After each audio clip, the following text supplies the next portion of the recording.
500 now of this opening race. Our 6 scullers making their way down the course. The leaders look to be on either side of the course too.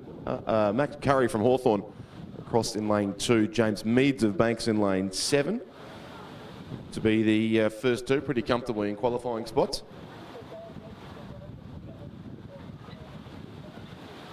Good race then in the centre lanes between the remaining scullers, looking for 2 more spots to go through. The red colours there are the Corowa sculler. Bradley Pearsall in lane 4 amongst those, and Wendouree Ballarat's William Gilbert thereabouts as well. Jackson Morris from Mercantile, Jack Thornton from Barwon round out the field of 6 here in the opening heat of the day.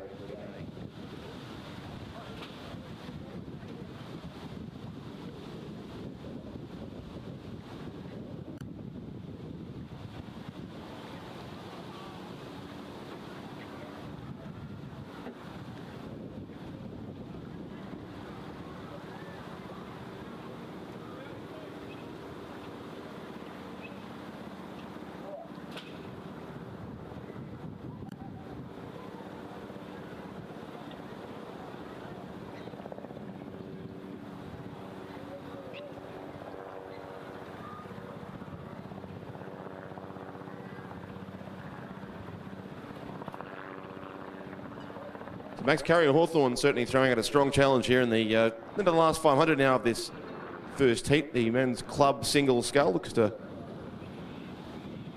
be the leader. Certainly well clear of the scullers closest to him on that side of the course, and then back on this northern side. Certainly does seem like James Meads of Banks has the edge on then William Gilbert from Wendouree Ballarat. Those two both raced the final of the club of the men's open single scull yesterday. James Meads the winner of that race, and William Gilbert in 6th position in that final. So it looks like he'll get another final to race later on this morning as well in this men's club event. And it looks like Jackson Morris of Mercantile is the one who's moved through into 4th spot. A length or so clear of Bradley Pearsall from Corowa, and then Jack Thornton from Barwon in lane 3, the 6 sculler in the race here. But the field moves their way into the final 200 metres now, and certainly it is a strong performance on that southern side from Max Curry of the Hawthorn Rowing Club. Leading it from James Meads of Banks and William Gilbert of Wendouree Ballarat. And Gilbert coached by Jamie McDonald. James Meads by Brendan Scott. Very successful afternoon in yesterday's racing, but in this race it's going to be Max Curry of Hawthorn who'll take out this opening heat. It's about 60 metres to go now for the sculler from Hawthorn. And he is comfortably clear of the field. The top 4 pretty much well set here. Jackson Morris of Mercantile's moved through strongly late in the race, up in probably 3rd place now. Won't be too far away from 2nd by the time they cross the line.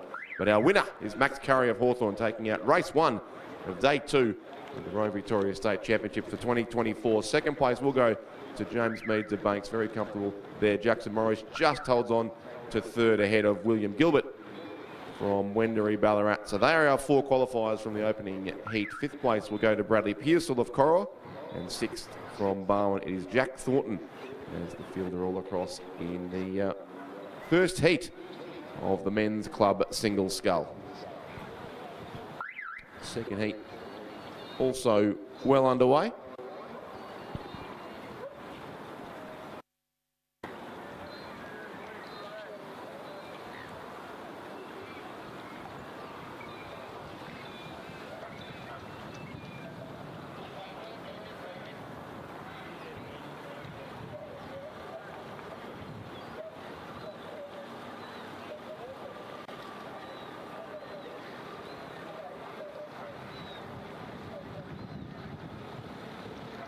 Heat 2, the men's club single scull. Lewin Harridge of Melbourne Uni in lane 1. William Hexter from Hawthorn in lane 2. Joseph Plunkett of Barwon in 3. Soren Madsen from Richmond lane 4. Aaron Skinner from Nestles in 5. Joshua Matheson of Wendouree Ballarat lane 6. And Archie Critchell from Mercantile racing in lane 7. So a field of 7 here. We are using all 8 lanes of the Lake Wendouree course at this weekend's regatta. So we do have plenty of 8-boat races coming up later in the day, including I can see a couple of schoolgirl 8 heats with 8 boats across the course, which should be a fantastic sight a little bit later on in this morning's program. But through the first half of this second heat now, doing well on that southern side again. It's the Hawthorn colours showing up pretty clearly. They were the winners of the first heat through Max Curry, and well placed on that southern bank is William Hexter in this second heat. And pretty much as was the case in the first heat, the leading scullers on opposite sides of the course. Joshua Matheson doing well for Wendouree Ballarat, and Archie Critchell for Mercantile on this northern side. So looking for a qualifying spot there in the centre lanes would be Soren Madsen of Richmond and Joseph Plunkett of Barwon. Lewin Harridge from Melbourne Uni just a little bit back on that far southern side of the course. And Aaron Skinner from Nestles also here in this 7-boat heat. This 4 will move through.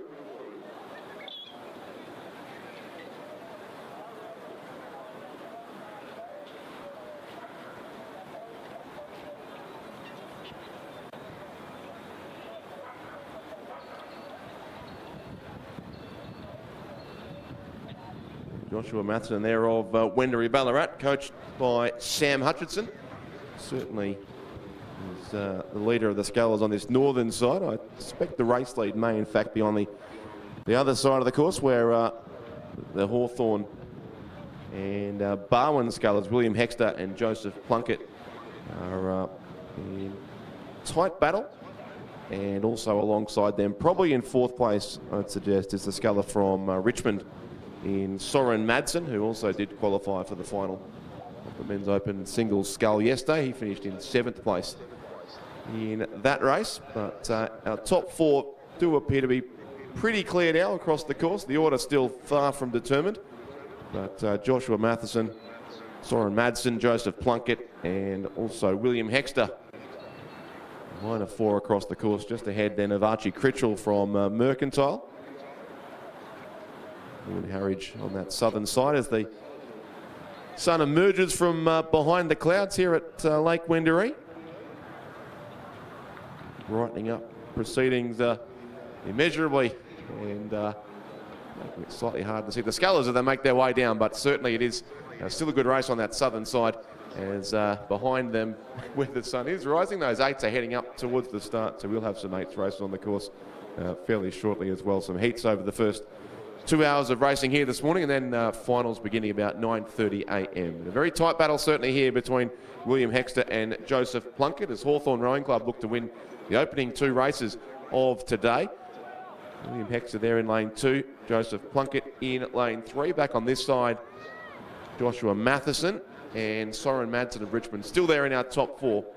And it is the Hawthorn sculler who's decided he wants to take this out and secure the middle lane in the final to come later on today in the men's club single scull. So it is going to be 2 from 2 for Hawthorn here, as we saw Max Curry take out the first heat, and now William Hexter going away with the second heat, and he'll win this by almost 2 lengths. So a strong finish there from the Hawthorn sculler, William Hexter, and they'll have the 2 centre lanes in the final of the men's club single scull. Second place comfortably goes to the sculler from Barwon, Joseph Plunkett. Third then will be Wendouree Ballarat's Joshua Matheson, and 4th from Richmond is Soren Madsen. So they'll be the 4 qualifiers here from this opening, this second heat. The gap back then to 5th and 6th place. 5th will go to Mercantile's Archie Critchell, and then 6th place from Melbourne Uni, Lewin Harridge, and 7th it will be the sculler from Nestles, Aaron Skinner, over in lane 5 as he comes home in a few strokes time to complete this second heat of the men's club single scull.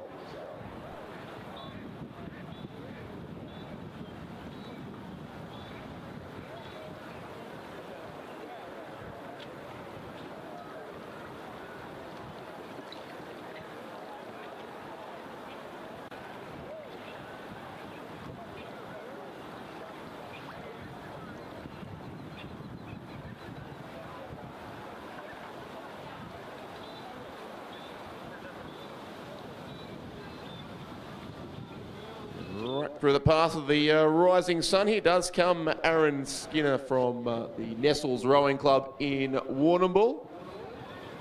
Eerie looking sight on screen there for those who are watching us on the live stream, but the distinctive form there in the bright red boat of Aaron Skinner with just a few strokes to go to complete this second heat of the men's club single scull, and he'll be across shortly in 7th position in race 2. So we've got our finalists determined for the first, from the first 2 heats. The men's club single scull will be raced later on today. The race back down the course is the female club single scull. Again, there are 2 heats of this event.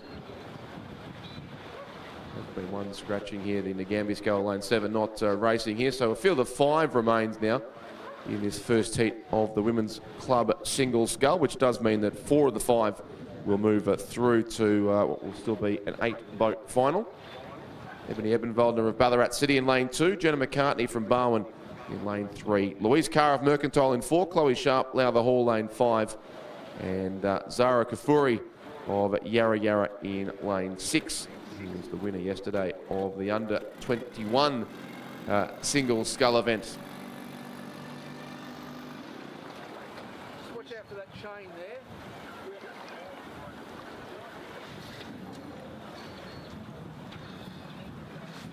Tested it? I have. I tested this. Made sure it worked.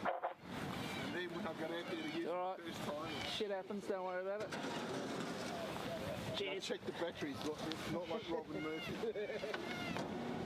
Thanks, Bill.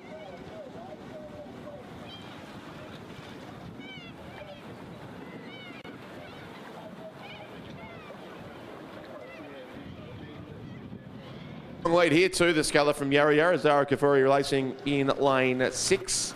And really a pretty clear top 4 here once again, but it's Zara Kafuri who leads it.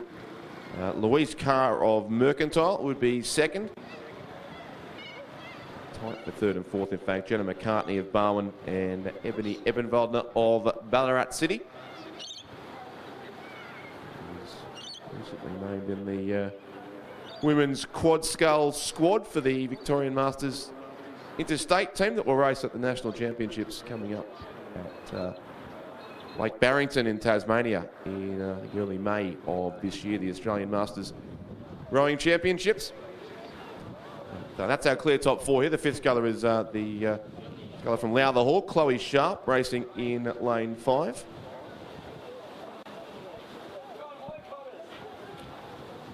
The only school athlete in this race, so certainly competing against the more experienced field here. And quality field certainly with Zara Kafuri leading out strongly. She won the under-21 single scull yesterday. And all the way to the final at Australian Henley last weekend as well, so is in good sculling form at the moment and looks set to take out here a comfortable win in this opening heat of the women's club single scull.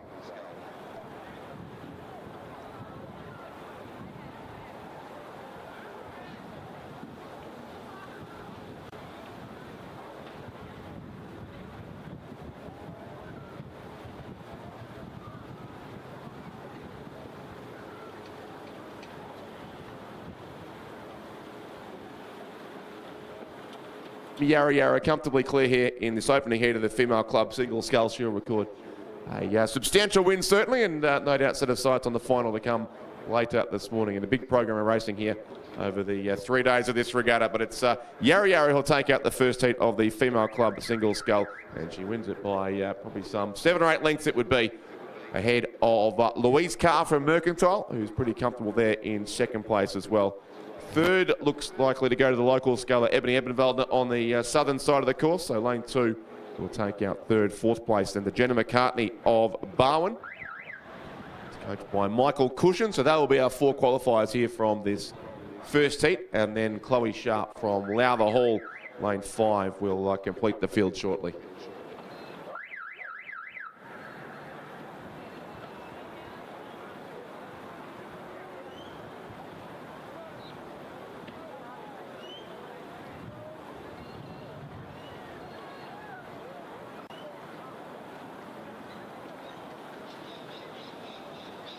Of Scotch College, can they please come to the finish tower? A representative from Scotch College, please. Can you make your way to the bottom level of the finish tower as soon as possible, please. Scotch College.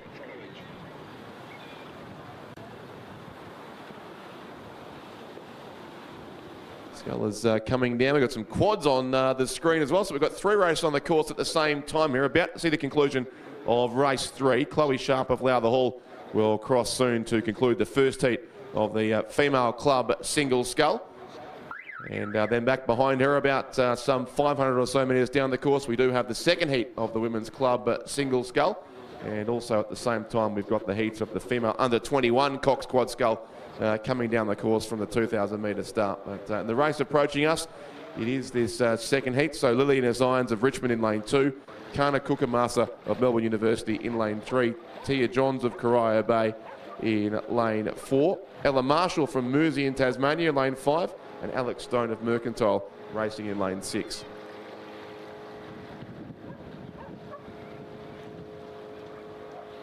A camera boat out on course again this week too, chasing the quad sculls down the course. That's race 5 on screen for those watching on the live stream. But in the meantime, race 4 to conclude here in front of us. And there's a very clear top 3 in this race with the 5 scullers on the course. But it looks as if, well, in fact, be the visitor from Tasmania, Ella Marshall of Mersey here, who leads relatively comfortably in this heat, although on the far side still also Lily Innes Irons from Richmond may have something to say about that. They'll both comfortably go through to the final in any case, and then in between those two sits Kana Kukamasa of Melbourne University. So those are the top 3, and I would think that it's the Mercantile sculler who'll be the 4th qualifier coming down this northern side of the course. That is Alex Stone from Mercantile, who will likely qualify in 4th spot.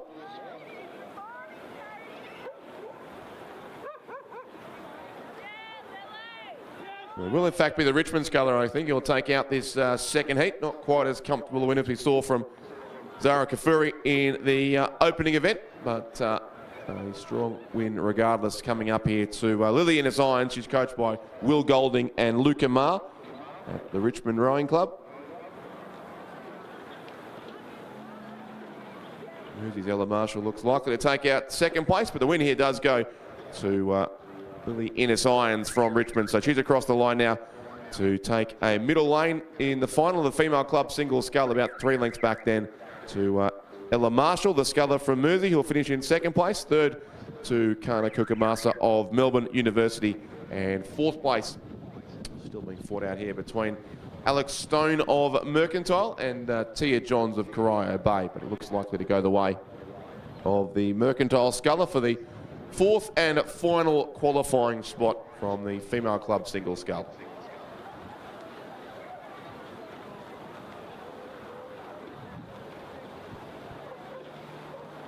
On the 21 quad is well past halfway as well, the first of 2 heats in this event, as we do see Mercantile's Alex Stone come across and confirm 4th spot.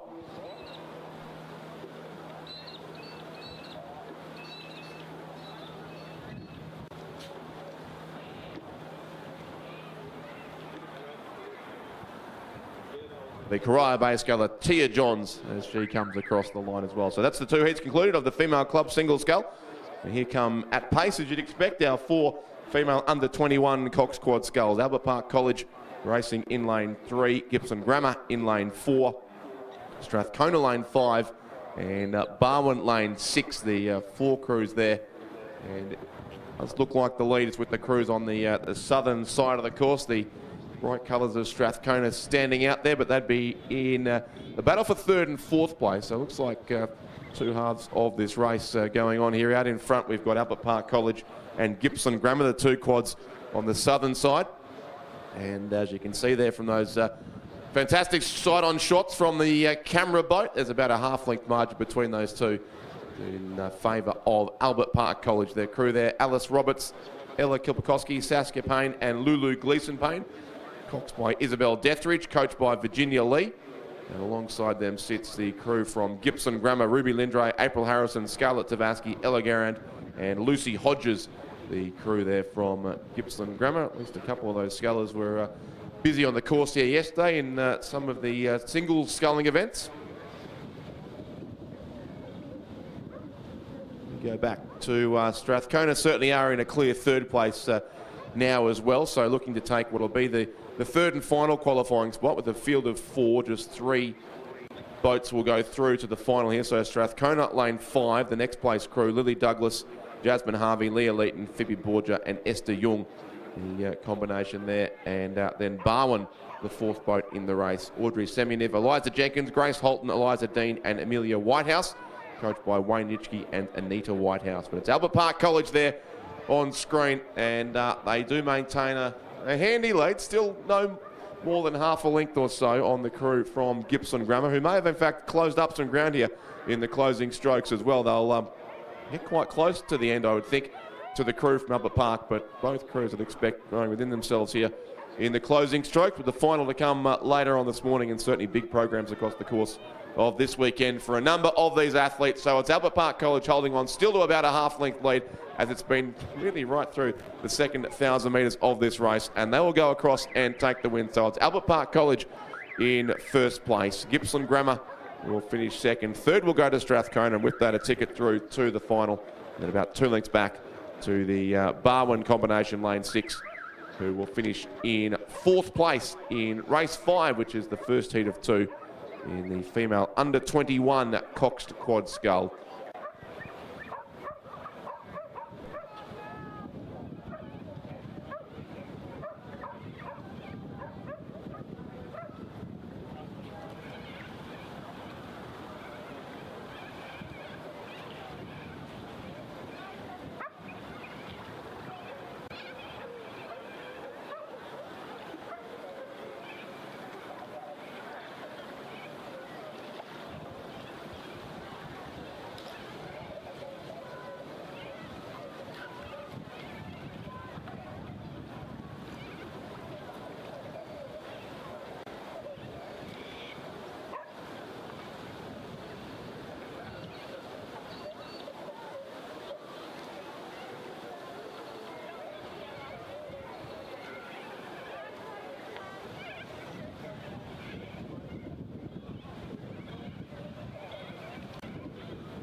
program, which is a great way to make the progression from school rowing through to club and representative rowing as well.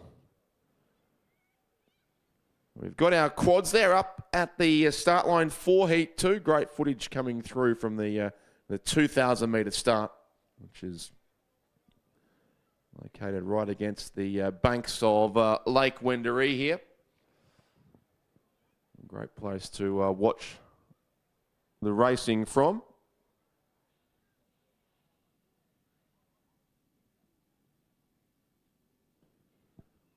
But those boats will have to wait still a little bit longer to begin their 2,000 metre journey.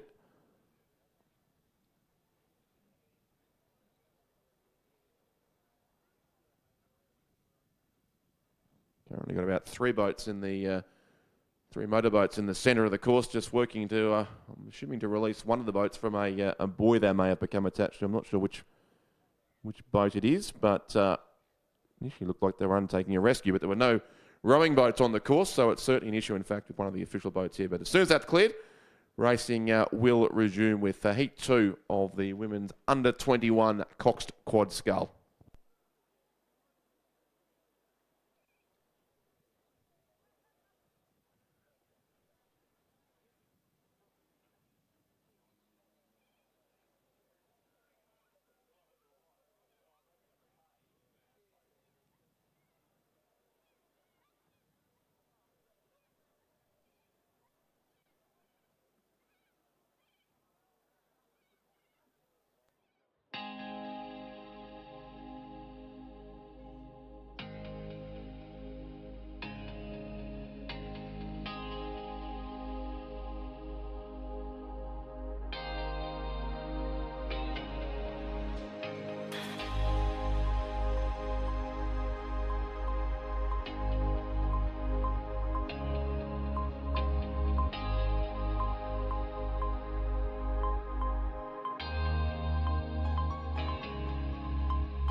So would appear to be a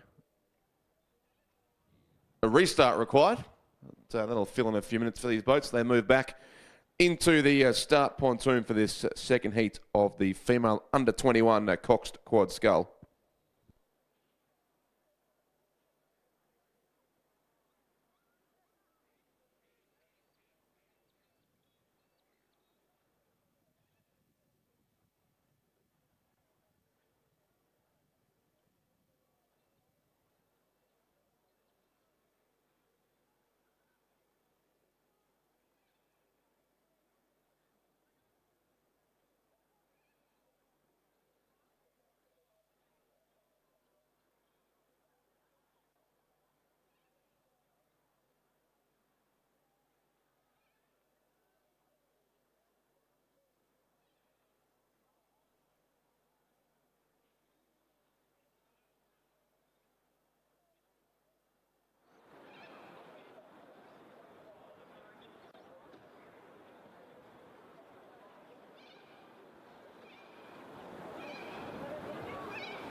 looks like all the boats have now been cleared, and our quads are back in the starters' hands at the 2,000 metre mark. So it won't be too long before we have this heat of the 21 coxed quad scull underway for the second attempt. This is race 6, the second heat. And it's Melbourne Girls College Lane 2, Strathcona in 3, Toorak College in 4, Barwon in 5, and Essendon Lane 6 are the 5 boats here across the course. It'll be, again, 3 to move through to the final from this field of 5. So a 6-boat final it will be, along with the 3 top place crews from the previous heat. So racing shortly to resume here after a slight and unusual delay. But course now looks cleared of all boats.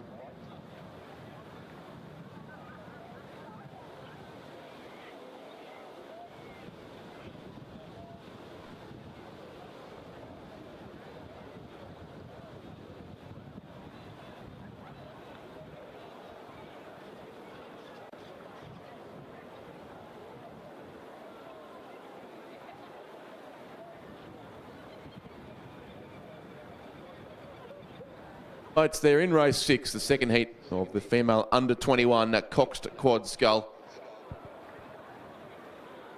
Racing for 3 spots through to the final of this race. So again, Melbourne Girls College Lane 2, Strathcona Lane 3, Toorak College in 4, Barwon 5, and Essendon Lane 6 are the boats in this race.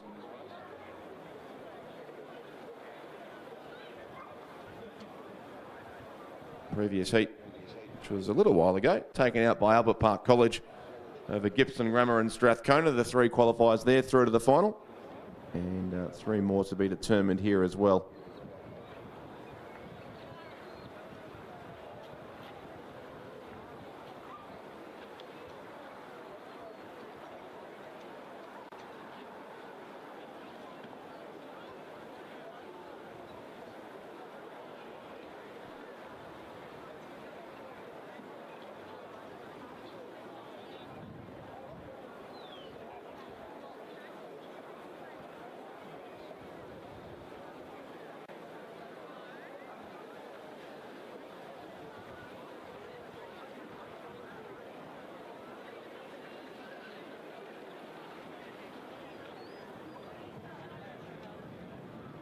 A few hundred metres. The following umpire's boat is sitting in behind the Toorak College crew, which may suggest they are just a little back in the field. I think Barwon alongside them in lane 5 possibly have got the best of the start, but very, very early stages still of this race as they make their way down the 2,000 metre course. And there are some 8s moving in behind them for what will be our next race, the first heat of the Male School Open 8 Division 1. So we'll have some pretty quick races on the course here as well with our quads now, of course, and then a lot of school 8s to follow through this morning's events.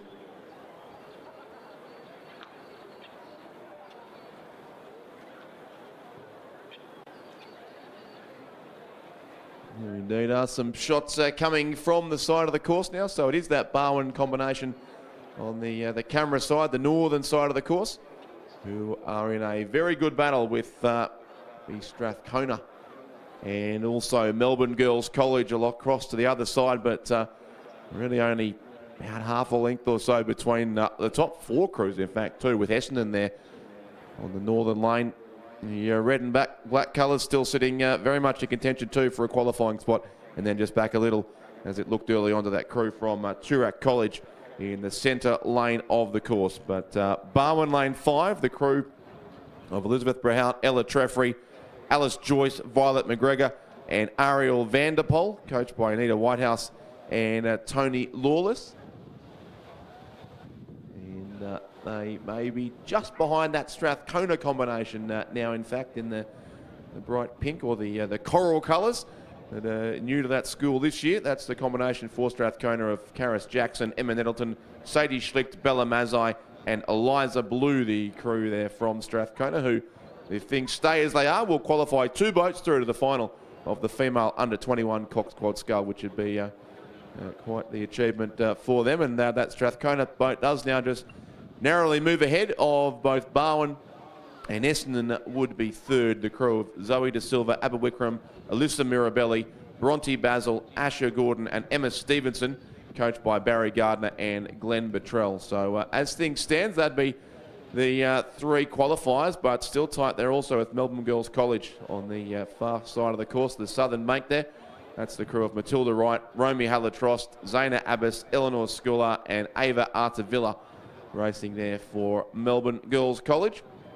And the fifth boat in the race just in shot there in lane 4 is Toorak College, Layla Purcell, Sophia Miller, Lucinda Johnston, Charlotte Logan and Saskia Schwartz, the combination there. So about 2 lengths covers the field here, a pretty tight second heat of the female under 21 Cox Quad Scull.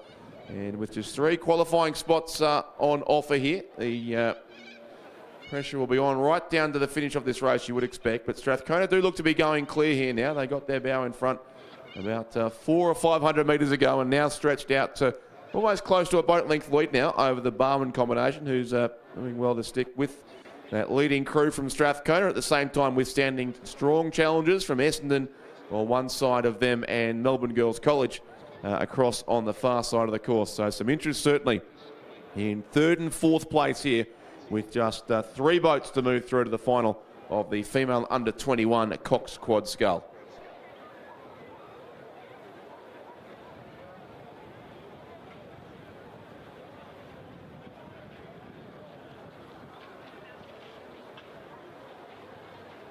Race will take place later on this morning at 9:45 a.m. So we have all heats and preliminary races through until the 9:20 race, and then at 9:25 our finals will commence, so just over an hour away.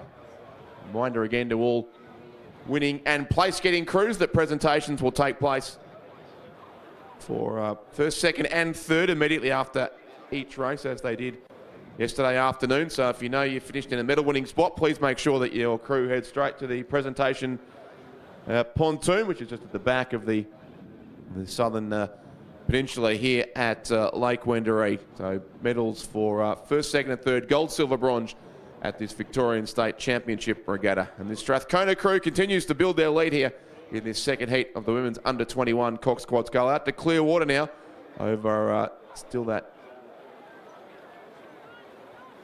combination. In fact, Toorak College have come through strongly here in who were 5th clearly a few hundred metres ago. They've really come home well in the 3rd 500 metres, and they've now gone up into 2nd spot, so they've moved clear of both Barwon, Essendon and Melbourne Girls College. So I'm not sure if they were saving themselves for the second half of the race, that combination for Toorak College, or maybe there was an issue early on for them, but they are right back now in contention for a qualifying spot. So the races have become even more interesting here now into the closing 400 metres. Strathcona still the boat out there in front. Barwon and Toorak College pretty close together. And also still there it is, the Essendon combination, lane 6. Melbourne Girls College, the far side of the course. But 2 of those crews now will miss out, as certainly Toorak College have come through strongly there in the centre lane and have moved up, looks like from here, into pretty much 2nd position, and are setting out after our race leaders also from Strathcona. But Strathcona it is who continues to lead this race, about to pass the 1750 metre mark. So into the final section now of the course, the Strathcona crew still comfortably out in front, but then Toorak College, Essendon, Melbourne Girls College, maybe in that order, and the Barwon crew has some work to do after seeming to sit 2nd for a large part of the race, now possibly back in 5th position for that crew. So this one will continue all the way down to the finish line. Toorak College continue to make up ground on our race leaders from Strathcona, and looks set from here to pretty comfortably qualify, I think, with a very, very strong second 1,000 metres of the race. But now Barwon do start to respond, as do Essendon alongside them. And Melbourne Girls College have seen the danger on the southern side of the course. So a great finish coming up here. Strathcona should get the race win, but it's anyone's guess for 2nd, 3rd, 4th and 5th. Just 3 boats to qualify here. Don't forget the top 3 only go through to the final. Strathcona will certainly lead the field home. Toorak College, maybe Essendon or Melbourne Girls College on opposite sides of the course, I think, fighting out for the 3rd and final qualifying spot. Strathcona certainly will get the win here. And 2nd will go to Toorak College. A great finish to the race from them. Very tight for 3rd. Melbourne Girls College will get up on the southern bank ahead of Essendon, and then the crew from Barwon. So A great race there in the second heat, worth the wait in the female under-21 coxed quad scull. But in the end, it was the three crews on the southern side who will go through, I think. It was Strathcona, Toorak College and Melbourne Girls College, then Essendon and Barwon. The unofficial result in race 6. They'll be confirmed shortly, and of course, as always, full results going up on the event website, the rowing manager site, and you can check those results shortly. But back down the course, we have our school 8s already on the way. That's heat 2 at the 2,000 metre start now, and heat 1, in fact, is already well past the halfway mark of the course, with the 5 boats in the male school Open 8 Division 1 making their way down. So heat 1 features Brighton Grammar School, Scotch College, Geelong College, Wesley College and St Kevin's. And they are indeed well past halfway as our camera boat joins them as they make their way down the course here. And it does look to be the crews across towards the far side. There's Brighton Grammar and Scotch College out there. They look to be the leading couple. It's the first heat of 2, so the first 3 will go through to the A final, and then 4th and 5th will race to the B final for this event. But the lead certainly is with the crew from Scotch College on lane 3. Alexander Bruce, Adrian Morrow, Lockie Green, George Clifford, Max Boykett, Angus Maloney, Joe Collingwood, Hugo Purnell and Thomas Finlay in the boat there for Scotch College, who were the winners at the Ngambia Regatta a couple of weeks ago.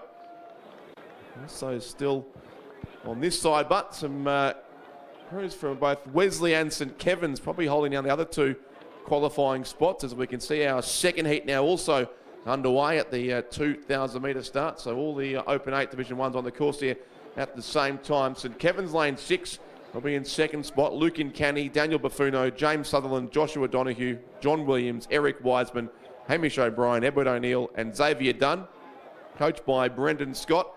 And then Wesley College in lane 5. Look to be third here. Angus Nightingale, Jonty Welbury, Xander Skyring, James Hyde, Hunter Isaacs, Nicholas Giannopoulos, Tom Sest, Sam Church and Archie Graham, coached by Tom Minifee, the crew there from Wesley. But don't write off Brighton Grammar School either in lane 2. And then Geelong College in the centre of the course. So once again, we've got probably 4 crews going for 3 qualifying spots. St Kevin's may just have the edge, in fact, on Scotch College now, as these 8s really race into the final 100 metres of the course. Brighton Grammar with a bit of work to do. The winners at Australian Henley last week, but they need to make sure they stay ahead of Wesley here in the closing strokes to get through to the final today. It's Scotch and St Kevin's going for the win. Very tight still between those 2. St Kevin's and Scotch, they'll hit it almost locked together. Maybe Scotch, but I'm not sure. They'll both go through in any case, and as will Brighton Grammar School, importantly for them, in 3rd position. They will qualify for the final, just edging out the crews from Wesley and also the Geelong College in 4th and 5th place. But Scotch, St Kevin's and Brighton Grammar School, the 3 qualifiers there from heat 1 of the male school Open 8 Division 1. And that will no doubt be a fantastic final to watch later on this morning as well. Coming up at 10 a.m, the final of the male school Open 8 Division 1. Heat 1 requiring a photo to sort out the winner there. But certainly Scotch, St Kevin's and Brighton Grammar School will be the 3 qualifiers for the final.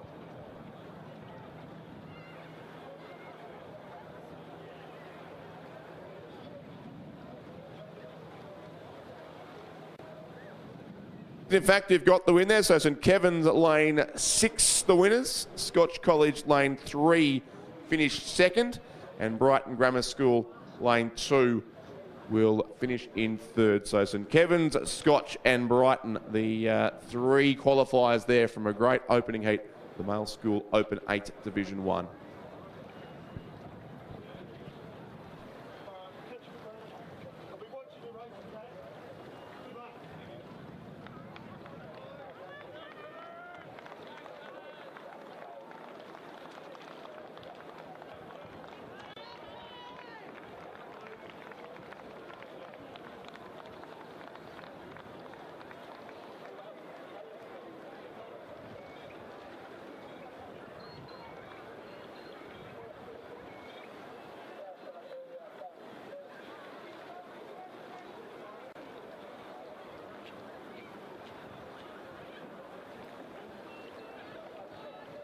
5 boats on the course now in Heat 2 of the Male School Open 8 Division 1. Melbourne Grammar School Lane 2, Carey Grammar in 3, Caulfield Grammar in 4, Geelong Grammar in 5, and Xavier College in 6.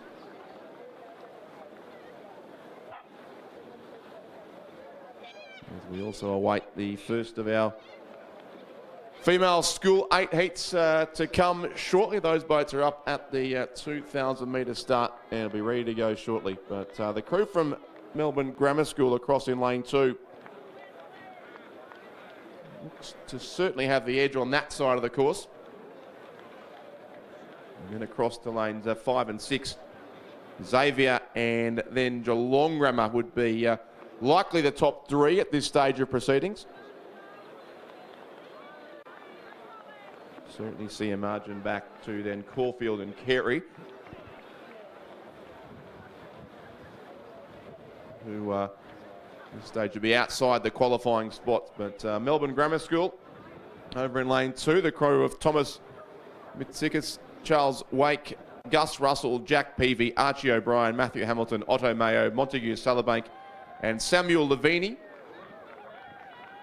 They were placed second last week at the Australian Henley Regatta, beaten in the final by Brighton Grammar School, who we just saw come into 3rd place in the previous heat.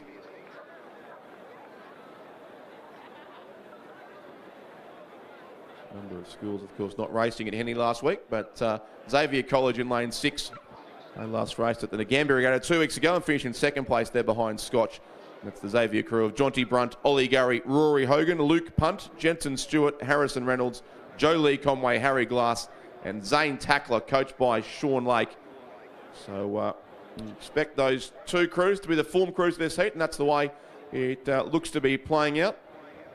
The 3rd and all-important final qualifying spot still in the hands at this stage of Geelong Grammar. Mungo Yates, Ned Laycock, Finn Pithy, Ned Walsh, James Pincott, Spencer Siebel, Hamish Roach, Sebastian Strang, and Ted Coakley.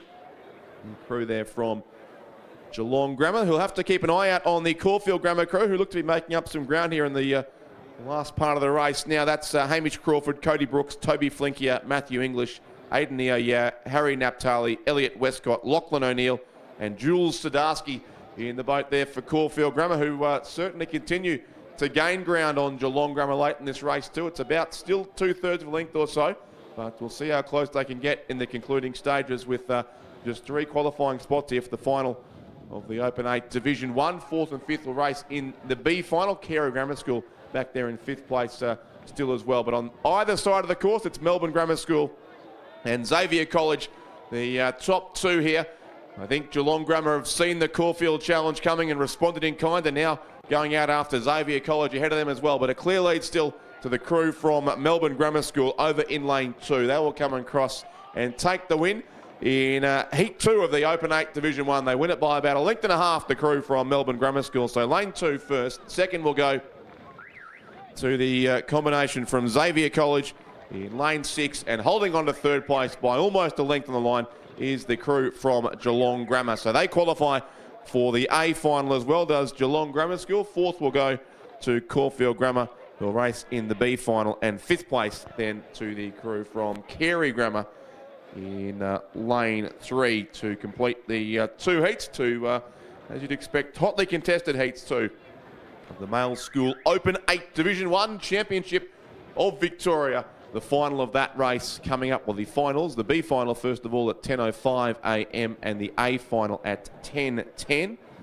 So about 90 or so minutes away. We'll see those crews back on the water and racing for the medals.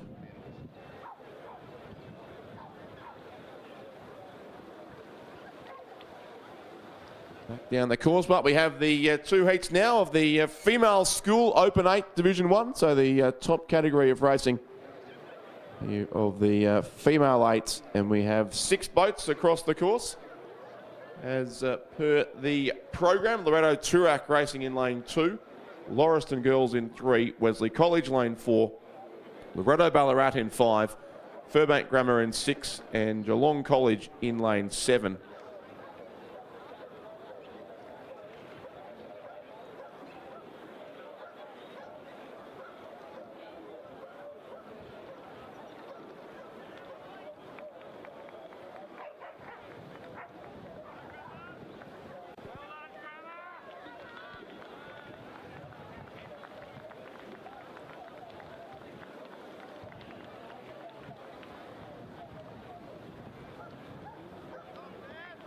Loretto, Turak and Wesley College, probably the two crews showing out towards the front here on that far side of the course at least. You'd probably expect Regatta to be the favourites for this race after some good results in recent weeks. Wesley College there as well. And Furbank Grammar, the other crew that looks to be very much in contention for a qualifying spot. They're racing in lane 6. So it'll be 2, 4 and 6, the top 3 at this stage, which is 3 crews again to go through to the A final here. So 1, 2 and 3 to the A final, 4, 5 and 6 will race in the B final of this event.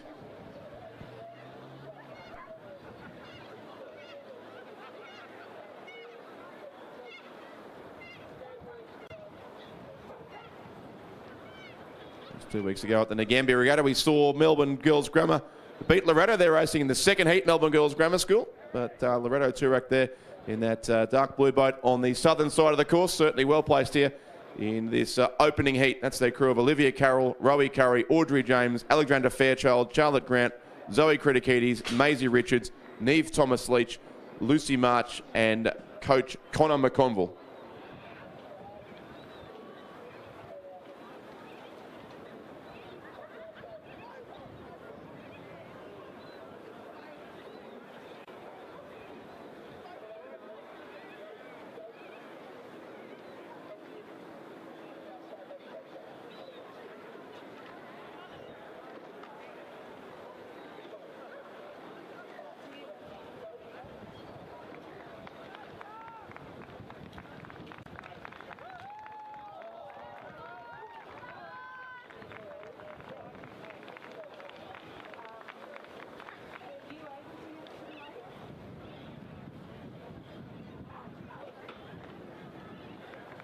On screen there, the lane 6 combination: Zoe Page, Amelia Grace, Sienna Morgan, Maya Page, Cassandra Zissis, Frankie Diva, Ella Bailey, Poppy Dalton Morris and Aurelia Fife.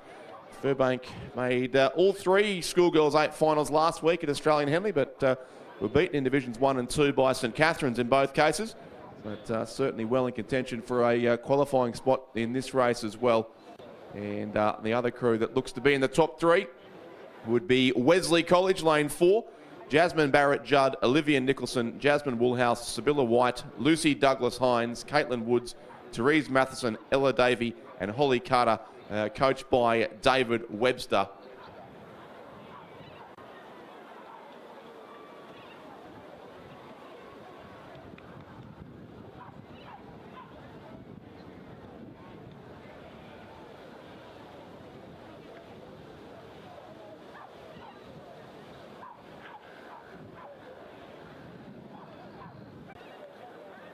To be Loretto lane 2, Wesley College lane 4 and Furbank Grammar lane 6. Then we have the Geelong College combination racing in lane 7, Lauriston lane 3 and Loretto Ballarat in lane 5. Great to see Loretto Ballarat with 2 8s entered today, Division 1 and Division 2. They've had some success this year in Division 2. So to see the Ballarat schools often moving up into the 8s after such success in coxed 4s as well. But looks like it'll be the B final for Loretto in this Division 1 event. But certainly Loretto Turak, it is looking good in the blue boat on that southern side of the course, sitting comfortably in first place, clear of Furbank and also Wesley College. So it continues to be a pretty clear top 3. Geelong College there in 4th place, trying to make up some ground on the crew from Wesley. But I suspect it'll be a bridge too far at this stage with only about 120 metres to go for our leading crews. So it's Loretto, Furbank and Wesley here, the top 3 crews looking to move through to the final of the Female School Open 8 Division 1, which will be raced this morning at 10:40 will be the A final of that race. And this Loretto crew just closing in on the finish line now. A comfortable win coming up to them by well over a length it will be in this opening heat. So Loretto Turak come across and win race 11. Second place will go the way of Furbank Grammar, so they'll be through to the A final as well. And then third by about a length or so will be the combination from Wesley College.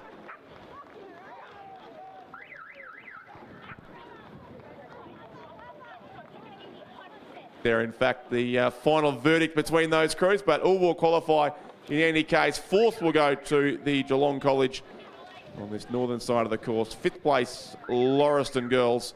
And 6th will be the I think the new 8 combination here from Loretto Ballarat, who will be across the line shortly.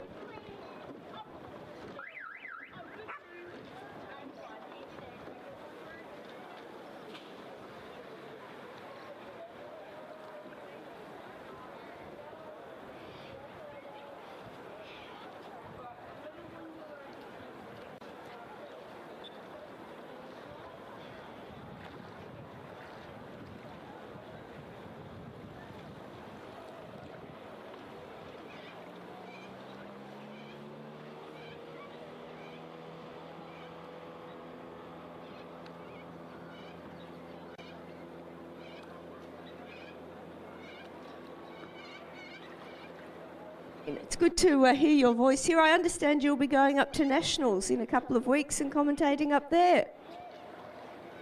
Thank you, Lynn Charge. Good morning to you as well. Yes, indeed. It's a busy month of March coming up here with 3 days here. Head of the schoolgirls in 2 weeks' time, and then a week at Penrith. So will we be seeing some of these 8 crews up at Head of the Schoolgirls, or down at Head of the Schoolgirls, I imagine. And it is a very busy time in March for all of these school crews and the other crews as well. So what are your plans for Head of the Schoolgirls? You'll be working every day? Wouldn't miss it, Lynn. It's one of the great regattas of possibly of world rowing. I think it's the biggest single gender regatta, at least in the Southern Hemisphere. That's what I've been told. Well, it must be true then. But no, fantastic 3 days coming up in the Bowen. The only good news is next weekend there's no rowing. Is that good news or bad news? It depends if you're a rower or a parent, I guess. But we've still got a full day's rowing here today and another full day tomorrow for all our 1,000 metre and our grade rowers. So it's going to be some very exciting times in Ballarat coming up in the next 2 days.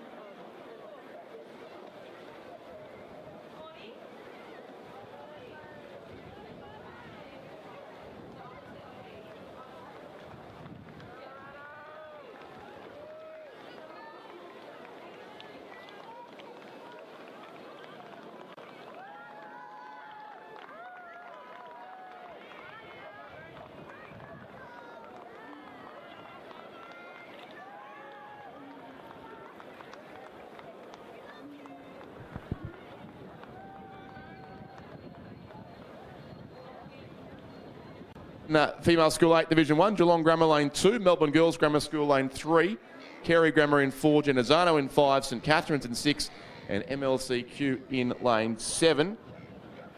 So 2 of the top 3 crews for the season so far in this particular heat, Melbourne Girls Grammar School and MLCQ on opposite sides of the course. The other one of that top 3, of course, Loretto Turak, the winners of the previous heat. But at this stage, Melbourne Girls Grammar School seem to have had the advantage on Loretto on the 2,000 metre courses at least. Noting that, of course, the head of the schoolgirls that Lynn mentioned just before is raced over 1,500 metres on the Barwon River. So, of course, slightly different race strategies required for the different distance of course. But it is certainly, as you'd expect it to be, Melbourne Girls Grammar School in lane 3. Matilda Heyman, Adelaide Banks, Megan Barrow, Lily Wallace, Lulu Burney, Samantha O'Keefe, Maddie Clifford and Emily Anthony. Coxed by Audrey Surace, and MLCQ and also St Catherine's on this northern side, who'd be the next 2 in qualifying spots.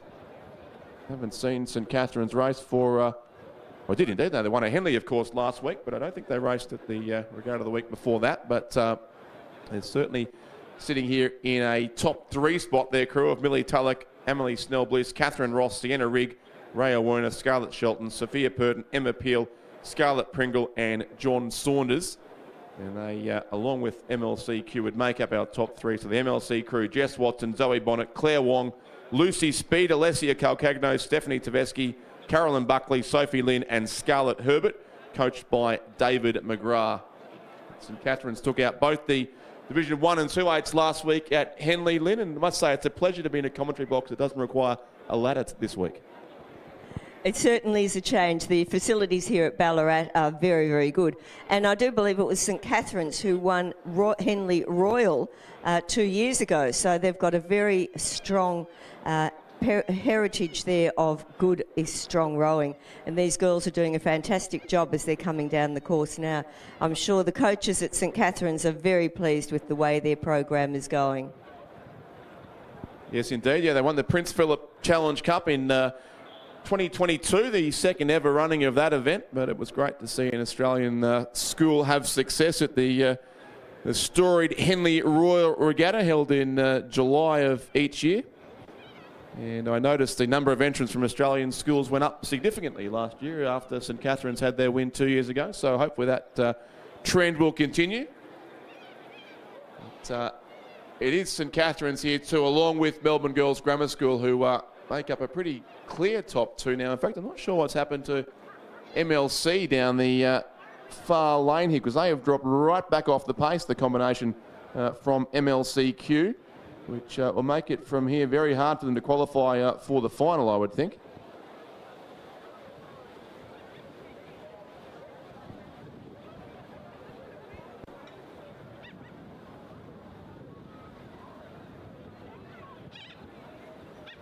Long lead here to Melbourne Girls Grammar School, who were the winners of the Nagambie Regatta a couple of weeks ago.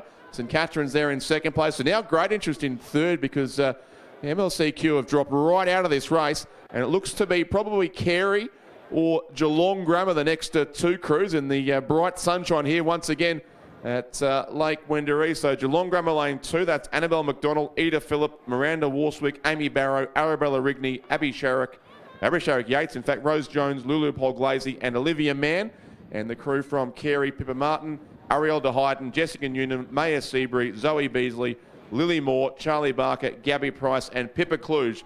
So it's Melbourne Girls Grammar School certainly out in front here from St Catherine's there second, but this race for third becoming more and more interesting here between Carey and also Geelong Grammar on the southern side of Lake Wendouree. Three crews here to move through to the final. They'll join Loretto, Turak, Furbank and Wesley, who took out the first of these two heats. It's going to certainly be the crew from Melbourne Girls Grammar School who will take out heat two comfortably in front of this field here in race 12 of today's regatta. Second looks likely to go to St Catherine's, but here comes the crew from Melbourne Girls Grammar School. They come across and take the win in heat two. Second will indeed be St Catherine's, and third will be Geelong Grammar. So on opposite sides of the course, they'll come across and confirm their spots in the final.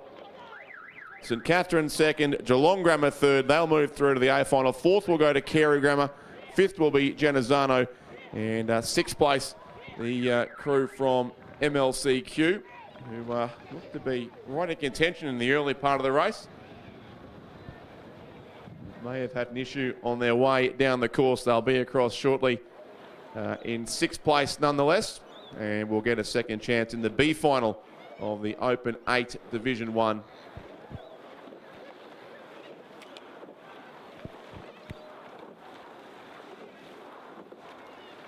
So MLC cross in sixth, and our field is set for the finals of the Female Open School 8 Division 1 to come up later on this morning.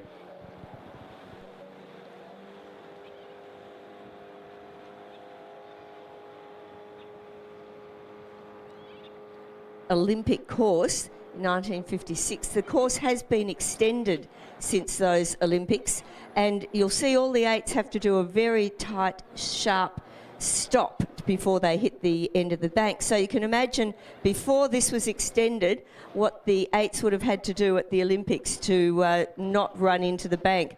So it's very interesting history here at the Ballarat Olympic rowing course. There are some Olympic rings down at the end. And if you walk around the spit, there is a nice presentation of the Paralympic rowers that have come out of Ballarat. And it's worth coming around and having a read of that about those Paralympians that have rowed here and also done other work in Ballarat.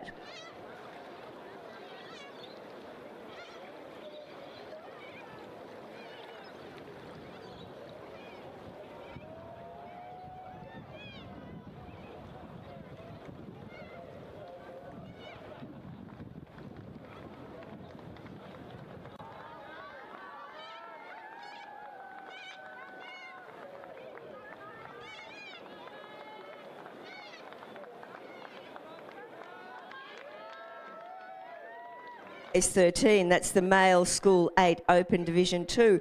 Now, this is a preliminary race. All our school crews get a second row. So this is a preliminary race. They'll all be coming down, and then it will be a race for lanes to see who will go into the final. So lane 1, Geelong College. Lane 2, Melbourne Grammar. Lane 3, Wesley. Lane 4, Xavier.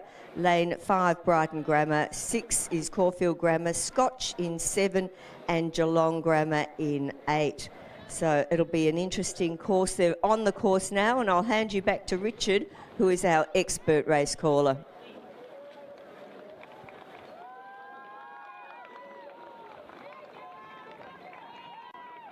Great sight always to see 8-8s making their way down, as Lynn said, the 1956 Olympic course here at Lake Wendouree. This is, in a sense, just a preliminary race, but certainly an important hit out for these crews in preparation for the final to come later on this morning. And that Male School Open 8 Division 2A final is at 10:30 a.m.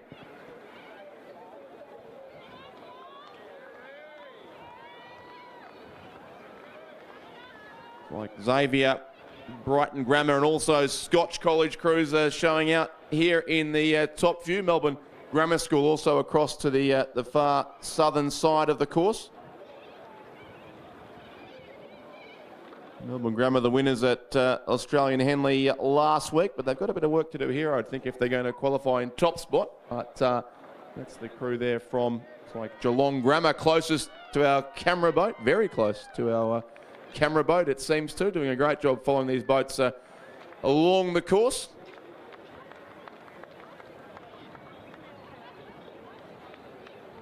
And a good contest in the centre lanes between Xavier College and Brighton Grammar School. So lane 4, Xavier, Oscar Postregna, Matthias Chatterton, James Peppicelli, Andrew Punt, Liam Jones, Will Burley, Wilbur Quinn, Rory Somerville and Lucas Murphy. They were coached by Ed Ryan. They were second at Henley last week, beaten in that final by Melbourne Grammar School. And also second at the Ngambia Regatta 2 weeks ago. That combination from Xavier, and alongside them sits Brighton Grammar School, Muhammad Ali, Michael Tweem, Fletcher Brum, Tom Trist, Marnix Favetta, Lucas Barwood, Ethan Rowe, Oliver Smith, Monty Brum the Cox, Charlie Catt, the coach of that crew. And Scotch College, but after all that, it looked to be our race leaders over here on lane 7, who were again the winners over 2,000 metres at Ngambia 2 weeks ago. That's Lachlan Lawson, Fletcher Douglas, Nathan Merigo, Rowan Day, Ted Burney, James Talbot, Tom Mitchell, Samuel Manderson and Ollie Brown in the cox seat there for the crew from Scotch College. So Scotch, then Brighton Grammar, Xavier and also Melbourne Grammar School on the towards the far side. Look to be our top 4 ahead of Wesley, probably Geelong College, then Geelong Grammar, the 2 Geelong schools on either side of the course, and Caulfield Grammar School back in 8th place in lane 6. So the centre lanes will go to the top 2 crews here, and Scotch College looks certain to claim one of those. Brighton look pretty comfortable still in 2nd place ahead of Xavier and Melbourne Grammar School as they go through the sunniest section of the course once again. But certainly Scotch College will maintain that lead as they close in here on the final 80 or so metres of this 2,000 metre race. Melbourne Grammar School go for a bit of a late surge too on that southern side and maintain their hold certainly on 3rd place at least. But the race win is going to go to Scotch College in lane 7 in the Open School 8 Division 2. Scotch first in the preliminary race. 2nd will go to the crew from Brighton Grammar School. 3rd then is Melbourne Grammar. And 4th, actually quite tight between Xavier and Geelong College. In fact, will get across for 4th place. So they'll have a slightly better lane allocation as a result. 5th goes to Xavier. 6th will be Wesley. 7th, Geelong Grammar. And 8th place to Caulfield Grammar.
the technology working here that this regatta is being live streamed, and I've just had a call from Sydney saying how exciting the racing is. So it's not just Melbourne people that are interested in this school racing and our 2,000 metre racing here at the Victorian State Championships. It is people all over Australia. So it's good to see that our racing attracts Australian-wide attention.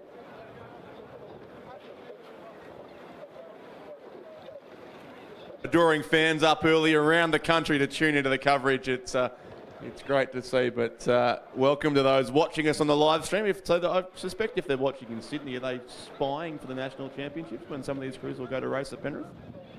I imagine they would be, and if Ray Ebbett's listening, good morning, Ray. Good to see you there.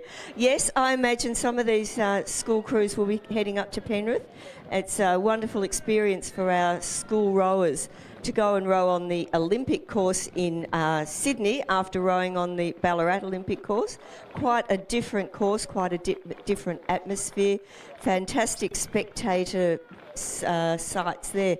So for all the crews that are going up, this is a great hit out on the 2,000 metres for them, and they will be looking forward to their journey up to Penrith and their racing against some of the best crews in Australia.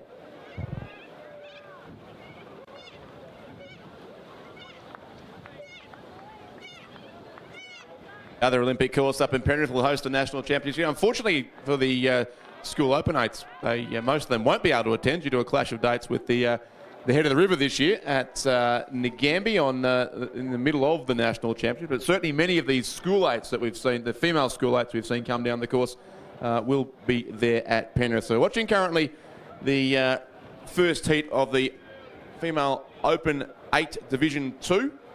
This is big field here of 16 boats entered in these two heats. So 2 heats of 8 to decide our 8 finalists. Great to see the depth in Division 2-8 racing here throughout the Victorian schools. So the field of 8 across the course: Genazzano lane 1, St Catherine's lane 2, Wesley College in 3, MLCQ in 4, Melbourne Girls College in 5, Melbourne Girls Grammar School in 6, Carey Grammar in 7, and Loretto Ballarat racing in lane 8.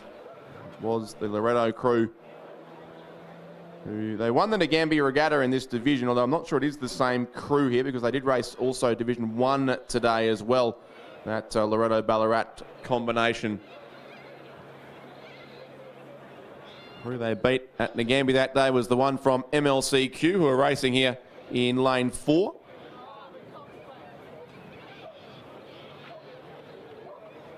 Alongside MLC sits Wesley College, and a couple lanes across to Melbourne Girls Grammar School, who look to be our top 3 at this stage. So this is a heat, of course, so only 4 boats will go through to the A final, and then 4 to the B final, both of which will be held later on this morning. The B final at 10:35 and the A final at 10:40 a.m.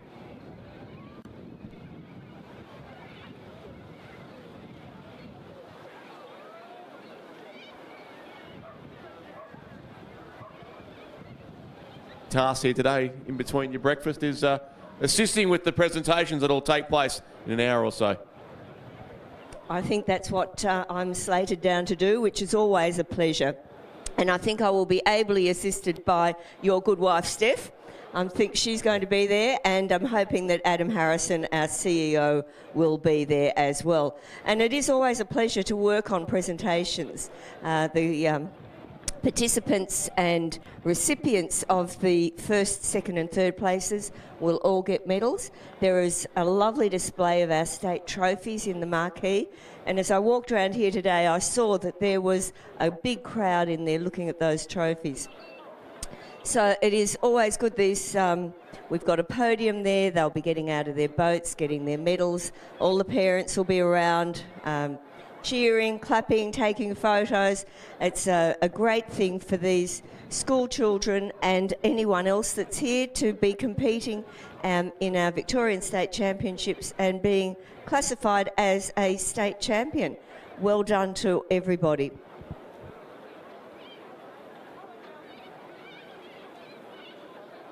All place getting crews. There are, as Lynn said, medals for first, second and third, so you do need to row straight to the presentation pontoon at the conclusion of your race if you know you finished in first, second or third place. Speaking of which, the top three here continue to be Melbourne Girls Grammar School, MLC and Wesley in what looks like pretty comfortable qualifying spots. But moving through also Melbourne Girls College possibly in lane 5 there alongside Melbourne Girls Grammar School. And then across towards the far side of the course, St Catherine's and Genazzano with Loretto Ballarat coming up lane 8, but a little off the pace. It looks like that combination for Loretto. So Melbourne Girls Grammar School still look to be out in front. Second would be MLC, Lily Zima, Josie Martin, Olivia White, Amelia Reinberger, Amaya Crawshay, Pearl Zima, Victoria Wilson, Georgie Dumbrell and Maya Fordyce.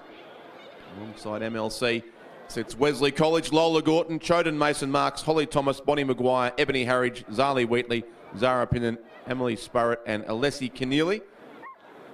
And certainly Melbourne Girls College still very much in the mix here. Ella McPhee, Ruby Scott, Alice King, Kiara Marigi, Ada Breach, Freya Rudatsky Young, Anna Byrne, Sophia Blake and Amelia Judd. Melbourne Girls College generally better known for their results in quad sculls, but great to see them competing here in the 8 as well. But they're under siege now also, I think, from St Catherine's over in lane 2. Saskia Coleman, Melanie Young, Izzy Monaghan, Sophie Farah, Zara Hoban, Emma Hibbins, Erin Lee, Chloe Barber and Rachel Carton. The crew there from St Catherine's. They were again Australian Henley winners last week over Furbank Grammar in the final of that race.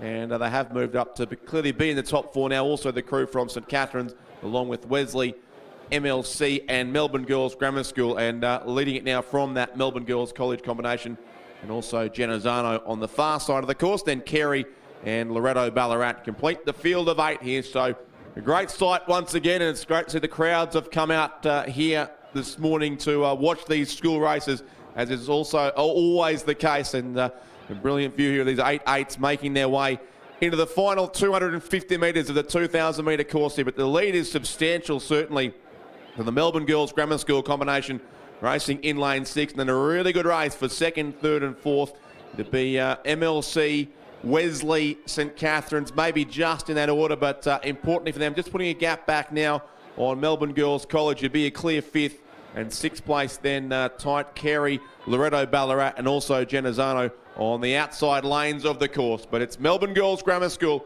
who continue to lead well here in this first heat of the female school Open 8 Division 2. They had a good win also in the Division 1 heat not too long ago.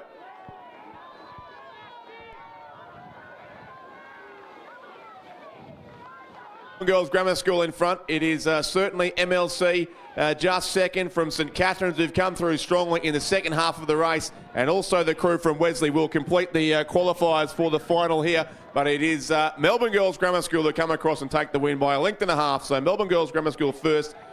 Second will go to MLCQ. Third, St Catherine's in the yellow boat on the southern side of the course. Fourth will be Wesley College. So they'll all qualify for the A final. 5th place will go the way of Melbourne Girls College now on lane 5. And 6th, 7th and 8th pretty close together. Genazzano on the southern side will be 6th, 7th and 8th. The two crews in the yellow colours. Carey Grammar 7th and Loretto Ballarat in 8th position.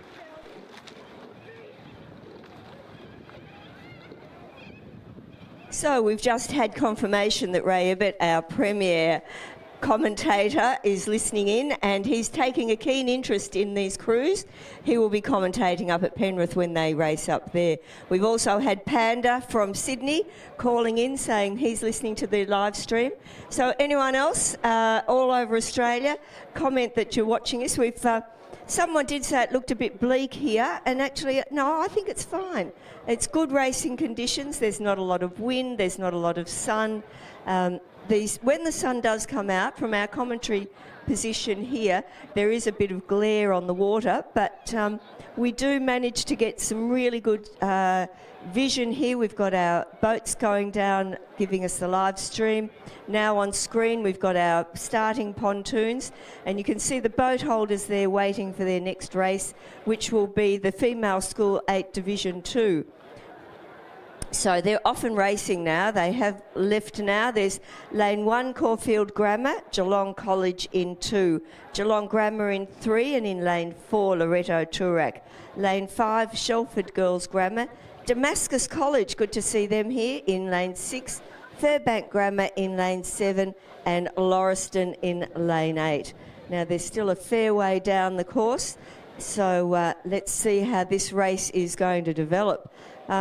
It's very hard at the moment. We haven't got any vision on where they are, so we'll just go through the Caulfield Grammar crew of Natalie Byrne, Evie Misitano, Camille Carlisle, Zoe West, Rebecca Cohen, Emily Davis, Sophie Osmond, Olivia Connolly and Audrey Elise is in lane 1. In lane 2, Geelong College, Charlotte Hayden, Eva Chalmers, Madeline Bozovsky, Lucy Radin, Emily Foote, Evie Kemp, Phoebe Knight, Molly Lawson, Claire Chisholm, and they're coached by the wonderful Pam Westendorf.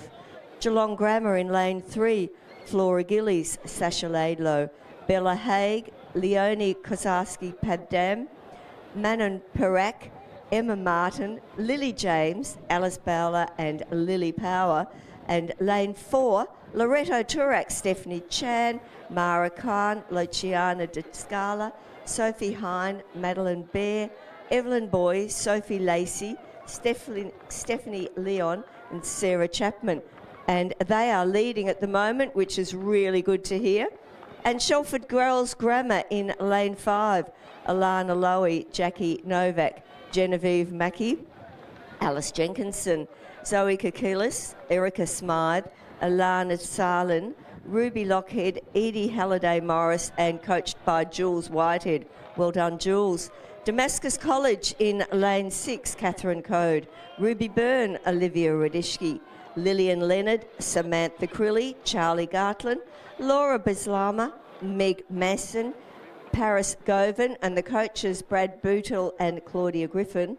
And Furbank Grammar in lane 7, Steffi Jackson, Indy Dark, Jofi Fari, Sienna Thomas, Jacqueline Nolan, Chloe Gall, Matilda Child, Lucy Featherston, Isabel Watts, and Lauriston Girls in lane 6, Felicity Dixon, Claudia Graham, Lucy Hunt, Florence Wilson, Chloe McNamara, Bridget Dixon, Chloe Finster, Lucy Clary Garrett and Morgan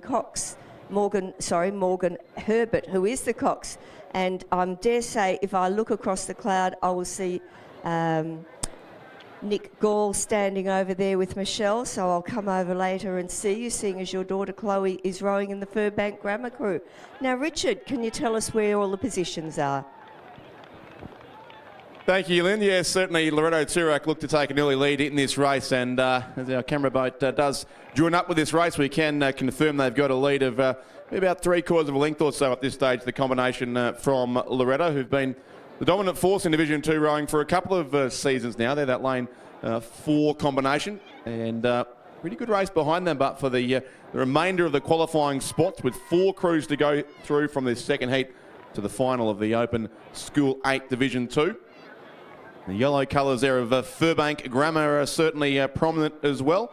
The second place crew from Australian Henley last week in this division. Furbank made all 3 finals, in fact, of the female school 8s last week at Henley, and managed to win in Division 3. And they're well placed here, certainly, to take a qualifying spot as well for this from this second heat of the female school Open 8 Division 2. That's the lane 7 crew there in the yellow colours from Furbank Grammar. Alongside them sits Damascus College from Ballarat. And again, we saw with Loretto Ballarat in both Divisions 1 and 2, boating 8. Great to see Damascus College and other Ballarat schools doing the same here with their combination in lane 6. And they are certainly very well placed to claim a top 4 qualifying spot as well. And then on the other side of the course, the 2 Geelong schools who so often we see drawn side by side, Geelong Grammar lane 3 leading Geelong College lane 2. So that looks to be where our qualifying chances will come from. A bit further back to Caulfield Grammar, Shelford Girls Grammar,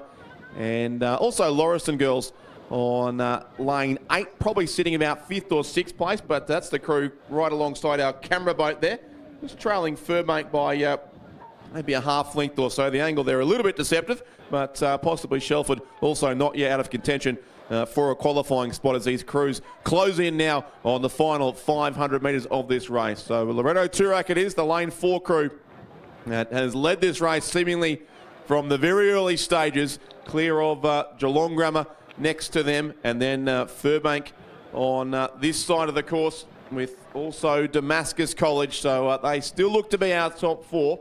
But Geelong College not out of contention as well, and neither are Lauriston on this side of the course as these crews make their way now through the final few hundred metres of the race. The top 4 to go through to the final, and race again at 10:40 a.m. The A final of the Female School Open 8 Division 2. The B final will precede that race by 5 minutes. But Loretto Turak certainly will be in that A final, it seems from here, leading comfortably by a length or so, but a really good race behind them. We've probably still got 5 chances for the remaining 3 qualifying spots. So headed, I would think, by Furbank, and work to do still for Damascus College next to them and Lauriston on the other side, and then the 2 Geelong schools on the southern side of the course. Geelong Grammar Lane 3, Geelong College Lane 2. You would think that one of those crews possibly likely to miss out here, but the Geelong College combination certainly moving up on Geelong Grammar now as they're about to go past the yellow buoy, marking the 1750 metre mark of this race. But for our leaders from Loretto Turak, there's only about 200 metres to go in bright sunshine here once again as it re-emerges from behind the clouds and the boats almost disappear from view, but certainly it is what I'm assuming is a dark blue boat from Loretto Turak, who remain the comfortable race leaders here by clear water back on the rest of the field. And then it would be the 2 Geelong schools, in fact, in 2nd and 3rd place. Geelong College really coming home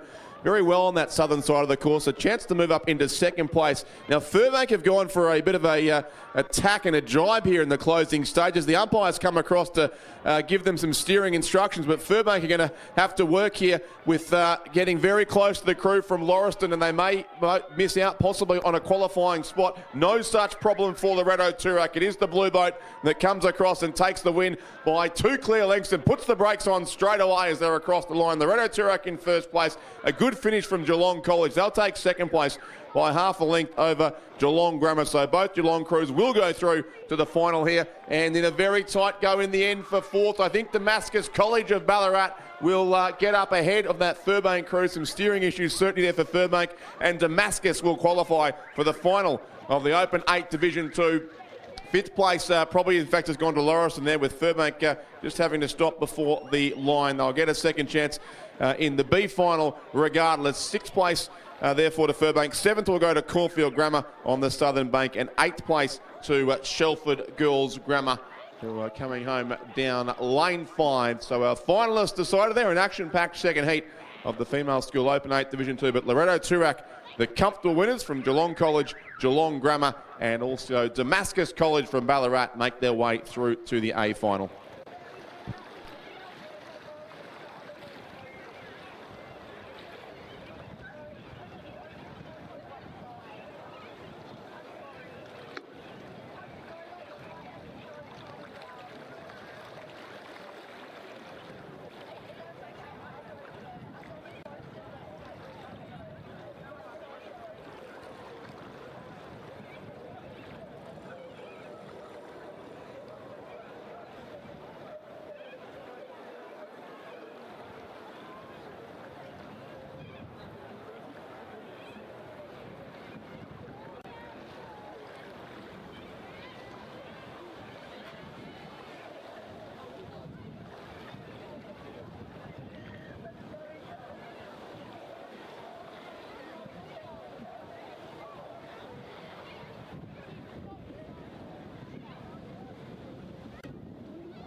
Boat is talking to the 2 boats that were involved in a slight incident as they were coming down the course.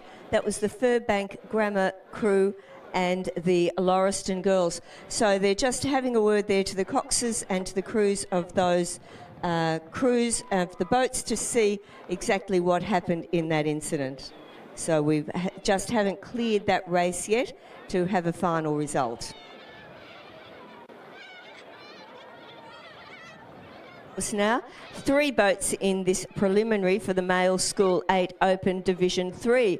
It is Scotch College with Rory Hallahan-Johns, Harrison Lodge, Viv Salabank, Lou Emmett, Angus Morrison, Flynn O'Hallahan, Maxwell Finlay, Toby Marchant and Sebastian Pangden. That Scotch College crew in lane 3.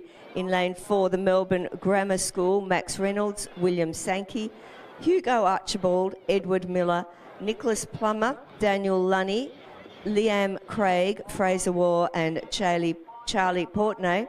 And Xavier College in lane 5, Rocco Godini, Jack Voten, Harry Haslam, Thomas Callahan, Dominic Negri, Harry Alexander, Blake Fassal, Angus Lear and Thomas Murphy. So these 3 crews coming down now, and in lane 3, Scotch College seems to have a very clear lead over Xavier College and Melbourne Grammar. So it is a preliminary. All 3 crews will be going through to the final. That will be raced later on today. So it's good to see these crews. Only 3 of them in this Male School 8 Open Division 3, with Scotch College with a clear lead over Xavier and Melbourne Grammar.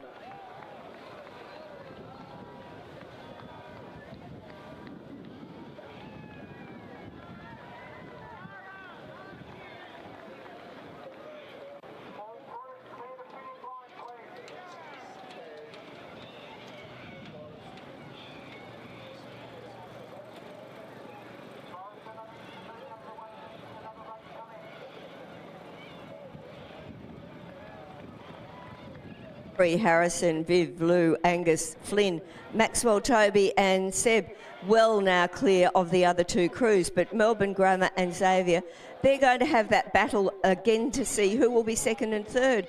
And whilst it is not first position, there is also a race. Nobody wants to, you've always got someone to push against. And those 2 crews, while Scotch comes across the line with clear winner in the Male School 8 Open Division 3.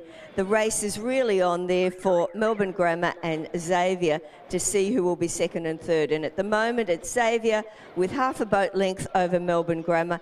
Xavier now pushing away. They've broken the elastic and Melbourne Grammar just falling behind a little bit, but it will be Scotch College first, Xavier second and Melbourne Grammar third. All 3 boats will be going into the final.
We wait now the first heat of the female school Open 8 Division 3. Again,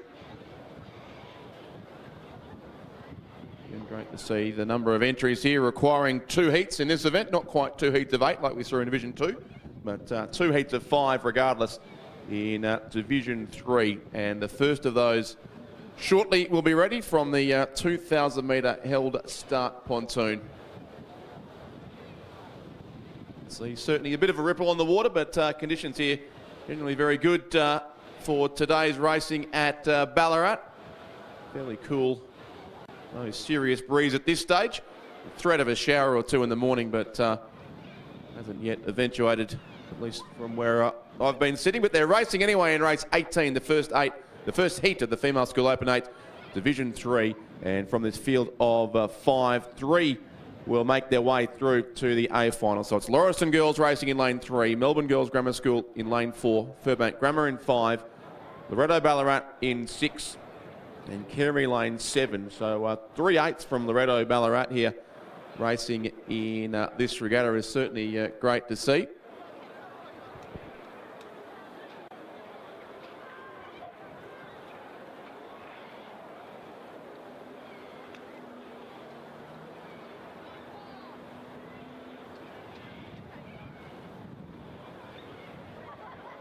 Representative from a couple of crews from that previous race that we saw. Can we please have a representative from Damascus College and also from Lauriston? Damascus College and Lauriston Girls, can you please send a representative to meet with the regatta referee regarding that previous race? Damascus College and Lauriston Girls to the finish tower, please, to meet with Bill Webster, the president of the jury for today's regatta.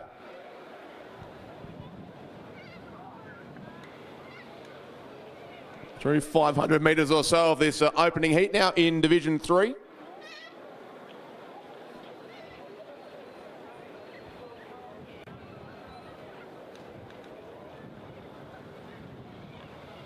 A fairly good line of these 5 crews across the course as well. Melbourne Girls Grammar School, lane 4, possibly the narrow leaders. They're right alongside the Furbank crew. Those 2 crews contested the final of Australian Henley last week, with Furbank Grammar coming out on top in that match race. But I think at this stage it'd be Melbourne Grammar School narrowly, and also Loretto Ballarat. They're doing a very good job in lane 6. I learnt last week at the head of the lake that Loretto's actually only been a rowing school for around about 20 years. They began in the mid-2000s, so there's a storied history of rowing, of course, here in Ballarat, with St Patrick's and Ballarat Clarendon and Ballarat High and Ballarat Grammar, of course. But Loretto fairly late to join as, of course, just a female-only school, but they've become very successful over the past couple of decades, including sweeping the junior events at last week's Head of the Lake.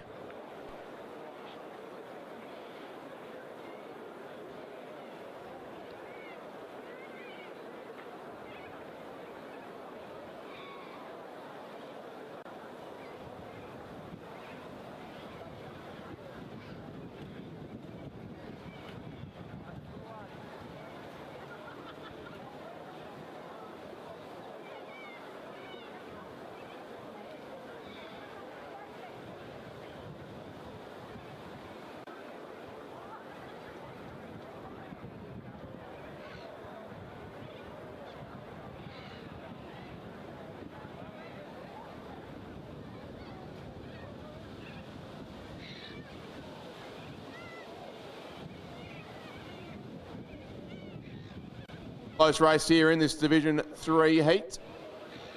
Melbourne Girls Grammar School, the lane 4 crew there of Holly Hawkins, Ava Mould, Cecilia Michael, Belle Duncan, Catherine Pratt and Fia Atkins, Tess Folks, Rose Anderson and Phoebe Paul. Alongside them in the yellow colour then is Furbank Grammar. That's Chloe Stokes, Sophie Paltoglu, Georgia Gobbo, Matilda Nichols, Elise Tiver, Rebecca Machidis, Lexi Williams, Lola Graham and Anastasia Gantsos. And then also in the yellow of Loretto Ballarat, Abigail Cartledge, Eden Templar, Amelia Phillips, Poppy McIlwain, Emma Gowans, Jessica Main, Meg Lynch, Charlotte Pecker and Grace Bales in that boat. So they Probably are our top three. Then the crews on either side of the course back in fourth and fifth position. That's the yellow colours of Carey on screen. A lot of yellow in this race, which is fantastic to see. Carey Grammer Lane 7, Claire Munro, Maya Tate, Eloise Sheridan, Aisha Whiteley, Miller Zurab, Zoe Kendall, Caitlin Jackson, Ella Eagleton and Abigail Wolfe. And across from that crew on the other side is Lauriston Girls, who'd be in fourth place. Sophie Dunlop, Bella Nolan, Romy Frey, Alexander Anderson, Mia Stubb, Chloe Green, Charlotte Tadgell, Brianna Ginn and Jojo Blamey, the crew there from Lauriston. But it's a pretty clear top three, it looks like, in the centre lanes of the course, with 1, 2 and 3 to go through to the A final here. Looks like it'll be Melbourne Girls Grammar School, Furbank Grammar and also Loretto Ballarat in those qualifying spots.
The first heat of the Female School Open 8 Division 3, at least as far as the placings are concerned. The top three are clear and they'll all qualify for the final of this race, which will be held at 10:55 this morning. But three chances for the win here across the course. Melbourne Girls Grammar School, Furbank Grammar and Loretto Ballarat on their home waters are here as well, doing a great job in this 8-oared combination. But it's Melbourne Girls Grammar School who do still have the narrow advantage on the southern side of the course.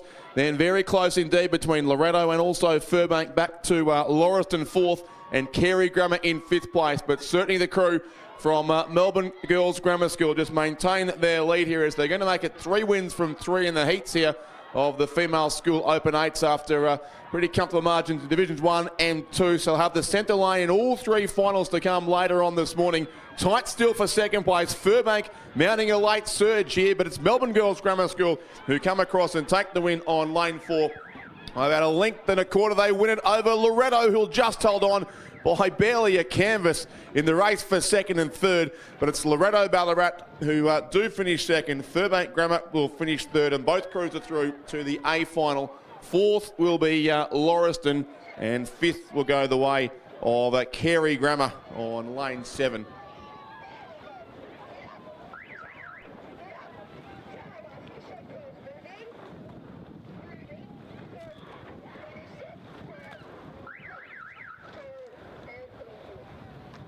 That race, I noticed that Richard said by a canvas, and that's a very old term. When boats were first made, that the beginning and the end of the boat was covered in canvas. Of course, now all the boats are fiberglass or Kevlar or some much stronger fabric than canvas. Some very old boats still have a bit of canvas, but it's a very old piece of technology that Richard there is talking about by a canvas.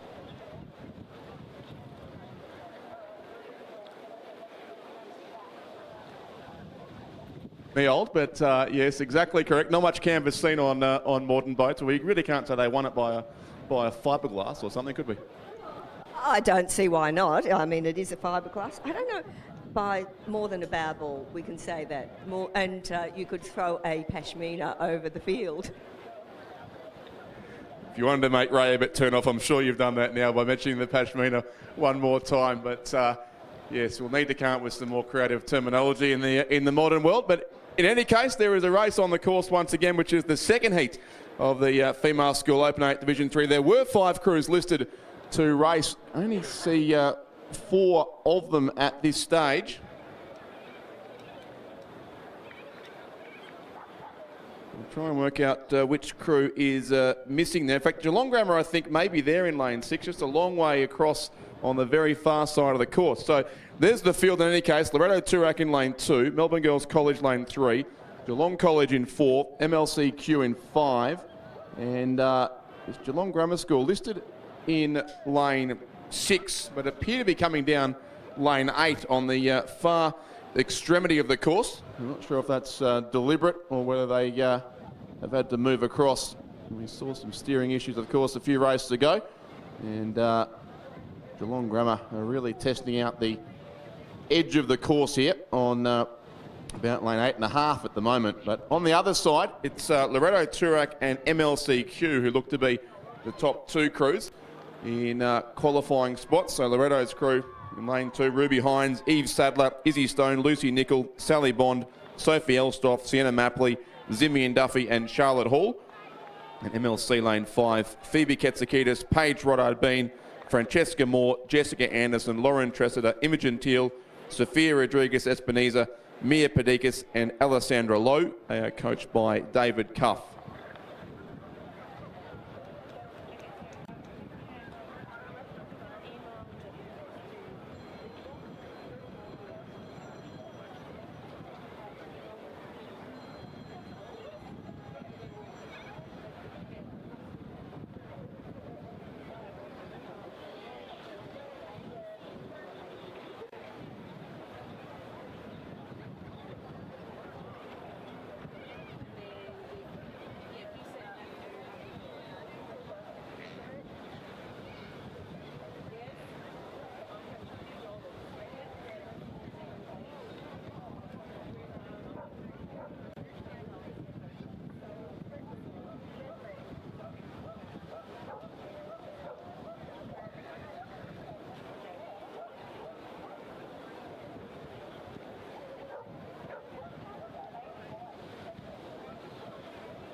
Geelong Grammar up on screen now with you can see the S6 bow number. They are racing very close to our camera boat in lane 8, but they're not out of contention for a qualifying spot, probably most importantly for them. But it is in fact, they probably are looking down the window now because that camera angle a bit deceptive. The blue boat there of Loretto Toorak in the background is well clear out in front from MLCQ.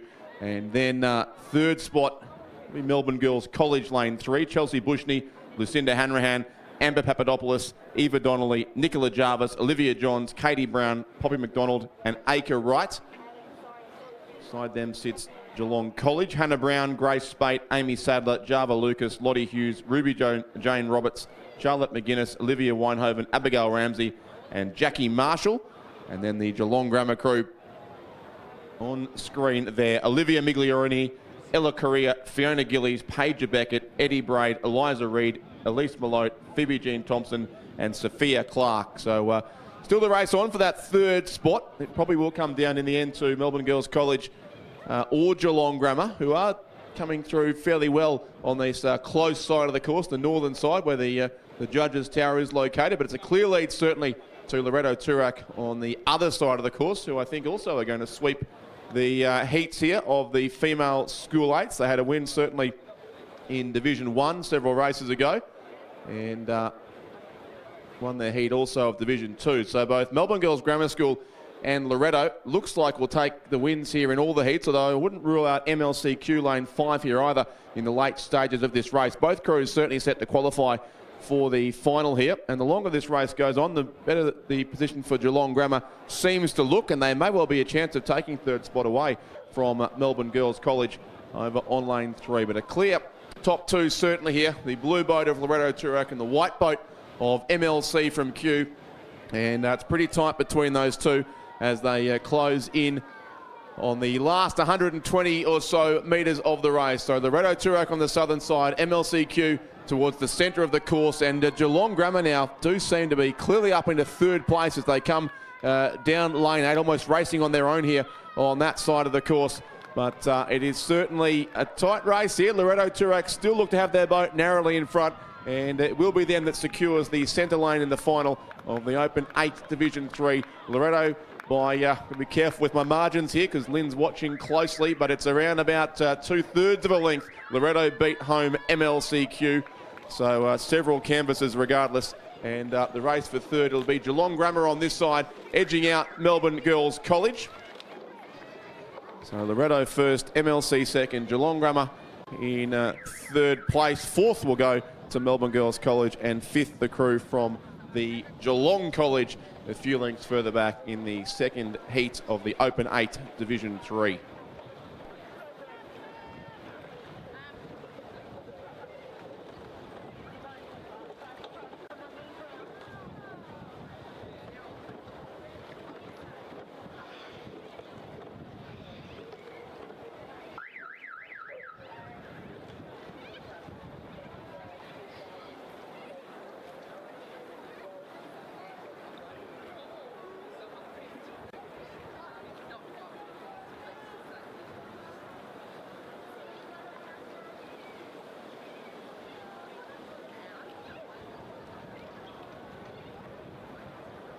We've got a lot of viewers up in Queensland watching us too, I can tell you. So it's great to see the coverage going around the country. And I'm going to have my breakfast and leave you in charge for a couple of races. And did I see that your mum had also sent you a well done, Richard message? She was actually questioning your description of Ray Ebbett as Australia's premier rowing commentator. But anyway, we'll leave that debate for later. We certainly will. All right, Richard, you enjoy your sandwich. Is the next race 20, Richard? Yes, I think it is. It's the Male School 8 Open Division 4. We've got 6 boats in this, the Scotch College, Geelong College, Trinity, Scotch College, Xavier and Melbourne. So lane 2 is Scotch College, Teddy Simons, Din Bonpinti, Max McLaren, Angus Glastonbury, Griffith Arts, Sasha Kennett, Benjamin Snell Bliss, Will Minnett and Lockie Downs. And in lane 2, the Geelong College, lane 3, Oliver Arden, William McCall, Lachlan Buffton, Campbell Howard, Lockie Chen, Xavier Burke, Harry Garland, Hunter Peel, Jade Barwick, coached by Harry Sadler. And Trinity in lane 4, Sam Morgan, Connor Catagaris, Robertson Hay, Alex Twigg, Lucas Twigg, Carter Beamish, Ben So and Hugo Gray, with Oscar Collins is coxing. And in lane 5, Scotch College, Charles Nikoski, Hugo Cole, Felix Jacob, Matthew Veld, Samuel Hughes, James Thompson, Nicholas Wall and Elias Catamol coxing. And lane 6, Xavier College, John Wells, Hamish O'Dwyer, Dareris Mamo, Phoenix Arnold, Felix Duan, Doug Billings, Ben Huddy, Oscar McKellen and Corey Brooks. And Melbourne Grammar School in lane 7, Oliver Gill, Alexander Gents, Percy Scott, Oscar Sorrell, Oliver Lecoq, Tom Larkins, Thomas Batten, Luca Mantello and Samuel Turner. And there's still a fair way down the course in these Men's School Open Division 4. These 8s coming down, and the 6 boats will soon be coming into sight.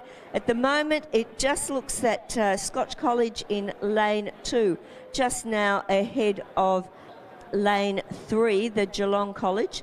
But we'll wait and see as they get just a little bit closer before we can make a call on who is leading in race 20.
Scotch College and Geelong College.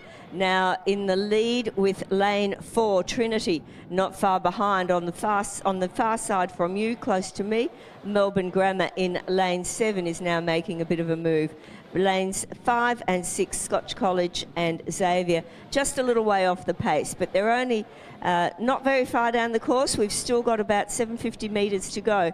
So in this race, anything can happen. There's you never want to call the race finished until all the boats have crossed the finish line.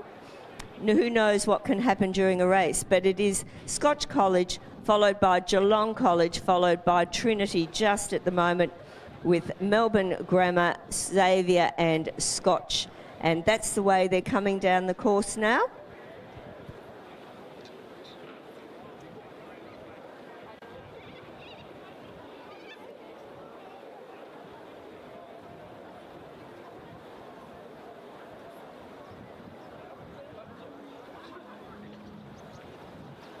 Some cloud cover, not too much of a breeze coming through, and Ballarat's really putting on some really spectacular weather now for some great racing. And as we're looking down, Scotch College now in the lead, being challenged by Melbourne Grammar in lane 7, and lane Trinity, lane 4, just dropping off the pace.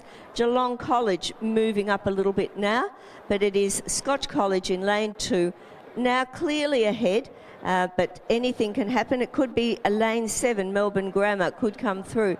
The Geelong College really pushing Scotch now. Trinity just a little way off the pace, then back to Xavier and the other Scotch crew.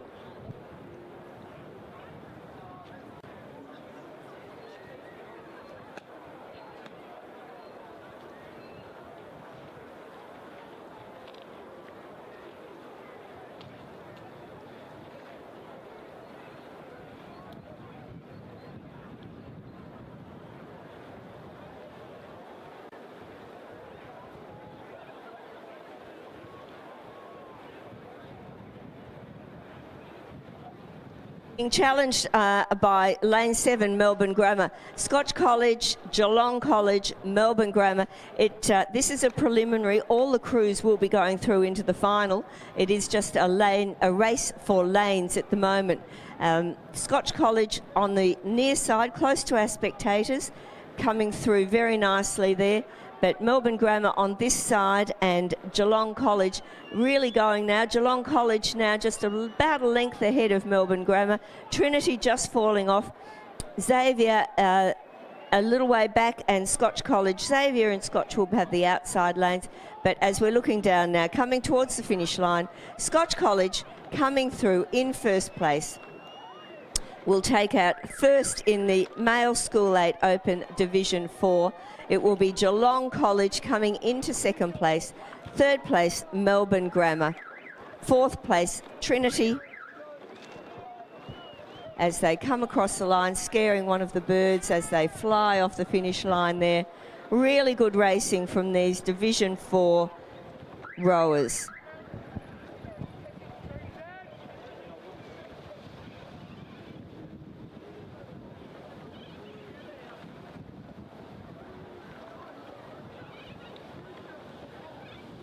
Across in fourth place. Xavier will be in fifth and Scotch College in sixth. It looks like Scotch might have had some steering issues there. They're doing a great job. All of these crews will get the opportunity to race again later in the day.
today we're here with the Female School 8 Open Division 4.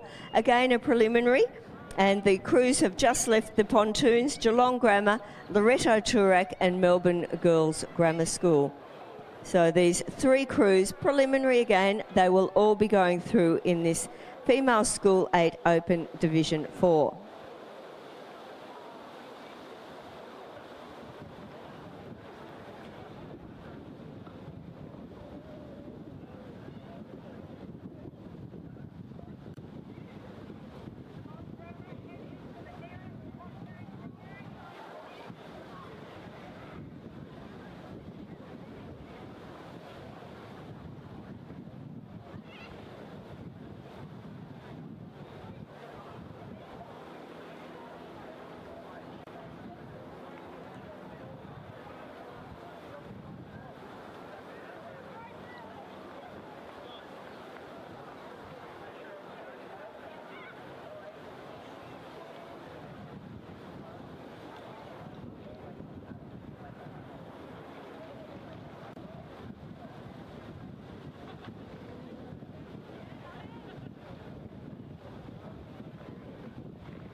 That Loretto Toorak crew of Rosie Darcy, Taya Bale, Peyton Wu, Mia Rizik, Mia Fitzgerald, Zara Perry, Chloe Watson, Eleanor Siska and Amber Coulthard. Coming down the course now, and on there in the centre of the course, and coming second at the moment is Melbourne Girls Grammar, Emma Davies, Tilly Unsworth, Sienna Davies, Celeste Miller-Maka, Finny Hansen, Hayley Dunwoody, Eva Racco, Ellie Hasudis and Miranda Page in the Melbourne Girls Grammar School. Geelong Grammar, Millie Livingston, Maud Bloman, Ellie Bryan, Charlotte Bate, Amelia Masakic, Abby Rose McKay, Ayla Names, Ruby Vidotto and Hermione Hope. So the three crews there doing a great job. I was just talking to Richard, who is comes from Queensland, saying that the Queensland crews all race the same distance every week, and the difference here is some crews race 1,000, some crews race 1,500 and some are 2,000. So our crews in Victoria get a wide range of experience of racing different lengths. And there is different techniques for the different lengths that these girls have to race.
Toorak crew, a very well practiced crew, and as we scan back, we can just see there that would be the Geelong Grammar crew, and the two crews there. There is one that seems to be well off the pace, so I'm not sure what's happening down there. That's the Melbourne Girls crew by the look of it, Melbourne Girls Grammar School in lane 5.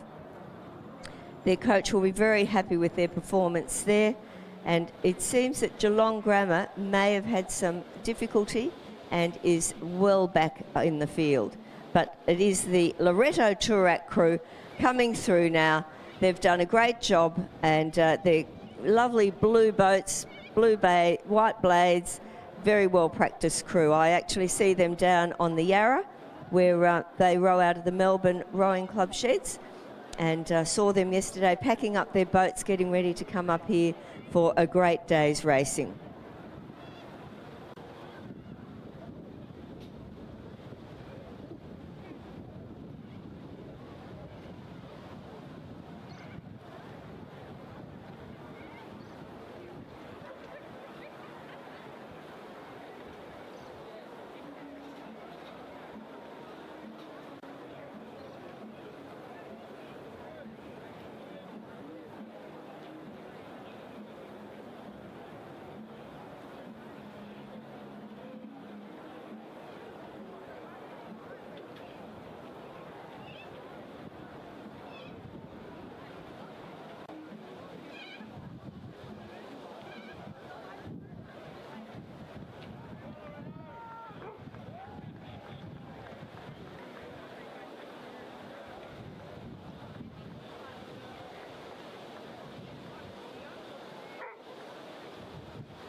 Race, we can just see the wind picking up. I can see on the screen the wind is now blowing the girls' ponytails around as we've got a gust of wind coming through, but it is the Loretto Toorak crew of Rosie, Taya, Peyton, Mia, Zara, Chloe, Eleanor and Amber doing a very good job there in this wind, coming through to take out the win in this female School 8 Open Division 4.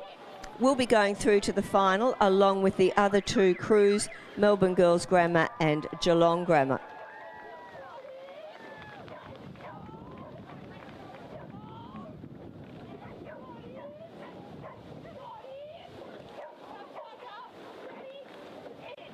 Through now to take second place. Geelong Grammar well back now. And even though they are well back from the other crews, they will get the opportunity to race again.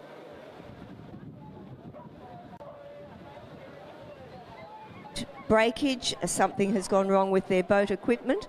They are able now to have the time to fix that and have a much better race in their final.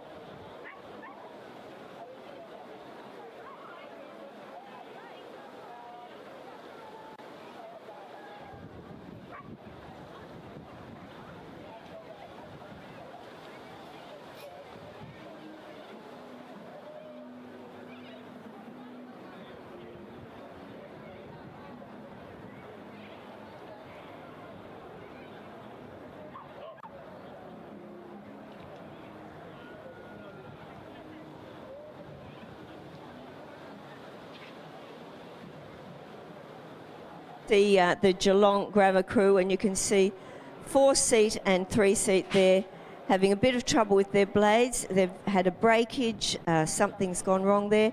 So the coach will be waiting to see these girls, and if there is a breakage in the boat, they have plenty of time to correct that, to get it finished, to get it fixed so that they can row in the final.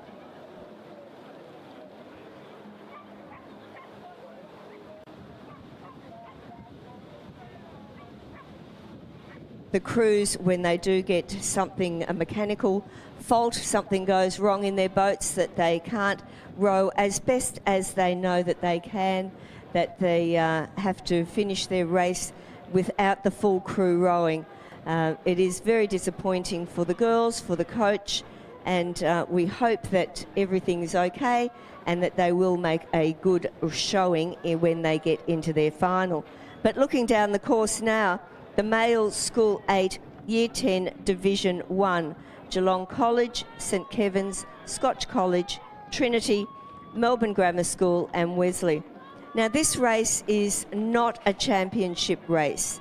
It is not a championship race. This is to give our boys an extra chance of racing, as the girls have had a lot of opportunity for race, the boys not so much. So this male School 8 Year 10 division has been added to our championship regatta to give the boys an extra chance of racing, but it is not a championship race.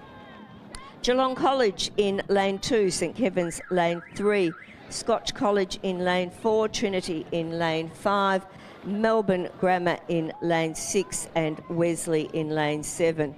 And at the moment it is the Trinity crew in lane 5, Charlie Harris, Patrick Board, Matthew Tolty, Spencer James, Joe Sammartini, Will Johnson, Daytona Jabogoskin, James Devlin and Oscar Collins just in the lead. In Geelong College in lane 2, Sam Stewart, Charles Wetnall, John Hoare, Billy Manderson, Hamish Connor, Lachlan Hart, Henry Miller, Joshua Thompson and Harry Neat is just off the pace there. In lane 2, St Kevin's, Harry Sutherland, Ben Gallant, Gus Vanden Boone, Ned Lewis, Darcy Foran, Gregor Pickford, Louis Lafoe, Alexander Drever and Noah Dolson just moving up into first place, just behind Scotch College of James Abbott, Zek Rafael, Will Richards, Marla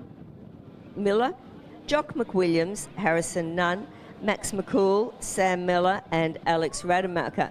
And the St Kevin's crew now ahead. And in lane 5, the Melbourne Grammar crew of James Blaney, Henry Zolad, James Negri, Arthur Thomas, Charles Callard, Thomas McClellan, Archer Adkins, Finn Mitchell and Sam Hallis have moved up now into second place. In third place or fourth place is the Wesley crew in lane 7, Hardy Vollenbrock, Zach Roylance, Isaac Dawson, Sam Romney, Oscar Ormsby, Nicholas Crozier, Jack Shepherd, Sonny Kirk and Hugh Robinson. But it is now the St Kevin's crew in lane 3, now being challenged for the lead by the Melbourne Grammar crew in lane 6. So it is those two crews. The first 3 will go through to the final, the next 3 will go to the B final. So now I think Melbourne Grammar has just now taken the lead over St Kevin's. They've been pushing very hard and the race is going to be on to see who gets into the final out of Geelong College and Scotch College. But it is now the race for first place between Melbourne Grammar and St Kevin's. Melbourne Grammar and St Kevin's really pushing, each of them wanting to be first place. Third and fourth is going to go to St Kevin's and Trinity. But as we come down to the line, very close finish here, very close between Melbourne Grammar and St Kevin's. Melbourne Grammar is just going to take the lead there. Well done to Melbourne Grammar. St Kevin's will be in second place. Race is on for third. Is it going to be Scotch Geelong College? Scotch now just pushing their bow number ahead. They're about half a length in front now. It will be Scotch College going into third in the final. Geelong College into fourth and pushing for fourth and fifth. It is Wesley is now into fifth place and it will be Trinity in sixth. An exciting race there with all crews really pushing forward to get to those first 3 places into the A final of the male School 8 Year 10 Division 1. For the final of this race there will be a schools medal but not a championship medal for first, second and third.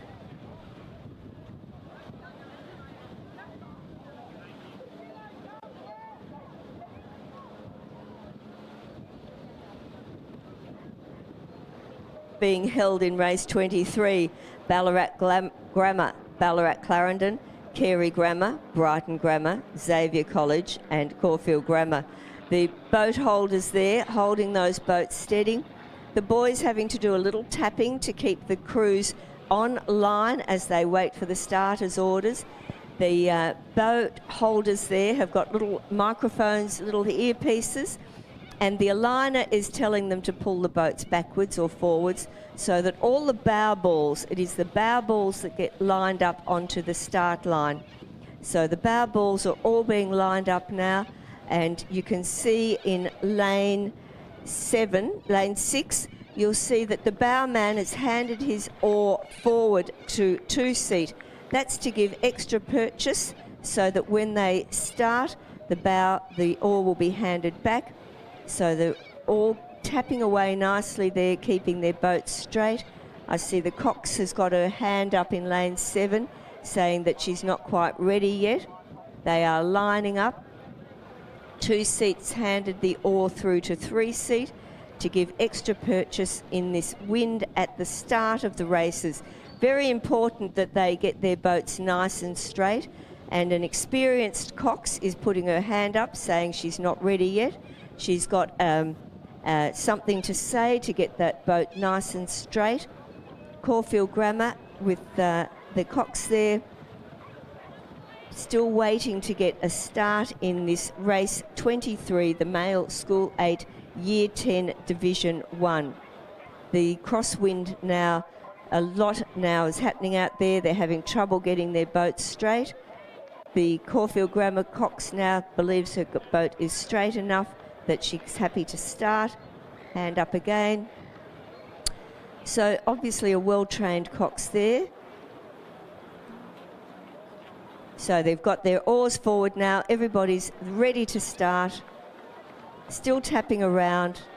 Starter having trouble getting them all lined up, and now we've lost the connection in lane 7. So you can see now, as you're watching this screen, how difficult it is for all your crews, for all your champion rowers there to really get a good start. Very important that they do, and they are off and racing with Ballarat Grammar, Ballarat Clarendon, Carey Grammar, Brighton Grammar, Xavier College and Caulfield Grammar.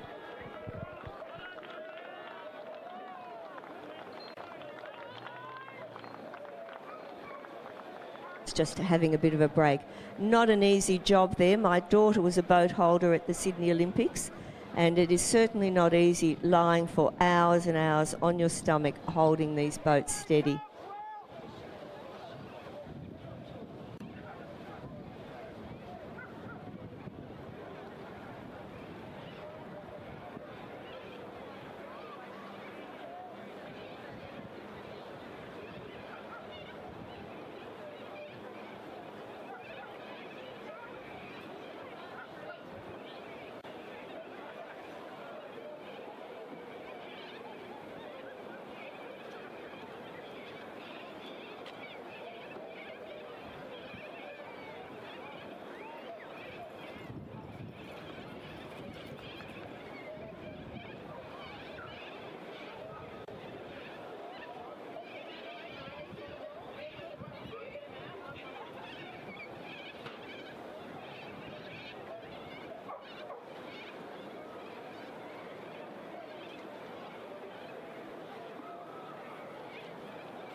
Rex Brennan, Lachlan Goss, Tim Fall, Jack Sharkey, Clive Dunstan, Hugh Myers, Jack McGee,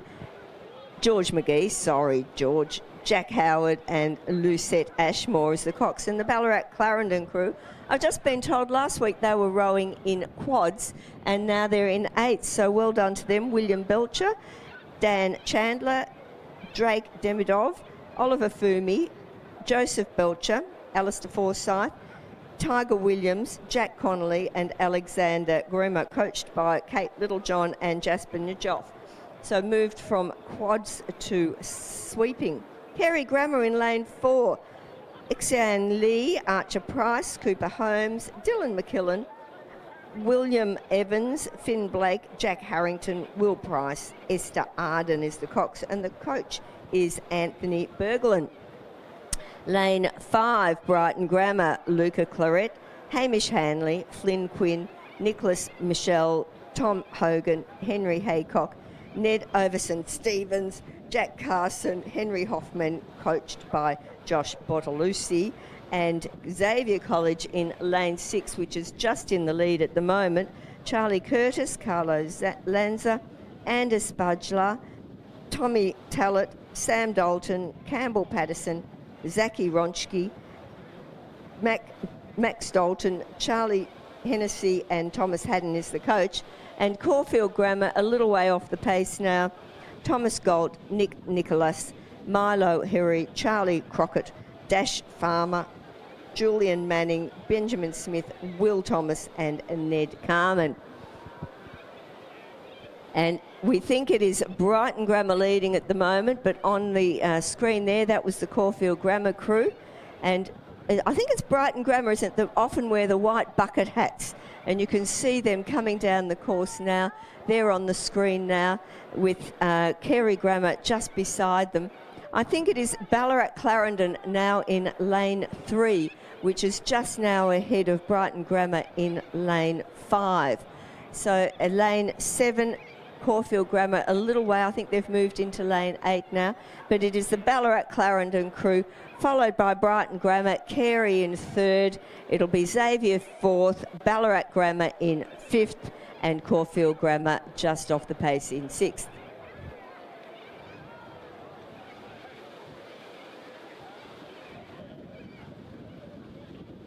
Say that if you are wearing a hat, it has to be the same colour hat, but it doesn't have to be the same style.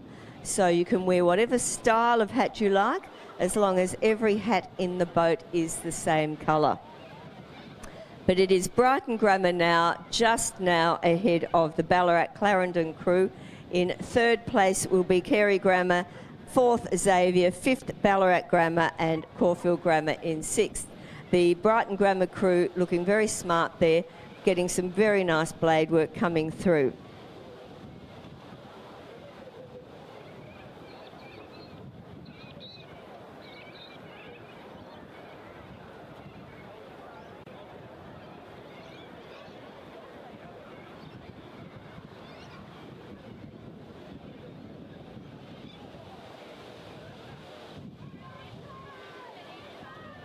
Race. It is the Brighton Grammar crew now coming through, clearly leading over Ballarat Clarendon. Ballarat Clarendon still have the chance to just pull the oar a bit harder.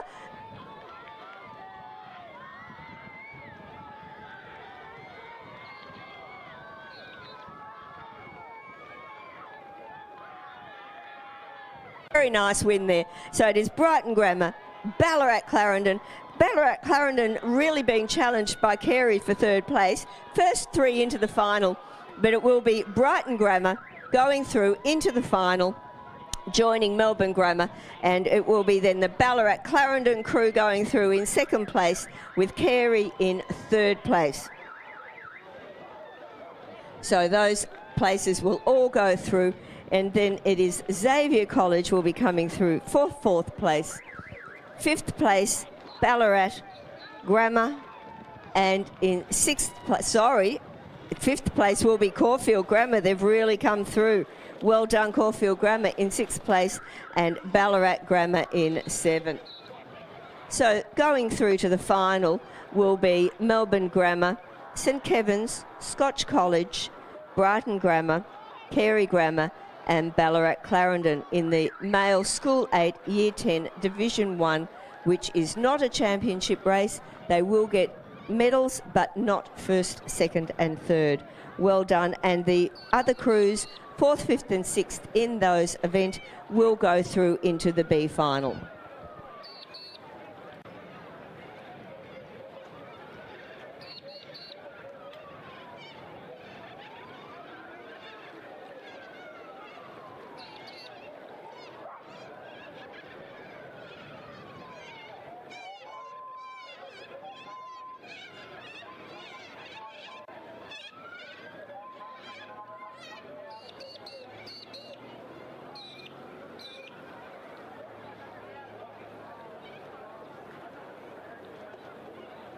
Coming down now. This is our first club event. Melbourne University and Mercantile, Mitchell Hooper and Tom Hooper. And for Mercantile, Charlie Clark and Hamish Nicol. So in a pairs race, only 2 of them in this, but not very easy in these conditions. So well done to Melbourne University. The Hooper, and I'm guessing brothers, I'm just guessing, look to be well in front now of the Mercantile, Clark and Nicol.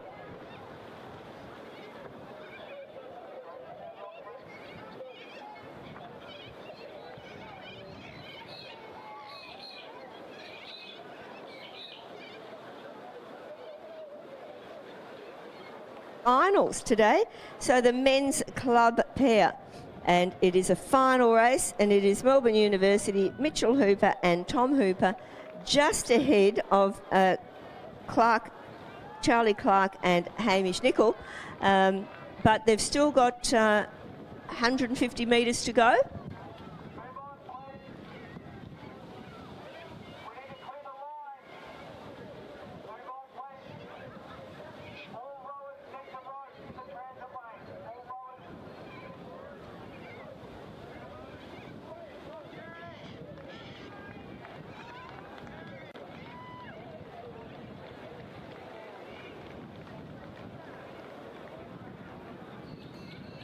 First of our finals for the Victorian State Championships.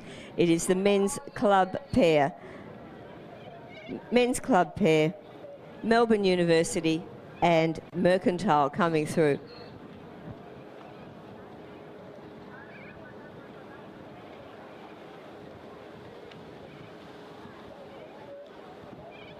University, Mitchell Hooper and Tom Hooper coming through for the first final of this second day of the Victorian State Championships, with Mercantile in second place.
Pair is coming down now. Melbourne University, Lucy Thompson and Angelica Woodruff Halebury in lane 3. Kate McNeil and Clodagh McCartney, coached by Susan Andrews and Andrew McNeil. Melbourne University, Annabelle Barnett and Jacinta Caruso in lane 4. Lane 5, Richmond, Kate Dyball and Helen Pearce. And in lane 6, Wendouree Ballarat, Georgia Montague and Lucy Richardson. Coaches are Jamie McDonald and Philip Bourlignon. Now, just last week, a couple of weeks ago, Georgia Montague was racing for Queensland. So she's now down here with Wendouree Ballarat, teamed up with Lucy Richardson. Kate Dyball and Helen Pearce have been winning a lot of pairs races. I see them training regularly. Kate McNeil and Clodagh McCartney have been doing exceptionally well in all their races, but it does look to be the Wendouree Ballarat crew of Georgia Montague and Lucy Richardson who are in front now, just in front of the Haileybury crew, Kate McNeil and Clodagh McCarthy.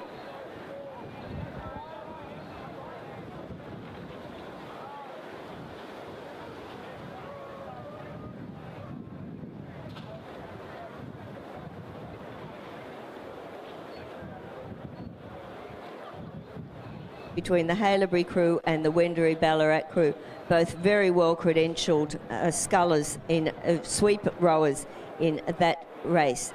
The Richmond crew a little way off the pace now. Melbourne University, Annabelle Barnett and Jacinta Carew coming through, and Melbourne University, Lucy Thompson and Angelica Woodruff a little way off the pace. So the interest now is in lane 3, lane 4 and lane 6, Haileybury, Melbourne University and Wendouree Ballarat. It'll be who can just hang on 2,000 metres. It's a long, long way to row. So these girls in their pairs race, female club pair. So these girls have to belong to the same club to compete in this, no composite crews. And it is the Wendouree Ballarat crew now just in front of the Haileybury crew. Haileybury is a school, but they're allowed to compete. It is a club.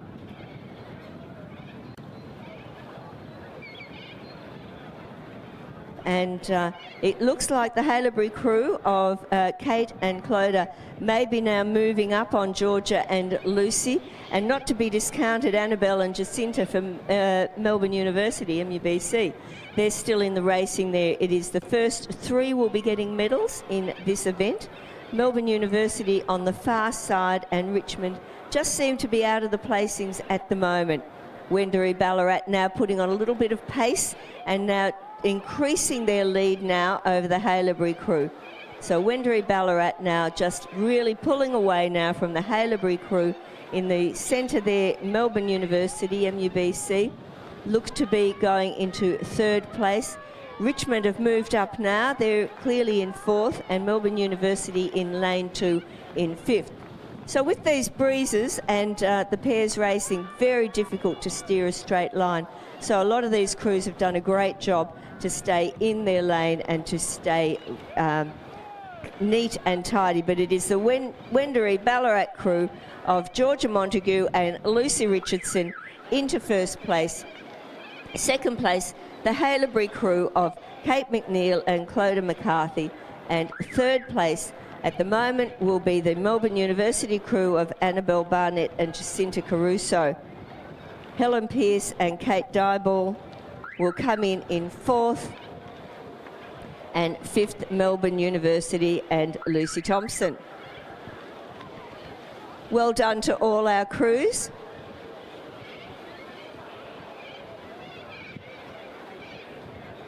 Georgia, Lucy, Kate, Clodagh, Annabelle, Jacinta, and Kate, and hello, Helen.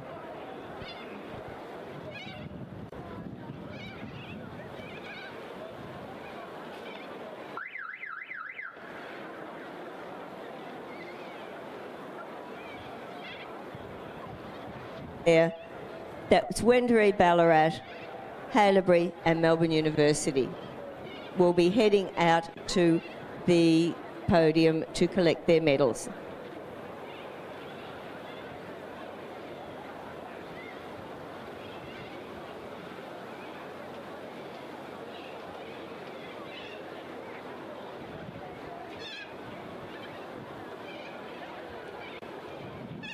Of the female club pair is the men's club single scull.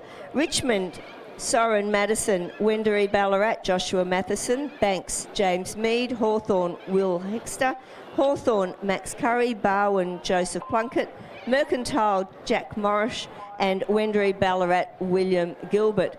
And it is now in the Banks rower of James Mead, coached by Brendan Scott, in the lead now over the Hawthorn rower of Max Curry. These crews have come down in their single scull very quickly. Well done to them. 3rd place now, looking to be Wendouree Ballarat, Josh Matheson. fourth is really close now between Wendouree, Ballarat, Mercantile and Barwon, Will Gilbert, Jack Morrish and Joseph Plunkett.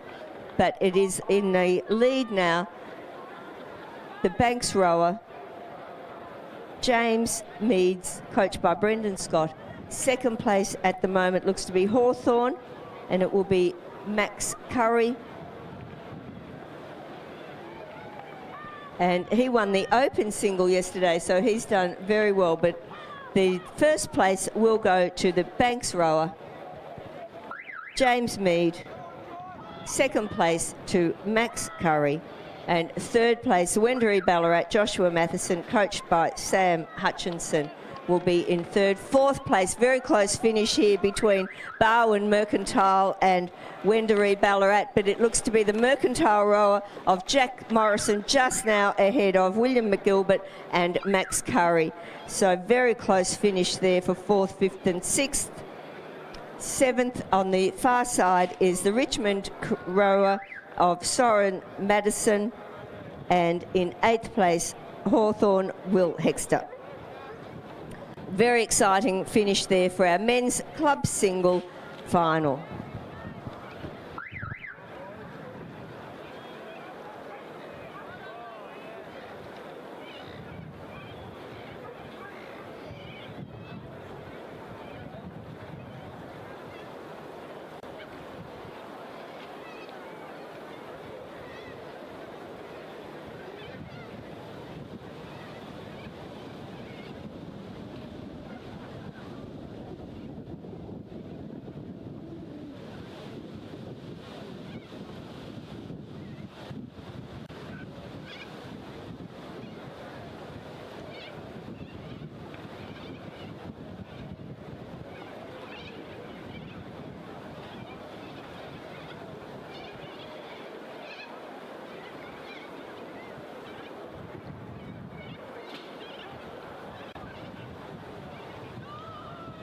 Go around to collect their medals. Chris Orich, one of our board members, will be doing the presentations, assisted by Steph Dorstein. So it's great to see the board members very involved here. And our acting CEO, Adam Harrison, I'm sure will be there to congratulate all our rowers at the Victorian State Championships Day 2.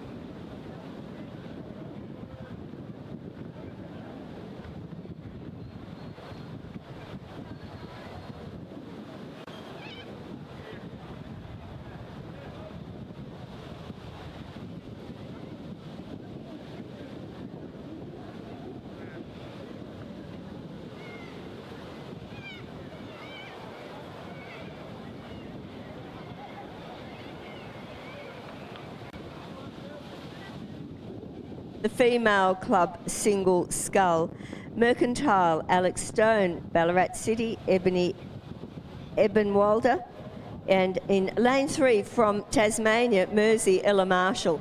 I'm sure, Richard, she did not row her scull across Bass Strait. I think it probably came over, and we will all be heading down there. The Masters will be heading down there in May. Yarra Yarra, Zara Kafuri in lane 4, Richmond, Lily Innes Irons, coached by Will Golding and Luca Mia in lane 5. Lane 6, Mercantile, Louise Carr. Lane 7, MUBC, Kana Kakamaris. And Barwon in lane 8, Jenna McCarthy, coached by Michael Cushion. Oh, Michael.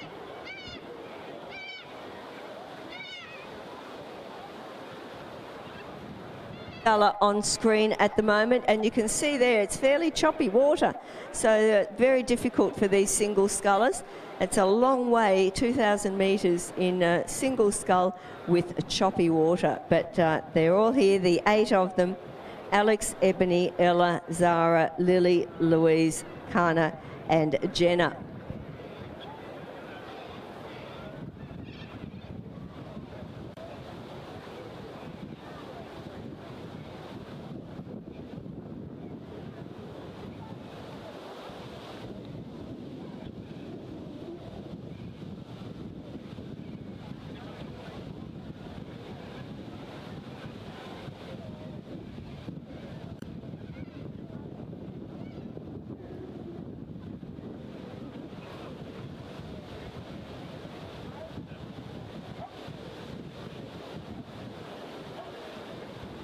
lanes 4 and 6, Yarra Yarra, Zara Kafuri, and lane 6, Mercantile, Louise Carr. Louise Carr won the race yesterday, I believe. I think so. So she's out there again today. Don't know what the conditions were like yesterday. But today the wind is just starting to come up, clearing some of the clouds, which is giving us a beautiful glimpse of the blue sky. But it is lane 6 now, just ahead of lane 4. Lane 2, Ballarat City, Ebony Ebenwalder, now moving up as well. So some of the other races, Mercantile, Alex Stone, Lily from Richmond, and Kana from Melbourne University, and Jenna from Barwon, just a little way off the pace. But the interest now is in lane 2, lane 4, and lane 6. And it looks like lane 4, Yarra Yarra, Zara Kafuri, just taking the lead now over the Mercantile rower of Louise Carr.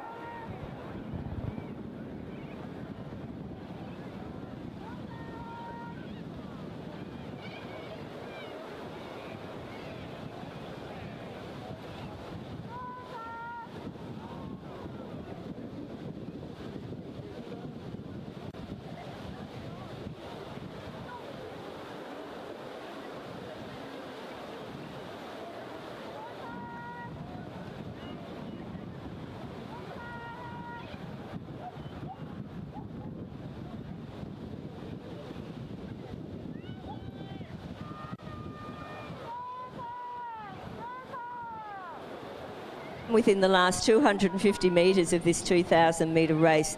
Very close rowing there between lane 4 and lane 6, Zara Kafuri and Louise Carr.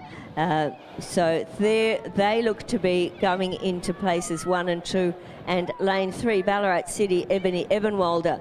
Not far, but it is the interest now between lane 4 and lane 6, Yarra Yarra and Mercantile. Yarra Yarra just now about half a boat length ahead of Mercantile. So really pushing through now as they get into slightly stiller water, as they get a little bit of protection from the spectator area there.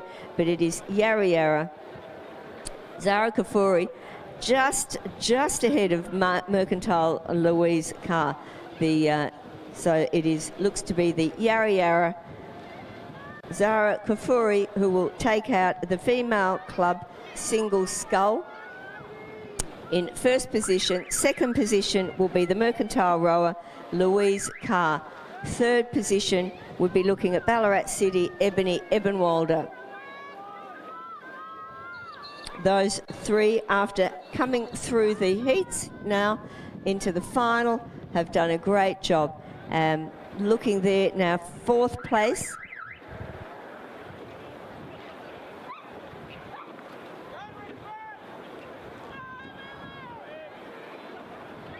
Mersey being challenged very much by the Richmond rower of Lily, but it is Mersey, Ella Lewis, Ella Marshall in fourth place, Lily Innes-Irons in fifth place from Richmond.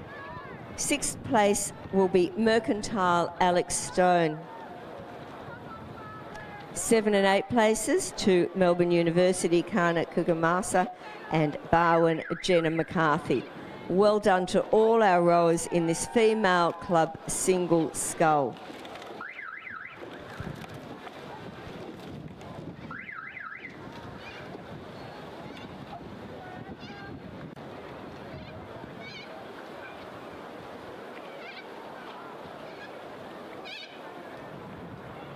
Which is halfway down the course, is the female under 21 coxed quad scull. Strathcona, Gippsland Grammar, Strathcona, Albert Park College, Toorak College, and Melbourne Girls College.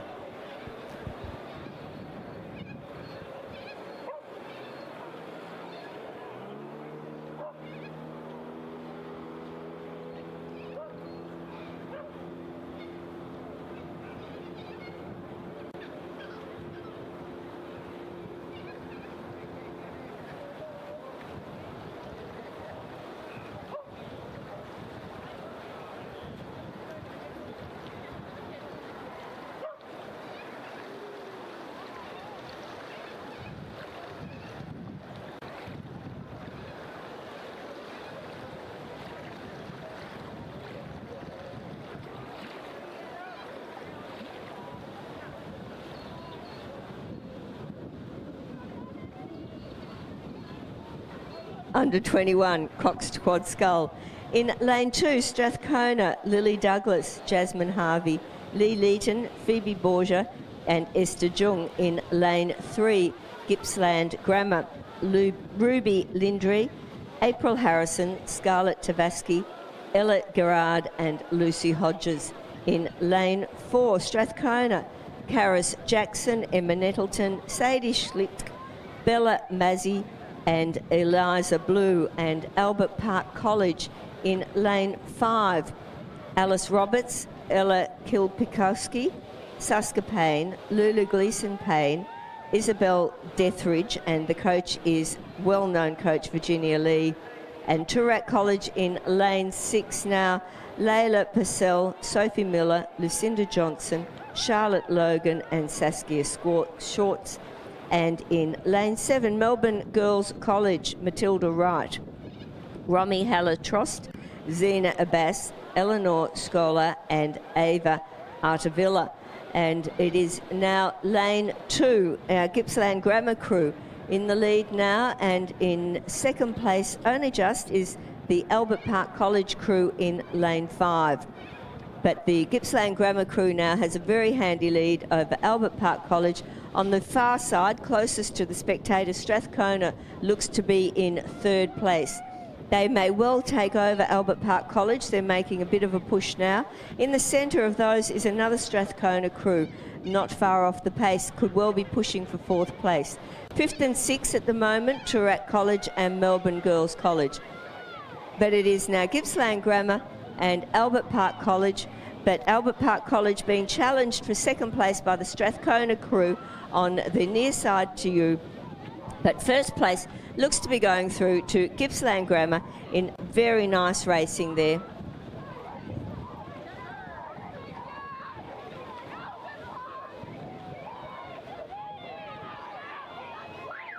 And it is Gippsland Grammar in lane 3, and second place, very close there between Albert Park College, but it is Albert Park College in second, Strathcona in third. Fourth place will be the other Strathcona crew, and 5th and 6th, Toorak College and Melbourne College. So race 28, female under 21, coxed quad scull, with all of these school crews, so they are well under 21. In first place is Gippsland Grammar in lane 3. Second place, Albert Park College in lane 5. And third place, Strathcona in lane 2.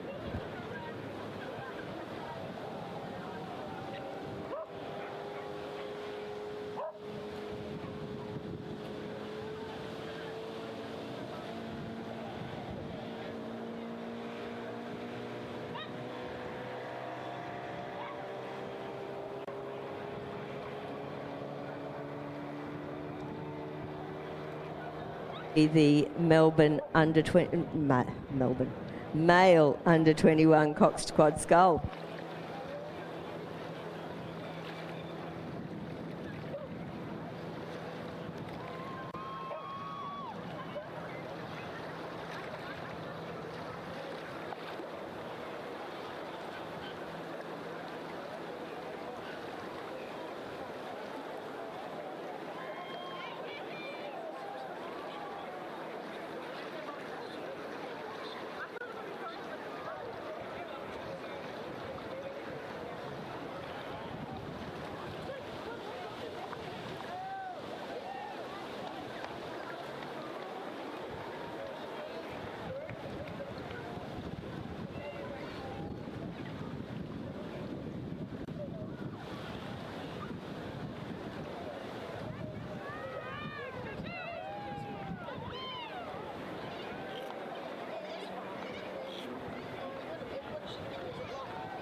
Male under 21 coxed quad scull Melbourne High School in lane 1, Trinity firsts in lane 2.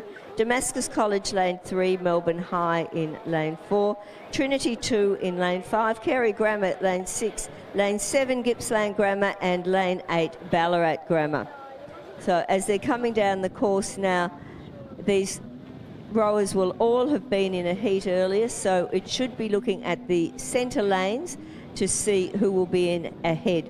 And at the moment it looks like Carey Grammar in lane 6 and Trinity lane 5 seem to be just ahead now of lane 2, Trinity 1.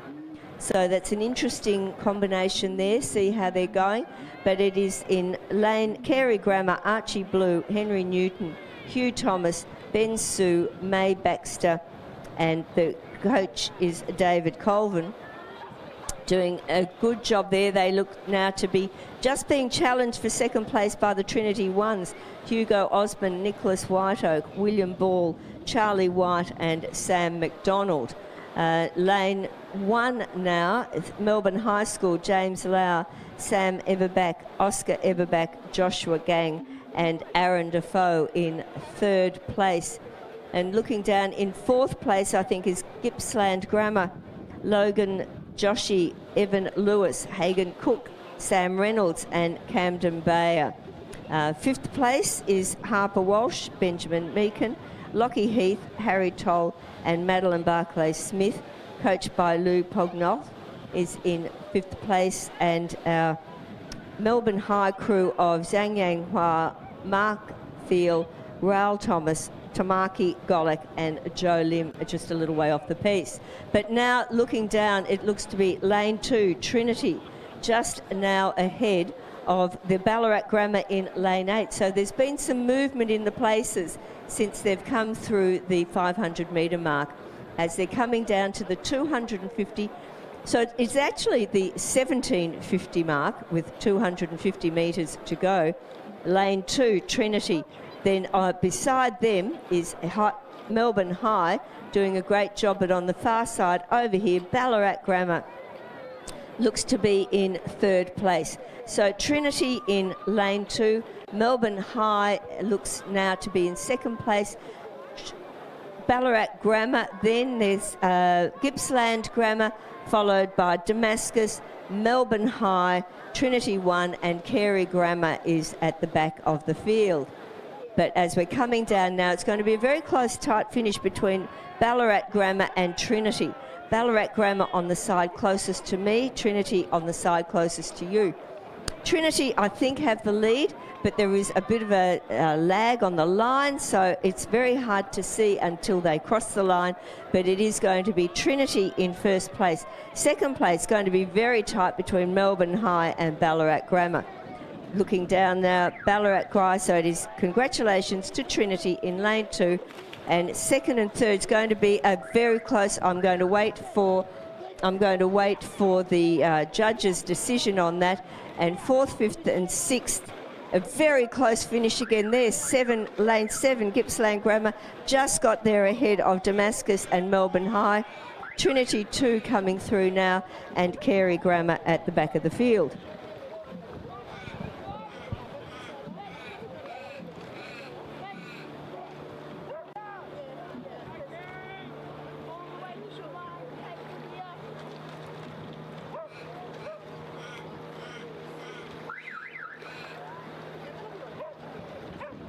Confirmation for the results of second and third in the male under 21 coxed quad scull, but it was Trinity in lane 2 who won that race 29.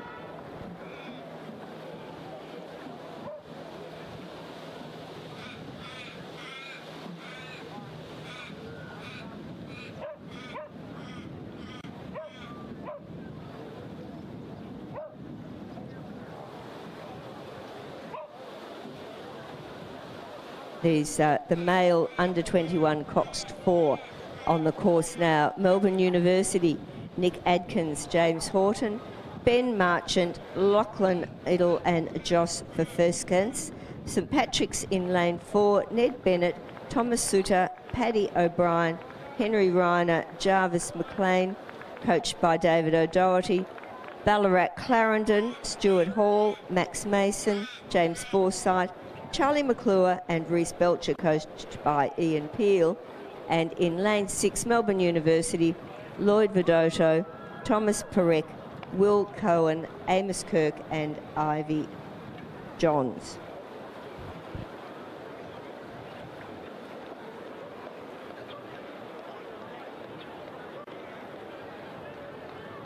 Coxed fours coming down now, coming up to the 500 metres to go, and it is lane 3, Melbourne University, now clearly ahead of St Patrick's, Ballarat Clarendon and Melbourne University.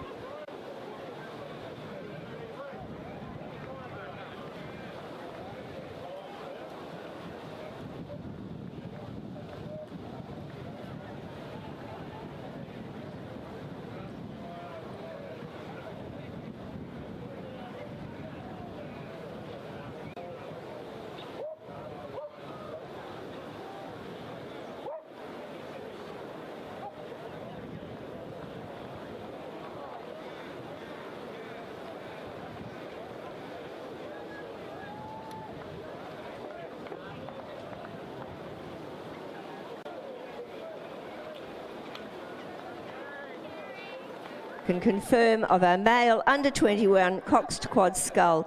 In first place, C2 Trinity. In second place, C8 Ballarat Grammar. And in third place, C1 Melbourne High. They can all go round to the pontoon to collect their medals. Well done to all of those crews. But now, looking now at the finish line, Melbourne University in the male under 21 coxed quad 4. They are well now ahead. They are about 6 lengths now ahead of the other 3, St Patrick's, Ballarat Clarendon and Melbourne University. So it's going to be very tight now to see who will get second and third place in race 30, the male under 21 coxed 4. But congratulations, Melbourne University. Clear winners there, but second and third very close between lane 4 and lane 5, St Patrick's and Ballarat Clarendon. But it will be Ballarat Clarendon going through to get the silver medal, and St Patrick's the bronze, and Melbourne University will come in 4th place. Well done to our male under 21 coxed fours. The winner, D3 Melbourne University. In second place, D5 Ballarat Clarendon, and in third place, D4 St Patrick's College.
under 21 coxed 4. 2 MUBC crews in this. In lane 4, Tiffany Crossthwaite, Chloe Nevins, Meg Dumbrell, Jemima Wilcox and Jackie Evans, coached by Connor McConville. And in lane 5, Amelia McComb, Olive Pascal, Lucy Green, Felicity Murray, Ivy Jones, coached by Connor McConville. So the two of them, 2 crews, both from MUBC in the female under 21 coxed 4.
Melbourne University versus Melbourne University, but it is lane 4, Tiffany, Chloe, Meg, Jemima and Jackie Evans now well clear of their club members, Amelia, Olive, Lucy, Felicity and Ivy. So Melbourne University first and Melbourne University second. But it is Melbourne University, lane 4, the winners of race 31.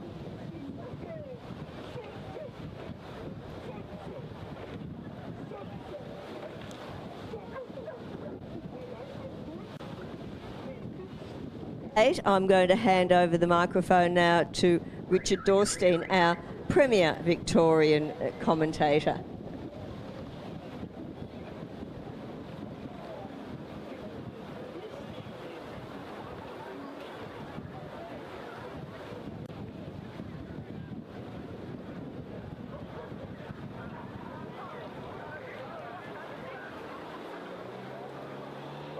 I hear that there's someone in Warndoo in central Victoria listening to the live stream. Hello, Sally.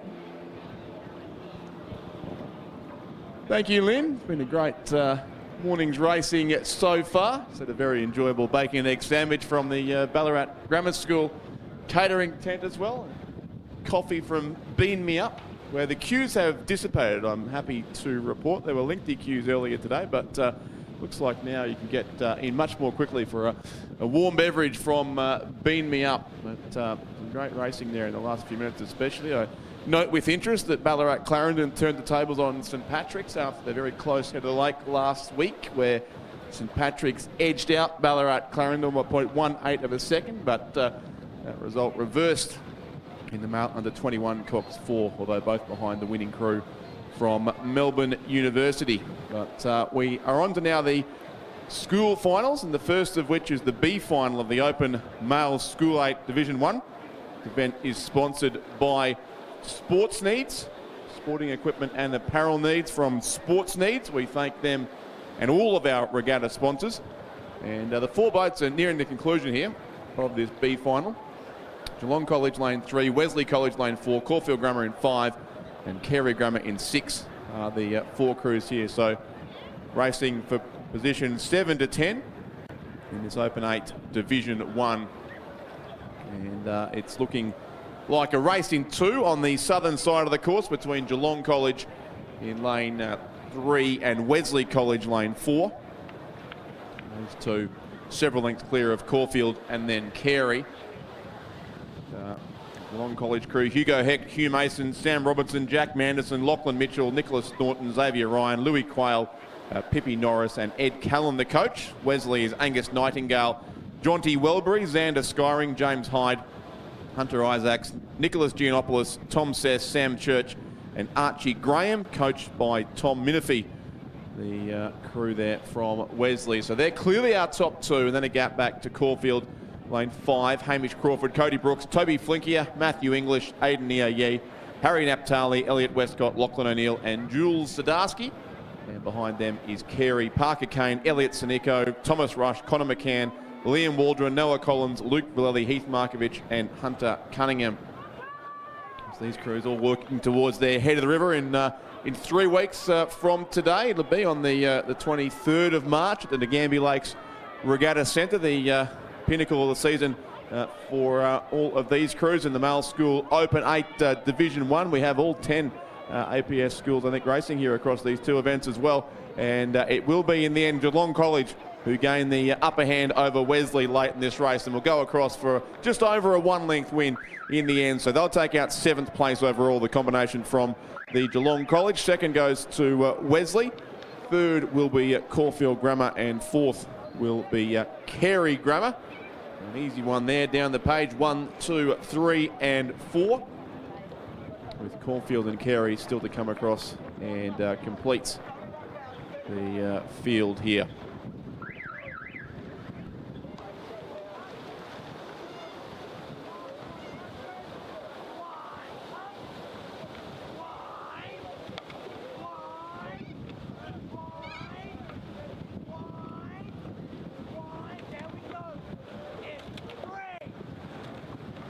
As we see the crew from Carey come across and back down the course already, well racing in the A final of the Male School Open 8, again sponsored by Sports Needs, this event, and they are racing for the H.E. Butler Trophy to be awarded to the winning crew here in the Male School Open 8 Division 1. So one of the premier events of this regatta on the course right now. Brighton Grammar School in lane 2, Xavier College in 3, St Kevin's in 4, Melbourne Grammar in 5, Scotch College in 6 and Geelong Grammar racing in lane 7. So the field of 6 well and truly on their way. In fact, about halfway through the race now as they come through, and still a pretty good line too across the course. Our heat winners in the centre lanes there, Melbourne Grammar School in 5, St Kevin's in 4, and the red colours of Scotch College showing out prominently too on lane 6, the crew that was narrowly beaten by St Kevin's in a photo finish in that heat. Very little between those two, and I suspect at the time that both crews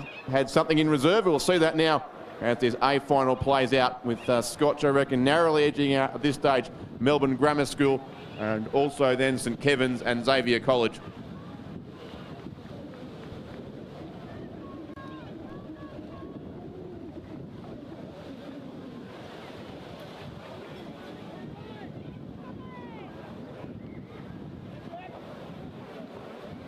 Case now as our camera boat joins in the action. It's actually the 2 second place crews from the heats sitting 1st and 2nd at this point. Scotch College in 6 and Xavier College in lane 3. The crew for Xavier: Jonty Brunt, Ollie Gurry, Rory Hogan, Luke Punt, Jensen Stewart, Harrison Reynolds, Joe Lee Conway, Harry Glass and Zane Tackler, coached by Sean Lake. And Scotch College in 6, Alexander Bruce, Adrian Marrow, Lockie Green, George Clifford, Max Boycott, Angus Maloney, Joe Collingwood, Hugo Purnell and Thomas Finlay.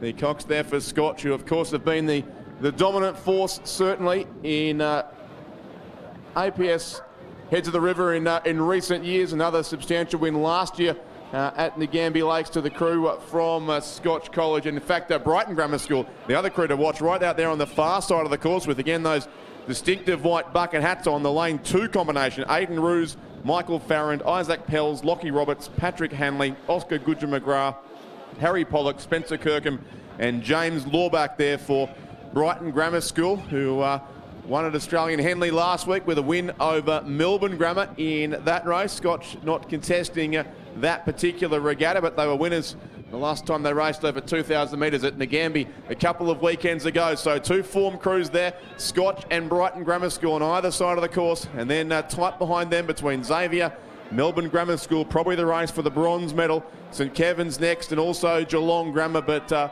think probably excluding Geelong Grammar, there'd be about a length and a half from first to fifth as these five crews make their way down the course in the final stages of the race for the H.E. Butler Trophy, the male school Open 8 Division 1, sponsored by Sports Needs, and a grandstand finish in prospect here. Brighton Grammar School on the southern side, Scotch College on this northern side of the course, then very tight also with Melbourne Grammar, Xavier and St Kevin's, the five crews lined up across the course, but Brighton Grammar School looks to just have the pace at this stage on the rest of the field. Scotch trying to reel them in. Xavier College moving fast in that yellow boat now as well, along with Melbourne Grammar School. But Brighton Grammar School on the southern side of the course are going to take this race out by a boat length exactly. Brighton Grammar come across and win the male school Open 8 Division 1. Very tight for second. I think it'll go to Xavier just edging out Scotch. Fourth and fifth is tight too. Melbourne Grammar School will get that over St Kevin's, and sixth place will go the way of Geelong Grammar School. About 2 lengths first to fifth. In the male school Open 8 Division 1, the H.E. Butler Trophy will go to Brighton Grammar School after a great race there over 2,000 metres here on Lake Wendouree. And unofficially it looked like Xavier just over Scotch College for silver and bronze. We'll have confirmation of that placing shortly.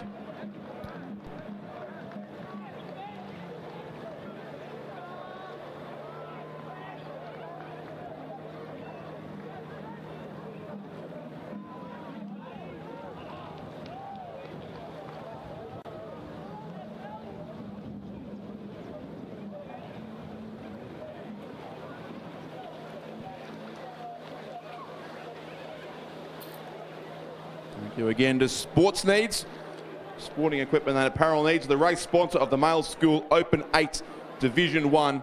And Brighton Grammar School finished third in their heat earlier today and ended up in the outside lane, but turned the tables there on the other crews and won it by a length. So Brighton Grammar School lane 2.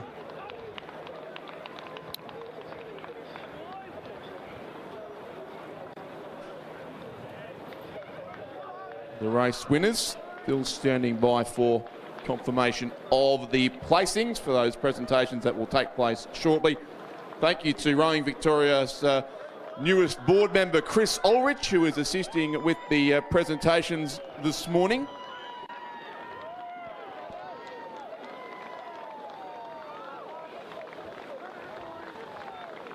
So Ryan Brighton Grammar,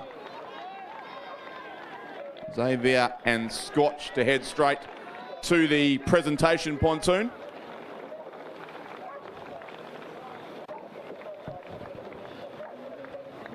As we meanwhile await the start. In fact, we now have the start in our next race, which is the B final of the Female Open School 8 Division 1. The big field of 12 across these two events. So 6-boat B final followed by a 6-boat A final.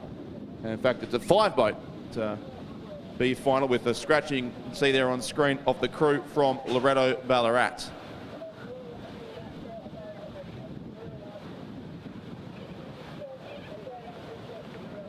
Placing now in race 33. It's first lane 2 Brighton Grammar School, second has gone to lane 3 Xavier College, and third has gone to lane 6 Scotch College. So 2, 3 and 6 the placings, and the official margin according to Lynn Charge about 2 centimetres.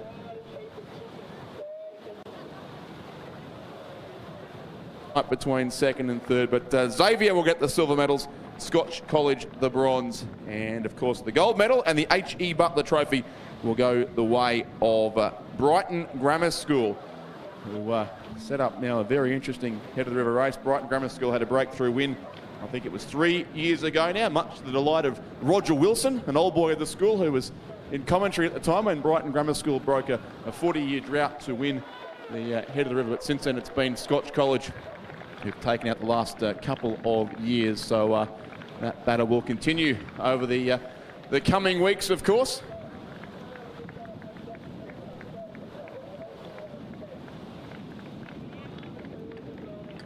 Some footage there from the presentation at podium, as well as the Brighton Grammar School 8 does come in to shortly receive their medals. First, second and third place, of course, receive medals here at the State Championship Regatta. And you can see behind the presentation podium there just the size of the boat park at this regatta. I walked into the venue early this morning from that far side on the left of screen, and there are boats stretched basically as far as the boat park allows. So I'm not sure I've ever seen Lake Wendouree quite as full as it is here today. The possible exception of the World Masters Regatta back in 2014 held on this course. Did you win a medal there too, Lynn? No, I didn't win a medal. I was officiating on that day and out on a boat and doing a lot of work, making sure that the rowing and the racing was fair and safe. Lucky there's no cameras in the commentary box, but Lynn is resplendent in a bright green jacket, a vintage 2014 World Rowing Masters Regatta from this Lake Wendouree course. So great to see it survived a decade, that jacket. And now you're a Masters specialist, and you're now a world champion. I know you're setting your sights on the next year's World Masters as well. The World Rowing Regatta next year for Masters is in Germany, so I won't be going, but I think the following year it's in Prague. So that's where I intend to go, not next year, but the following year. But we're looking forward to these crews will all be racing in Penrith in March, and Richard and I will both be up there.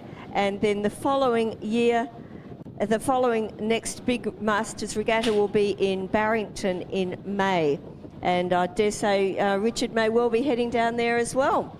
So I will be rowing down there, trying to win a medal, but just enjoying the competition of getting together with the like-minded rowers in the Masters fields, and we all get down there and have some very splendid racing. But what's happening on screen right now, Richard?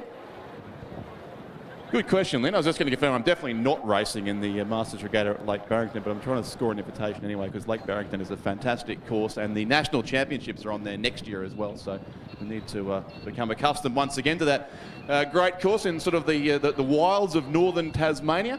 But yes, back out in the course, the B final of the Open 8 Division 1. And it is just a 5-boat race here with that scratching from Loretto Ballarat, but it remains, looks like the crews on that southern side have certainly gone out to a pretty substantial lead. Genazzano, their MLC right in front of the camera there, who in the end came through at a distant last position in their heat, and it seems the same happening here in the B final for them. Alongside them sits the crew from Lauriston Girls, but on the other side of the course we have the yellow of Carey in between Genazzano and the Geelong College, and they look to be our clear two leaders, Genazzano and Geelong College. Crew from Genazzano: Madeline Stewart, Sienna LaJudice, Siobhan Peterson, Charlotte Hurlston, Sophia Moran, Georgie Kerr, Sophie Carter, Zoe Caldwell and Sienna Wheeler, coached by Thomas Fisher and Peter Campbell. And the Geelong College in the centre lane is M. Smith, Eliza Clancy, Eliza Savides, Stella Benson, Lily Petruni, Sienna McCardle, Hannah Dunton, Mackenzie Pugh and Audrey Jantz, coached by Pam Westendorf. And then third place clearly with Carey Grammar in between those two crews. That's Pippa Martin, Ariel de Hyden, Jessica Newnham, Maya Seabury, Zoe Beasley, Lily Moore, Charlie Barker, Gabby Price and Pippa Kluge.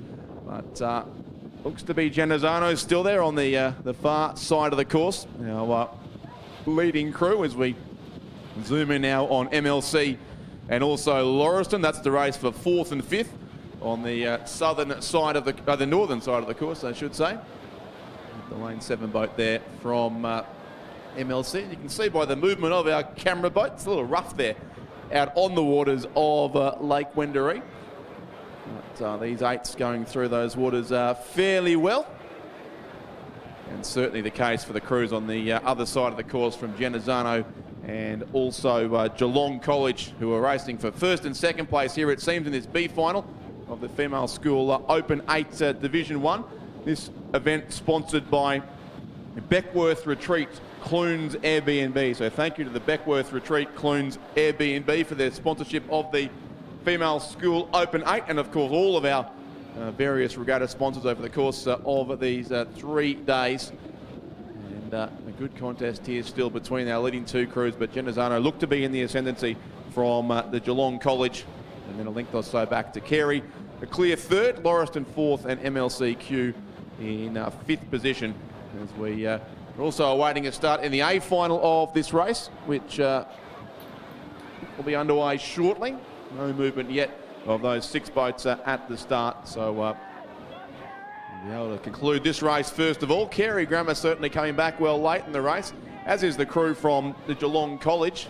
We'll move on Genazzano on the far side, who will need to work to maintain their race lead here. They still look to be narrowly in front, the combination from Genazzano, but I'd venture that Geelong College are moving a little bit quicker at this stage of proceedings and being pushed along also by Carey Grammar in between those 2 crews. So it's still Genazzano just leading this B final, looking for 7th place overall in the Female School Open 8 Division 1, and it's Genazzano leading it by a narrow margin as the Geelong College continue to close, but they won't quite get there on the line. It will go the way of Genazzano, I think. Genazzano just from the Geelong College, 3rd place, a bit over a length back to Carey Grammar, who are across the line now, 4th to Lauriston, and 5th to the crew from MLCQ, as they all finish within about 5 lengths in that race. So a pretty compact field in the Open 8 Division 1 B final, as MLC come across now as well. All 5 crews across the line, and we turn our attention back to the start line where that A final has just begun. So one 2,000 metre race ends, another one begins. And the 6 boats on their way now in the A final of the Female School Open 8 Division 1, sponsored by the Beckworth Retreat Clunes Airbnb.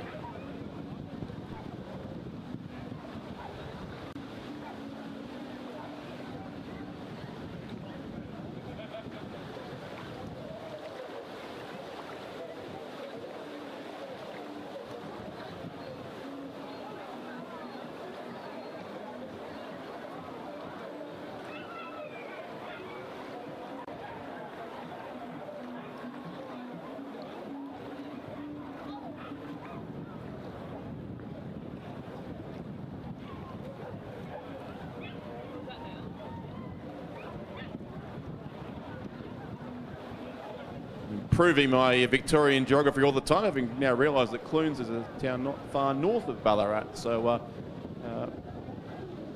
just, yes, north of Creswick on the way out of Ballarat. So, only a little way away. So, the Beckworth Retreat Clunes Airbnb, the sponsors of the Female School Open 8 Division 1. And no doubt you can find out more details on them through the Airbnb website. But in this race, we do have a field of 6, and they're all present on the water now as well, heading through the first 500 metres of the race. Wesley College in lane 2, Furbank Grammar lane 3, Melbourne Girls Grammar lane 4, Loretto Toorak lane 5, St Catherine's lane 6, and Geelong Grammar lane 7. So a stacked field here in this race. Plenty of chances across the course, you would think. The 2 heat winners, Melbourne Girls Grammar and Loretto Toorak, as is the case in each of these Female School 8 divisions today. They all, or both schools, won all of their heats.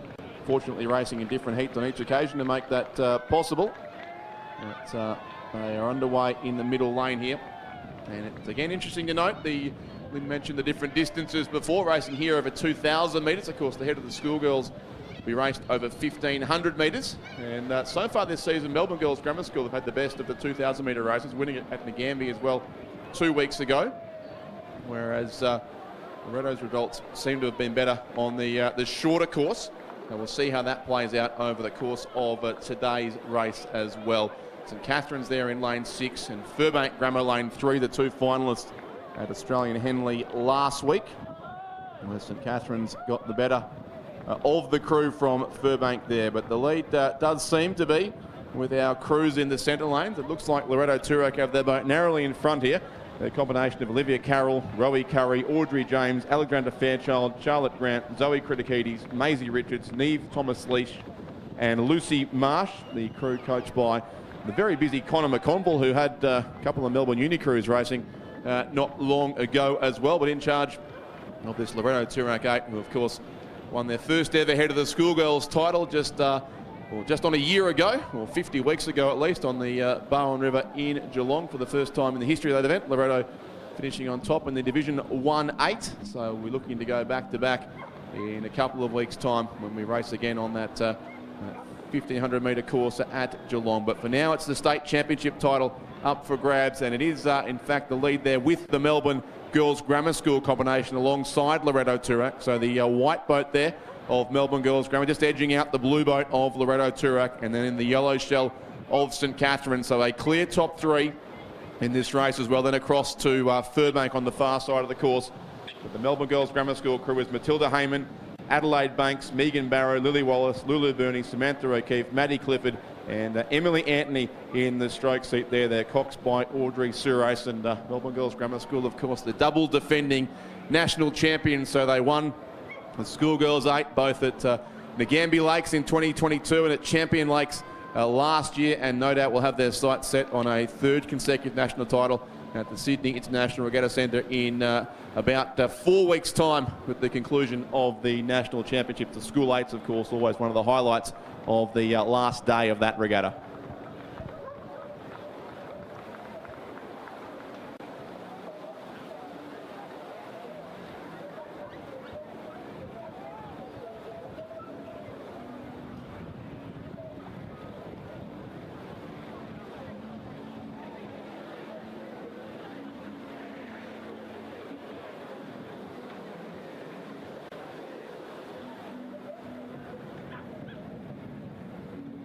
There on screen, that is the combination of Millie Tulloch, Amelie Snell-Bliss, Catherine Ross, Sienna Rigg, Rhea Werner, Scarlett Shelton, Sophia Purden, Emma Peel and Scarlett Pringle, coached by John Saunders, who's been involved at that St Catherine's program for many years, along with his co-coach at the time, Bridget Carlisle. They are the crew that went to the Henley Royal Regatta, as Lynn mentioned, and won the Prince Philip Challenge Cup a couple of years ago, but they've got some gap to make up here on our leading two crews who've really stretched out on the field here, Loretto Toorak and Melbourne Girls Grammar School. The race probably for third between St Catherine's and Furbank Grammar, but as these crews close in on the finish line now, it does look to be a race in two at the head of the field, and Loretto Toorak have certainly made a strong move here on the combination from Melbourne Girls Grammar School. So it'll all come down to the final 500 metres. In fact, there's about 350 to go now for our leading crews, and certainly Loretto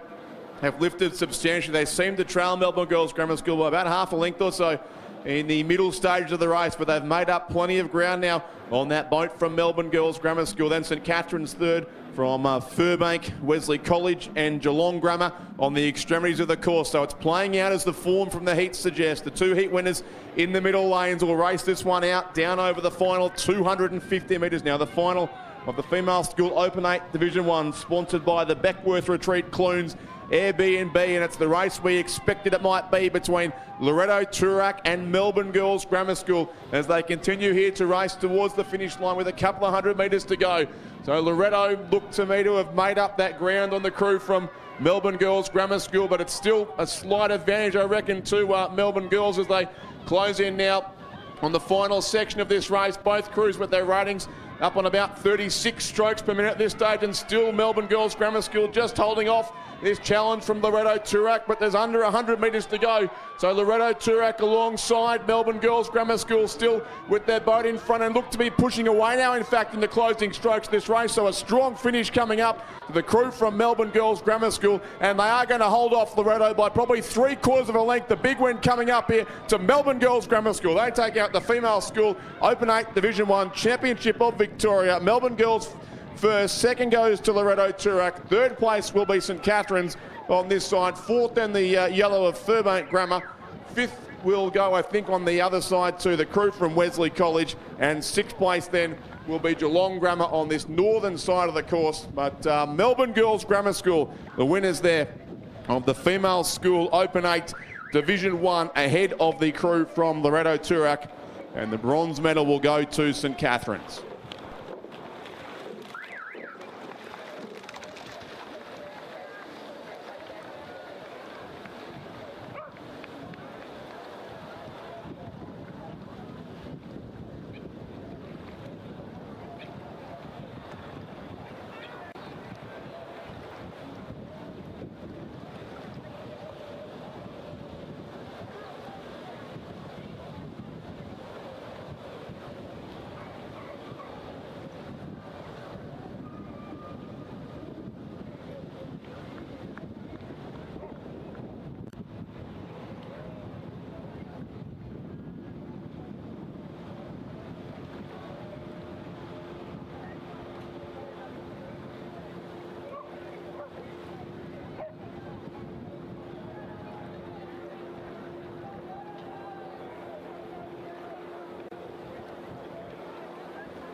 This race 2, race 34, we have our first dead heat of the regatta in the B final of the Schoolgirls 8.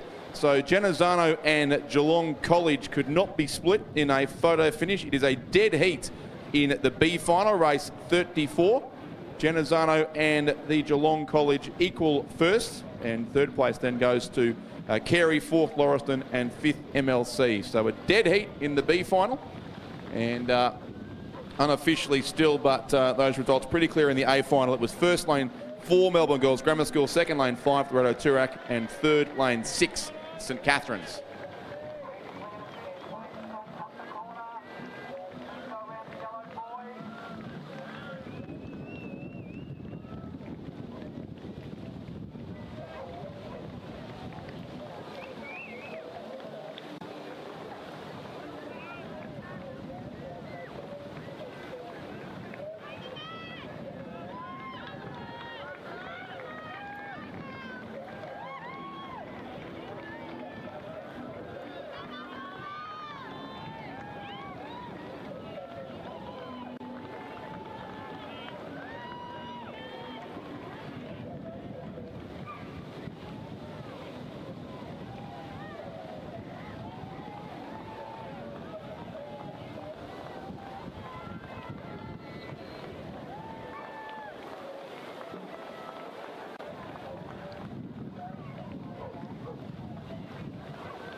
Open 8 Division 2, so we're straight to the A final of that event, and that is an 8-boat race here, and they're already through with about 600 metres to race. Geelong Grammar Lane 1, Xavier College in 2, Melbourne Grammar School in 3, Scotch College in 4, Brighton Grammar in 5, Geelong College in 6, Wesley in 7, and Caulfield Grammar racing in lane 8. And it is the Scotch crew there out in front. And that's the combination of Lachlan Lawson, Fletcher Douglas, Nathan Merigo, Rowan Day, Ted Burney, James Talbot, Tom Mitchell, Samuel Manderson, and Ollie Brown for Scotch College, with a lead which looks to be around about a boat length from Melbourne Grammar School. Next to them in second place, Toby Foreman, Max Woods, Henry Walters, Alexander Grant, Archibald Stoney, Henry Willie, William Barnett, Archie Carter, and Nicholas Bogdan there for Melbourne Grammar. And third between Xavier and Brighton Grammar. A couple of crews a few lanes apart on either side of our leading crews. But the crew from Xavier, Oscar Postregna, Matthias Chatterton, James Peppicelli, Andrew Punt, Liam Jones, Will Burley, Wilbur Quinn, Rory Somerville, and Lucas Murphy, coached by Ed Ryan. And Brighton Grammar is Muhammad Ali, Michael Tweem, Fletcher Brum, Tom Trist, Marnix Favera, Lucas Barwood, Ethan Rowe, Oliver Smith, and Monty Brum, coached by Charlie Catt. So Brighton Grammar School, we're trying to go back-to-back after winning Division 1-8 here, but don't think that will be the case. There's certainly a good chance of getting on the podium behind Scotch and Melbourne Grammar School, which the Melbourne Grammar crew is certainly mounting a charge here at Scotch College as well.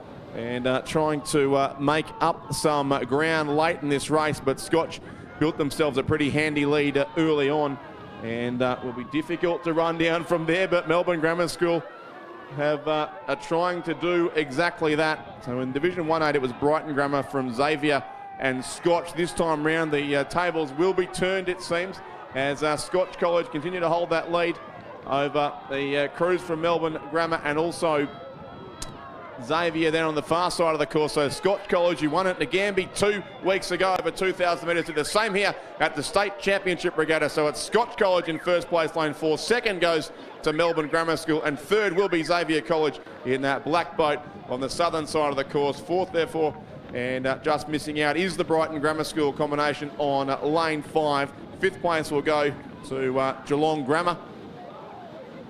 6th, 7th and 8th. There's going to be tight here between these remaining 3 crews. Geelong College, Wesley and Caulfield Grammar will all cross the line within about half a length of each other. It should be the Geelong College just in 6th place. It will indeed.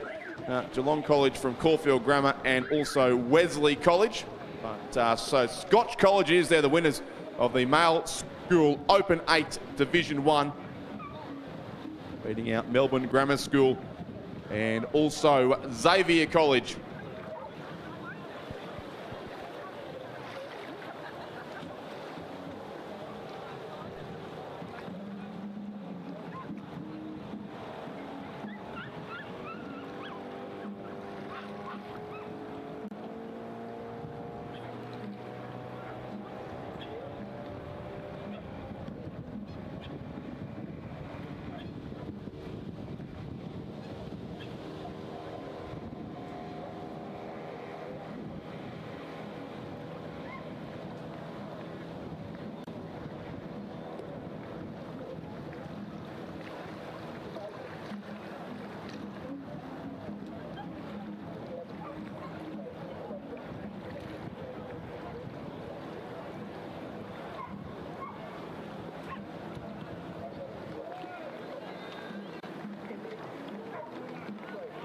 We go now to the B final of the Female School Open 8 Division 2.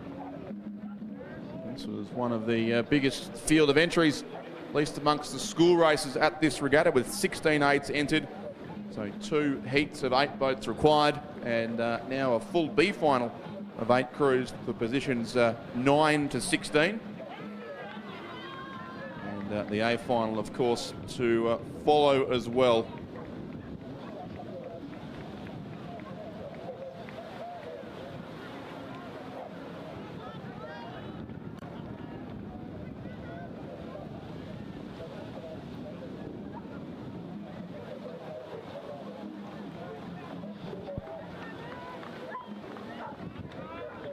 Said that with those great shots from the start. I've got no sign yet of a Furbank Grammar crew who should come into lane 8 in this race, but I'm not sure whether that will be the case.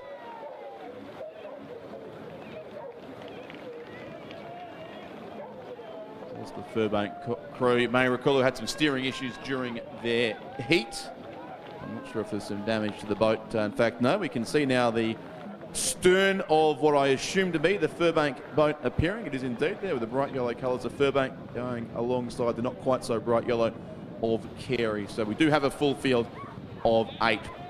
Furbank were relegated to last place in their heat after that those steering issues, which involved both, I think, Lauriston and also Damascus College in the end, but Damascus qualified for the A final, still in 4th place of their heat, and Lauriston finished 5th, and they're in the middle lanes of this heat. So the issue hopefully has all been resolved, and the B final is about to take place. So race 38 of this second day of the Victorian Rowing Championships for 2024.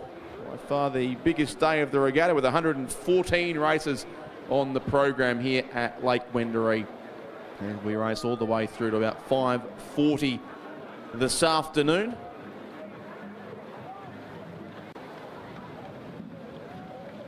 The wonders of daylight saving. It's still bright and sunny until about 8 o'clock here in Ballarat at the moment, so no risk of running out of daylight hours, as almost happened last year at the National Championships. I recall one day of racing there was delayed due to wind, and we finished in the dark, at the Champion Lakes course for last year's Nationals. There's the presentation taking place now as well to be the winning crew from Melbourne Girls Grammar School, who took out the Schoolgirls 8, the Division 1 8.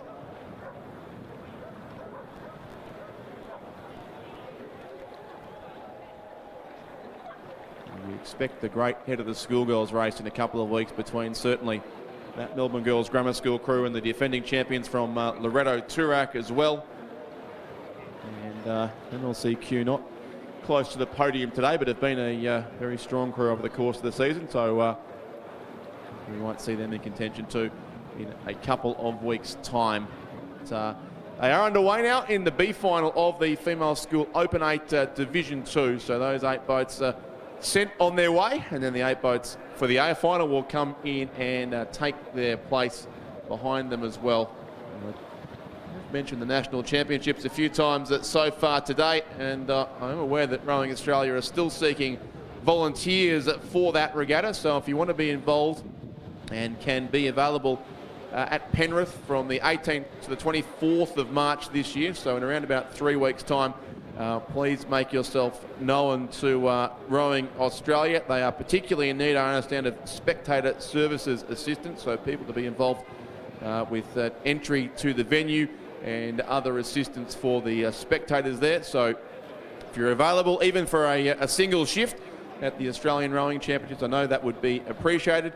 You can visit the event website arc.rowingaustralia.com.au or email volunteers@rowingaustralia.com.au and be part of the team for that fantastic regatta coming up at the Sydney International Regatta Centre in just about, beginning in just over 2 weeks' time. It actually begins the morning after the Head of the Schoolgirls concludes in Geelong. So for some of us, it'll be a fun trip up the Hume Highway in the late hours of Sunday and the early hours of Monday to get to Penrith in time for the National Championship. But back here at Lake Wendouree, we are well underway now in this B final of the Female School Open 8 Division 2. The 8 boats all well and truly on their way down the course. Loretto Ballarat racing over in lane 1, Shelford Girls Grammar School in lane 2, Caulfield Grammar in 3, Lauriston Girls in 4, Melbourne Girls College lane 5, Gunazano in 6, Kerry Grammar in 7, and Furbank Grammar lane 8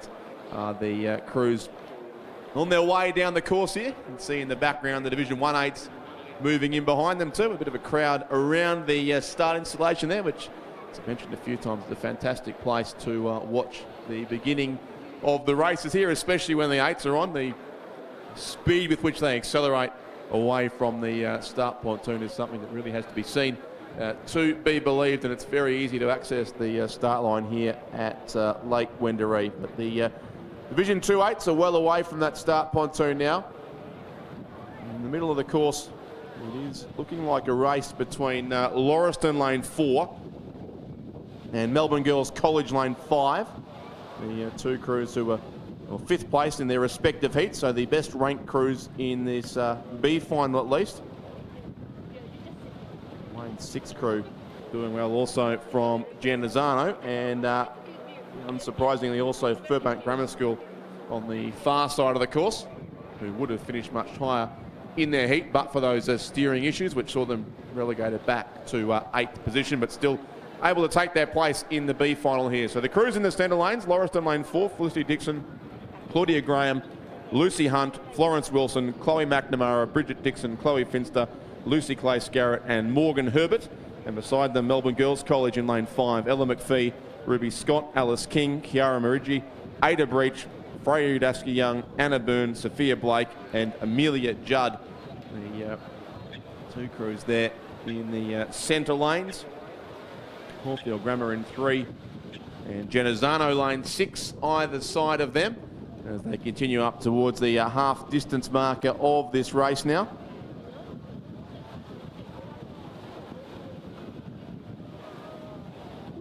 Like Carey also pretty well positioned there, those two yellow crews, and there's the Furbank combination coming through on the northern lane, and as expected they are potentially outdoing their to be their 8th place ranking going into this race. And there'll be every chance of a top 4 or 5 finish here through the Furbank crew on lane 8 of Steffi Jackson, Indy Dark, Josephine Fay, Sienna Thomas, Jacqueline Nolan, Chloe Gall, Matilda Chard, Lucy Featherston and Isabella Watts.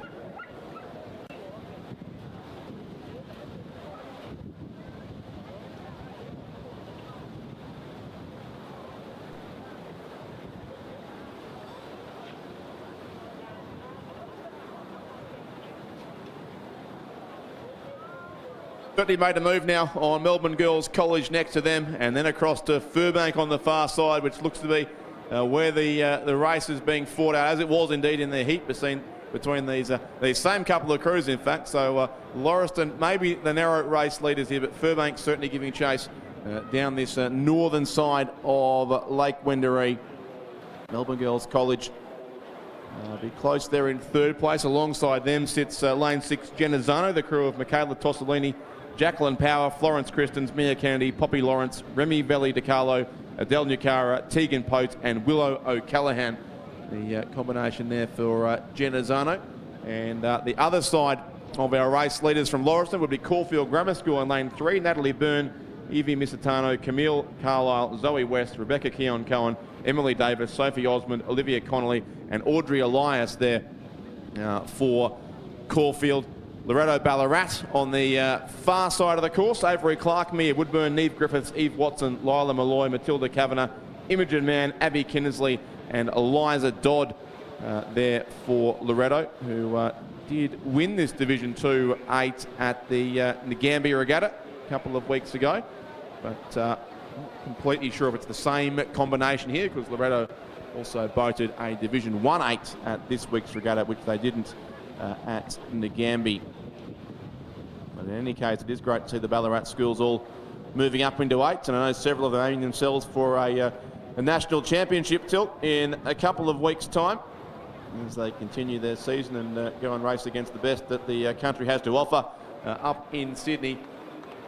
And this is developing into a good race between these two crews out in front and on sort of either side of the course, as it turns out now. So Lauriston lane 4 and Furbank lane 8. And, slightly artificial, given that Furbank would have placed a lot higher in the heat and potentially, in fact, may have made the A final, but for some steering issues through the closing section of that race. So out for revenge here, certainly the crew from Furbank, having been placed in the outside lane and putting on a good race alongside the Lauriston crew in lane 4, who certainly has a lead of a length or so on Melbourne Girls College. Genazzano and Carey there in a very tight race for what would be 3rd, 4th and 5th, I would think. And then it's probably Caulfield Grammar, Loretto Ballarat and Shelford Girls Grammar. Shelford, of course, will become part of Caulfield Grammar, I believe, from next year. So the Shelford name, unfortunately, will cease to exist in the rowing program at least, but the school effectively merging into Caulfield Grammar. I believe the two schools are virtually neighbours, so they will take on the Caulfield Grammar name, but at least rowing will continue to be a part of those students' activities in any case. But a good race here between certainly Lauriston and Furbank, and then very tight for 3rd behind them, Genazzano, Melbourne Girls College and Carey all in the mix there, along possibly with Caulfield Grammar and even Loretto Ballarat too, who'll get plenty of home support here on the southern side of the course. But it's Furbank closest to the judges' tower and Lauriston Girls in the centre of the course, going for the win here in the Open 8 Division 2 B final here. Lauriston and Furbank, and then maybe just Genazzano in a very tight battle for 3rd place, but Melbourne Girls College coming through strongly, as are Loretto on that far side of the course. But Lauriston Girls still just edging out Furbank here with a couple of strokes to go. Some swans on the course as well, and it will be the crew from Lauriston in the centre lane who gets the win here in the B final. 2nd goes to the crew from Furbank. 3rd, very tight, maybe Genazzano just, but it also could have been Loretto Ballarat. That one will leave for the judges. Melbourne Girls College thereabouts as well, along with Carey and Caulfield Grammar, and then it will be Shelford coming in 8th place. So I can tell you that Lauriston got the win there, and Shelford will certainly finish 8th, but beyond that, the placing's very tight. So we'll let our officials sort them out and bring you the official result shortly of race 38. But certainly did look to be Lauriston Girls just edging out Furbank Grammar there in a tight finish. We had a dead heat, of course, a couple of B finals ago. fact, in the female Division 1 School 8. Dead heat eventually judged in that race between Genazzano and the Geelong College. So stand by for confirmation of placings in that race, the female school Open 8 Division 2. We look back down the course where the A final is already underway. And the race for the medals is on here between the 8 crews in race 39. And there is the field up on screen. Wesley College lane 1, St Catherine's in 2, MLCQ in 3, Melbourne Girls Grammar School in 4, Loretto Toorak in 5, Geelong College lane 6, Geelong Grammar lane 7, and Damascus College from Ballarat racing in lane 8. Again, the centre lanes, Melbourne Girls Grammar School and Loretto Toorak as the 2 heat winners.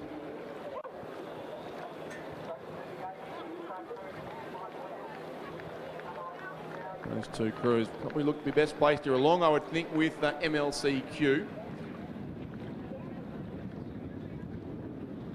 It's putting a bit of a gap back on Geelong College and also St Catherine's there in lane 2.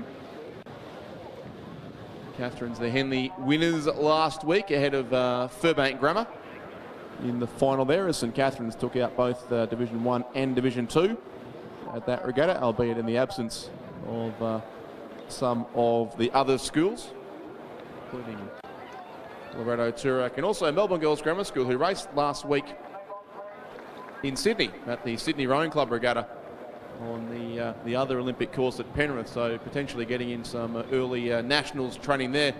Melbourne Girls Grammar School by going up to race and being the only Victorian school certainly at the Sydney Rowing Club Regatta last week. That was Division 1, of course.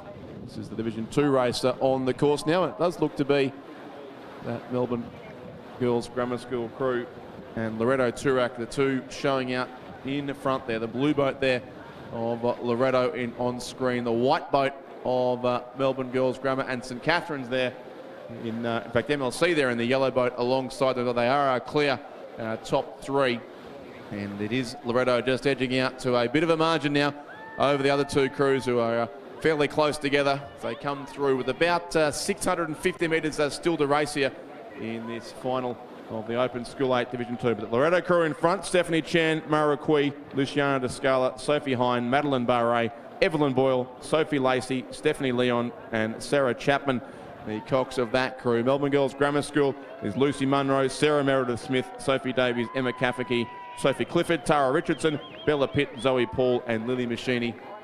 And MLC from Kew, Lily Zima, Josie Martin, Olivia White, Emily Reinberger, Amaya Crawshay, Pearl Zima, Victoria Wilson, Georgie Dumbrell and Maya Fordyce, the combination there. So a clear top 3 certainly as these crews continue down towards the final 500 metres now of this race. The A final, the female school Open Coxed 8 Division 2. That there is the crew from Damascus College in Ballarat. Great to see them racing in an 8 and into the A final here, getting some close attention from our camera boat. The crew there from Damascus: Catherine Code, Ruby Byrne, Olivia Radicic, Lillian Leonard, Samantha Crilly, Charlie Gartland, Laura Bilsma, Meg Mason and Paris Govan, coached by Brad Butel and Claudia Griffin at Damascus combination. But you can see behind them the race on for the medals, but Loretto Toorak do seem to have put themselves well clear now of the chasing pack of both Melbourne Girls Grammar School and also then MLCQ in 3rd place, holding off still St Catherine's, who'd be 4th in lane 2. 2 Geelong schools having a good race of their own for 5th and 6th, I would think. Geelong College lane 6, Geelong Grammar lane 7 and Wesley College over in lane 1.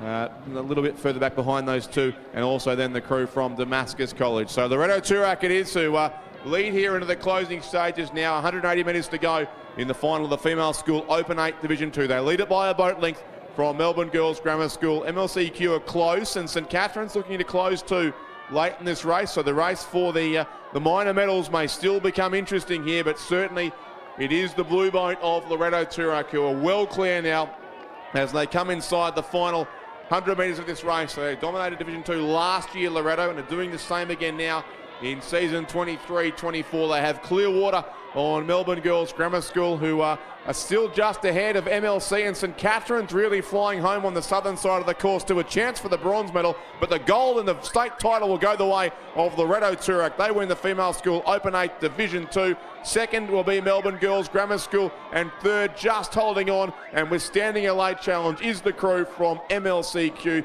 They will take third. St Catherine's very close, but just back in fourth in the end. Fifth will go to Geelong Grammar School over the Geelong College. And then seventh, the far side, Wesley College, ahead of the crew from Damascus College, just a couple of strokes out as they race their way home to and conclude the 2,000 metre A final in the female school Open 8 Division 2. It is Loretto Turak, lane 5, the race winners. Second place to lane 4, Melbourne Girls Grammar School, and third, lane 3, MLCQ. So 5, 4 and 3, the placings in race 39, the female school Open 8 Division 2. Our winners there on screen, and pretty happy with their efforts, the crew from Loretto Turak.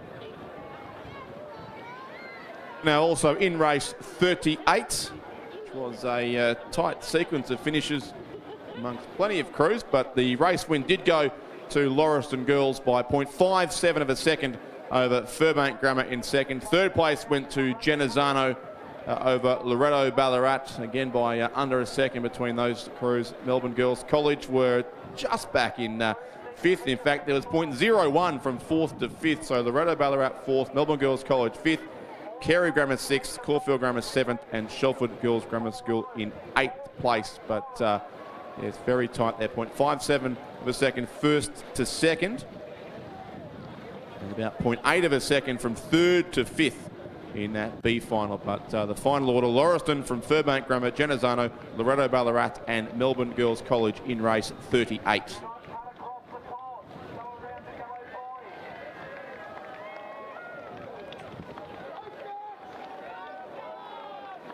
Male Open 8 Division 3. Our schoolgirls 8s need to move quickly off the course here as well, with these 8s coming down rapidly behind them. But it's the crew from Scotch College who leads comfortably here in this event. The crew of Rory Hallinan Johns, Harrison Lodge, Viv Salabank, Louis Emmett, Angus Morrison, Flynn O'Halloran, Maxwell Finlay, Toby Marchant, and Sebastian Pagnan for Scotch College, who will come across the line shortly and then need to brake extremely hard, I would think, the Scotch College crew, as they take the win in the male school Open 8 Division 3.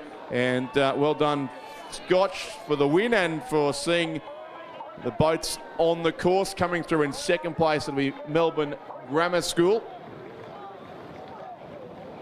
Max Reynolds, William Sankey, Hugo Archibald, Edward Miller, Nicholas Plummer, Daniel Lunny, Liam Craig, Fraser War, and Charlie Portnoy.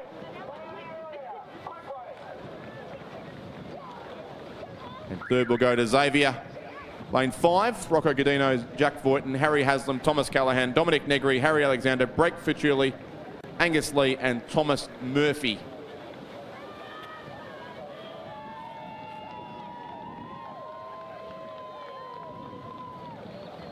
And just a reminder to all crews of the need to not loiter in the finishing area, especially when races are coming down in quick succession, but at all times.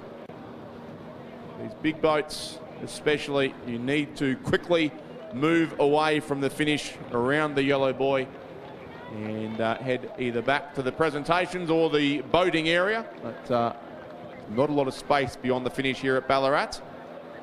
We do need all crews to move quickly away after the conclusion of each race.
Just to confirm that placing in race 40, it was Scotch College, the winners, lane 4 from Melbourne Grammar School, lane 3, and Xavier College, lane 5.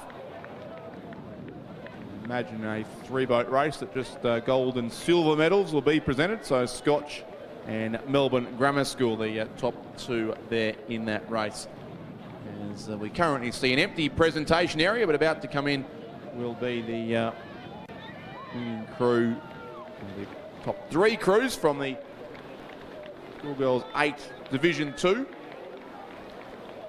MLCQ, the bronze medalist there. Silver will go to Melbourne Girls Grammar School, and the gold medal, of course, to the crews from Loretto Turak.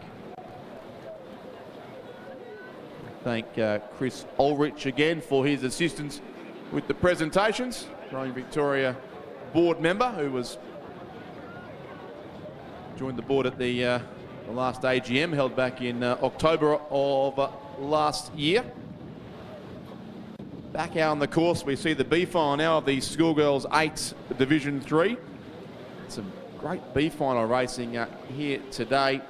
I'll show you how every race is important for school crews, especially in the values of the exhaustive finals system, where every crew is guaranteed 2 races in each event. A dead heat in the Division 1 B final, and very close to a dead heat in Division 2, but in the end it was Lauriston who beat out Furbank in that particular race. In Division 3, we have 4 crews on the course. They are from the Geelong College, Lauriston Girls, Melbourne Girls College, and also Carey Grammar.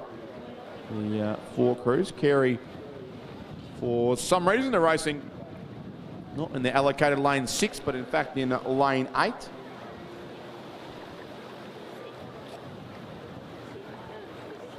In the pack in the centre of the course.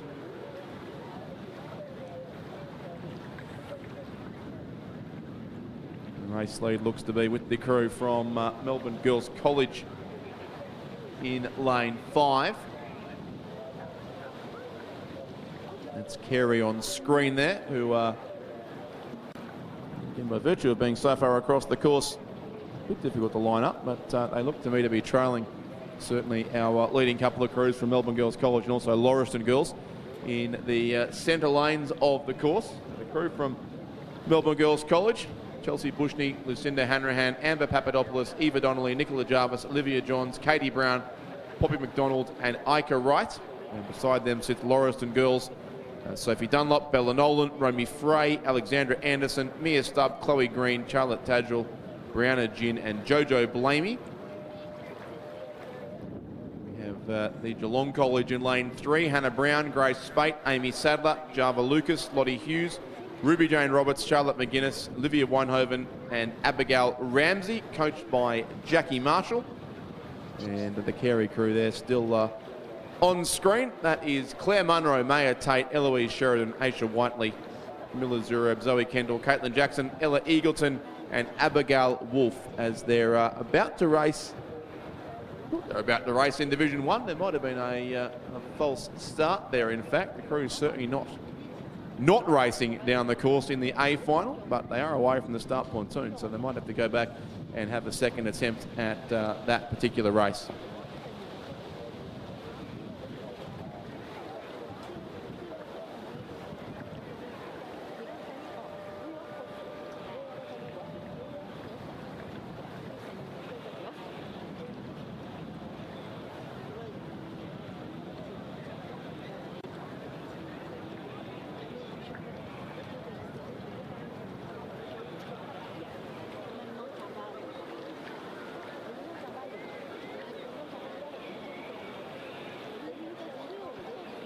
Presentation staff growing too at this regatta, as joining Chris Ulrich in doing the presentations this morning are fellow board members Lawrence Robertson and also Rowing Victoria President Deb Spring. So Chris Ulrich, Lawrence Robertson and Deb Spring, all Rowing Victoria board members, all assisting with the presentations this morning. We thank them for their time, and Deb Spring must be one of the busiest people at this regatta, who's also involved in as a boat race official, and I suspect maybe we'll be coxing some crews come tomorrow's club racing as well. But at this stage, the presentations underway, and we thank all those board members for their time.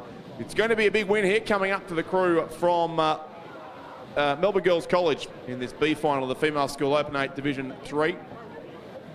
Mentioned in the earlier heats that they're generally been better known in quad scull and then sculling racing, Melbourne Girls College, but they are competing well in the 8s here today as well, and they're going to have a B final win to their credit, so a 7th place overall it looks like to Melbourne Girls College coming up in race 41. I think we're away in the A final now too at the second attempt, but it's Melbourne Girls College who lead here. Carey on this close side would be in 2nd place, then Lauriston and the Geelong College on the southern side of Lake Wendouree.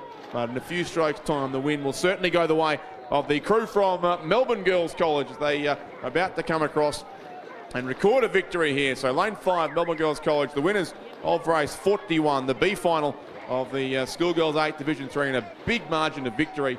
It'll be about 3 lengths it would be over Carey Grammar, the lane 6 crew, although racing as it seems down lane 8, but regardless, they'll finish in 2nd position.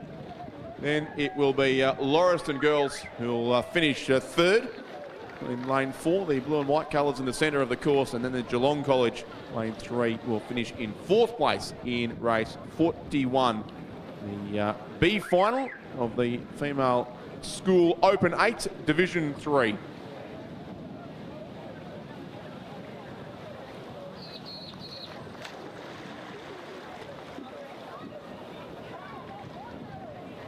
Nearing the end of our school races for this morning at least. We do have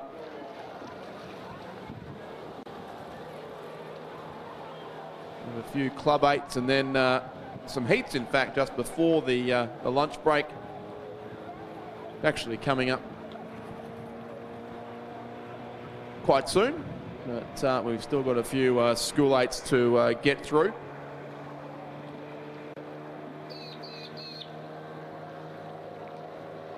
Including now on the course the Female School Open 8 Division 3, which is racing.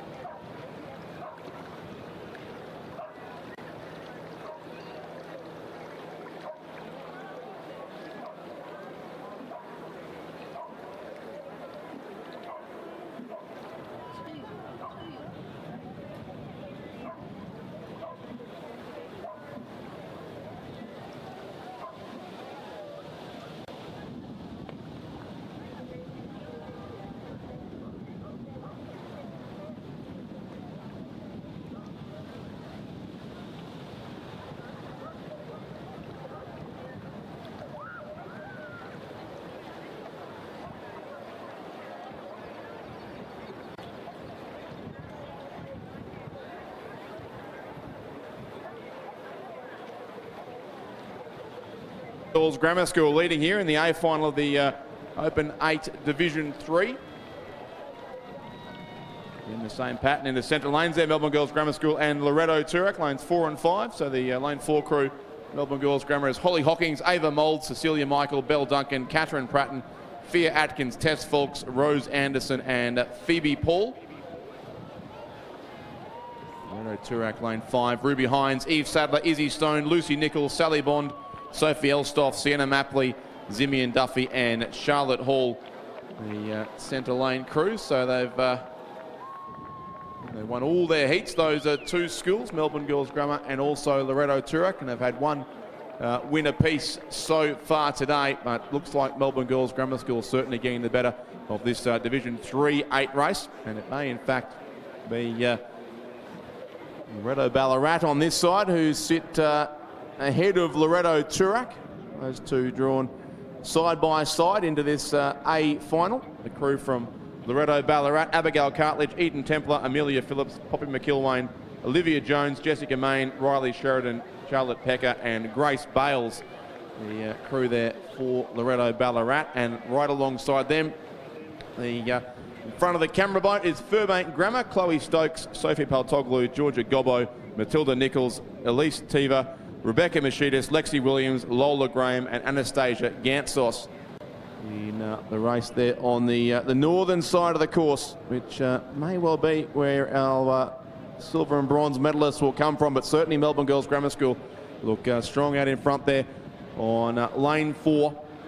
Lane 3 is MLCQ, Phoebe Ketsikidis, Paige Roddard Bean, Francesca Moore, Jessica Anderson, Lauren Tresita, Imogen Teal, and Sophia Rodriguez Espinoza, Mia Patikas, and Alessandra Lowe, coached by David Cuff.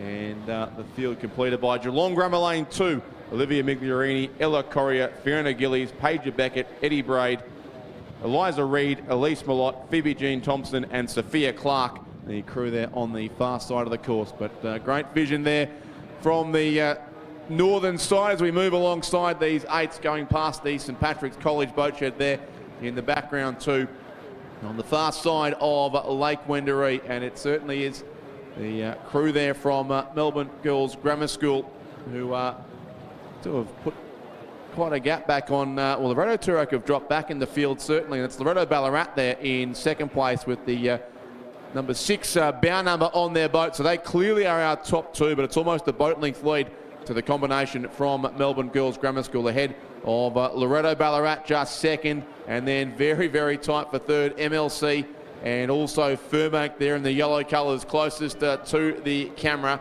as we see our schoolboys Division 4-8s also sent on their way from the 2,000 metre start. But a great race coming up here, certainly as far as the silver and bronze medals are concerned. But Melbourne Girls Grammar School look to add to their Division 1 victory a few races ago, and they lead this by a length from the Loretto Ballarat crew. Certainly there in a narrow second place, a very narrow second place, MLC, and Furbank chasing down the course, then Geelong Grammar and Loretto Turak certainly well back in the centre of the course. So I'm not sure if there was some sort of equipment issue in the boat. They look to be rowing with all 8 together still, but they certainly went from being right in contention in the first half of the race to a clear 6th place at this point. So with about 300 metres to go, it is certainly Melbourne Girls Grammar School who lead this field into the final section of the course. And then we have the race for second and third becoming more and more interesting with every stroke as Furbank certainly start to move up on Loretto Ballarat as well. So Furbank, the Australian Henley winners from last week, but Melbourne Girls Grammar School look to be too good in this particular event. And Loretto Ballarat in between those two, that's likely to be our podium you would think, but MLCQ on the far side and Geelong Grammar School not too far away from them as well. Then back to Loretto Turak in 6th position. So Melbourne Girls Grammar School it is as they head into the final strokes now of the A final, the female school Open 8 Division 3.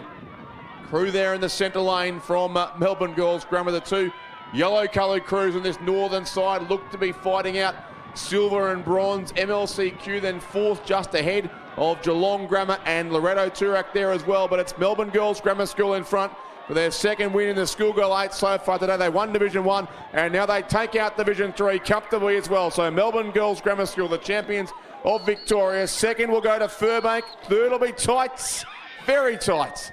Not sure about that one. Second certainly goes to Furbank. A photo for third. 5th will be Geelong Grammar. And 6th place then will be the crew from Loretto Turak. But certainly Melbourne Girls Grammar School our winners. Second place Furbank Grammar. And confirmation shortly of our bronze medalist in the Open Division 3 Female School 8A final.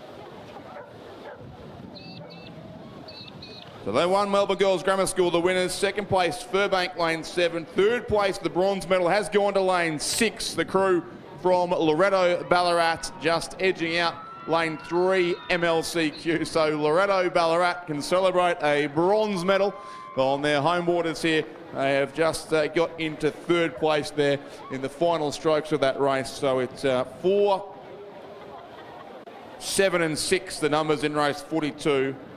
4, 7 and 6. Melbourne Girls Grammar School, Furbank Grammar and Loretto Ballarat.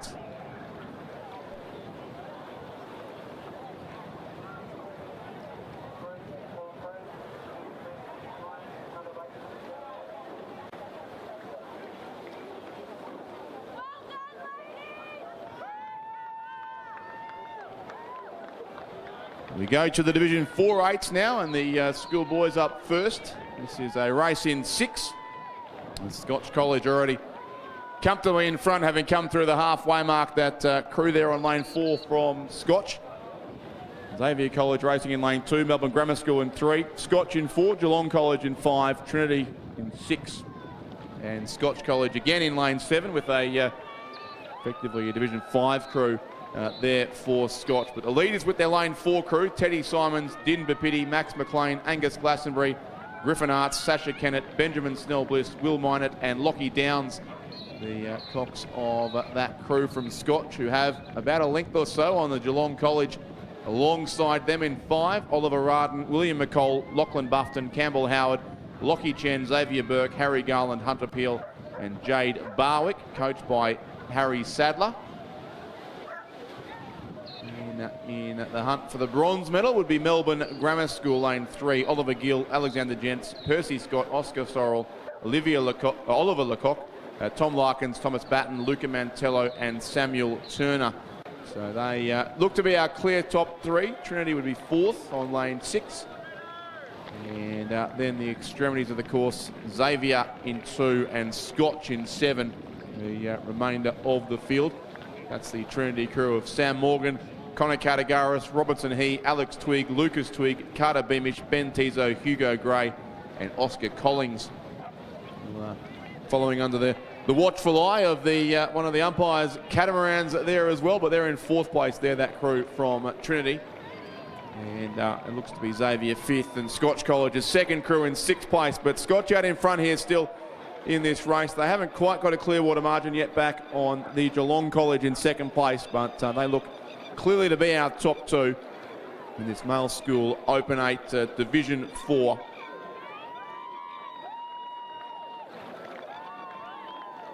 If anything, Xavier making up some ground on Scotch too in the closing strokes of this race now. And Scotch it is still in front, looking to be in control of their position. Xavier have got within probably about 2/3 of a length now, but need to make up some ground rapidly. And then about 2 lengths back to Melbourne Grammar School on the southern side of the course. The passing the fairly packed spectator point shortly. The clear bronze medal coming up to Melbourne Grammar. And it's going to be a gold medal here to Scotch College in a few strokes time as they head towards the line, about 30 minutes to go. And they will win the male school Open 8 Division 4 Championship of Victoria. Scotch College by a length over the crew from the Geelong College in 2nd place. 3rd will go to Melbourne Grammar School. And then a gap back to the remaining 3 crews. Trinity Grammar will take out 4th place. 5th will be Xavier, and 6th the 2nd crew, the Division 5 crew from Scotch College, who are just having some steering difficulties at the moment. But Scotch will bookend the field here with the 1st place and the 6th place. Here comes Trinity to complete their race. They'll finish in 4th place.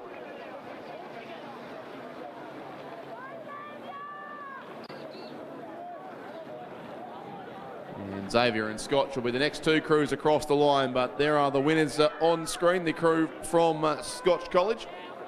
Lane 4, so the winners of the race for lanes earlier today, and comfortable winners in the final as well. So Scotch, Geelong College and Melbourne Grammar School receive their medals shortly for the School 8 Division 4.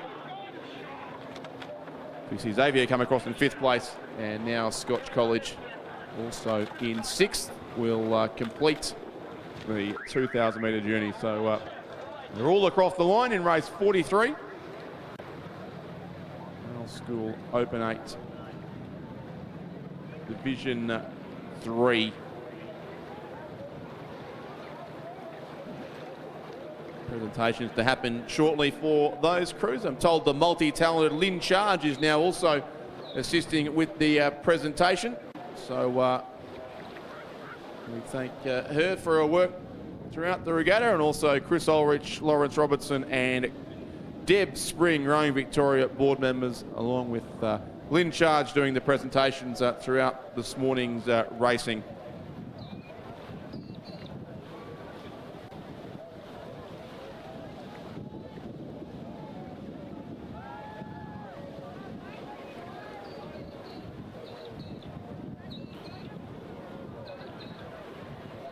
Race on the course currently is race 44, the final of the Schoolgirls 8 Division 4.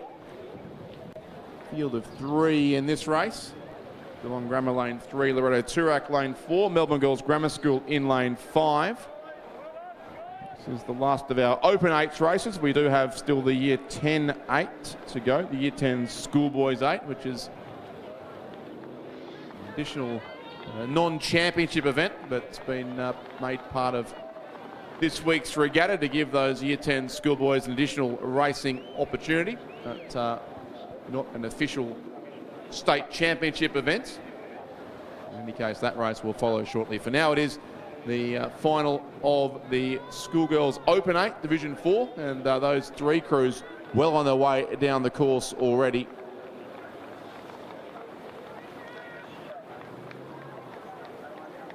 Loretto Toorak, the centre lane, Melbourne Girls Grammar School on their bow side, and Geelong Grammar, the crew, on their stroke side. So that's the ranking from the race for lanes earlier. Loretto to the centre lane. We've certainly seen Loretto Toorak and Melbourne Girls Grammar School the dominant crews in the Open 8 so far, with Melbourne Girls Grammar School winning Divisions 1 and 3.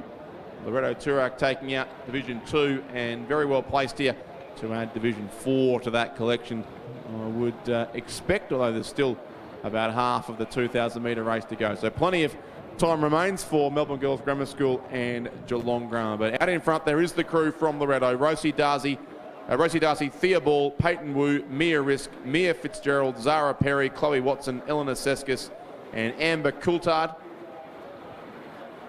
About 2 lengths back then to Melbourne Girls Grammar School, who would be in second place.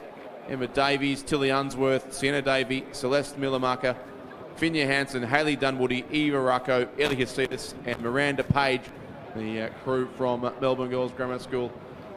And then in third place on the far side, it would be Geelong Grammar. Millie Livingston, Maud Blumen, Ellie Bryan, Charlotte Bate, Emily Murkasic, Abby Rose Mackay, Ayla Nanas, Ruby Vidotto and Ermini Hope in the boat there for Geelong Grammar. But it's Loretto Toorak who lead comfortably here, with still about 700 metres or so to go in this final of the Female School Open 8 Division 4. The 2 Year 10 8s to follow, then some Club 8 finals, and also 2 heats of the male under 21 8 before we do get to the lunch break here today on this big middle day of the Rowing Victoria State Championship Regatta for 2024.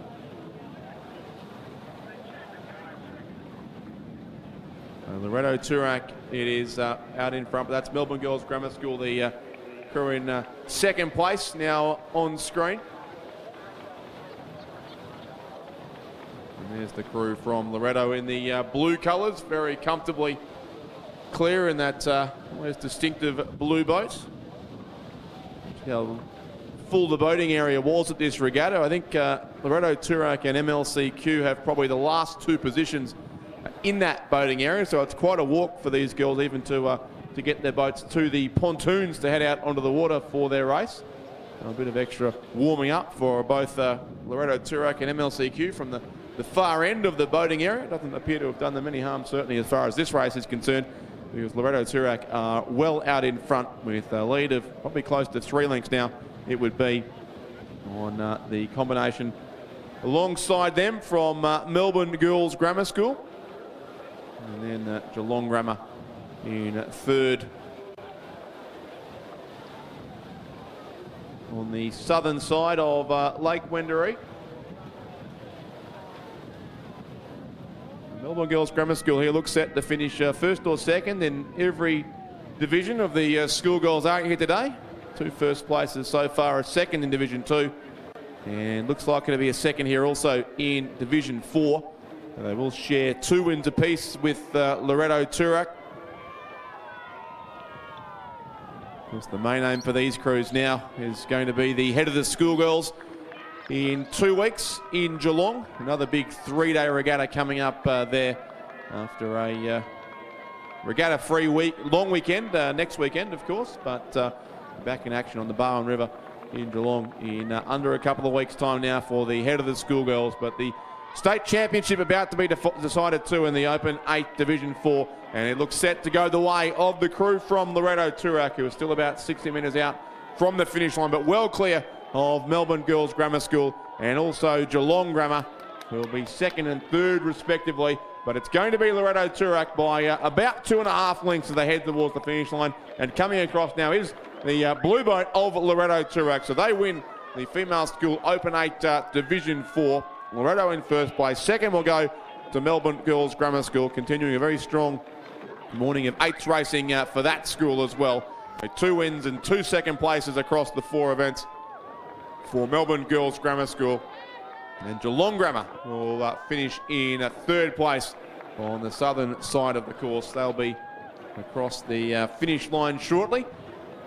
And the presentations then can take place to our medalists from race 44. So Geelong Grammar now crossing into 3rd place. Our winners, lane 4, the crew from Loretto Turak. 2nd place, lane 5, Melbourne Girls Grammar School.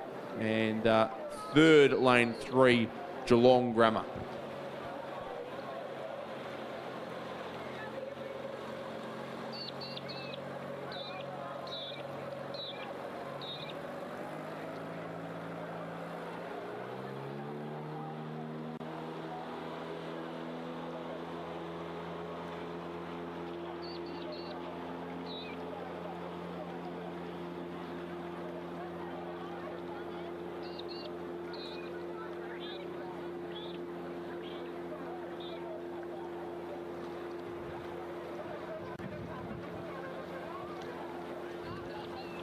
The B final now of the Year 10 Division 1 Male School 8.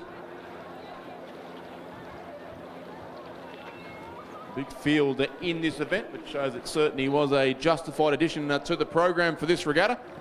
And the B final well past the halfway mark, and the A final not too far from being underway as well. In this B final, it's Trinity Lane 2, Wesley in 3, Xavier College in 4, Geelong College in 5, Caulfield Grammar in 6, and Ballarat Grammar in lane 7. And they've got about a third of this race to go at this stage in the race for positions at 7 through to 12. Geelong College and the crew from Wesley College, it looks like, being in the top 2 in this race. Wesley combination there in the purple colours out in front.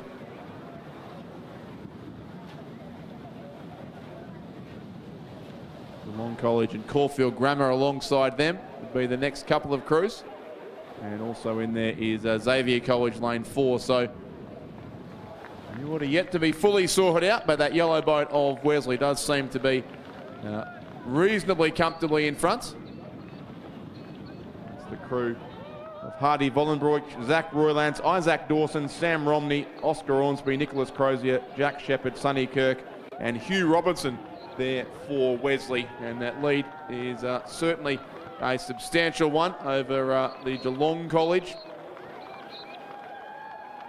Maybe in second. That angle a little bit deceptive, in fact, on screen from the camera boat, but it does look to probably be Geelong College just from Xavier, and also Trinity Grammar on the southern side of the course. So very clear top 4, then back to Caulfield Grammar and also Ballarat Grammar. But no doubt about our race leaders, certainly it is the crew from Wesley College. Geelong College next, that's Sam Stewart, Charles Wettenhall, Jonathan Hoare, Billy Manderson, Hamish Connor, Lachlan Hart, Henry Miller, Joshua Thompson and Harry Neat. coached by Wayne Nitschke. And Trinity Grammar on lane 2, Charlie Harris, Patrick Board, Matthew Talty, Spencer James, Joe Sammartino, Will Johnson, Dayton Derbogossian, James Devlin, and Oscar Collings there.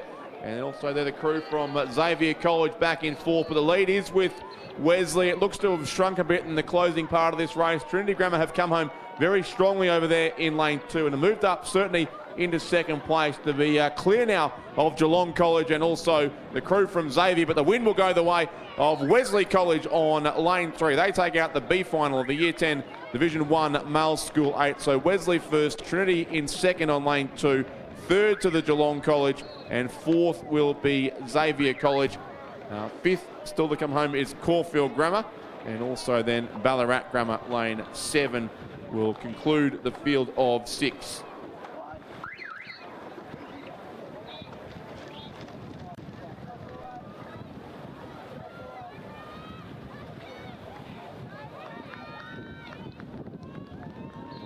Strong win there to Wesley College in that B final. The A final also underway back down the course.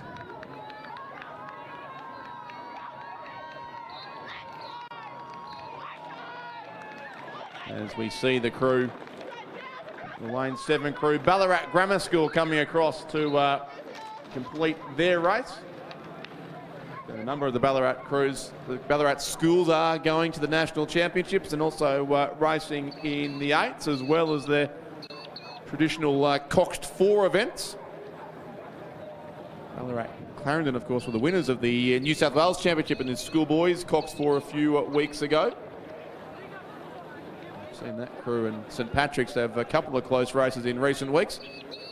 But back down the course now, we have race 46, which is the A final of the Year 10 Division 1 Male School 8. Carey Grammar in lane 2, Ballarat Clarendon in 3, Brighton Grammar in 4, Melbourne Grammar lane 5, St Kevin's in 6, and Scotch College in lane 7.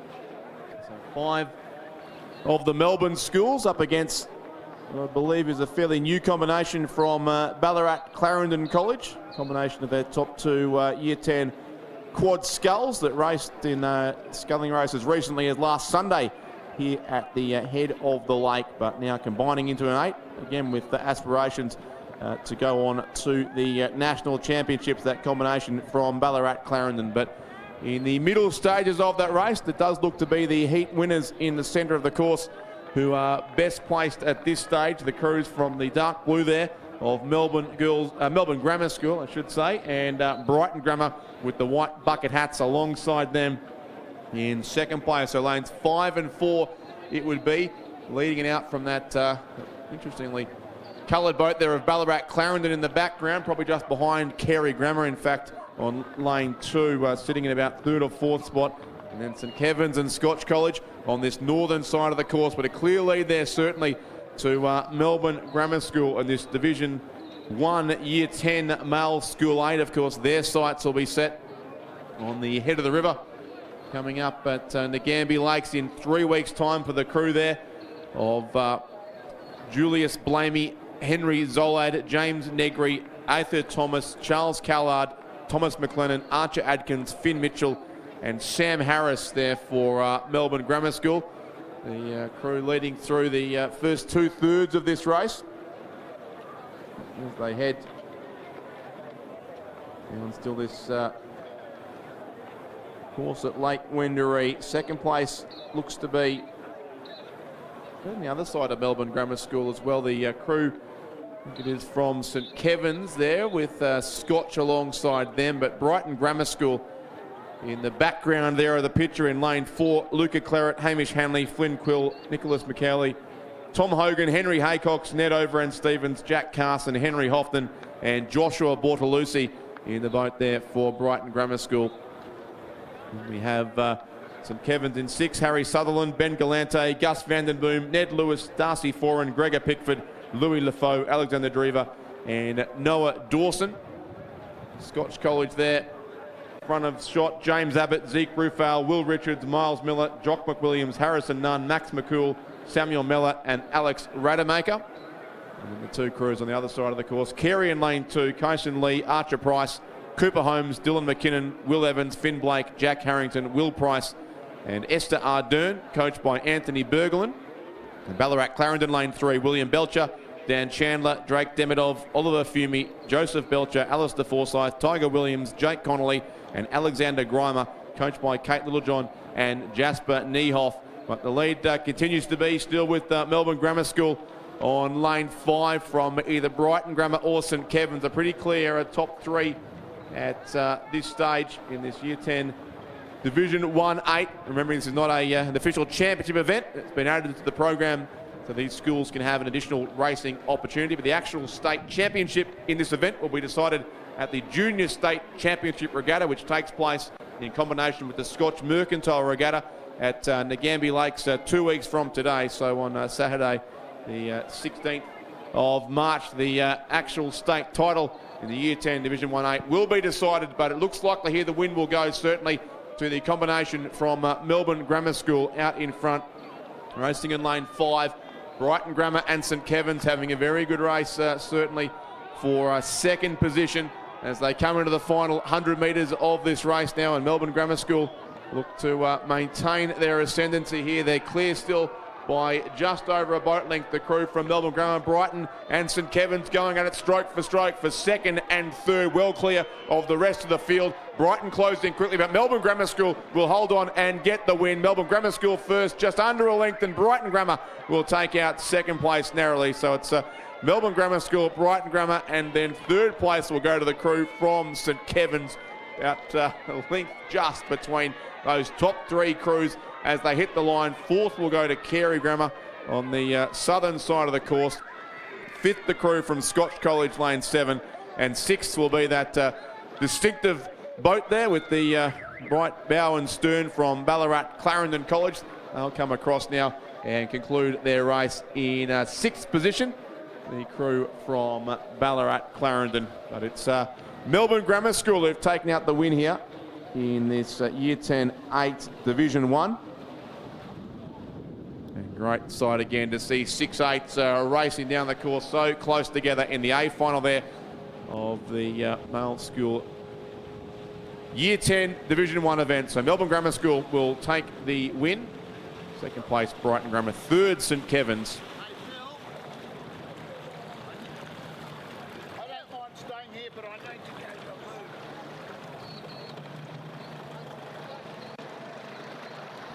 But my driver needs to go.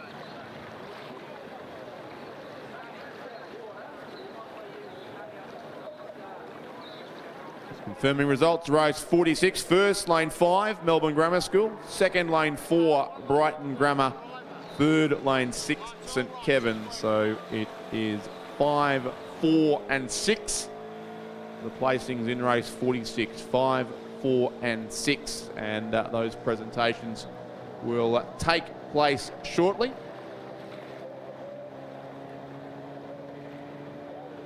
The next race is on the course as well. We do thank our various presenters again throughout this morning. So Rowing Victoria board members Chris Ulrich and Lawrence Robertson, along with Rowing Victoria President Deb Spring, and the hard-working Lynn Charge, who was doing commentary earlier today and is now undertaking some presentations as well. I know has a big day tomorrow. Racing 2 in a number of the Masters events. But we're back in action on the course now with a combined final here of the Men's Open 8 and the Men's Club 8. Only one entrant, in fact, in the Men's Open 8. That's the Mercantile crew in lane 2. The other 5 crews all racing in the club event. So Mercantile lane 3, Richmond lane 4, Melbourne Uni lane 5, Richmond lane 6, and Melbourne Uni lane 7.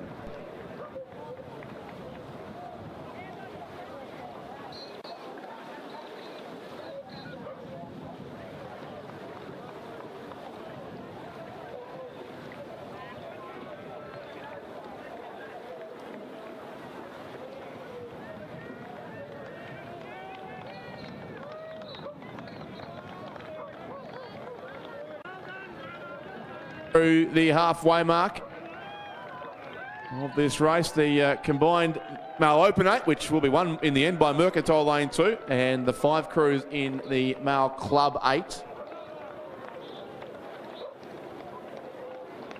For those unfamiliar with the distinction, the open 8, as the name suggests, is open to any rower, but the club 8 is restricted firstly to entrants only from one club, so no composite crews, but also to those who've not rowed in a senior Australian team in the past year, nor nominated for a senior Australian team this year. So effectively excludes the highest echelon of rowers from the club events.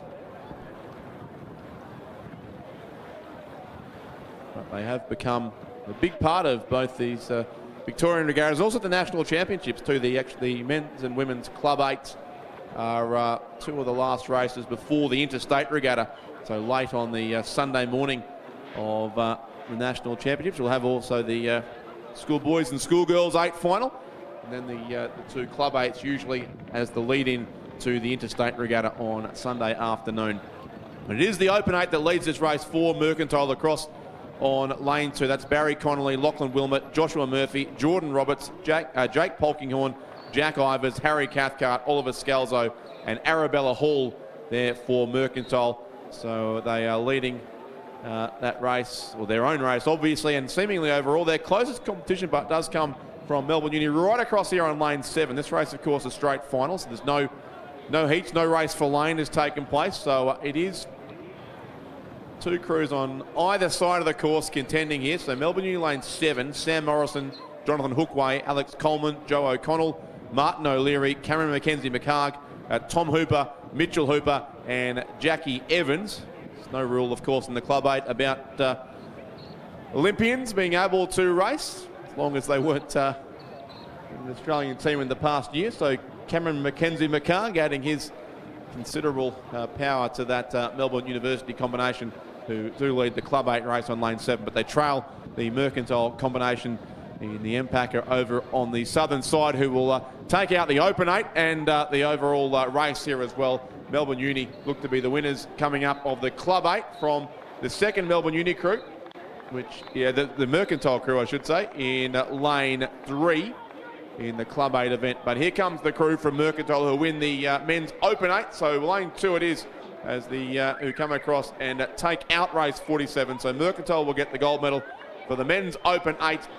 In fact, the second Mercantile crew coming home quickly, but they won't catch Melbourne Uni, who will take a win in the men's Club 8. So Melbourne University second overall, but they'll take the gold medal in the men's Club 8. Mercantile then finish in third overall, but second in that race. That's the crew of Seth Swinney, Sam Chin, Sam Speed, Sebastian Whiteley, Benjamin Vandenberg, Oscar Tyrrell, Charlie Clark, Hamish Nicol, and Jess Rawal. Third place will go to the lane 5 crew from Melbourne Uni. Next home beside them is Richmond in lane 4, and the second Richmond crew will finish next on lane 6. So 6th overall, but 5th in the event, effectively, that Richmond crew in lane 6. But the state champion titles will go the way of Mercantile in the men's open coxed 8, and then of Melbourne University, who'll win the men's Club 8. Gold medal to Mercantile lane 2, also a gold medal to Melbourne University lane 7, silver to Mercantile lane 3, and bronze to Melbourne University lane 5 in the men's Club 8.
The boats are away from the finish line after the Men's Open and Club 8 race. We are back in action on the last of our finals for this morning's program.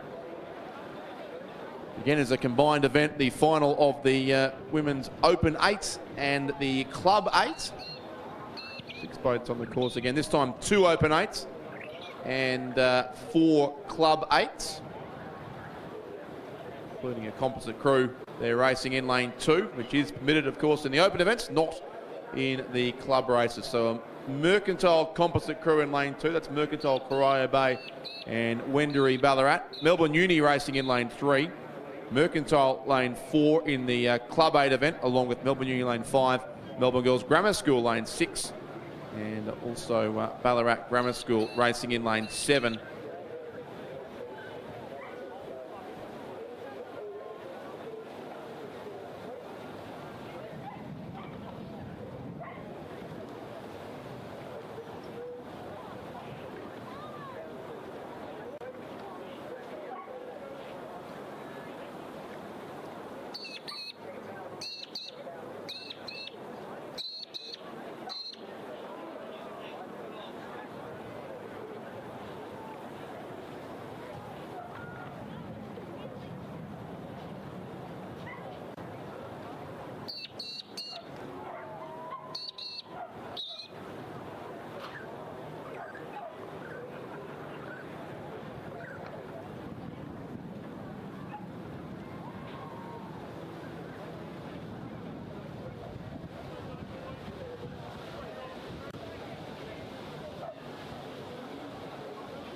The 2 boats in the Women's Open 8, the Mercantile Corio Bay, Wendouree Ballarat composite crew, and alongside them is the Melbourne University combination. They're racing for 1 set, or in fact just for 1 gold medal it would be in that particular event. And then 4 crews on this northern side. We're racing for the Women's Club 8 gold, silver and bronze medals. Ballarat Grammar School. They're in lane 7, and Melbourne Girls Grammar alongside them, lane 6. Doesn't appear to be the same as any of the Melbourne Girls Grammar Schools that raced earlier today, so it's possible even that might be a slightly younger crew there from Melbourne Girls Grammar. In any case, it's 2 races in 1. Looks like Melbourne Uni lead the combined Mercantile, or the Mercantile composite crew over on the southern side. The Melbourne Uni crew, Tiffany Crosthwaite, Chloe Nevins, Jemima Wilcox, Meg Dumbrell, Katarina Bitsios, Bridget Harwood, Sarah DeUre, Yolanda Hooper and Emily Coughlin. And in the composite crew is Grace Ivers from Mercantile, Lucy Richardson of Wendouree Ballarat, Abigail Cox of Mercantile, Imogen Nation from Mercantile, Maggie Foley from Corio Bay, Jess Hawker of Mercantile, Anna Morrison of Mercantile, Sophie Rayner of Mercantile, and Isabel Finch, the cox of that boat. So our 2 Open 8s certainly lead this race down the course. Leading the Club 8s would be Mercantile lane 4, Kate McNeil, Mia Harrison, Sophie Bolmat, Freya Axton, Louisa Stocks, Alexandra Watson, Addison Luce, Louise Carr and Jess Rawal ahead of Melbourne Uni, and then Melbourne Girls Grammar School and Ballarat Grammar.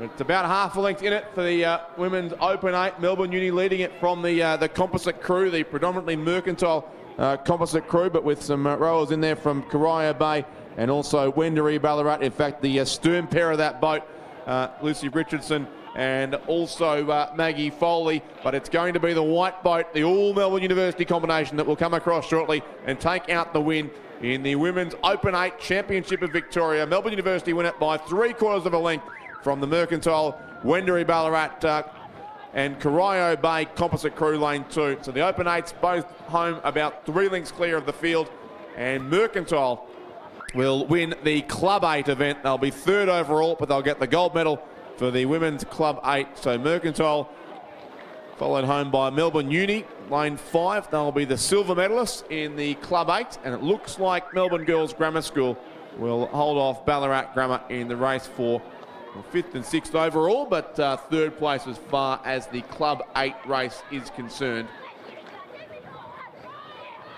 As Melbourne Girls Grammar School continue to lead Ballarat Grammar by a little bit over a length as they head into the closing 4 or 5 strokes of this race.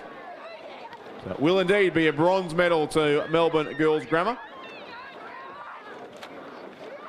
And 4th place in their event will go to the crew from Ballarat Grammar.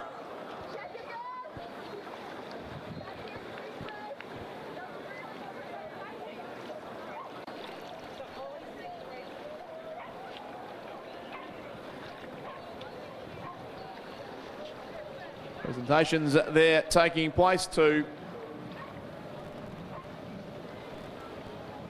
crews from the Men's Open and Men's Club 8s. And they'll soon follow to the place getters in the Women's Open 8 and the Women's Club 8 as well. So just 2 races remain before the lunch break here.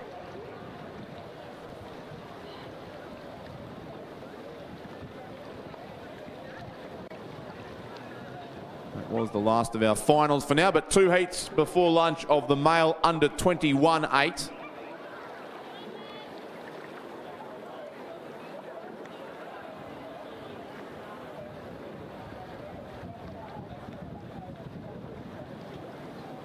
First of those well underway from the 2,000 metre start. This is the male under 21 8, heat 1 of 2, 6 boats and 7 boats in fact across the course here in this race.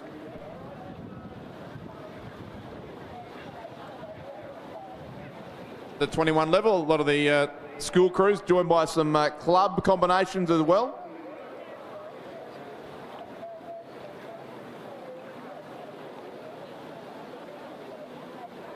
Does in fact look like only 6 crews on the course here. I'm not sure we have the Wesley College combination.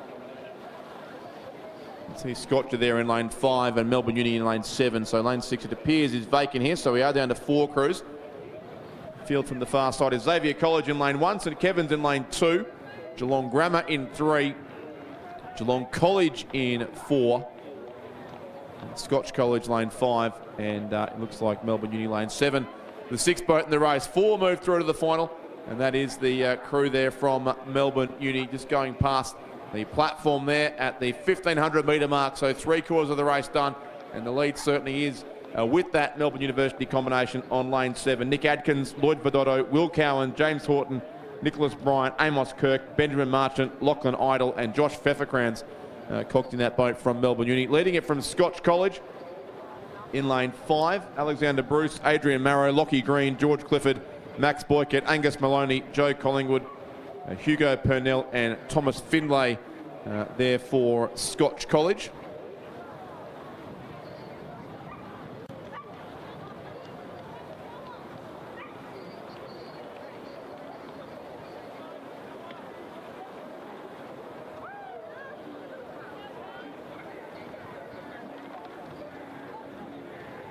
That is the same Division 1-8 at Scotch College, who finished in 3rd place in their race behind Brighton Grammar and Xavier earlier today. Racing again here in the under 21-8, sitting in the clear 2nd place behind Melbourne Uni. 3rd place would be with the combination from the Geelong College there with the green blades. In fact, no, it's Geelong Grammar, I should say, with the blue blades. You get a close look at them there. Definitely Geelong Grammar in the blue colours there. Geelong College are well back in the field in probably 6th place. But Geelong Grammar, lane 3, Mungo Yates, Ned Laycock, Finn Pithy, Ned Walsh, James Pincott, Spencer Siebel, Hamish Roach, Sebastian Strang and Ted Coakley there. And the 4th crew to qualify looks like it will be the St Kevin's combination on lane 2 as Melbourne Uni come across and comfortably win their heat of the male under 21-8, exactly a length back to Scotch College in 2nd place. They're also through to the final, as are the crew from Geelong Grammar, working hard to the line to stay ahead of St Kevin's, who will finish 4th. But all 4 crews will go through to an 8-boat final, which will take place on this afternoon's program. Xavier will finish in 5th place and just miss out on lane 1. And then it will be the crew from Geelong College, lane 4, who will come across soon in 6th position. No B finals in the club event. It's just the top 4 who go through to the final. Male under 21-8 final scheduled to take place soon after the lunch break.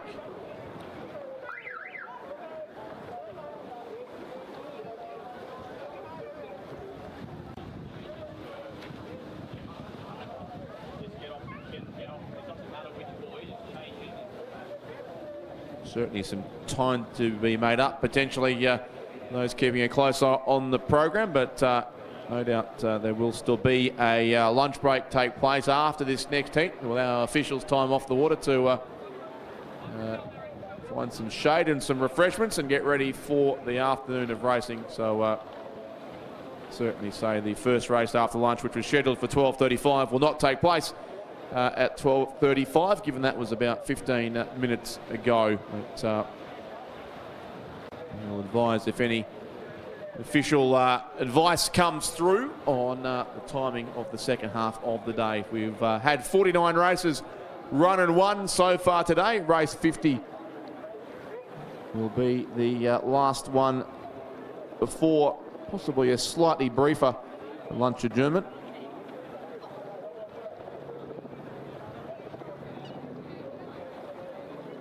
In fact, I can see some double sculls heading into the start, so it may well be that we will continue racing after this next event. It does look like the double sculls are getting ready for what will be race 51 before too long. But in any case, at this stage, race 50 is certainly on the course. And that is the second heat of the male under 21.8, which is a field of 7. Interesting way to spectate too as a helicopter flies in low over Lake Wendouree. We've got helicopters in the sky, swans on the water, and some 8s also making their way down the course here, getting towards the halfway mark of this second heat of the male under 21.8. We do this time have a full field of 7 as per the program. Scotch College lane 1, Xavier College lane 2, Geelong Grammar in 3, Brighton Grammar in 4, Wesley in 5, Caulfield Grammar in 6, and Geelong College lane 7. And the red and black colours of Xavier prominent there, as is the crew from the Geelong College. Coming up the camera boat side of the course. Geelong College with 2 crews in these heats of the male under 21.8, so it looks like they're Division 1 and 2 8s, both contesting this event. And the lane 7 crew fairly well placed here. Hugo Hecht, Hugh Mason, Sam Robertson, Jack Manderson, Lachlan Mitchell, Nicholas Thornton, Xavier Ryan, Louis Quayle and Pippi Norris, coached by Ed Callan.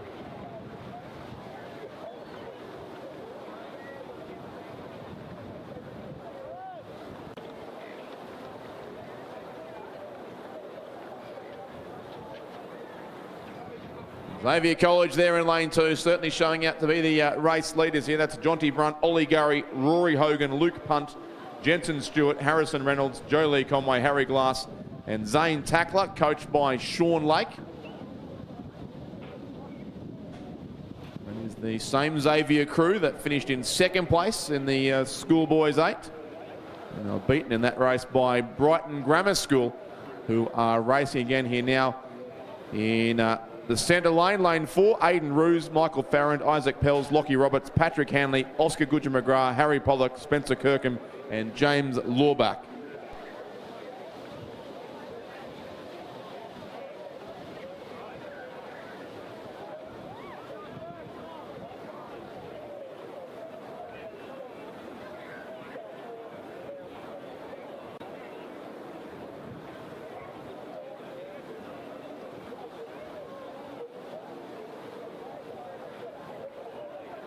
That racing will continue, so for all athletes to assume that the regatta is still running on schedule. There will be no lunch break. Racing will continue straight after this race, which is great news for the spectators. Not so good for me trying to have lunch, but we'll deal with that later on. But racing will continue.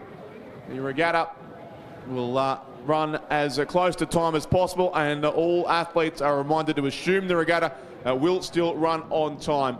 Now we have here Brighton Grammar School and Xavier College. They are reprising their battle from the Schoolboys 8 race earlier today, along with Geelong College too. Only 4 crews can go through here, so the interest really in 4th and 5th place, Wesley College, Caulfield Grammar, and then back to Scotch, and also the crew from, looks like Geelong Grammar there back in 7th place, but it's Brighton Grammar School leading narrowly, or maybe Xavier in fact really coming home well in that yellow boat. on the spectator side of the course, and then very tight behind them, 3rd, 4th and 5th. Geelong College look to be safe, maybe then Wesley and Caulfield Grammar, but Xavier College will take out this race with a strong win over Brighton Grammar School, so they turn the tables from the Schoolboys 8, but it's only in a heat so far, so they'll go through to the final. Xavier, Brighton Grammar 2nd, Geelong College 3rd, and 4th will go to Wesley College, edging out by about half a length the crew from Caulfield Grammar School in the end.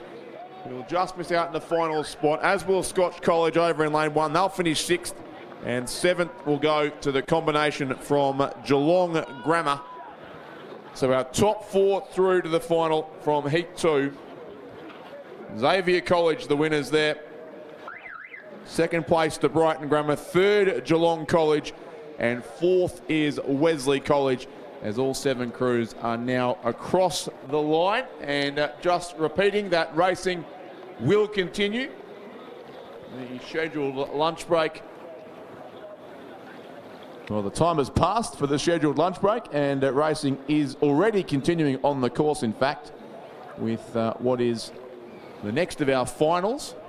And that's the final of the men's club double scull.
Yes, we need suntan out, Tim. Need the raincoat this morning.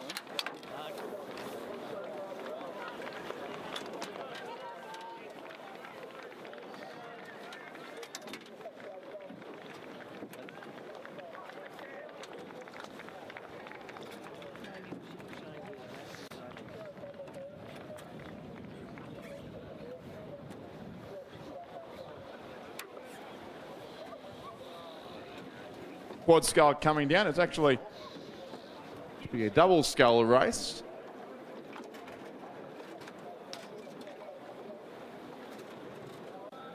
The men's club double scull is listed for race 52, but only had 3 entrants in it. So we've got a couple of extra crews on the course and still just trying to identify precisely who's who at this stage.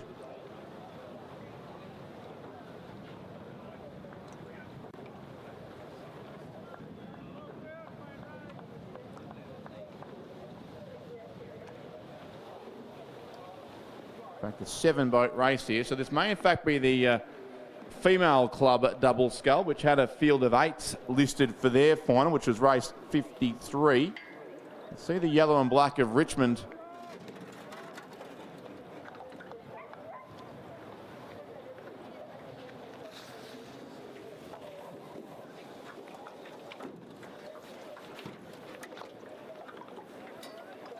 In fact, it could be the green and gold of Trinity, so we'll add some confusion to the event. There's certainly a Banks combination there on the southern side.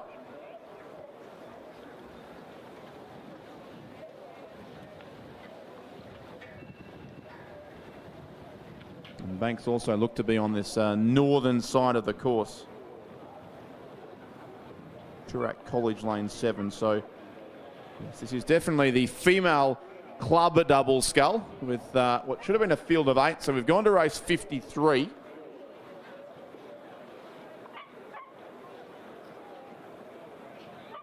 Richmond over in lane 1. Helen Pearce and Kate Dybel.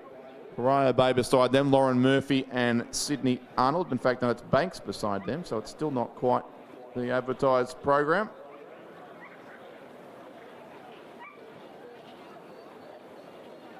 The Essendon combination there would be Alyssa Mirabelli and Asher Gordon. The Banks combination on that southern side is Janice Kelderman and Tia Broad.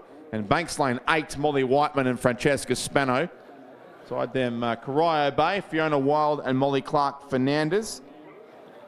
And also Toorak College there, Sophia Miller and Lucinda Johnston. This is the final here, the female club double scull. Some more medals about to be handed out. And the lead certainly is comfortably with that Richmond combination on the southern side. Helen Pearce and Kate Dybel have had a strong couple of seasons in a number of different boats, but certainly here in the double scull, they are well clear of the rest of the field, closing in on the finish of this race. So it's going to be a gold medal once again coming up to the combination from the Richmond Rowing Club. Helen Pearce and Kate Dybel in about 3 strokes time will come across and take out the gold medal, the female club double scull championship of Victoria. It goes to Richmond on lane 1, so Pearce and Dybel will get the gold medal. Banks look like they'll take out silver and bronze. Lane 8, Whiteman and Spano. Lane 3, Kelderman and Broad. Still a few strokes to go for those 2 crews, and it's very tight between them as they head into the finish line now. It might just be the crew on this side in lane 8 who I think will get the verdict for second. They will indeed. It'll be Molly Whiteman and Francesca Spano second. Third to Janice Kelderman and Tia Broad. Fourth then to Corio Bay, Lauren Murphy and Sydney Arnold. 5th place, Essendon, Alyssa Mirabelli and Asher Gordon. 6th will be Toorak College, Sophia Miller and Lucinda Johnston. 7th, Corio Bay, Fiona Wild and Molly Clark Fernandez. And it seems no appearance from the Melbourne University Boat Club in that race.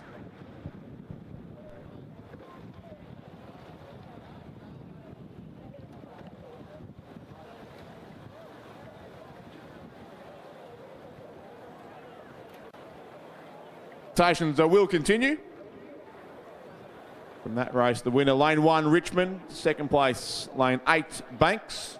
3rd, lane 3, Banks. So 1, 8 and 3, the placings there as we now go back down the course. And it is a quad scull this time, certainly coming down. So this will be the male club quad scull. Trinity Grammar in lane 2. Banks in lane 3. And what looks to be a couple of vacant lanes then across to Barwon in lane 6. So the 2 Richmond crews I don't think are present there. The race lead certainly with Banks. He took out a silver and bronze medal in the previous race. Looking to get a gold medal here. So Jim Crouch in this boat for Banks, along with Oscar Kingham, Lockie Rose and James Mead, coached by Brendan Scott. And they lead comfortably here.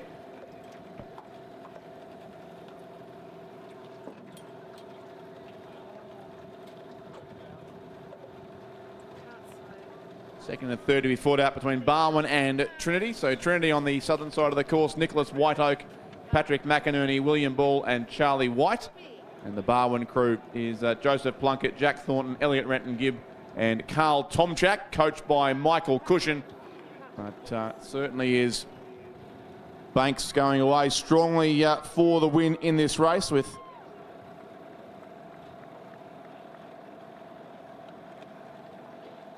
a lead of about 3 lengths here and a couple of strokes to go. So Banks will come across and take the win in the male club quad scull. Banks in first place on lane 3. Second will go to Trinity Grammar, lane 2. And then third place on this side will be the combination from Barwon, the 3 crews home in the final of the male club quad scull, and a strong win there to the combination from the Banks Rowing Club.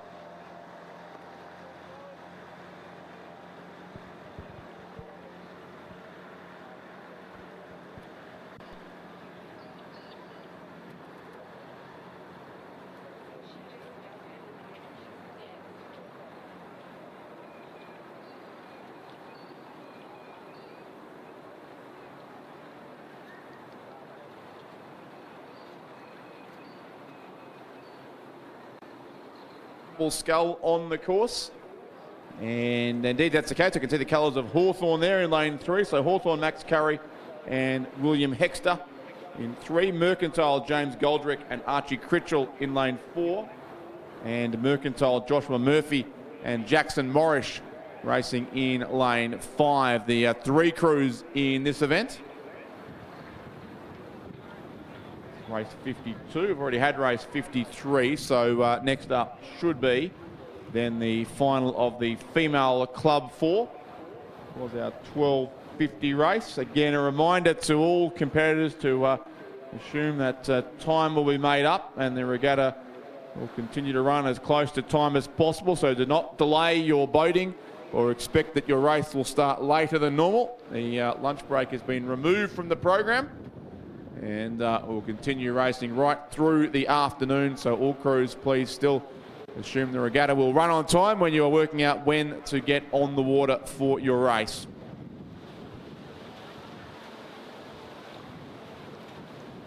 Good race here too between these 3 doubles. Very little separates them on their way down the course. The stripes there of the Hawthorn Rowing Club, Curry and Hexter across in lane 3.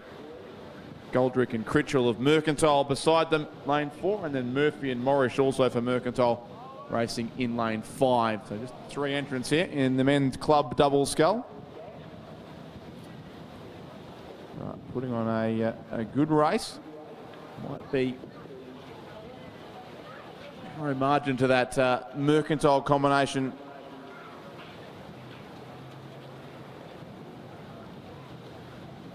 Going to say lane 5, but looking back again through the binoculars, there's not a lot between either of these 3 crews. In fact, really, Mercantile and Hawthorn right across the course. And this race to be decided, it seems, in the final 500 metres, the final here of the men's club double scull race 52 of today's regatta, the second day of the Rowing Victoria State Championship regatta for 2024. And we do have 114 races through to 550. In fact, the last race scheduled this afternoon. But it's going to be a good finish here between these 2 combinations from Mercantile and also the crew from Hawthorn.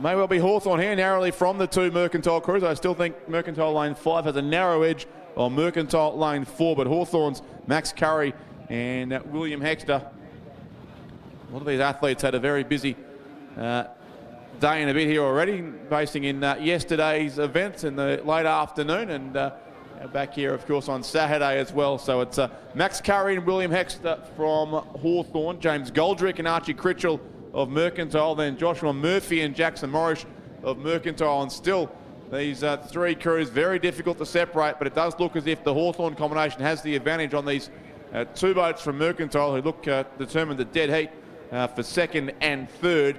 But it looks like the gold medal is probably going the way of the Hawthorn combination over in lane 3.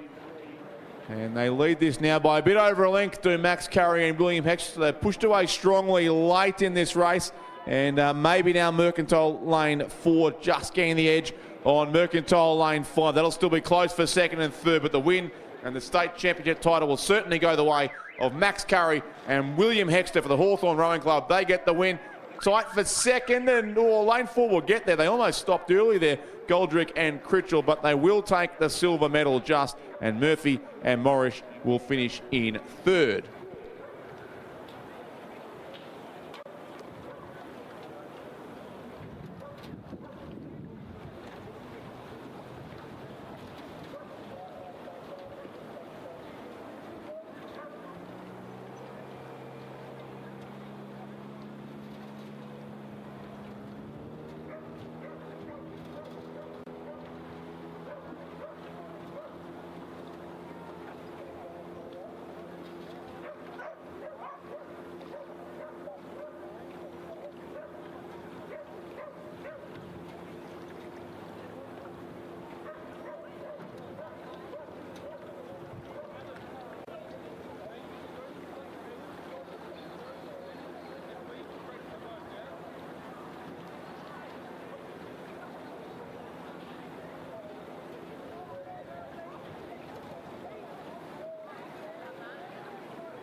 55 on the course, but it race only in the loosest possible sense of the term. It's the Essendon crew leading here in the female club quad scull. There was a Banks crew entered who have scratched, so Essendon will get the win here. Zoe De Silva, Abba Wickram, Annika Siritic, Bronte Basil, Jessie Freestone, coaches Barry Gardner and Glenn Buttrell. And we still await the female club 4, which should be the next race, but not currently on the course. So a rover coming up here to the Essendon crew in race 55 as we just tinker with the race order. I think they're probably sending down whichever crews are ready at the start. Try and get the regatta very much back on schedule throughout the afternoon's program. But 120 minutes to go for the crew here from Essendon under the close supervision of the following umpire's boat. So it's going to be a state championship title coming up nonetheless here in the female club quad scull to the combination in red and black from the Essendon Rowing Club. Closing in on the finish line now. The spectators largely vanished. I assume they've all gone to lunch in the spectator area. Nice for some, but the racing action continues here. And great view here of the Essendon combination as they come across and take the win in race 55. So Abba Wickram, Siritic, Basil, Freestone, the winners there of the female club quad scull in lane 4.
No action currently on the course. We're still awaiting both the female and male club fours, which should be the next two events.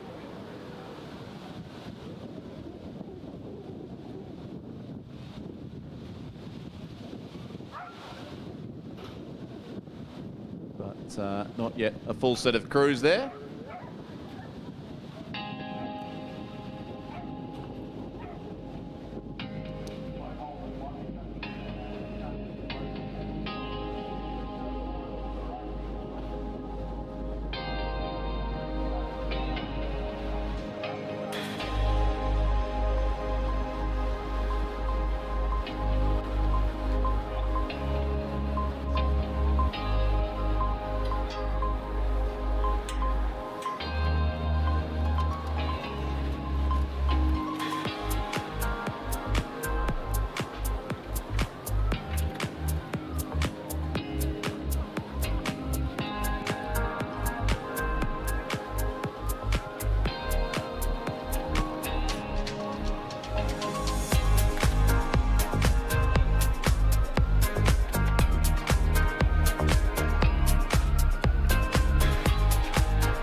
Racing now in race 56, the male club 4. There are in the end just 3 crews in this race, which are lanes 2, 3 and 6. So Mercantile lane 2, Mercantile lane 3 and Wendouree Ballarat lane 6.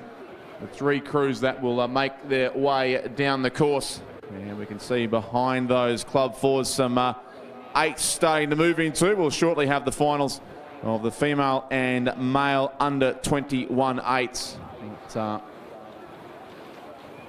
does appear too we did not have any crews for race 54, the female club 4.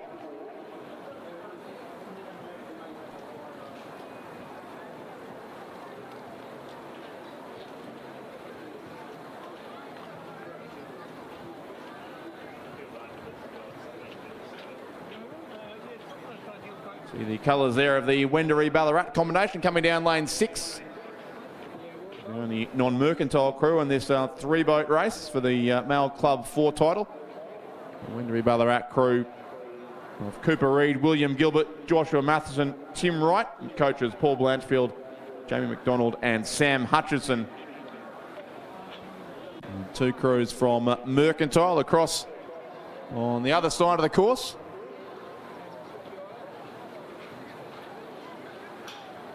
The lane 3 combination leading lane 2. Lane 3 is Jake Polkinghorne, Jordan Roberts, Oliver Scalzo and Harry Cathcart. And lane 2, Barry Connolly, Jasper Gleeson, Joshua Murphy and Jack Ivers.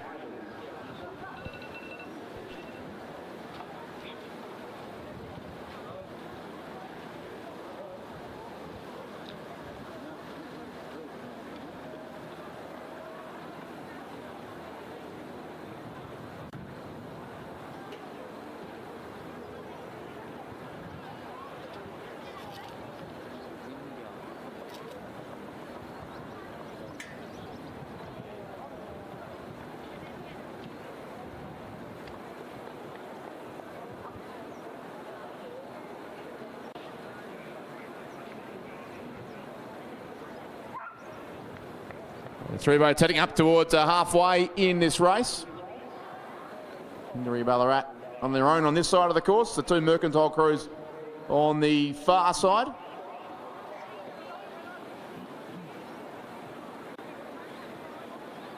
little bit difficult to line them up from that far out, but it does look as if, certainly of the two Mercantile crews, it's lane 3 leading lane 2. And I would venture that Mercantile crew may well have the lead of the race overall as well, but still the best part of 1,000 metres to go for these two crews, or these three crews.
Of this race, the last 350 metres at least, and certainly it is Mercantile lane 3 leading and leading well.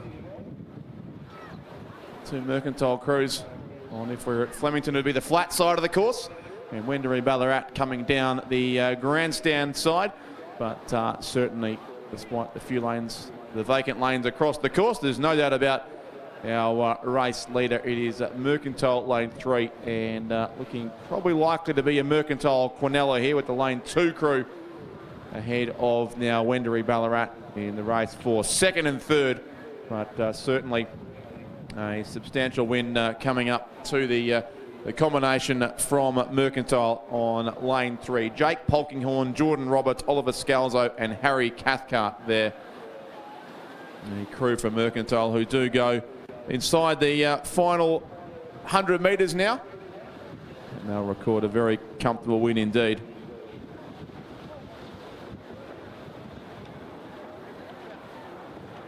A few strokes to go still to complete the course, but it will be a strong win here to the combination from Mercantile as they come across and take out the Mail Club for Mercantile lane 3, the winners.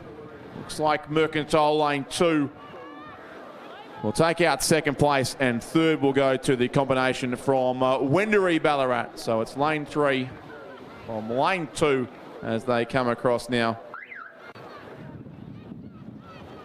And then Windery Ballarat will be the third and final crew home in this slightly diminished field here in the Mail Club 4. But it'll be Windery Ballarat now in third place. And Mercantile will collect the gold and silver medals.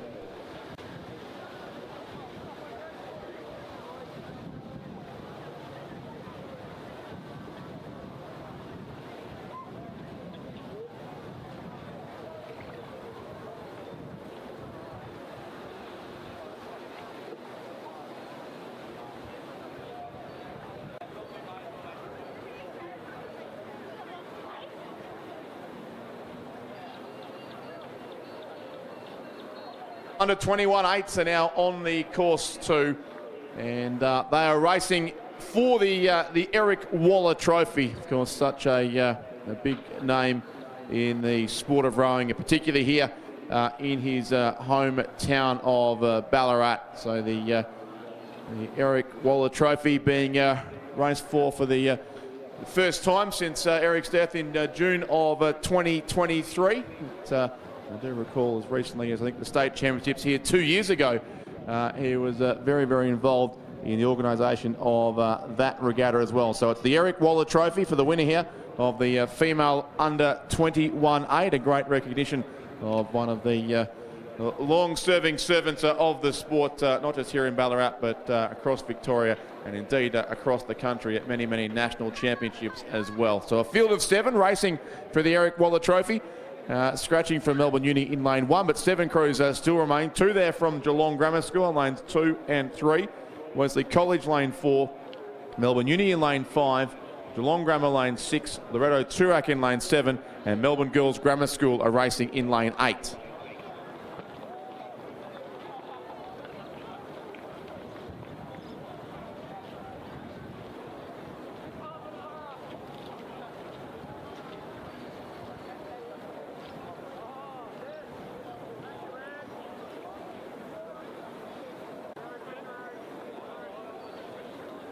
A rematch here between the open first 8s from Loretto Toorak and Melbourne Girls Grammar School, who raced 1st and 2nd in that race earlier today. But, big challenge also will certainly come from Melbourne University. The crew in lane 5, Emily McComb, Felicity Murray, Lucy Green, Olive Pascoe, Tiffany Crosswaite, Chloe Nevins, Meg Dumbrell, Jemima Wilcox and Jackie Evans. They are coached by Connor McConville, who's got 2 chances in this race, also as the coach of the Loretto Toorak first 8. That crew in lane 7, Olivia Carroll, Rowie Curry, Audrey James, Alexandra Fairchild, Charlotte Grant, Zoe Critikides, Maisie Richards, Neve Thomas-Leash and Lucy Marsh in that boat. They're in lane 7. Alongside them in lane 8 sits the crew from Melbourne Girls Grammar School. Matilda Heyman, Adelaide Banks, Megan Barrow, Lily Wallace, Lulu Burney, Samantha O'Keefe, Maddie Clifford, Emily Anthony and Audrey Surace, the combination there from Melbourne Girls Grammar. 2 crews from Geelong Grammar also in the race, over side by side in lanes 2 and 3. Lane 3 combination looks to be the Division 1-8 there from Geelong Grammar. That's Annabelle McDonald, Eda Phillip, Miranda Warswick, Amy Barrow, Arabella Rigney, Abby Sharrock Yates, Rose Jones, Lulu Polglazzi and Olivia Mann, the crew there for Geelong Grammar, or the better place to those 2 crews from Geelong Grammar there in the yellow boat, but they do still sit a few lengths off the lead. In fact, 3 crews in this race from Geelong Grammar, so light blue blades are everywhere when you look around the course. But, top 3 would certainly be Melbourne Uni, and then Melbourne Girls Grammar School and Loretto Toorak, and Wesley College, the other crew to watch there in lane 4. That's their Division 1-8, 2 who are 5th in the final earlier today. Jasmine Barrett-Judd, Olivia Nicholson, Jasmine Woolhouse, Sibylla White, Lucy Douglas-Hines, Caitlin Woods, Therese Matheson, Ella Davey, Holly Carter and coach David Webster. So chances still right across the course here, and a good match race in lanes 7 and 8 between the 2 crews who may well fight out the head of the schoolgirls title in a couple of weeks' time as well, with Melbourne Girls Grammar School getting the better of Loretto Toorak earlier today, but at this stage I think it might be a narrow margin, in fact, to the blue boat of Loretto Toorak ahead of Melbourne Girls Grammar. It's still about 450 metres to go as they've just gone past the platform at the 1500 metre mark. So Melbourne Uni there in the centre of the course, Loretto Toorak and Melbourne Girls Grammar School, certainly a big gap back from our provisional medalists to the remainder of the field, possibly Geelong Grammar School lane 3 from Wesley, and then Geelong Grammar again lane 6, and then Geelong Grammar lane 2 with their 3 boats in the race, probably sitting in about 4th, 6th and 7th it looks like for the Geelong Grammar School. But Melbourne Uni still looking to take on this Loretto Toorak crew, who seem to still have the narrow edge on Melbourne Girls Grammar School alongside them in lane 8. So those 2 crews, as we've seen many times already this season, in a 2,000 metre race, generally it's gone the way of Melbourne Girls Grammar School, but Loretto Toorak do seem to have their boat narrowly clear of them, but not ahead of our race leaders from Melbourne University in the centre of the course. So the white boat there on 36.5 strokes per minute as they head towards the final 100 metres now. The blue boat there of Loretto Toorak in 2nd place, rating on about 34, and beside them sits Melbourne Girls Grammar School as well at a similar pace.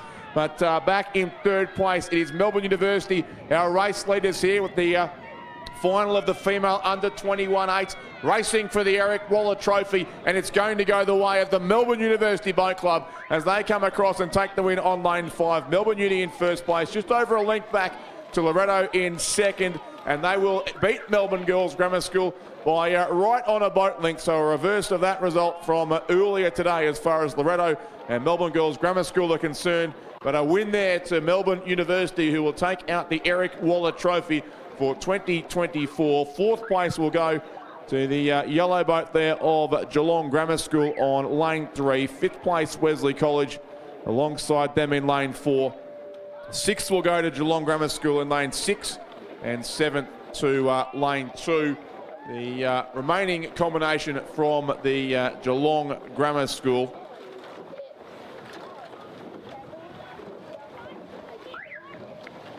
Geelong Grammar lane 6, that was their Division 2-8 that finished in 6th place in their A final earlier today. And then Geelong Grammar lane 2 is their Division 3-8, who finished in 5th place in their A final. So a big day for those girls from Geelong Grammar School, Divisions 1, 2 and 3-8, all racing in the female under 21-8.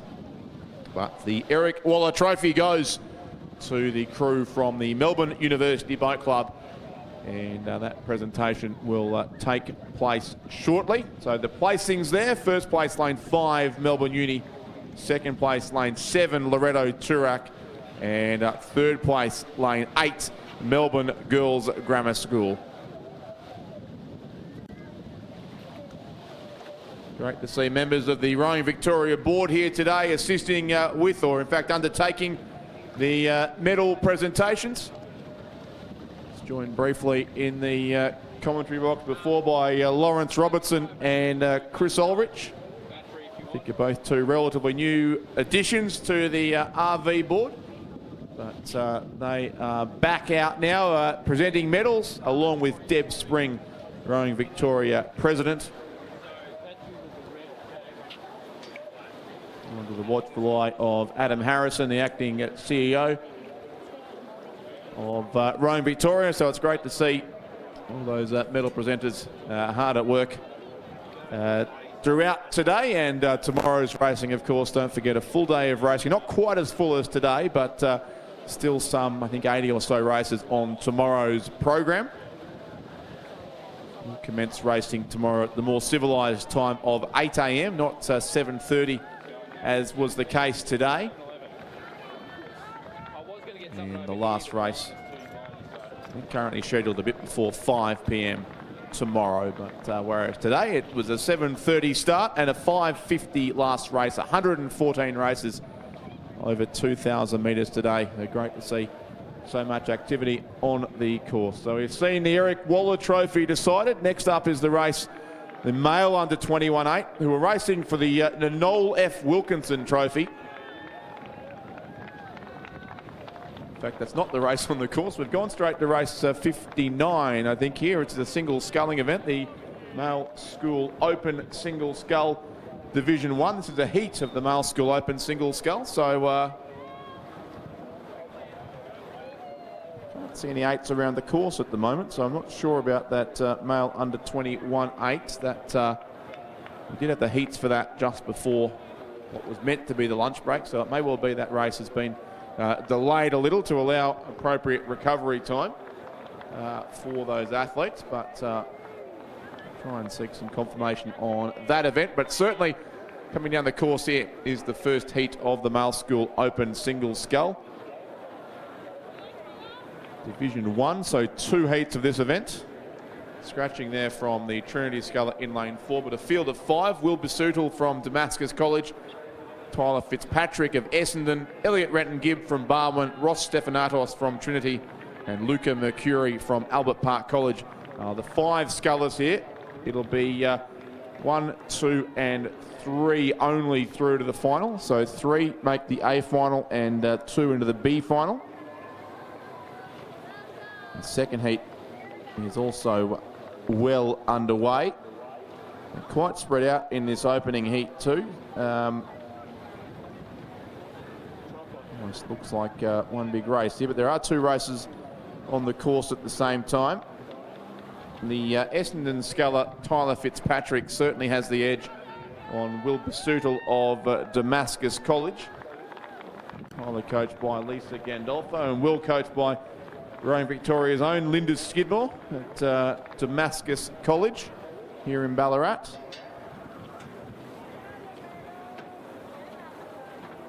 Barwon colours there in the centre of the course with Elliot Renton-Gibb, coached by Michael Cushion. And the other rower prominent is from Albert Park College, that is Luca Mercuri. So the sculler at the back of the field is from Trinity Grammar, that is Ross Stephanatos. So have to think the Essendon sculler is best placed here to take one of the qualifying spots. Also Barwon. And the race will be for third place between Luca Mercuri on this northern bank and also Will Basutil over on lane 2. That, I think, is where the interest lies. And then back behind, we do have the second heat rapidly approaching as well with should be a field of 5 as well.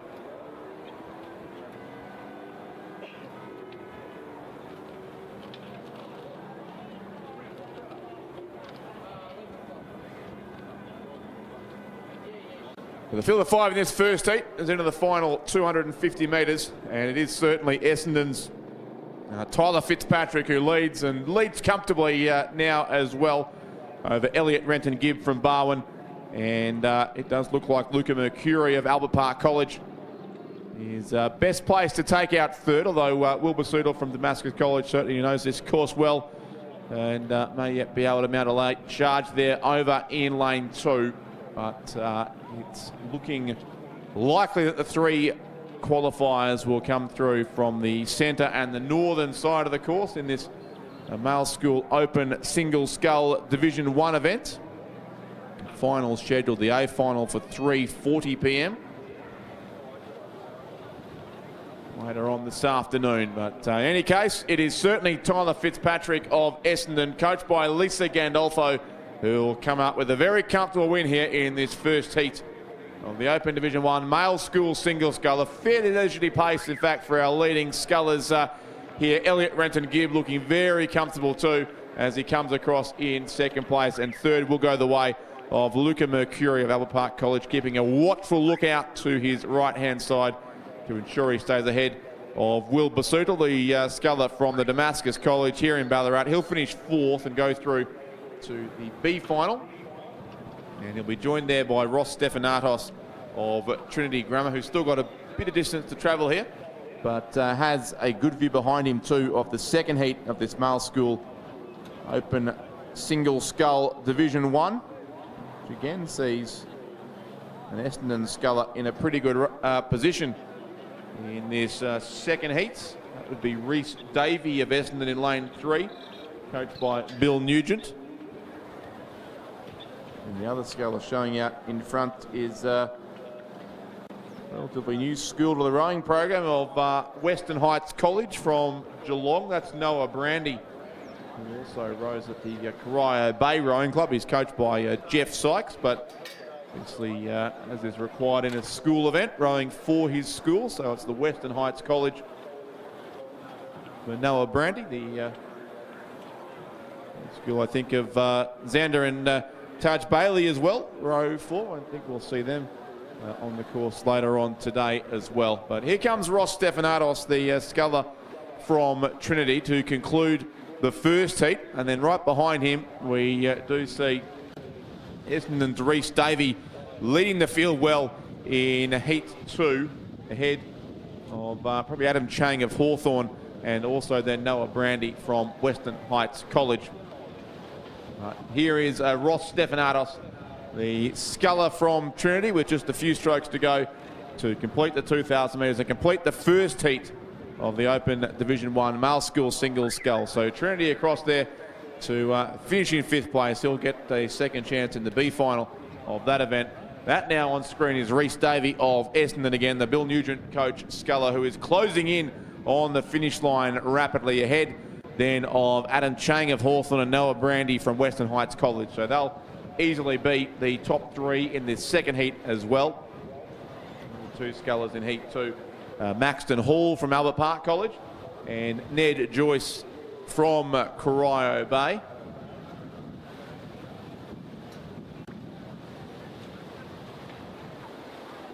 So Essendon's Reece Davey about to make it 2 wins in a row for the Essendon club, both coming down lane 3. Tom Fitzpatrick, a good win in the first heat, and it will be Reece Davey taking out a big win in the second heat as well as he comes across the line and does well to avoid the traffic on the course there as well. Reece Davey of Essendon, the winner there of race 60, lane 3 it is, who takes the second heat out, and he'll line up alongside Tyler Fitzpatrick in the final of the Open Division 1 male school single scull. Second place looks like it'll go the way of Adam Chang from Hawthorn Rowing Club. He's again looking pretty long and leisurely here. The rating right down to the Hawthorn sculler there, who leads the sculler from Western Heights College, Noah Brandy. Adam Chang barely troubling 20 strokes per minute at the moment, so a comfortable second place indeed for the sculler from Hawthorn as he comes across in second place. Third will go to the Jeff Sykes stroke sculler Noah Brandy from Western Heights College. Great to see a distinctively coloured Zudi there, as is the case for the sculler from Western Heights College. Those three to the A final. Good race for 4th and 5th here. These two will go to the B final, but Ned Joyce and Maxton Hall going stroke for stroke at the end of 2,000 metres, and it will just go the way, I think, of the sculler from Albert Park College, who'll get across for 4th place by half a length. So Maxton Hall 4th for Albert Park, and Ned Joyce 5th for Corio Bay in the Division 1 male school single scull. So it's 1st, 2nd and 3rd to the A final. That's Reece Davey, Adam Chang and Noah Brandy, and that race will take place in a couple of hours time later on in this afternoon's big program of racing on the second day and by far the biggest day of the 2024 Rowing Victoria State Championship Regatta.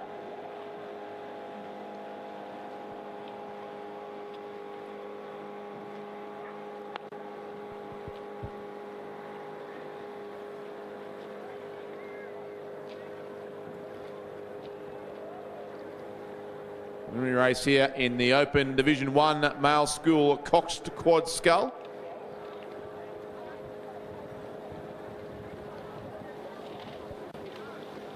Trinity lane 1, Ballarat Clarendon lane 2, Gippsland Grammar in 3, Hamilton Alexandra lane 4, and Ballarat Grammar School in lane 5.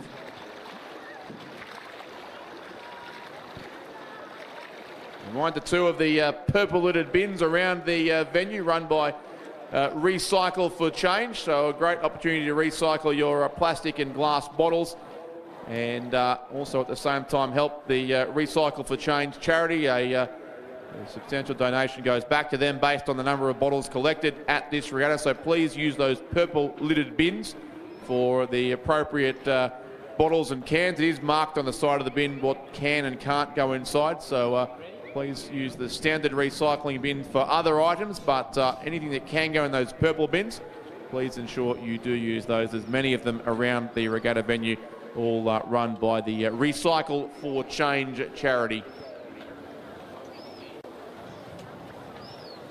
So through the first few hundred metres now of race 61, the preliminary of the Open Division 1 male school coxed quad scull.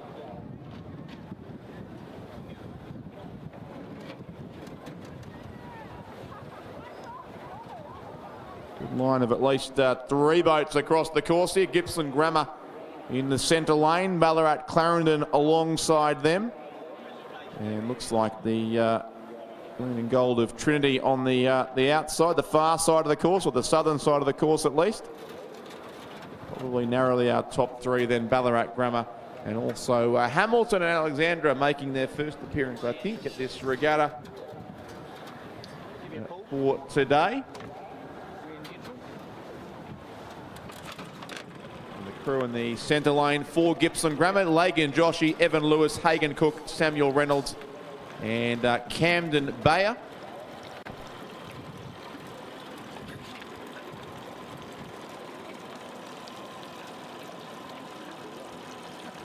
hits have appeared at the start line too, so we may soon be able to have, I suspect will be the final of the male under 21.8 race 58 from a few races back. Through beside Gippsland is Ballarat Clarendon, lane 3, Joseph Belcher, Alistair Forsyth, Tiger Williams, Jake Connolly and Alexander Grimer, coached by Kate Littlejohn. So that is the Ballarat Clarendon crew that was narrowly beaten by St Patrick's in the Year 10 Division 1 event at the head of the lake here last week. Also raced in an 8 earlier today. It's been a busy day for these rowers from Ballarat Clarendon, but they're certainly right in contention in this race alongside Gippsland Grammar School. We're narrowly ahead of Trinity. The other crew to watch out is on this northern side of the course, and that's Ballarat Grammar School. Harper Walsh, Benjamin Meek and Lockie Heath, Harry Toll and Madeline Barclay Smith, coached by Luke Podnold. And again, they were obviously a competitor last week in the head of the lake. And I think we saw that Ballarat Grammar combination racing late yesterday afternoon as well, or in fact in I think some of the single and double sculling events. But this is a preliminary race, so they'll go through to a final in any case to be held later on in this afternoon's program. So at this stage, just racing for lanes in this male school open coxed quad scull Division 1.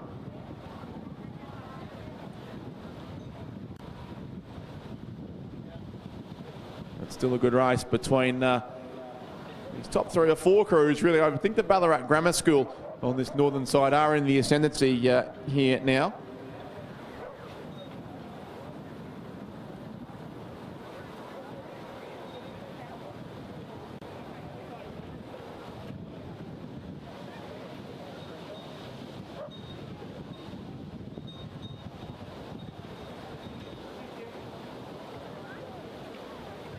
And happy birthday too to Luke Podnold, the coach of this Ballarat Grammar School crew.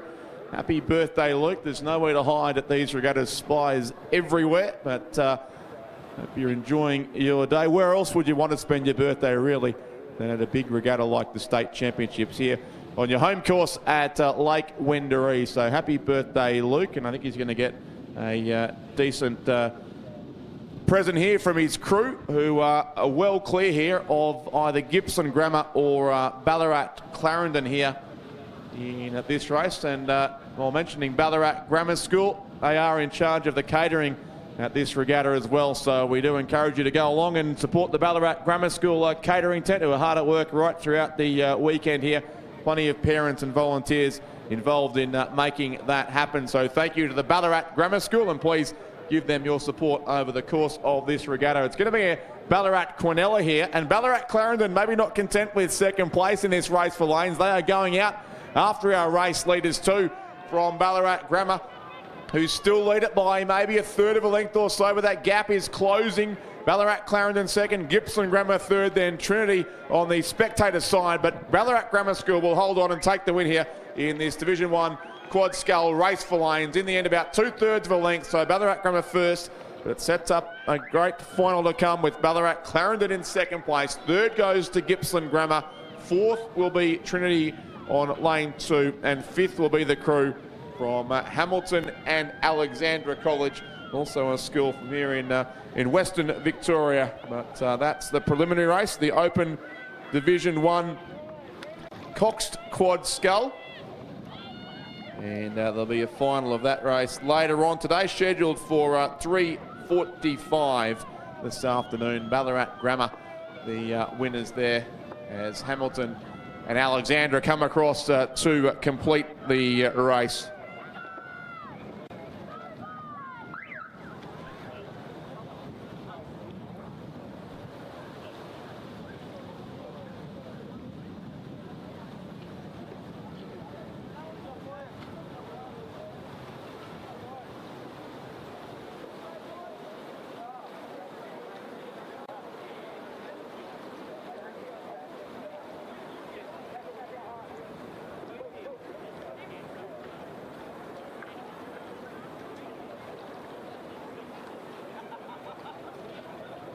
Down the course in what I think is race 58, the missing race 58 from earlier in the afternoon.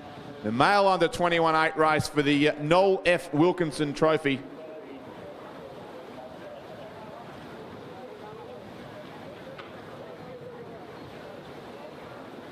Wesley College racing in lane 1, Geelong College in 2, Brighton Grammar School in 3, Melbourne Uni in 4, Xavier in 5, Scotch in 6, Geelong Grammar 7, and St Kevin's lane 8. Saw earlier today Brighton Grammar School take out the schoolboys Division 1A over Geelong College, over Xavier College I should say, and also Scotch. So it was Brighton, Xavier and Scotch in that race.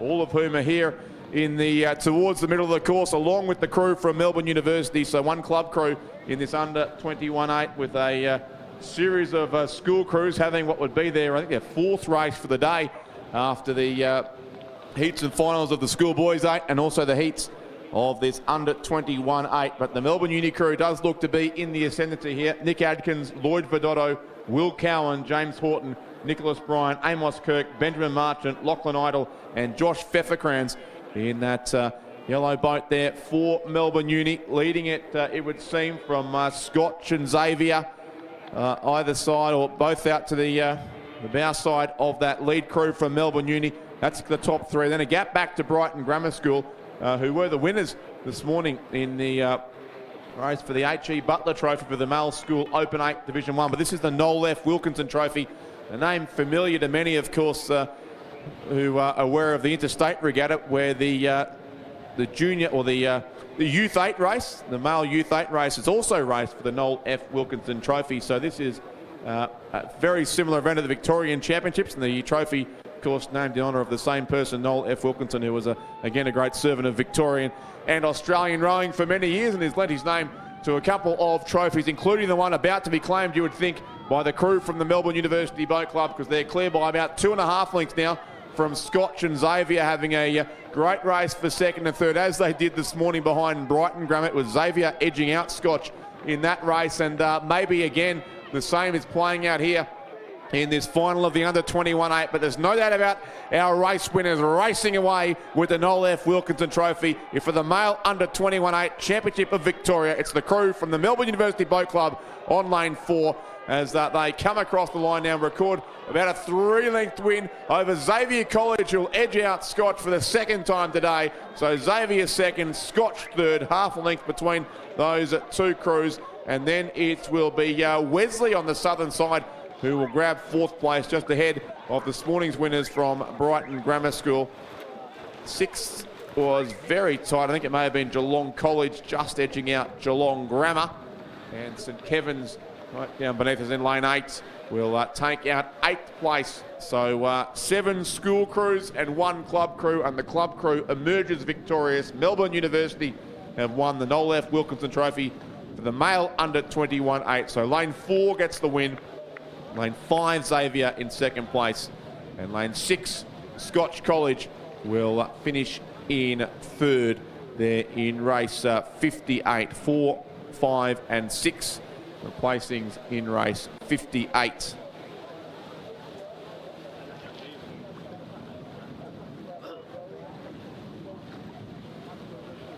Now I think we'll resume the scheduled order with race 62.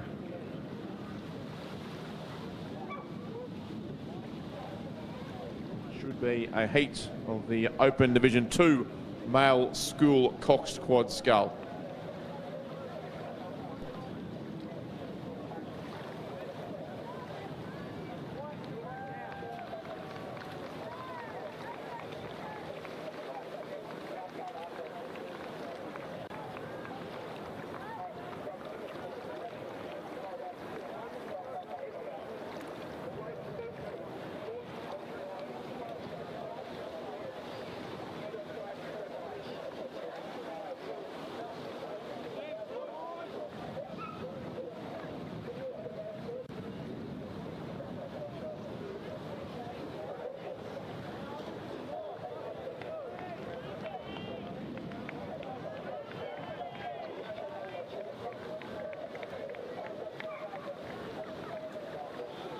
especially these 8s leaving the finish area now. You must go around the yellow buoy and not cross onto the course. So all crews need to go around that yellow buoy close to the bank, like Geelong Grammar are currently demonstrating. Well done to them. But all crews, please be aware to go around the yellow buoy when you exit the course, and also to do so as promptly as possible.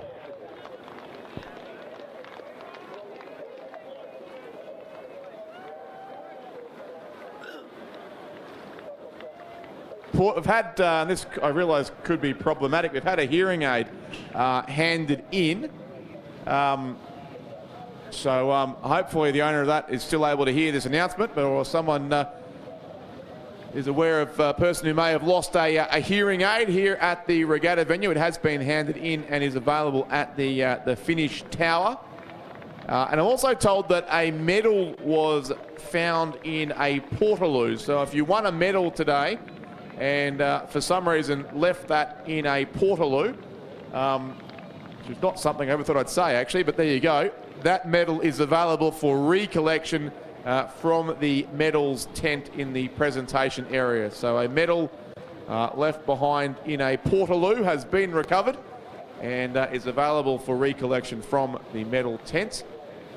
And also a hearing aid has been handed in, and that is available in the finish tower. So I'll say two of the stranger announcements I've ever had the pleasure to make at a regatta, but there you have it. Racing back on the course in race 62, the first heat of the Open Division 2 male school coxed quad scull. So 2 heats required in this event. We've got a field that looks like of 9 entrants overall to get down to a 6-boat final, which will be race 91 later on today. This first heat sees 5 boats on the course, and our camera boat's back out there too, so great to see. We'll get some vision from alongside these boats now as well. And we do have all 5 boats making their way down. Is Melbourne High School lane 2, and probably our race leaders there as well, Melbourne High. Then Geelong Grammar in 3, Trinity in 4, Geelong College in 5, and the yellow colours there of Carey Grammar front and centre in lane 6. And they are probably the second place crew at this stage. That again, we can see that footage now coming across the course, and you can line the bows up on the lines of buoys, and you can see it's Melbourne High, but only just. This is a race reminiscent of St Patrick's and Ballarat Clarendon last Sunday at the head of the lake. That was stroke for stroke pretty much all the way down the course, and it was the vision of that race from the camera boat was fantastic to watch, as those 2 crews were barely separated by half length or so right through the race. This time they're on either side of the course, so it's not quite the same match race situation, but they're well clear of the 3 crews in between them. So you'd think Carey and Melbourne High to qualify here, along with one of Geelong College, Trinity or Geelong Grammar. With this stage, Geelong College, I should say, the best placed of those 3 crews in lane 5. But our 2 crews fighting out the race lead. Melbourne High School, lane 2, Nicholas Hem, Delwyn Abelish, Andrew Wang, Sanjeev Kapatkar and Jamie Cock. Carey, lane 6, is Archie Blue, Henry Newton, Hugh Thomas, Ben Sue and May Baxter, coached by David Colvin.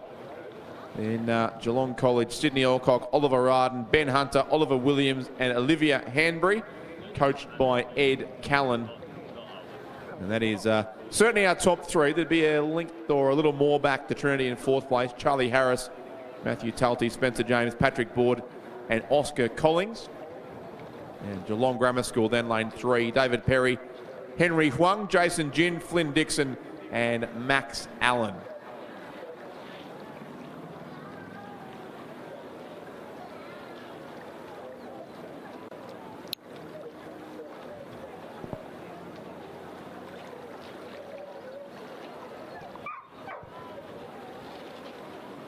First of 2 heats in the Open Division 2 male school coxed quad scull nearing its conclusion, and the second heat also looks to be well underway from the 2,000 metre start. Boats there already through the first 500 metres or so, as Carey and Melbourne High lead here in the last 250 metres.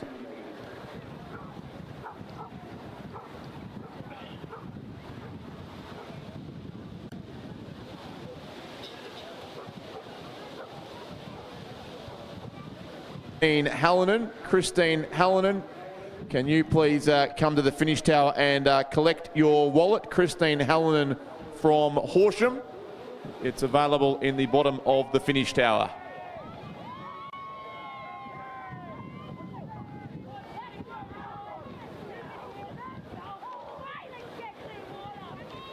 Now from Melbourne High School, the two crews on either side of the course will both go comfortably through to the A final of the Open Division 2 male school coxed quad scull.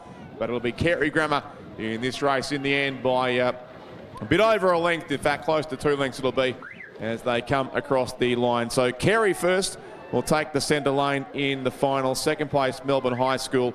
And third will go the way of Geelong College. Lane 5, they're still about 60 metres out, but being almost certain to cross in third ahead of Trinity and also Geelong Grammar, the remaining two crews in this first heat of the Division 2 Open Quad Scull. Geelong College third, Trinity fourth, and Geelong Grammar will finish in 5th place in this first of 2 heats. The second heat also well advanced. One scratching in heat 2 as well from the Caulfield Grammar School crew. So 4 crews remain either side of a vacant centre lane.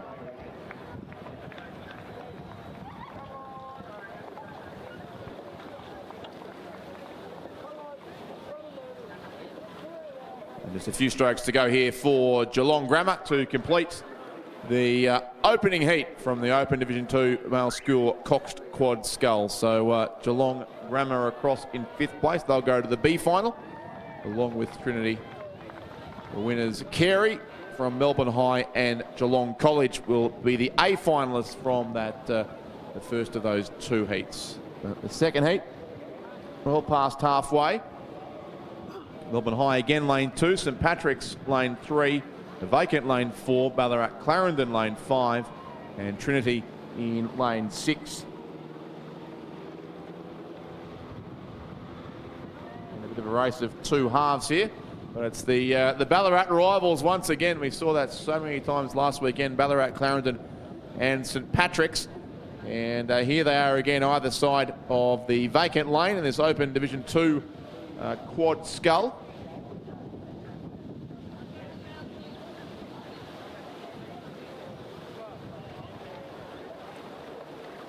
And they certainly would be our top 2. I would think St Patrick's might have the narrow edge here. Isaac Kopke-Veldhuis, Finn Russell, Frank Putty, George Charles and Blake Roberts, coached by Hayden Swan and Craig Murfitt. From Ballarat Clarendon, lane 5, Josh Nunn, Alex Cheeseman, Zach Spencer, Oliver Finch and Zoe Dodamani, coached by John Irwin. But both will comfortably qualify for the A final certainly, as will the crew from Trinity. Lane 6, Daytona Derbogossian, Joe Sammartino, Will Johnson, James Devlin and Oscar Casson. Clear top 3, and then Melbourne High in lane 2, Jaden Chow, Jerry Lim, Yuvan Parathaman, Teo Wang and Joe Lim. The Open Division 2 quad scull race. We'll have the Open 4s shortly.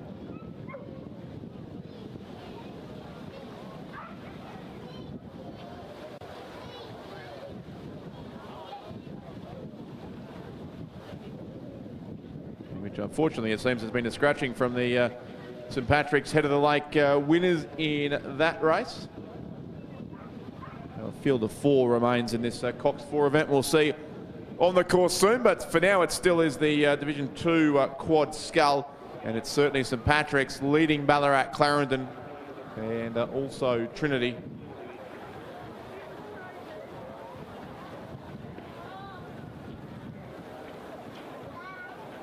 That's the Ballarat Clarendon combination there in the red colours on screen. 2 schools located side by side, not far from Lake Wendouree here on the southern side. Ballarat Clarendon College and St Patrick's College. But certainly fierce competitors here on the water. St Patrick's but will get the best of this battle, but it is Only a heat at this stage, so they'll go through to the final, and they'll be joined there by Ballarat, Clarendon, and also Trinity in lane 6. So the top 3 will join the top 3 from the previous race, 62, into the final of this race later on this afternoon. But St Patrick's well clear, and they'll take this out by 3 lengths. The second heat of the Open Division 2 male school coxed quad scull. St Patrick's in first, Ballarat Clarendon will take second, and Trinity Grammar will be third, ahead then of the crew from Melbourne High School in race 63.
To conclude the second heat, the Open Division 2 male school coxed quad scull.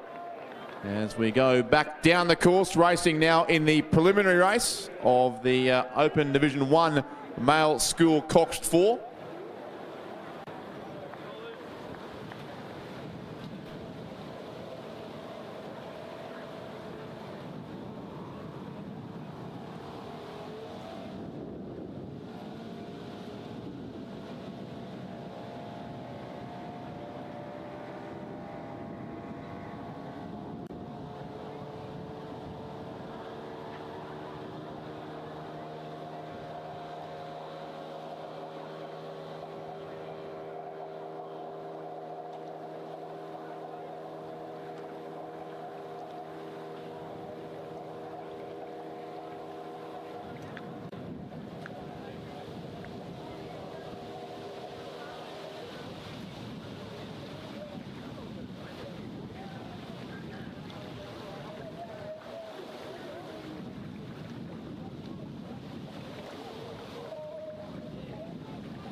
The preliminary race here in the Open Division 1 male school coxed 4, but unfortunately the St Patrick's crew that were the head of the lake winners have withdrawn from this race, which does leave it pretty much in the hands of their great rivals from that event in the form of Ballarat Clarendon out in lane 3, who do look to be the comfortable race leaders. The red colours on the other side of the course of the crew from Scotch College. Kerry Grammar in lane 4, Ballarat High in lane 5.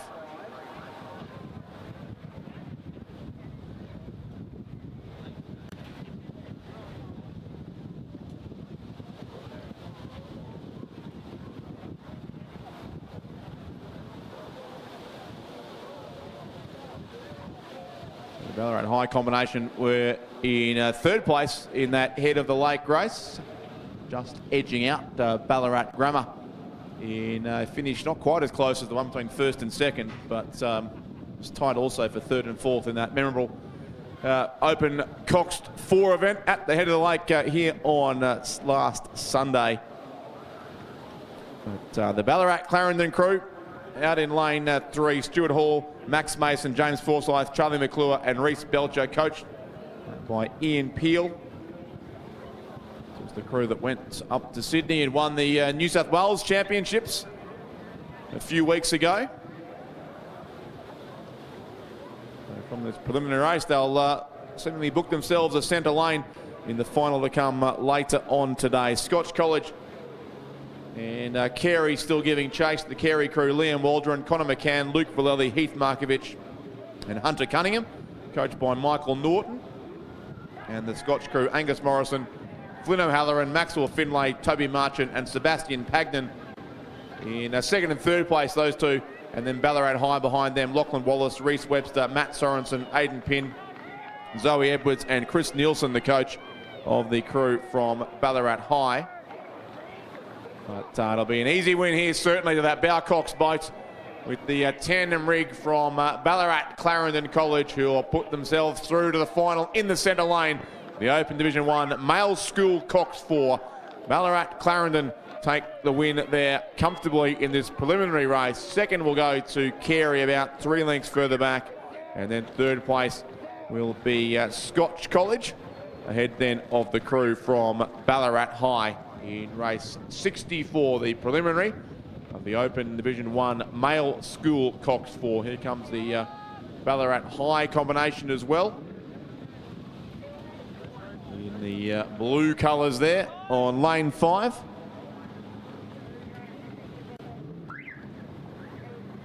And they're through in 4th position. So all boats, of course, through to the final.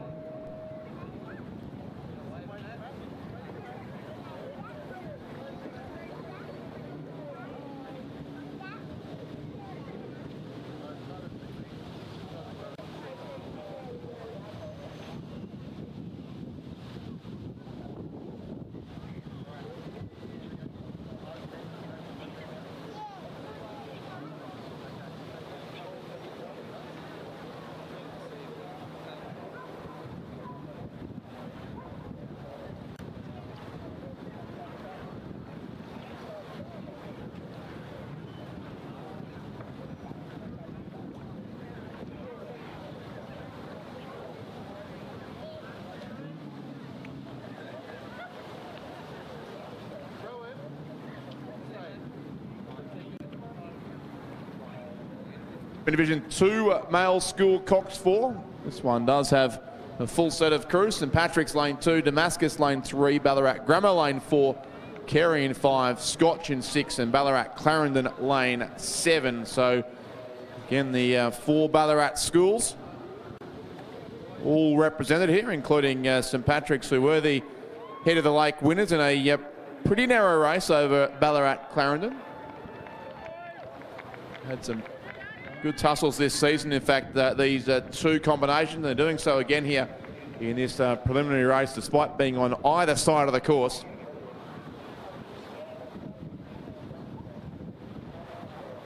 In fact, that's the red of Scotch College, who are moving up to challenge St Patrick's, in the white on the other side. Similar colours of both Scotch and Ballarat Clarendon, but Ballarat Clarendon on screen now, but they do trail Scotch and St Patrick's. The St Patrick's crew on the far side, Oscar Farrington, Lockie Belleville, James Clark, Thomas Stute and Harry Lester, coached by John King and Cameron Farrington. Scotch College lane 6, Rory Hallen and Johns, Harrison Lodge, Viv Salabank, Louis Emmett and Lockie Downs. And lane 7 there from Ballarat Clarendon, Thomas Freeman, Mickey Higginbotham, Dougal Pritchard, Jaydeep Mann and Addison Tucker. Barely visible there, the head of the coxswain above the boat, coached by Richard McClure. And then Carey there in lane 5, Thomas Rush, Noah Collins, Parker Kane, Elliot Sinico and Abigail Wolfe, coached by Michael Norton.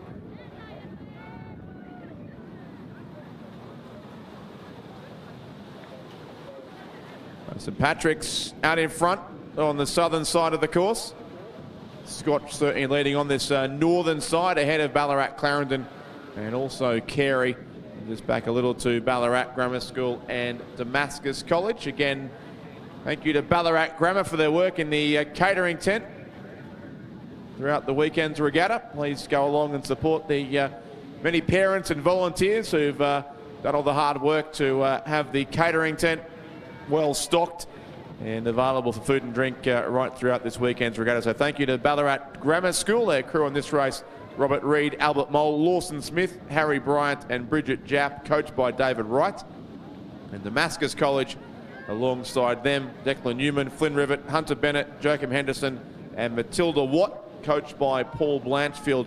This Division 2 Coxed 4 at the head of the lake. It was Damascus who beat Ballarat Grammar in the race for 3rd and 4th, behind St Patrick's and Ballarat Clarendon. And it's going to be a really good race, in fact, between Ballarat Clarendon, Ballarat Grammar and Damascus, and also in their Carey, the race for 3rd, 4th, 5th and 6th. But St Patrick's out in front will take the win in this preliminary race, pulling away in the end from the Scotch College combination to win this by about 1.5 lengths it will be, as St Patrick's go across and take the win on lane 2. Scotch College second. So they'll have the centre lanes in the final to come. Here's the race for the minor placings. I think that Carey will just get the edge on the field here and take out 3rd place. Ballarat Clarendon flying late, or may have got there for 3rd. We'll wait and see. 5th will go to Damascus and 6th to Ballarat Grammar School, but very tight for 3rd and 4th. But in this race for lanes, both crews in any case will go through to the final. St Patrick's first and Scotch College second.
From Ballarat Clarendon was enough to secure them 3rd place. So Ballarat Clarendon 3rd and Carey Grammar 4th by 0.11 of a second. Again, a reminder to crews, you need to go around that yellow buoy at the finish line, as being demonstrated correctly there by the Ballarat Clarendon crew. All crews, make sure you row around the yellow buoy when you exit the course and stay close, therefore, to the spectator bank. Again, as Scotch College are doing now. Just to confirm the results once again, there's St Patrick's first, Scotch second. Ballarat Clarendon have taken out 3rd, just 0.11 of a second ahead of Carey, with a very late surge to move up 1 spot. The crew there from Ballarat Clarendon. Race 66 is on the course. The female school Open Division 1 Coxed 4. Full field of 8 listed in this race, so any more entrants, it would have required a preliminary race, a set of heats in fact, but instead it will be an 8-boat final after they sort the lane allocations out in this preliminary race.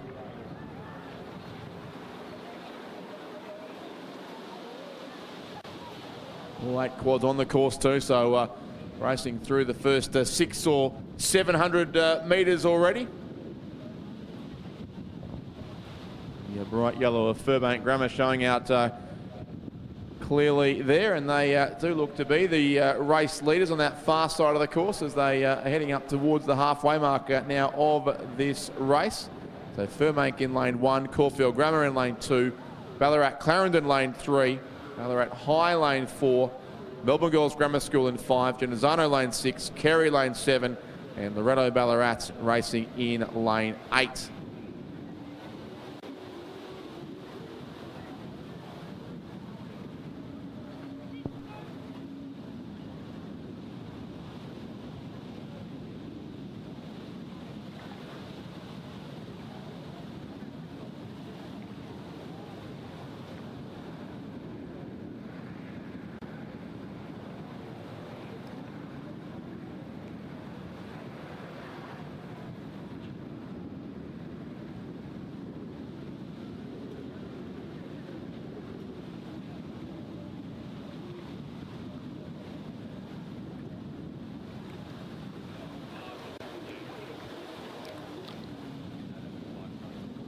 Genazzano crew on screen there, racing in lane 6 as we go across the field. Loretto Ballarat there in lane 8, but of the Ballarat schools, you'd expect Ballarat Clarendon to be the favourites here. They are the head of the lake winners from last weekend.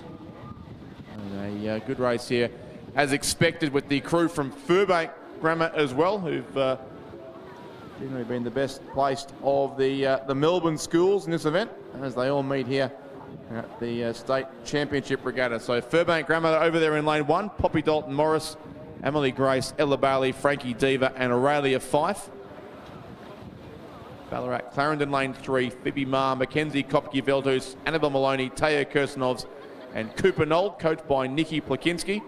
They won their 4th consecutive head of the lake, Ballarat Clarendon, last Sunday, and are certainly well placed in this race. Probably sitting in second, I think, behind the leading Furbank crew. And then a couple of lanes further across, Melbourne Girls Grammar School, Sophie Clifford, Tara Richardson, Bella Pitt, Sarah Meredith Smith and Lily Machini. Caulfield Grammar up in the top 4 as well, with Christina Anthony, Grace Maskill, Sophie Deval, Ava Pigeon and Layla Beckwith. So most of our leading crews are across towards that southern side of the course. From this northern bank, Carey and Loretto Ballarat, probably 5th and 6th, then Genazzano and also the crew from Ballarat High in this open Division 1 female school coxed 4.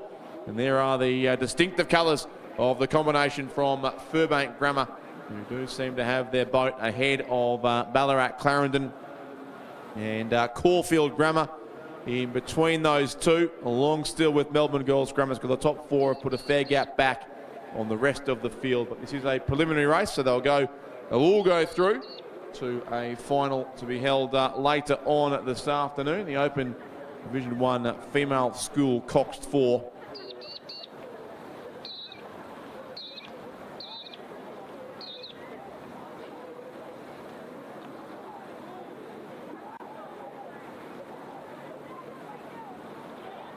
That will be race 94, in fact, the final there. Scheduled for 4:10 this afternoon, and it will feature certainly all of these 8 crews, but Furbank will take the middle lane alongside, it seems, both Caulfield Grammar and Ballarat Clarendon, who'll be either side of them. But Furbank Grammar certainly well controlled still and out in front by what looks to be pretty close to a couple of lengths now. Caulfield Grammar certainly racing fairly hard here in the closing strokes, might be able to get themselves clear of Ballarat Clarendon. Melbourne Girls Grammar School look comfortable in 3rd, although Loretto Ballarat too are coming home with some pace down this northern side of the course. So some interest still in 4th and 5th place, I would suggest. But Furbank Grammar in some very calm water over there with the protection of the southern peninsula. They come across and take the win. So Furbank first. Second will go the way of Caulfield Grammar School, who seem to want that a bit more than Ballarat Clarendon in this preliminary race. So it's 1, 2 and 3, all on the southern side of the course. 4th to Melbourne Girls Grammar School. 5th will be Loretto Ballarat. A distinctive white and blue boat. The Spirit of Joy comes across the line in 5th place. 6th will go to Carey. 7th and 8th the Ballarat High or Genazzano, with still a few strokes to go for those crews. Carey across in 6th place. Ballarat High just seem to have their boat in 7th. But maybe Genazzano will get over them late. That's very tight as well. Possibly Genazzano 7th, Ballarat High 8th, but it will affect which side of the course they're on. They'll both be in the outside lanes. But Furbank Grammar, the winners there of race 66. They'll take the centre lane in the Open Division 1 female school Cox 4 final to come later on this afternoon. We go straight to Division 2. Which again sees the 4 Ballarat crews lining up along with Carey Grammar. So 5 boats in total in this preliminary race. Ballarat High School in lane 2, Loretto in 3, Ballarat Grammar in 4, Carey in 5, and Ballarat Clarendon lane 6.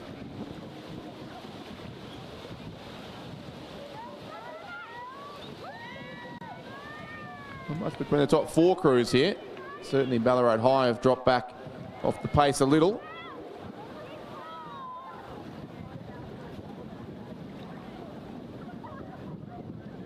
Loretto were the head of the lake winners last Sunday. A big win too by about 5 seconds over Ballarat Clarendon and Ballarat Grammar. It was a good day for Loretto overall at the head of the lake, taking out the girls' premiership, a clean sweep of the Year 9 events and some strong results in the older age groups as well. But the crew in the yellow colours towards the southern side of the course, the right-hand side of the screen. And those watching on the live stream behind them, the blue of Ballarat High, clearly in 5th place. And to Loretto's bow side, we have the crew from Ballarat Grammar. Then Carey and then Ballarat Clarendon, who I think the biggest challengers still to Loretto. So it is the 2 Ballarat schools. Clarendon lane 5, Lucy Goodson, Taylor Mason, Maya Salmi, Charlotte Peel and Rose Burke, coached by Gabrielle Howard. And Loretto lane 3, Kate Connell, Annabelle Pituch, Isabella Rosato, Bronte Malloy and Madison Lane. Carey's still there in the mix too, just trailing Ballarat Clarendon. The Carey crew, Pippa Martin, Lily Moore, Zoe Beasley, Jessica Newnham and Genevieve Walters. And then for Ballarat Grammar, Eve Cassidy, Jade Klein, Meg Shaw, Daisy Walsh and Ella Marshall, who is the cox of that crew. And it is a good line of 4 across the course. Ballarat, Clarendon and Loretto still seem to be the 2 better placed. Still take, you would think, the centre lanes in the final. Then Carey just from Ballarat Grammar. And then Ballarat High at the rear of the field. Ashley Carnes, Eliza Ray, Eliza Strawhorn, Hayley Carnes and Tanisha Noakes, coached by Ross Holding and Olivia Spagnolo. But it is the 2 Ballarat crews who fought out the head of the lake. In fact, the 3 of them now as Ballarat Grammar School, I think probably have moved up into 3rd place, although Carey not giving that up completely easily. But Ballarat Clarendon certainly our race leaders here in the closing stroke, so they will have the centre lane of the final to come in the Open Division 2 female school Cox 4. They are clear by over a length now from Loretto, or just under a length in fact, as they come across the line. But Ballarat Clarendon first, Loretto Ballarat in 2nd place. 3rd does go to Ballarat Grammar. 4th will be Carey, and 5th the crew from Ballarat High in the Open Division 2 female school Coxed 4, with 4 of the 5 crews now across the line. Just Ballarat High to complete the event, as our double sculls are coming down fairly quickly behind this race as well. Again, a reminder, a hearing aid has been handed in to the finish tower. If you've lost or know someone who's lost a hearing aid, please come and collect that from the finish tower. I believe the wallet's been reunited with its owner, which is good news, so that's all sorted, but still in possession of a hearing aid in the finish tower. Ballarat High have crossed in 5th place. They will therefore also progress to the final from that preliminary race of the Open Division 2 female school Cox 4. The double scull race now on the course, the first heat of 2 in the Open Division 1 male school double scull. 2 heats of this race, then 2 heats of the female double scull to follow as well. So in this race we have, we should have at least, a field of 5. Looks like just 4, but here on the course we have Melbourne High lane 2, Gibson Grammar in 3, Melbourne High again lane 4, Western Heights College are there in lane 5, and there is also a lane 6 crew from Trinity, just actually skewered briefly in front of the umpire's boat, but all 5 boats are there. And it would be, it's tight here at the top between Melbourne High School on lane 2, Oscar Eberbach and Joshua Kane, and Western Heights College in lane 5, Taj Bailey and Xander Bailey, coached by Ian Bridgeland, those 2 scullers from Geelong, who might be narrowly in the race lead, but very tight here certainly, along with Melbourne High. So 1, 2 and 3 will go through to the final here. Trinity also in a qualifying spot, William Ball and Charlie White, ahead of the second Melbourne High combination, and also Gippsland Grammar. But it's going to be possibly just Melbourne High School the far side, or Western Heights College lift there. Both crews have a look at each other and decide to race for the line, and it's the Baileys who do it better. They come across and take the win in the end by half a length, so a substantial gain there in the closing strokes of the race to Taj and Xander Bailey of Western Heights College, who will take the centre lane in the final coming up of the Open Division 1 Male School Double Scull. Oscar Eberbach and Joshua Kang in second place for Melbourne High School, and third will go to that maroon and gold boat from Trinity Grammar. Lane 6 will finish in third place. William Ball and Charlie White. Melbourne High will be next. Chen Ching Huang and Tamiki Golek. And fifth will go to Gippsland Grammar, Connor Howard and Jack Courtney. So it's Western Heights College, Melbourne High School and Trinity qualifying from the first heat of the Open Division 1 Male School Double Scull. As we see Heat 2 also well on its way down the course. Looking like a bit of a closer contest too amongst all 5 crews in this second heat. 2 crews from Melbourne High School, lanes 2 and 3, Corowa lane 4, Albert Park College lane 5, and Trinity lane 6. Melbourne High with a couple of crews here. They've got 1 through from the first heat. Chance to qualify 2 more crews. I think their crew in lane 2 is probably just a little off the pace now, as they have come through, or are coming through the third 500 metres of this 2,000 metre race.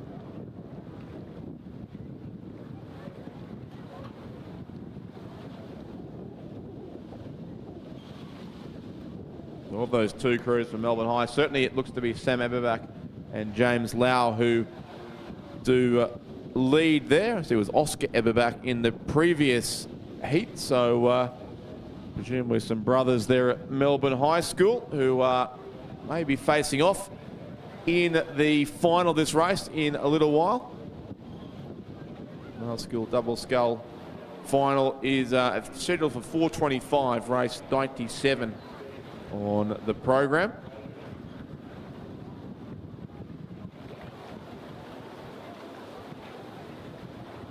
It does look to be that Melbourne High crew on lane 3, then Coral lane 4, Brodie Julian and Lockie Hogan, coached by Wes Canny. And the remaining qualifying spots could come from pretty much anywhere. The remaining spot, in fact, with just 3 on offer in this heat. So it looks likely that Melbourne High in 3 and Coral in 4 will go through. And a very good race behind them for 3rd, 4th and 5th. Melbourne High School lane 2, Raoul Thomas and Mark Teal. Albert Park lane 5, Ari Rassius and Daniel Tappenden. And Trinity lane 6, Hugo Nelson and Matthew Rigby. The remaining combinations here. Just 3 to go through. So it's Corowa, Melbourne High and probably then Albert Park at this point. Some work to do for Melbourne High School on lane 2. That's the 2 Melbourne High crews in the maroon colours on screen at the moment. A couple of links between those 2 crews in terms of position on the water. So lane 3 certainly leading it from lane 2. The Corowa crew in the bright red colours is clearly in the top 2 as well. And behind them the gap goes back to Albert Park College then Trinity and Melbourne High. That race for third continues to be an interesting one. Certainly Albert Park leading Trinity at this point. Melbourne High School might have both of them covered on the other side of the course. Certainly it's Melbourne High School lane 3 who looks set to take the win here over Corowa in second place. But Melbourne High School, Sam Eberbach and James Lau will repeat the form of their combination from the previous race. So both Eberbachs are going to go through as heat winners to the final of the Open Division 1 male school double scull. Melbourne High School by 2.5 lengths in the end over Corowa, who will be second, and third will go to Melbourne High School on the far side of the course. Lane 2 will take third place, fourth Albert Park, and fifth is the combination from Trinity Grammar.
for competitors, please firstly ensure you return your bow numbers promptly to the bow number tent where you collected them from. All bow numbers to be returned as quickly as possible. And also all boats need to be stored behind the red line in the boat park so as not to block the path around the lake.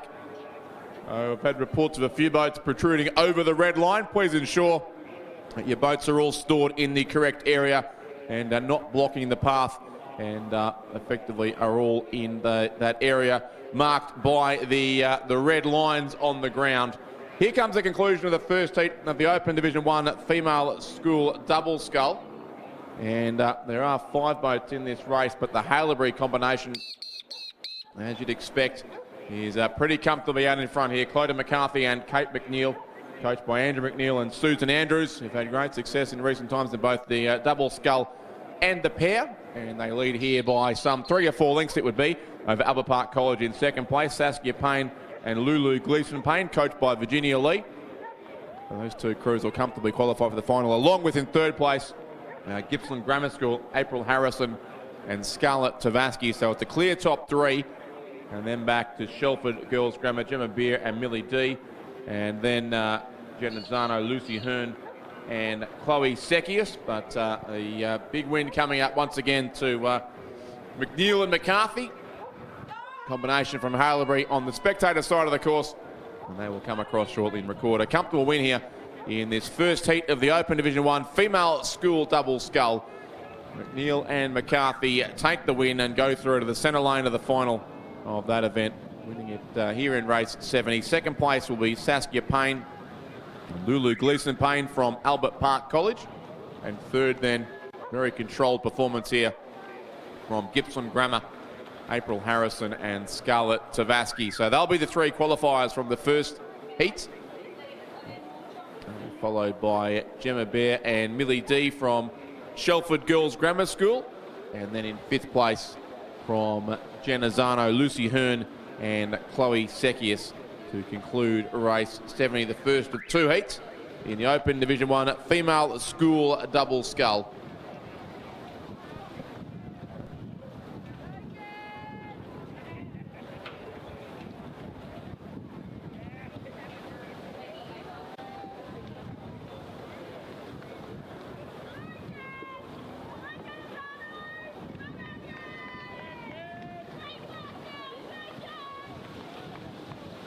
Dunno about to come across in 5th place. They'll go through to the B final of the Open Division 1 female school double scull. Our top 3 to the A final: Haileybury, Albert Park College and Gippsland Grammar. They're in race 70. And it looks like we are just underway 2 in race 71, which is the second heat of this event.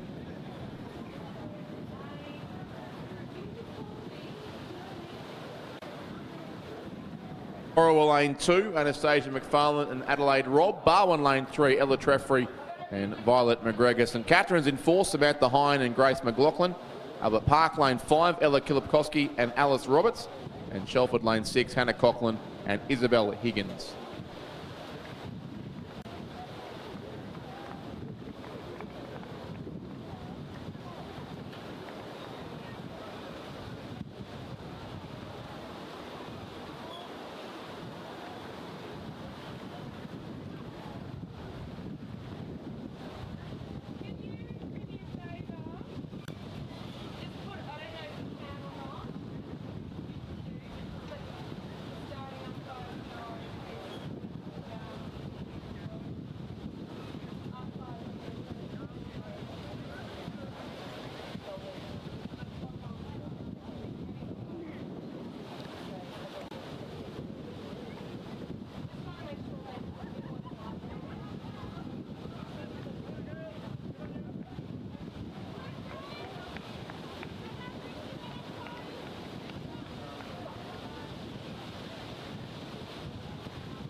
Pretty clear top three here once again in this second heat of the Open Division 1 female school double scull. Corowa lane 2. Albert Park lane 5. And also Shelford lane 6. Anastasia McFarlane and Adelaide Robb, coached by Wes Canny for Corowa. Albert Park, Ella Kilpkowski and Alice Roberts, coached by Virginia Lee, the other half of that quad scull that qualified their double in the previous heat. So both those Albert Park crews look likely to race in the final. And then Shelford lane 6, Hannah Coughlin and Isabel Higgins.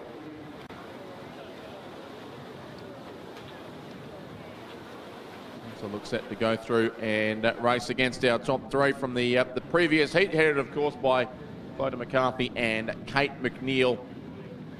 Then we go back to St Catherine's lane 4, Samantha Hine and Grace McLaughlin, and Barwon lane 3, that is Ella Treffry and Violet McGregor.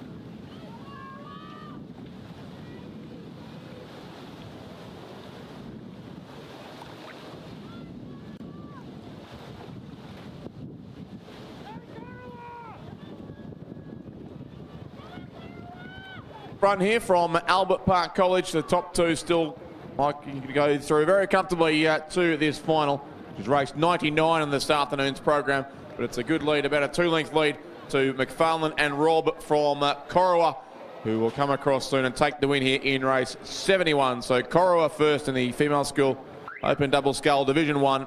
Yep, 3 lengths in fact the margin on the line back to Albert Park College.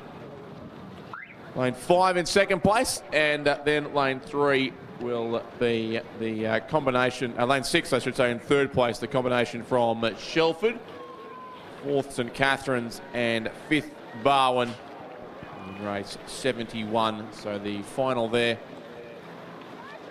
of the heat, in fact I should say, to get through to the final of the Open Division 1 female school double scull. Corowa first, Albert Park second, Shelford third. And to the B final then we'll go St Catherine's lane 4 and Barwon in lane 3.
Division 1 female school single scull. Mia Kachab of Albert Park College in lane 1. Ella Garand of Gibson Grammar in lane 2, who is the defending champion in this race. Barwon Alice Joyce lane 3. Freya Arndt from Shelford in lane 4. Sophia Lyons of Furbank in lane 6. And Matilda Pilkington of Wrighton Girls racing in lane 7. Certainly split into two halves here substantially. The scullers in 4, 3 and 2, well clear of the scullers in 7, 6 and 5. First and second, but only go through to the A final here. There are several heats, 3 heats required in this Open Division 1 female school single scull. So the first 2 only will go through. So third place will not be enough in this case for Mia Kachab of Albert Park College, but certainly the top 2 comfortably clear. Alice Joyce of Barwon and Ella Garand from Gippsland Grammar, who did win this event last year ever so narrowly over Zara Kafuri, who was competing, of course, in the school events at the time, but not so this year. He's busy winning the under-21 and other single scull events instead. But Alice Joyce of Barwon, coached by Tony Lawless, is going to lead Ella Garand quite comfortably here in this heat, but both will go through easily to the final of this race, which will be race 102 later on in this afternoon's program at 4:50 p.m. It is scheduled to take place.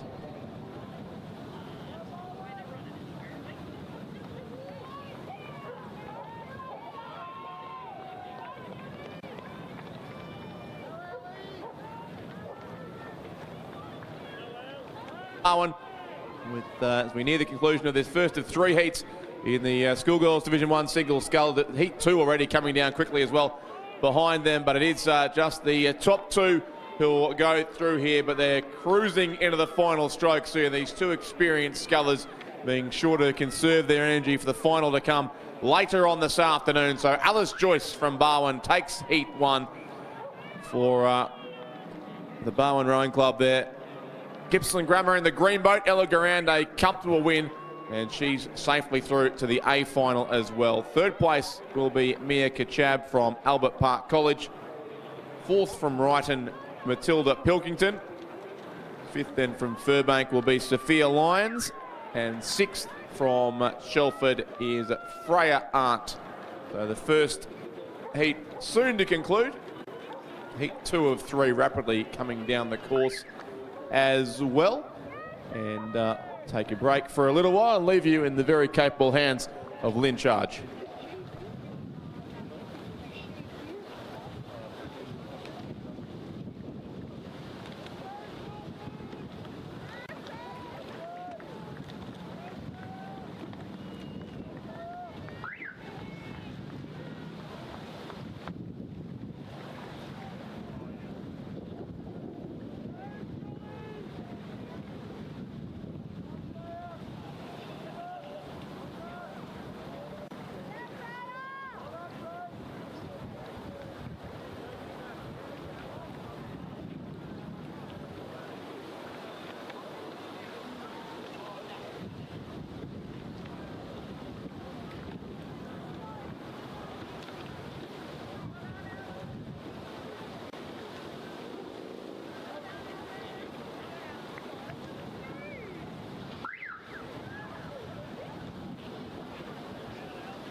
Into a beautiful salad roll there. The catering here is excellent. We've still got beans and coffee and boost juice and Ballarat Grammar over there doing food. So just because your child might have finished racing doesn't mean you can't go and have something to eat while they pack up their boats. But now we're looking to Heat 2 of the Female School Single Scull Open Division 1. So it's over 2,000 metres, and the first 2 will go through to the final, 3 and 4 to the B final, and 5 and 6 to the C final. All school rowers get 2 rows at every event that they're in. So in lane 2, we've got the Shelford Grammar Girl of Octavia Thompson. In lane 3, Corio Bay, Ariel Vanderpoel. Lane 4, Kerry Grammar, Rosemary Morris. Caulfield Grammar, Caitlin Road in lane 5, and in lane 7, Loretto Ballarat, Sophie Robinson. And it is the Shelford Grammar, Octavia Thompson, who is well out in front. She's doing a great job there. We've got further back Corio, Carey Grammar, Caulfield, and Loretto Ballarat looks to be coming in second. But it is the Shelford Grammar Girl coming in first, Octavia Thompson, looking very comfortable over there in first place, and in second place will be the Loretto Ballarat in lane 7, Sophie Robinson, And in third, Caulfield Grammar, Caitlin Road. Fourth will be the Corio Bay rower, Ariel Vanderpoel. And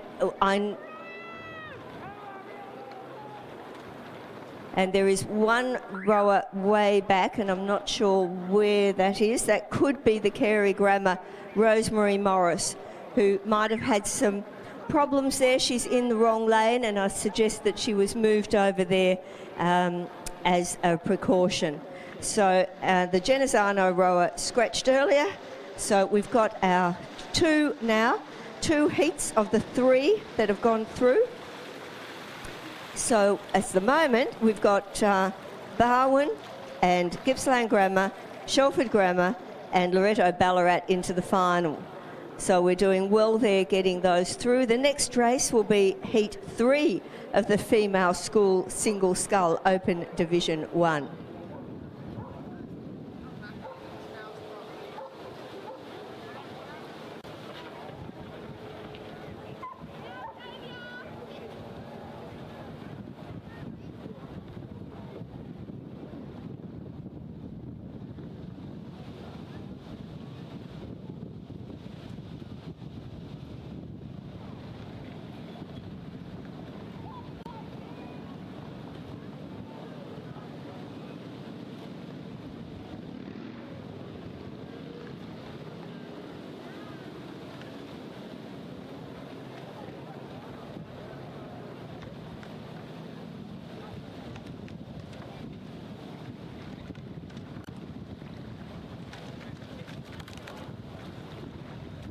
Is the Carey Grammar, Rosemary Morris, who just needs to be careful of her direction there. It would be good if she put on a bit of bow side now just to go round the corner. So heavy on your bow side and turn the corner to go home. Well done. Well done for completing that 2,000 metres. It's a very long way in a single scull for these rowers, open division, so they're years 11 and 12. But they're still very young, and it is a very long way. And considering that 2,000 metres is the Olympic distance, these rowers, these young girls, are rowing the same as our Olympians do. So well done to them.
Mark now is race 74, heat 3 of the Female School Single Scull Open Division 1.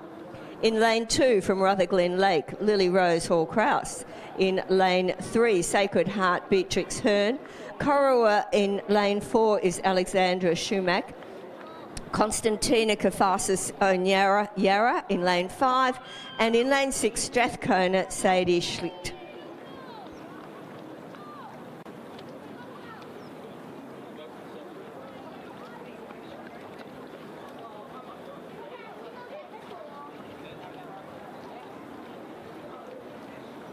Sacred Heart and Yarra Yarra. It is now Sacred Heart in lane 3, Beatrix Hearn. Beside her, Lily Rose Hall-Kraus, doing a good job there. The rower, Yarra Yarra, Connie Catharsis, doing well. But Strathcona, Sadie Schlicht and Sacred Heart, and Corowa, Alexandra Schumack, just a little way off the pace.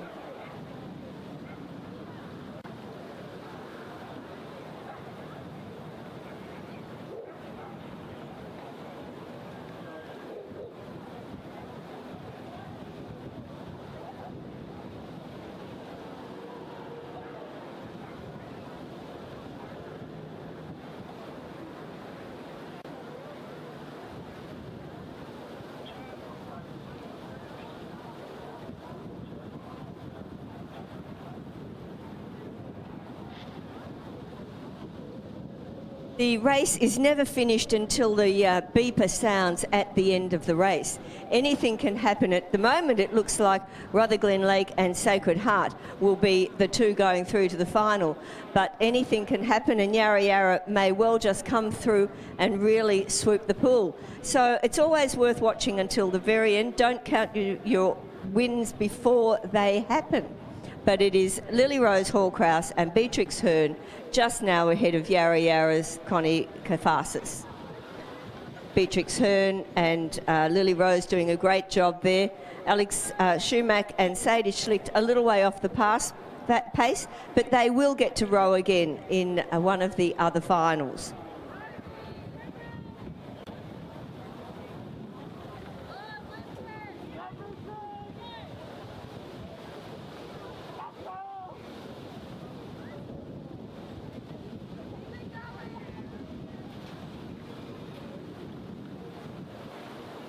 Bow ball to bow ball is Rutherglen Lake and Sacred Heart.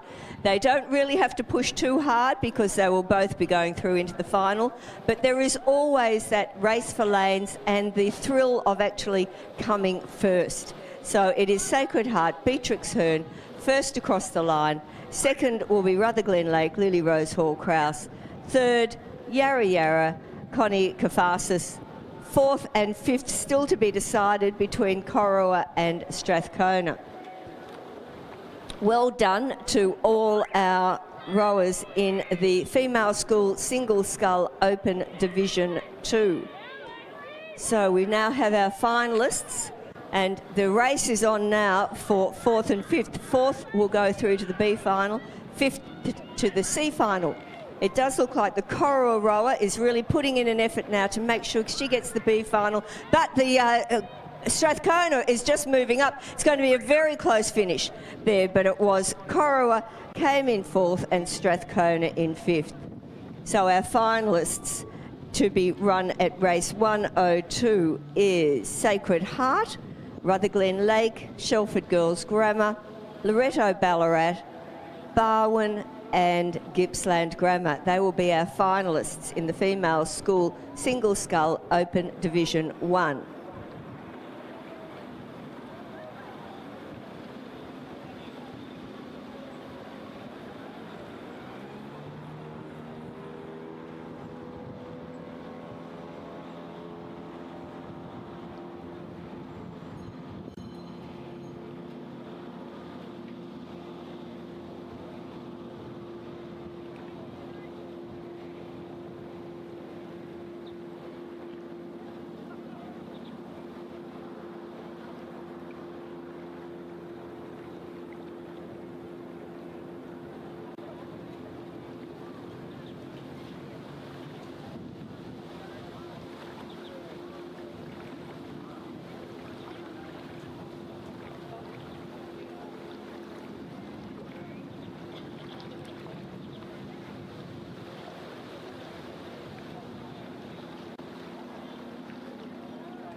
Female School Coxed Quad Scull Open Division 1.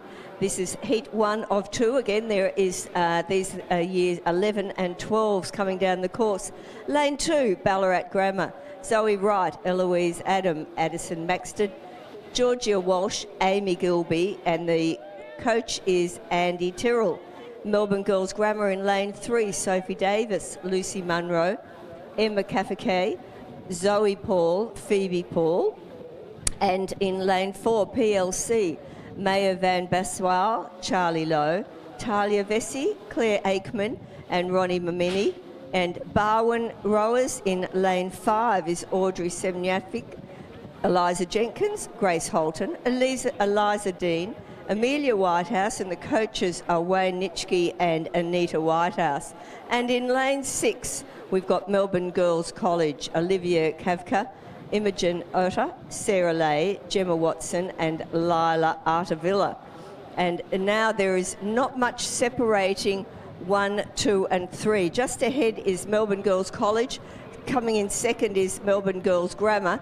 Third at the moment, Ballarat Grammar. Fourth is now challenging, and that's the PLC, or Barwon I think it is, and PLC a little way off the mark down the back there.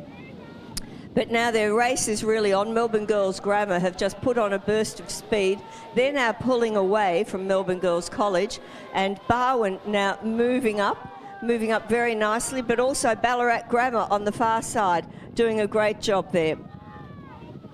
But coming through, you can see now that Melbourne Girls Grammar really pushing through, and so now is Barwon. I think I've been calling Barwon, but it is PLC.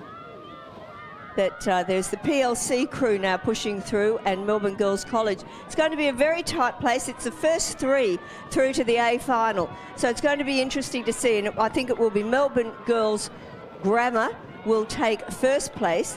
Second and third still to be decided, but I think second will be Melbourne Girls College, and third still to be decided.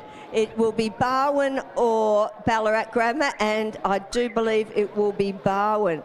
Just on the line. Girls, you might have to wait for that to be confirmed, but from up here it did look like it would be Melbourne Girls Grammar, Melbourne Girls College and Barwon going through to the final, with PLC and Ballarat Grammar to go into the B final.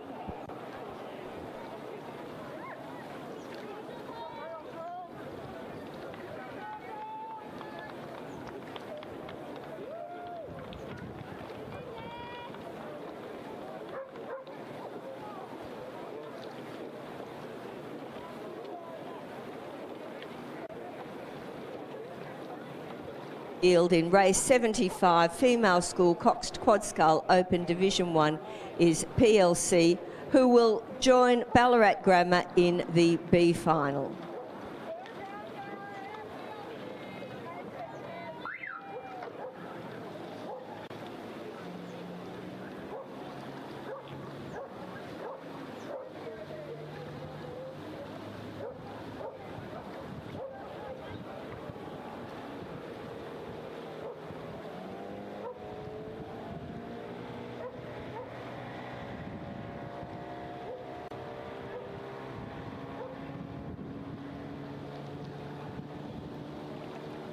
Of this Division 1 opens coxed quad scull, Lowther Hall, Brighton Girls, Fintona, Strathcona, Toorak College. I'm never sure whether it's Fintona or Fintona. So in lane 2, Lowther Hall, Zoe Peck, Dia Segal, Lowentine O'Brien, Ruby Ivers, Grace White, and the coach there, Tessa Brady Walsh.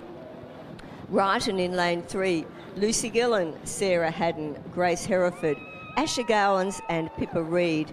And in lane 4, Fintona, Michaela Spindler, Priyanka De Silva, Saska Pezin, Mia McGavin and Shera Pieris, and the coach there, Georgia Rose. Strathcona in lane 5, Lily Douglas, Jasmine Harvey, Lee Leeton, Phoebe Borger and Esther Young. And Toorak College in lane 6, Layla Purcell, Sophie Miller, Lucinda Johnston, Charlotte Logan and Saskia Schwartz. I always think it's funny calling out Toorak College when their school is down at Mount Eliza.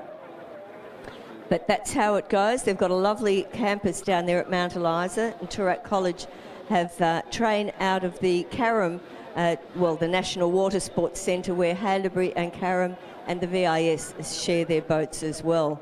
Down the river now, Ryton girls now just in front of Strathcona. Fintona is in third place, and fourth and fifth, Lowther Hall and Toorak College fighting it out. But it is the first three to go through into the A final, and 4 and 5 will go to the B final.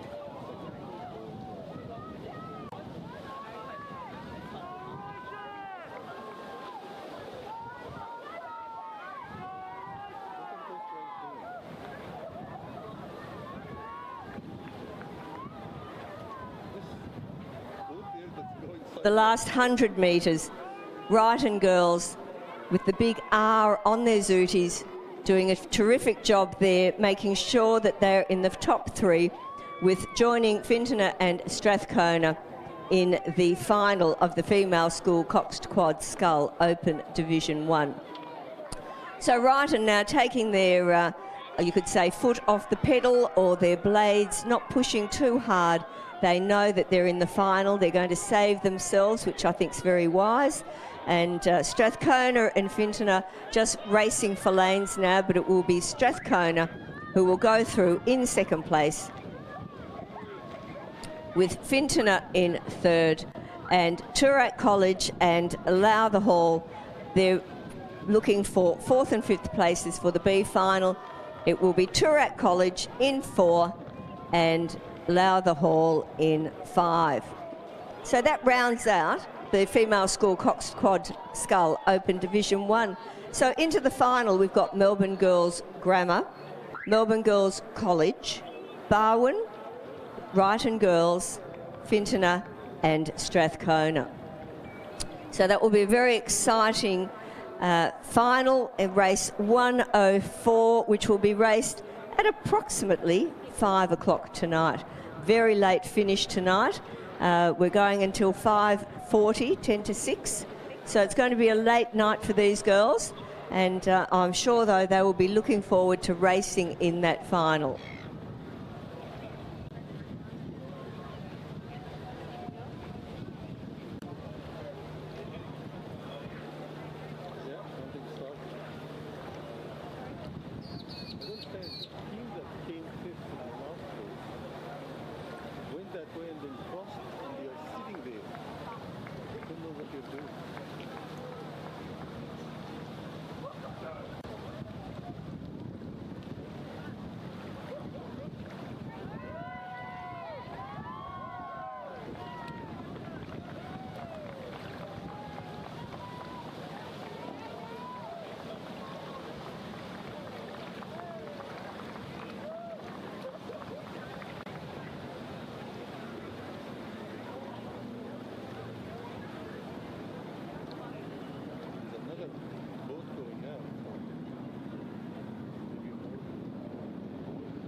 Our school Cox Quad Scull Open Division 2 in lane 1. Sacred Heart, lane 2, Toorak College, lane 3, Ballarat Clarendon, lane 4, Strathcona, lane 5, Brighton Girls, lane 6, Lather Hall, and lane 7, Albert Park.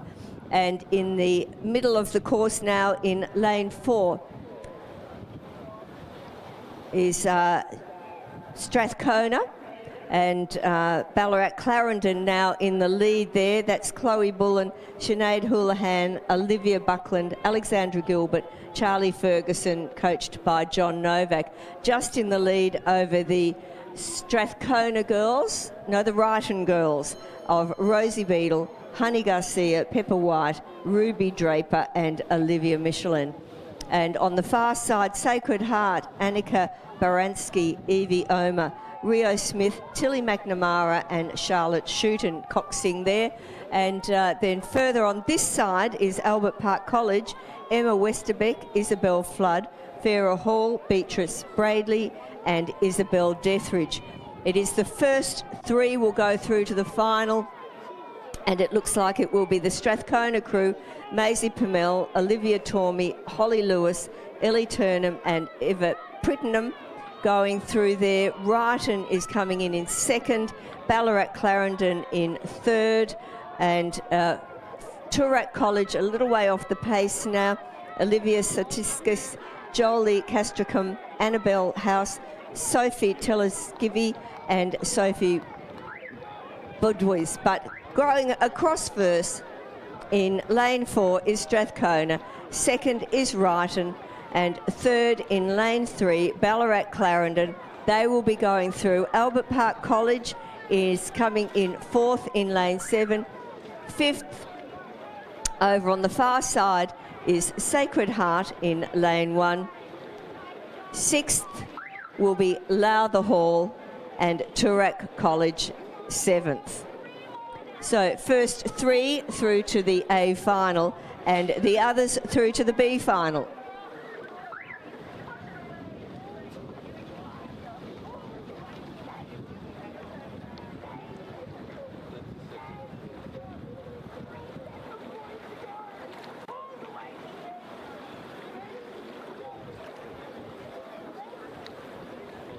Our school Coxed Quad Scull Open Division 2 will be coming down the course very shortly.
in Division 2. Heat 2 is in progress now. First, second and third through to the final. PLC, Furbank, Haileybury, Corowa, Fintona and Melbourne Girls College. Leading now is Furbank, Sophie Nichols, Olivia McLean, Georgia Rao, Pippa Hallen and Amy Summers. Just now in front of Haileybury, Vivian Robinson, Chelsea Jarrett, Imogen Atkin, Tessa Searle and Bella McTeer. On the near side to me is the Melbourne Girls College, Gabrielle Simcox, Claudia Bellsmith, Lucy Mansfield, Hannah Scollen and Aileen Cooler. And a little further back in fourth position, Corowa with their lovely red blades, Zoe Teo, Alice Liberman, Tessa Plant, Emily Newen and Phoebe Forham. And a little way further back, Fintona, Jessica Lewin, Molly McKenzie, Maya Goodwandanen, Alexandra Lewis and Cecilia Ho. And we know in the schools racing, every crew gets 2 races. So it'll be the first 3 going through to the final. The other 2 will go through to the B final. And it looks like it will be Furbank Grammar, just holding off Haileybury. It doesn't really matter who gets there first, but it is nice always to grab the win. And it will be Furbank Grammar there, grabbing the win just over Haileybury. And on the side closest to me, Melbourne Girls College coming through. They will go into the final with Strathcona, Ryton and Ballarat Clarendon. Corowa coming in 4th, and a little way further back is Fintona in 5th.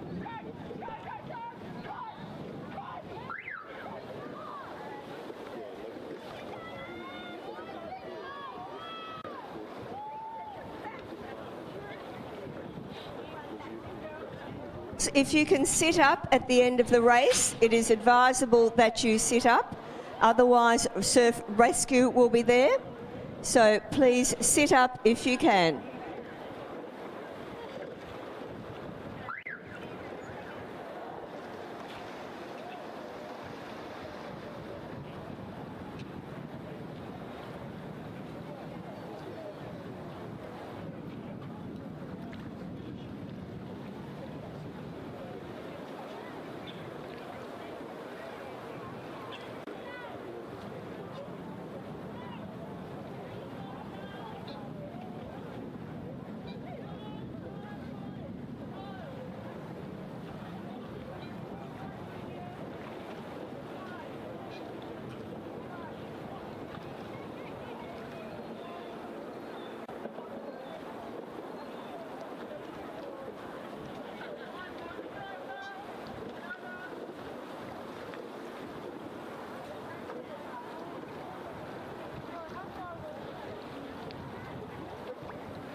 9 female school coxed quad scull, Open Division 3.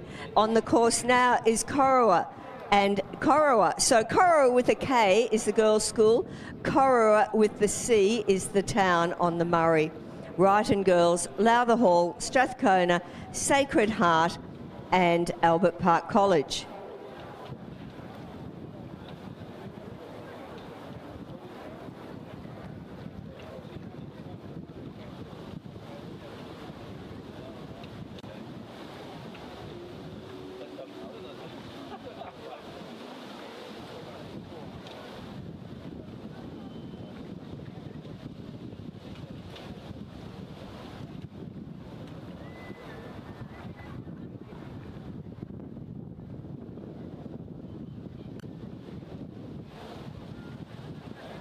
Quad Scull Open Division 3, a preliminary. So we've had 7 entries in this event. So the 7 girls will all go through into the final. I should have said crews because there's a lot more than 7 girls. So in the Corowa boat, Louise Zhao, Eloise Darville, Joy Wang, Hannah Curtin and Jada Lee Conway. In Corowa with a C, and the coach there, the marvellous Wes Canny, Madison Pasqualotto, Imogen Tomlinson, Phoebe Packer, Evangeline Broad and Sienna McFarlane. Ryton Girls in lane 4 is Cameron Sparrow, Amy Zhang, Millie Robertson, Ravinda Gunaskura and Lucy Swingler. Lowther Hall, Alara Killiscarlin, Chloe Sharp, Olivia Strombolik, Emma Griffiths and Kira White, coached by Hannah Sally. Strathcona, Charlotte Stultz, Belle Jamel, Olivia McInnes, Jessica Field and Amanda Ung. In Sacred Heart, Poppy Haxby, Amelia Ukes, Ruby Davies, Ines Douglas and Charlotte Shooten again. And Albert Park College, Rena Sonigara, Alexandra Koporomi, Ruby Miller, Jessica Marshall and Lilybell Rasco. And it does seem to be the Sacred Heart boat going neck and neck now with the Lowther Hall boat. They're the 2 that are leading at the moment. All 7 boats will go through into the final.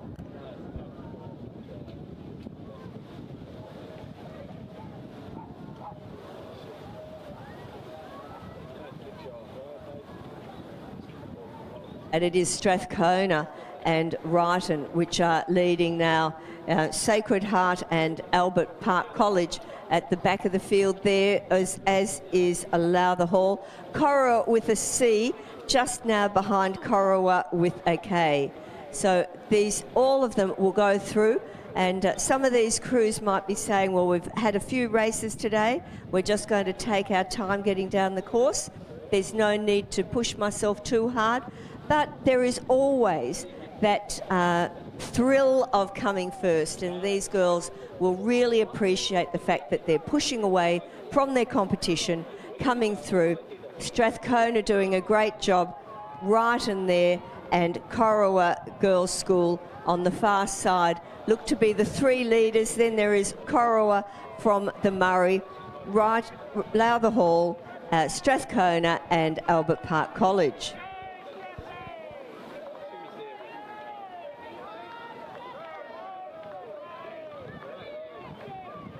Barwon and Albert Park College, as you can imagine, training on Albert Park. The club started up not long ago with Virginia Lee, but crossing the line now, Strathcona looking very neat there. They will go into the final, as will Ryton will go into the final, and Corowa and Lowther Hall, Sacred Heart and Albert Park will all go in and race the final.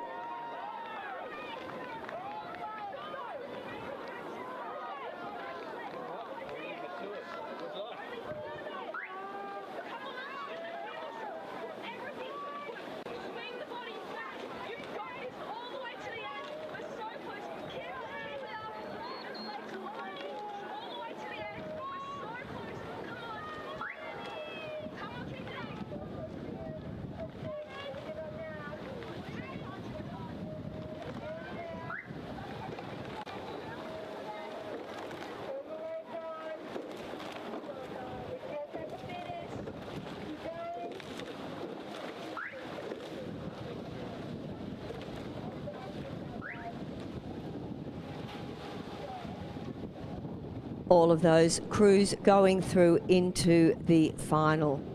Our next race will be the female school coxed 4 Open Division 3, and that will be a preliminary with Ballarat Grammar, Loretto Ballarat, Ballarat Clarendon, Carey Grammar and Toorak College.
Our school coxed 4 Open Division 3, a preliminary again. It was due to start at 3:05. We've started later than that, but you must leave and be prepared to get to your start at the advertised time. Even if it may appear that races are a little way behind, crews, you do need to be at the start at the advertised race time. But coming down now, Ballarat Grammar in lane 2, Heidi Torrance, Emma Ferguson, Sophie Collins, Daisy Walsh, Elspeth Hope, and the coach is Caitlin Grieve. Loretto Ballarat in lane 3, Emma Gowans, Jessica Main, Meg Lynch, Charlotte Puker, Grace Bales. Ballarat Clarendon in lane 4, Isabel McRoberts, Bridget Wise, Georgia Miller, Marley Yargett and Isabel Cannon, coached by Claire Boatman. What a wonderful name for a coach. Carey Grammar in lane 5, Lucy Berglund, Taya Wagner, Mila Kepich, Madeline Spano and Abigail Wolfe, and Toorak College in lane 6, Pia Gibson, Jenna Campbell, Nadia Walland, Kayla Bode and Amelia English. And we've got 3 of the Ballarat crews here, and it's lovely to see if you happen to be at the podium when there are winners being presented with their medals, the way all the crews are very complimentary to each of the medal winners. They get there and congratulate everybody that's there, and it's a wonderful camaraderie on the winners' podium. Lovely to see, even if they are all Ballarat crews, whether they're city crews or country crews, everyone is very happy for the winners that are there.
I can see Ballarat Grammar, Loretto Ballarat, Ballarat Clarendon and Toorak, and I can't see the Carey Grammar boat, but I think the rules of racing say that in a preliminary you don't have to race, but if you don't, you will not get a preferred lane. So these crews, Ballarat Clarendon just now ahead of Toorak College, Loretto Ballarat and Ballarat Grammar, and I can't see the Carey boat. So they may have elected not to start this race.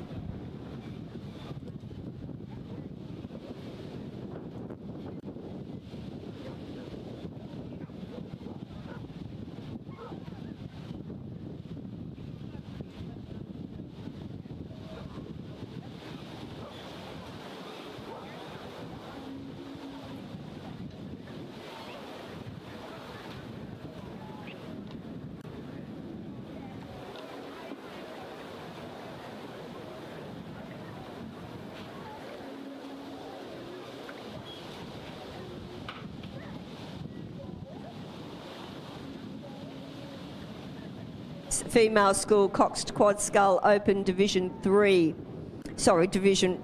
coxed 4 open Division 3. Looking very neat as they come down.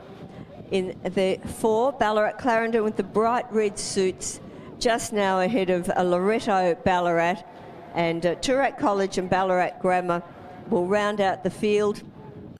I'm not sure what happened to Carey Grammar. As I said, they may have elected not to race.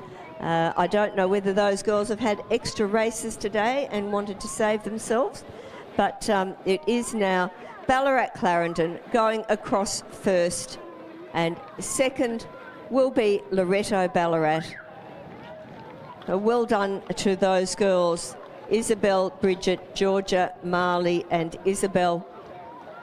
And Loretto Ballarat, Emma, Jessica, Meg, Charlotte and Grace. And Ballarat Grammar and Toorak College really pushing now to see who's going to be in third place. Really good to see these girls never giving up, never giving in. Ballarat Grammar, Heidi, Emma, Sophie, Daisy, Elspeth will just now pip out Toorak College of Pia, Jenna, Nadia, Kayla and Amelia. And well done to all those girls, and they will meet again in the final.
Open Division 4, a preliminary with Strathcona, Lucy Gratian, Olivia Giles, Sophie Norman, Zoe Fotheringham and Chloe Tornay in lane 3. In lane 4, Melbourne Girls College, Martina Fan, Minty Corrigan, Lily Bartram, Eliza Johns and Sarah Wills.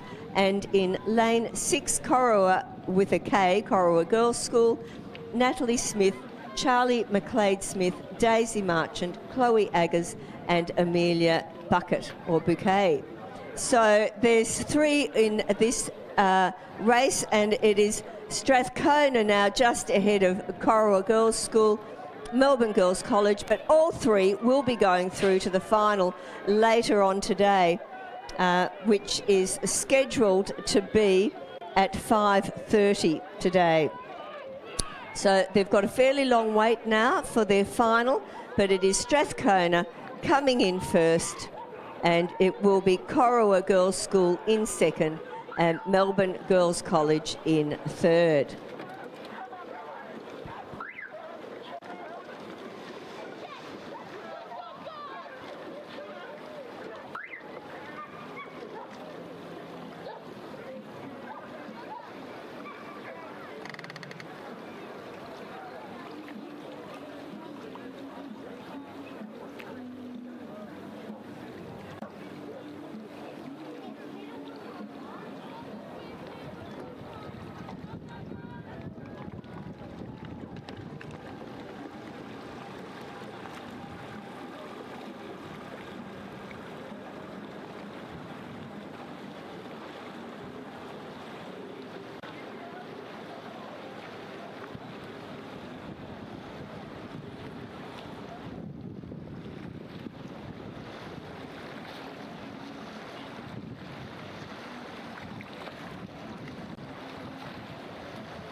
A preliminary, but it is the male school 4 Division 3, the male school 4 Division 4 and the male school 4 Division 5. So there were 2 boats entered into each of the Division 3, 4 and 5, so we're racing them all together. Ballarat Grammar is a 3, St Patrick's 3s, St Patrick's 4, Ballarat Clarendon 4, St Patrick's 5 and St Patrick's 5 is there. So we've got in the Open Division 3, Ballarat Grammar in lane 2, Archie McIntyre, Max McGee, Marco Tomaluro, Finn Buchanan and Will Beachley, and also in the Open Division 3, St Patrick's College, Joshua Roberts, William Charles, Harrison Grant, Cooper Neal, Charlie Geddes, and the coaches there, Dean Kilty and Brian Evans. So then we've got in Division 4, St Patrick's College, which is now leading the field, Luke Severino, Joseph Elliott, Jack Williamson, Paddy Bennett, Lucas Pickles, and in lane 5, Ballarat Clarendon is not there. They've chosen not to race in this preliminary. And now St Patrick's in the 5th division, Lachlan Warland, Brendan Hackwell, Jet Florence, Callum Monagh and George Muller. But looking now, it is the St Patrick's 4 is coming through now in lane 4. Coxed by Lucas Pickles is going to take out that race. Second will be the St Patrick's thirds. And third will be St Patrick's fifths in lane 6th. Coming through, and St Patrick's in lane 7 with Sebastian Valenzuelo, Mitchell Chalmers, Kobe Jones, Lachlan McCall and Lawson Goddell will come in just, I think, ahead of the Ballarat Grammar School over in lane 2. But it is a preliminary. All 5 boats will be racing again. So that was the thirds, the fourths and the fifths all together. And the girls will be the same. The next race is the female schools Coxed 4 Division 4 and Coxed 4 Division 5. So we've got 3 boats in Division 4 and 5 boats in Division 5.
now in the female school Coxed 4 Open Division 4 and Coxed 4 Open Division 5.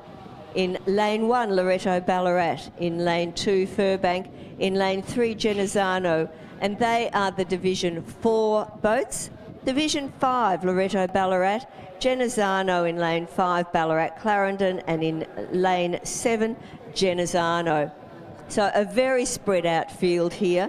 Loretto Ballarat in lane 1 with Abigail Cartledge, Eden Templar, Amelia Phillips and Poppy McElway with Holly Boyd is just now in front of Loretto Ballarat, Riley Sheridan, Chelsea Templar, Olivia Jones, Daisy Malloy and Sienna Hoyles. Then a little way further back to Furbank, there is Talia Brendendorf, Sophie Negri, Zoe Connolly, Anais Dipitrenamino and Aya Lou, and the Loretto Ballarat crew of Riley Sheridan, Chelsea Templar, Olivia Jones, Daisy Malloy and Sienna Hawes. Genazzano up there coming through now, Dominic Matthews, Eliza McNamara, Emma Whelan, Rebecca Crow and Sarah Ferragino. And those three crews, Loretto Ballarat in lane 1, looks to be taking out the Division 4, and then it will be Loretto Ballarat in lane 4 coming through next, with Genazzano in 3rd place. Then coming through is the Furbank crew, Genazzano in lane 5, Molly Collins, Molly Pitson, Daisy Wang, Talia Middleton and Zara Linnell is doing a great job there. Genazzano, Phoebe Houlihan, Hannah Courtney, Sophie Redmond, Kayla Collier and Akira Little. The Furbank crew is coming through now, doing a great job there. They're the Division 4. And Genazzano here in lane 7. Division 5 will be winning that, but all of these crews will be racing again later in the day.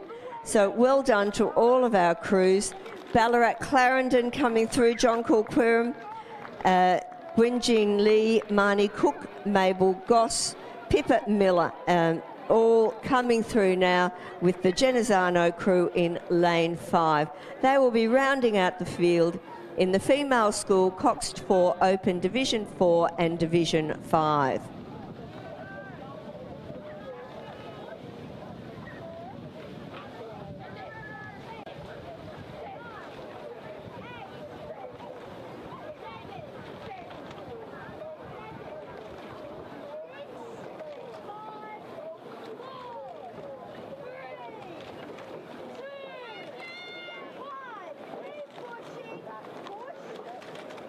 On to Ballarat Clarendon and Genazzano, rounding out the crews in race 84, the female school Coxed 4 Open Division 4 and Division 5.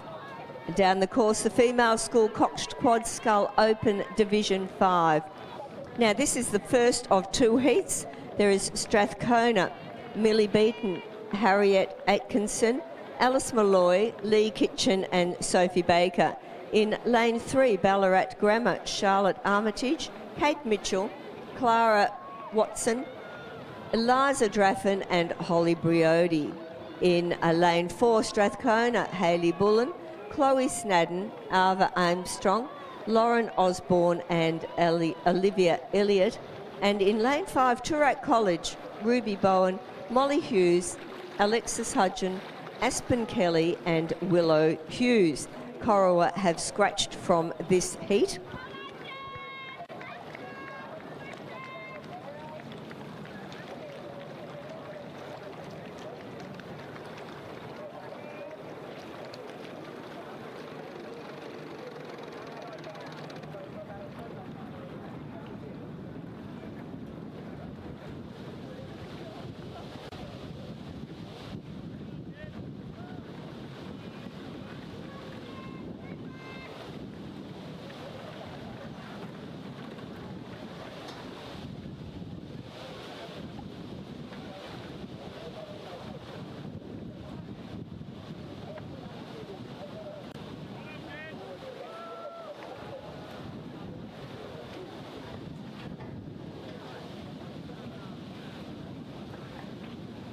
in Heat 1 of the female school coxed quad scull Open Division 5.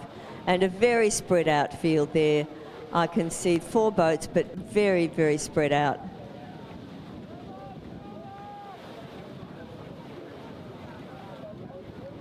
Is leading the field now, Strathcona, and it looks like Toorak College fighting it out for second and third. And a long way back is the Strathcona crew in lane 4.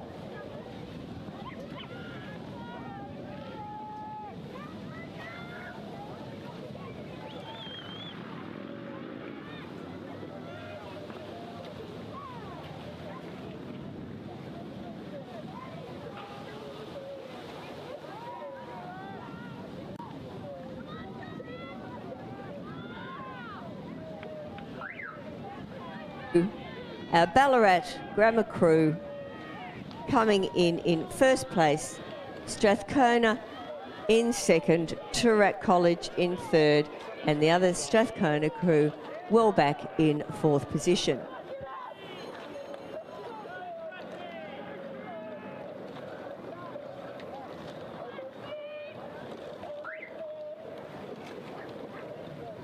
Look down the course, race 86, female school coxed quad scull Open Division 5.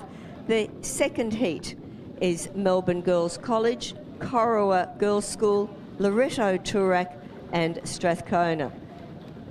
They are now hot on the heels of that previous race, the first heat of the female school coxed quad scull Open Division 5.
Of the female school coxed quad scull Open Division 5, race 86 on our program. We've got 114 races today, so we're working through them.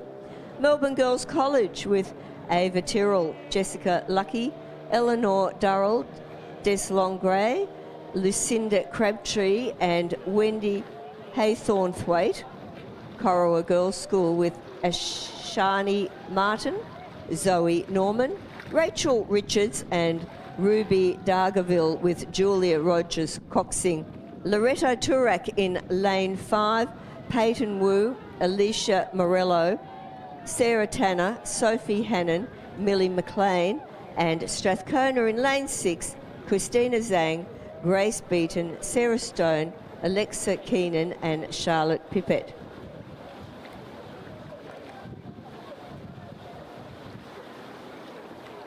Down the course, not much separating these crews. It does look like Loreto Toorak in lane 5 being challenged by Strathcona in lane 6 for the lead boat there.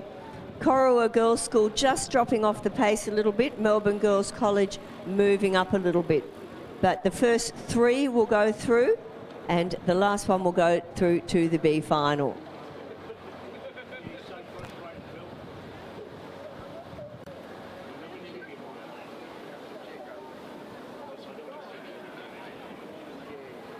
Loretto Toorak and Corowa Girls School on the screen. You can see the big screen in the marquee.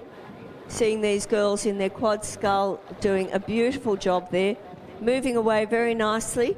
You can see there's a little ripple, not too much wind going on, a little ripple there on the water, but then which you can't see on your screen is Melbourne Girls College there on the far side. There they are there, just coming into view with our camera boat now, and it's good to see this live stream, and you can watch all the racing on live stream and in the big marquee.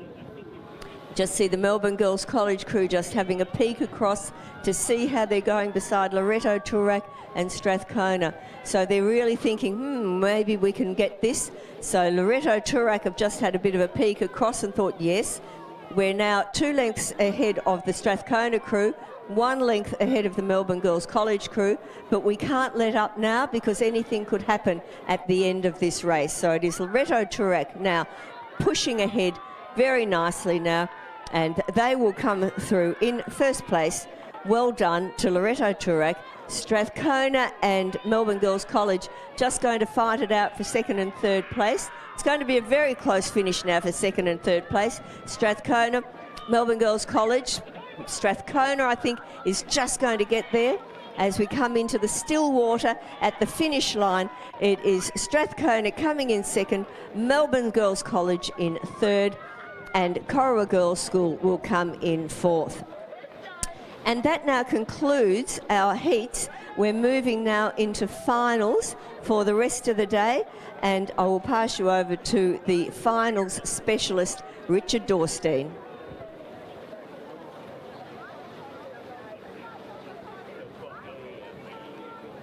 Work today as always. I've just been busy enjoying the Ballarat Grammar School hospitality for a little while, and great work on, tell you, a bacon egg burger tastes good even at 4:30 in the afternoon.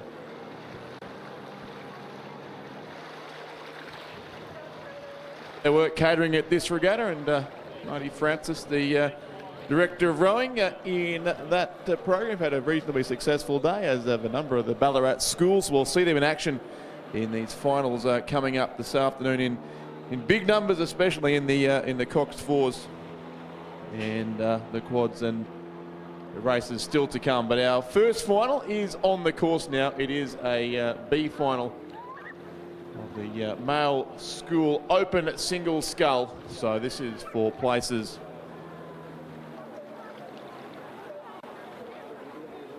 from 7 down to 10 it should be. Ross Stephanatos of Trinity in lane 3.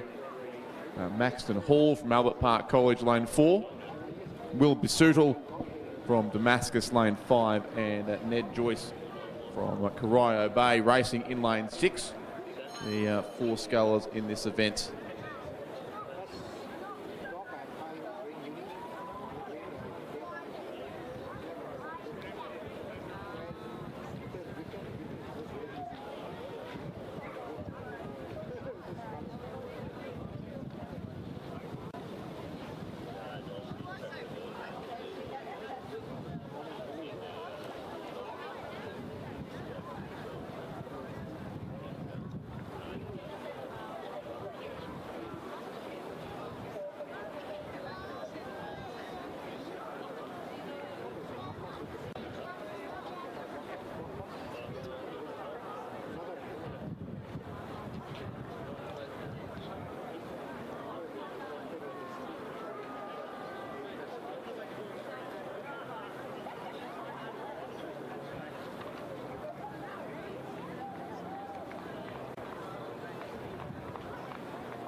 88. So it looks like Will Busutal of Damascus College, coached by Linda Skidmore, who leads here by a length or so from Ned Joyce of Corio Bay, Maxton Hall of Albert Park College, then back to Ross Stephanatos of Trinity in fourth place. Behind him too, the A final is rapidly approaching in this race. The top six scullers making their way as well down the 2,000 metre course. But it continues to be the Damascus College sculler. I think you can hear plenty of support here for the local on the banks of Lake Wendouree. He's clear by 2 lengths, Will Busutal from Ned Joyce and Maxton Hall, with only a few strokes to go for the sculler from Damascus on lane 5 as he closes in on the finish line. And Will Busutal will take out the B final of the Open Division 1 single scull. Second place to Corio Bay, Ned Joyce. Third, Maxton Hall from Albert Park. And fourth will be Ross Stephanatos from Trinity.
Here comes Ross Stephanatos from Trinity to complete the B final here. Race 87 and race 88 is rapidly following down the course. The first of our finals for this afternoon being led, it would seem, by the sculler from Essendon, Rhys Davey, in the centre of the course as we see Ross Stephanatos go across. He finishes fourth in the B final. 2 Essendon scullers qualified first for this A final of the Division 1 single scull. Tyler Fitzpatrick in lane 3 and Rhys Davey in lane 4. It's Davey who leads and leads comfortably ahead of Elliot Renton Gibb, who is a sculler from the Barwon Rowing Club. And then the race for third between Fitzpatrick of Essendon and Chang of Hawthorn there on the southern side of the course. Possibly it is Adam Chang just narrowly up into third place, but the win looks certain to go to the sculler in lane 5 from the Essendon Rowing Club. Several lengths clear, and it'll go across and take out the first of our A finals for this afternoon. So it's Rhys Davey, coached by Bill Nugent at the Essendon Rowing Club. He wins on lane 5. Second place will go to Elliot Renton Gibb, the lane 6 sculler from Barwon, with a couple of strokes to go as he powers across the line. And then third, about some probably 4 lengths back, it is the Hawthorn sculler, Adam Chang, in lane 3, who gets across just under a length clear of a strong finish there from Tyler Fitzpatrick of Essendon, but not quite enough to get up into the medals. Then it will be Noah Brandy of Western Heights College on the southern bank of the course, and Luca Mercuri of Albert Park will round out the field in 6th place in the final of the Open Division 1 male school single scull, won there by Rhys Davey of Essendon. So 5, 6 and 3 the placings there. 5, 6 and 3 in race 88, the first of our A finals.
We continue through our A finals now. We'll have presentations underway shortly too, so our scullers look like they're already headed in that general direction, where our presenters await for the afternoon session of presentations as well on the presentation pontoon. But we're racing in the final now of the Open Division 1 Coxed Quad Scull, race 89. There was a race for lanes in this event earlier today, and all 5 crews are on their way for the second time from the 2,000 metre start, this time racing for the title of state champions in this event. Hamilton and Alexandra racing in lane 2, Gippsland Grammar lane 3, Ballarat Grammar lane 4, Ballarat Clarendon lane 5, and Trinity lane 6. So great to see both sides of the state represented here, from Hamilton in the west across to Gippsland in the east, and a couple of schools from Ballarat and also Melbourne in between.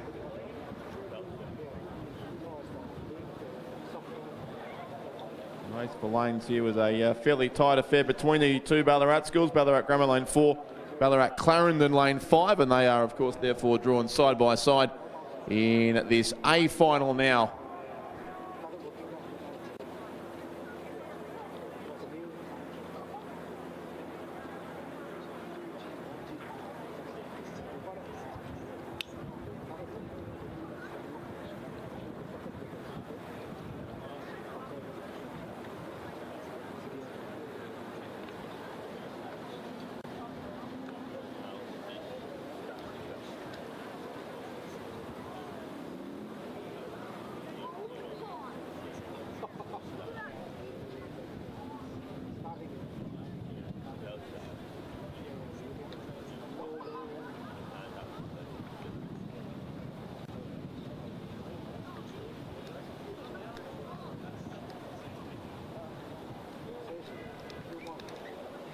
Now it's just taken place to our place getters in the Open Division 1 male school single scull.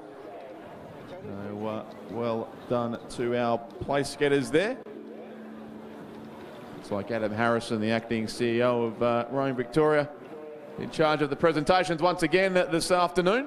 But back on the course, the racing action continues in this Open Division 1 Coxed Quad Scull, with the Ballarat Grammar School crew looking to be best placed there in the centre of the course, as they do go through the halfway mark now, in fact, and we can see it is a margin to Ballarat Grammar ahead of Gippsland Grammar, the crew closest to them.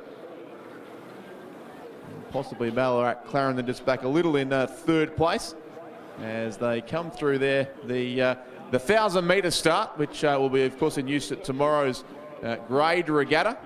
The all 2,000 metre racing today, but 1,000 metre racing tomorrow, so that's the start line they will use there. But it's a very useful halfway marker too in the 2,000 metre course, and it does show that Ballarat Grammar lead this race from Gippsland Grammar, and then the crew from Ballarat Clarendon in 3rd place. So the Ballarat Grammar combination: Harper Walsh, Benjamin Meakin, Lockie Heath, Harry Toll and Madeline Barclay-Smith, coached by Luke Pognolt. And again, happy birthday to Luke. His crew had a good win in the race for lanes in this event, and now looks out to claim certainly at least the middle of some shade, and looking a very good chance to be gold as well for that crew from Ballarat Grammar School. Gippsland Grammar sits in 2nd place on the stroke side of our leading crew. That is the Gippsland Grammar crew: Lagan Joshi, Evan Lewis, Hagan Cook, Samuel Reynolds and Camden Bayer. And then Ballarat Clarendon would be there in 3rd, about length and a bit behind the Gippsland Grammar now. That's the combination of Joseph Belcher, Alistair Forsyth, Tiger Williams, Jake Connolly and Alexander Grimer, coached by Kate Littlejohn. So that is a Year 10 crew from Ballarat Clarendon competing here in the Open Division 1 Coxed Quad Scull against, I believe, is an open crew from Ballarat Grammar School. But, they sit currently certainly in 3rd place, and certainly well set for a spot on the podium as well. The 3 crews there in the centre lanes. 4th would be Trinity. That's Hugo Osmond, Patrick McInerney, Nicholas Whiteoak, David Morris and George Karagianis.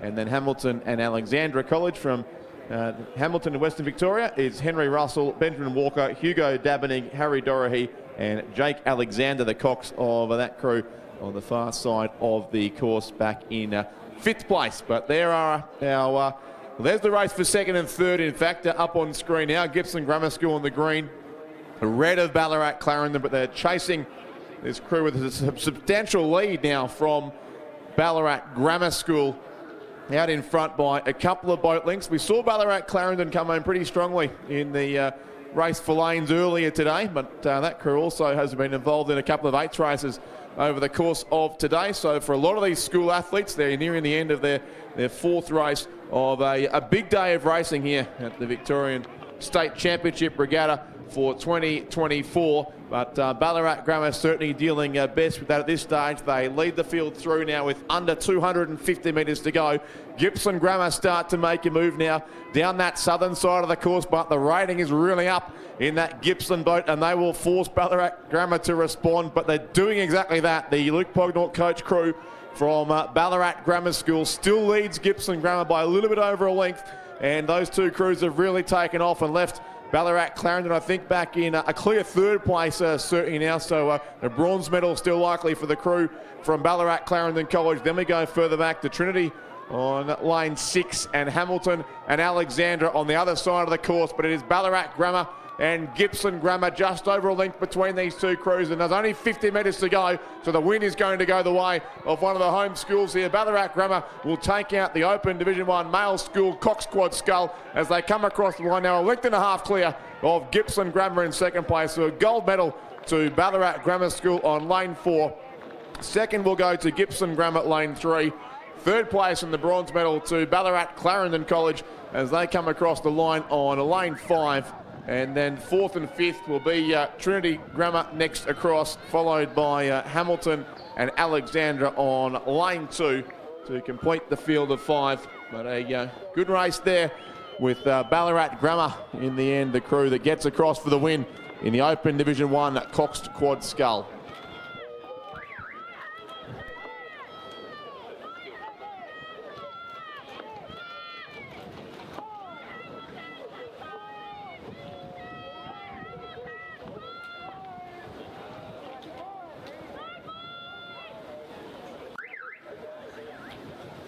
Hamilton and Alexander across the line as well. So all 5 crews now have completed the race. So the Ballarat Grammar crew that finished 4th in the head of the lake last week in a coxed 4 event are now state champions in a quad scull as well. It's been a big week for a lot of the crews from Ballarat. But gold medal there to Ballarat Grammar School. Silver will go to Gippsland Grammar and the bronze to Ballarat Clarendon. So 4, 3 and 5 the placings in race 89. 4, 3 and 5 to receive their medals shortly in the presentation area.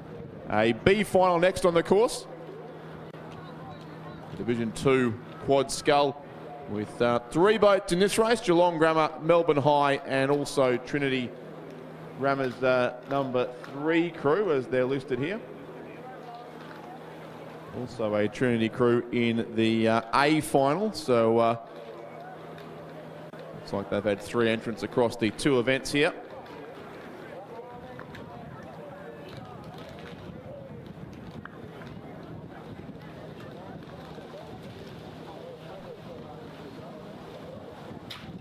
In any case, all 3 crews well on their way. Geelong Grammar lane 3, Melbourne High School lane 4 and Trinity on lane 5. The 3 crews here, and in the centre of the lane it looks certainly like Melbourne High School are the best placed of these 3 crews. Pushing out to an early lead of a couple of lengths. In fact, they've established now back on the crews either side of them, being Geelong Grammar and also Trinity. But a handy lead heading up towards the halfway mark for the crew from Melbourne High School.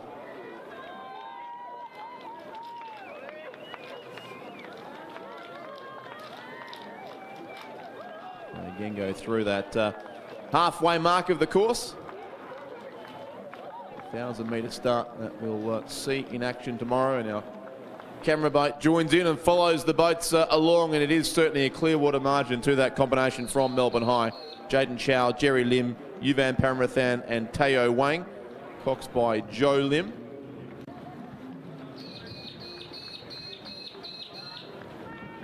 Back behind them, the race is between Geelong Grammar and Trinity for second and third, with Geelong Grammar certainly sitting there in second place. David Perry, Henry Huang, Jason Jin, Flynn Dixon and Max Allen.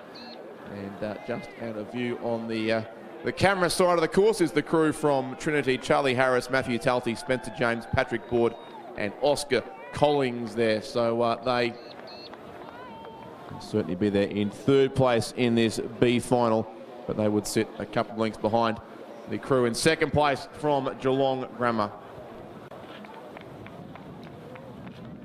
7, 8 and 9 in this race, with the next the top 6 places to be determined from the A final to follow shortly.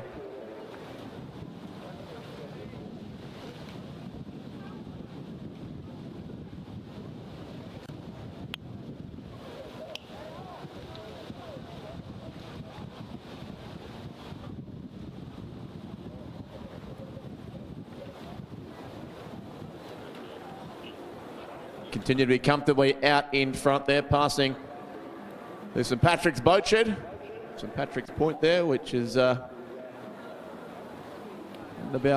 600 or 700 metres out from the finish line here on Lake Wendouree. St Patrick's School and in fact Ballarat Clarendon as well are located just a few blocks back from where that boat shed sits, so all in very close proximity to this fantastic body of water here in the middle of Ballarat that is Lake Wendouree. And putting on a great performance here at the State Championship Regatta, certainly for 2024. Still a relatively mild 21 degrees here at the moment, but been a light breeze across the course for most of the day, but certainly nothing that has particularly troubled the athletes. And hopefully tomorrow's conditions remain very similar as well, as our crews close in on the finish line here, at least closing on the final 400 metres in this race, the B final of the Open Division 2 Male School Coxed Quad Scull. Melbourne High still comfortably leading it from Geelong Grammar. Maybe that gap has closed up a little in the past few hundred metres, but that still looks like Melbourne High School in the ascendancy there. Clearly over Geelong Grammar, and they've put quite a gap back then on the remainder of the field, or the other crew in the field, back to Trinity in third place.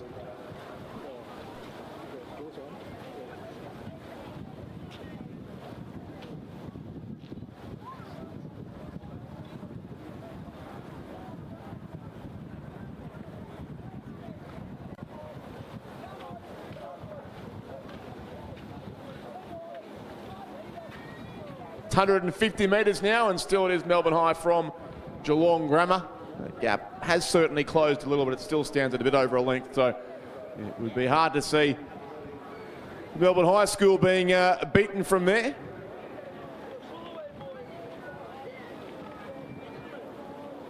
As they have a clear look back on the other two crews in the race and doing just enough to stay just a little over a boat length clear, in fact, of Geelong Grammar in second place.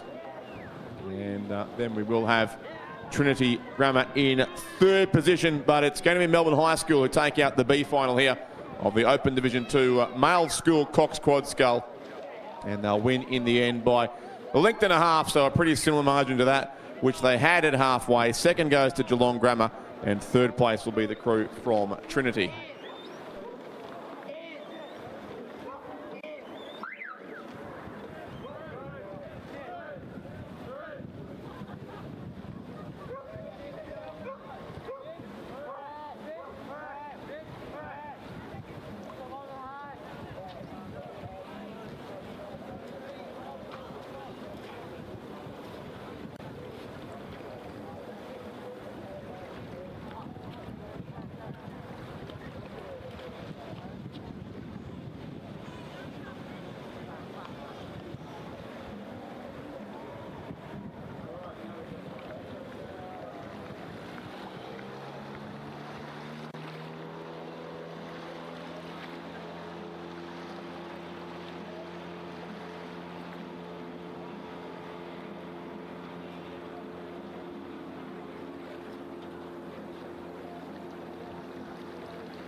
Now in the A final of the Open Division 2 coxed quad scull, Trinity Lane 2, Ballarat Clarendon in 3, Carey in 4, St Patrick's in 5, Melbourne High School in 6, and Geelong College Lane 7. The 6 crews as they make their way down the 2,000 metre course here in race 91 of 114 on today's schedule.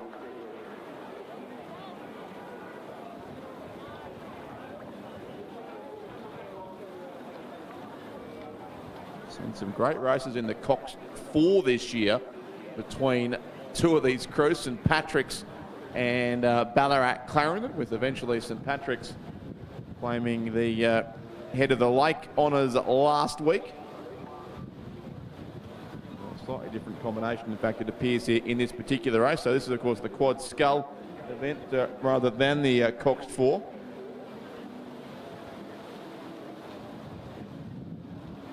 But it is those two serious rivals certainly once again putting on a very good race here. Ballarat Clarendon College in lane 3, St Patrick's in lane 5, who do look to be our leading 2 crews certainly as they come up towards, in fact, just past the half distance mark now of this race in the A final of the Open Division 2 quad scull.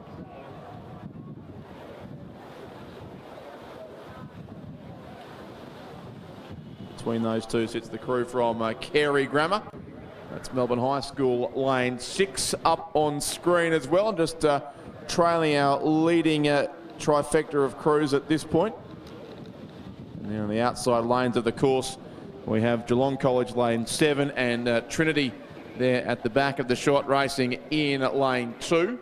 But the race lead does seem to be fought out between these 2 schools from Ballarat, St Patrick's in lane 5, Isaac Kopke-Veldhuis, Finn Russell, Frank Putty, George Charles and Blake Roberts, coached by Hayden Swan and Craig Murfitt. And Ballarat Clarendon lane 3, Josh Nunn, Alex Cheeseman, Zach Spencer, Oliver Finch and Zoe Dodamani, coached by John Irwin. Geelong College there in the green colours on lane 7. The outside of the course, Sydney Alcock, Oliver Arden, Ben Hunter, Oliver Williams and Olivia Hanbury, coached by Ed Callan. But they do trail the field in 6th place. That combination there from the Geelong College. Carey would sit in 3rd place on lane 4.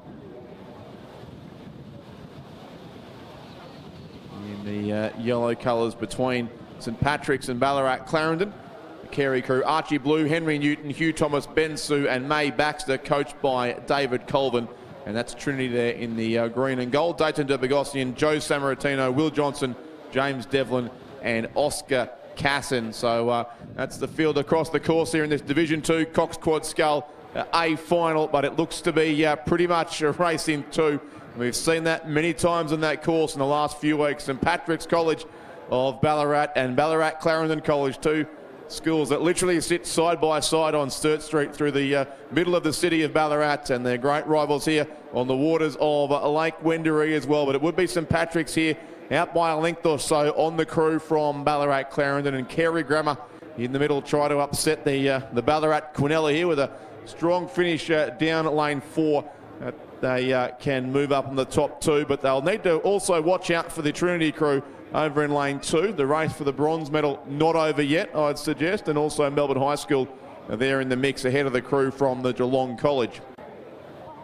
So 200 metres to go still for our leading crews, but St Patrick's College certainly the leaders here in the white colours. They swept the Open events at the head of the lake last week, and also won the overall boys premiership trophy. So a strong performance from the entire boat shed of St Patrick's, and they continue to lead here by a bit over a length still from the Ballarat Clarendon crew in 2nd place. So it looks like they'll be making another trip to the podium, both of these crews, and the race for 3rd is becoming increasingly interesting as Trinity Grammar make a late move on the crew from Carey and might be able to take the bronze medal from there, I would think. But the gold medal certainly is staying here in Ballarat, and it will go to the crew from St Patrick's College, who come across on lane 5 and take the win in the Open Division 2 coxed quad scull. St Patrick's first, Ballarat Clarendon will be second, and third will indeed be the Trinity crew over in lane 2, getting up ahead of Carey in the final strokes. They'll take out the bronze medal by half a length, the crew from Trinity.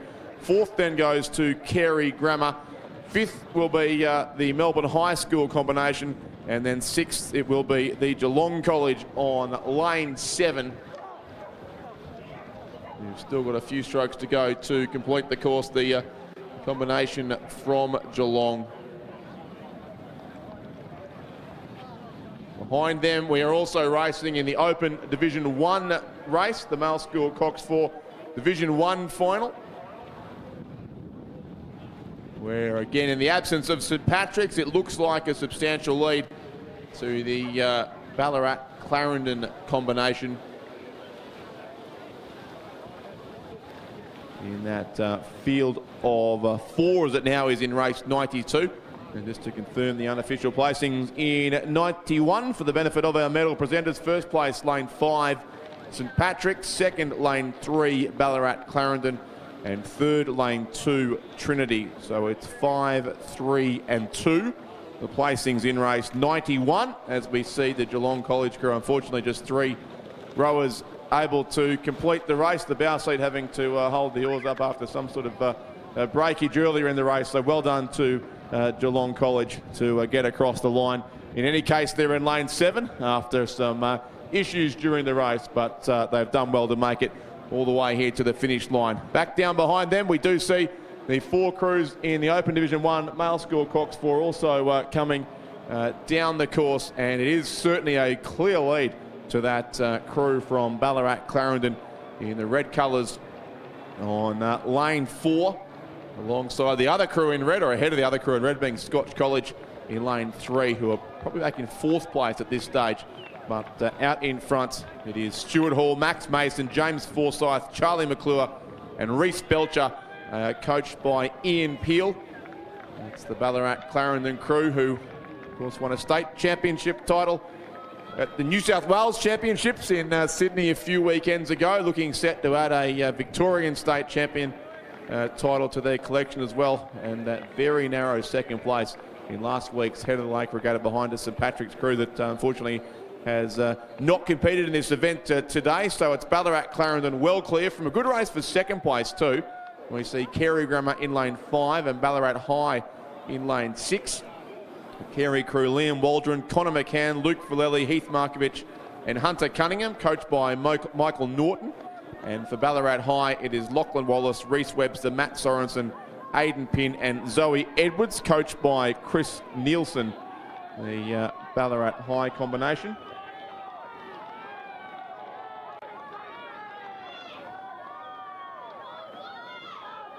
Ballarat High finished in the end in 3rd place in the Head of the Lake, behind St Patrick's, and this crew from Ballarat Clarendon who continue on their merry way here to record a convincing victory now, certainly in race 92. So Ballarat Clarendon win the Open Division 1 Male School Cox 4 Championship of Victoria. They've got another gold medal to add to their impressive collection from this season already. So Ballarat Clarendon in 1st place. Second will be tight. Ballarat High may be able to hold off Carey late in this race. They will indeed.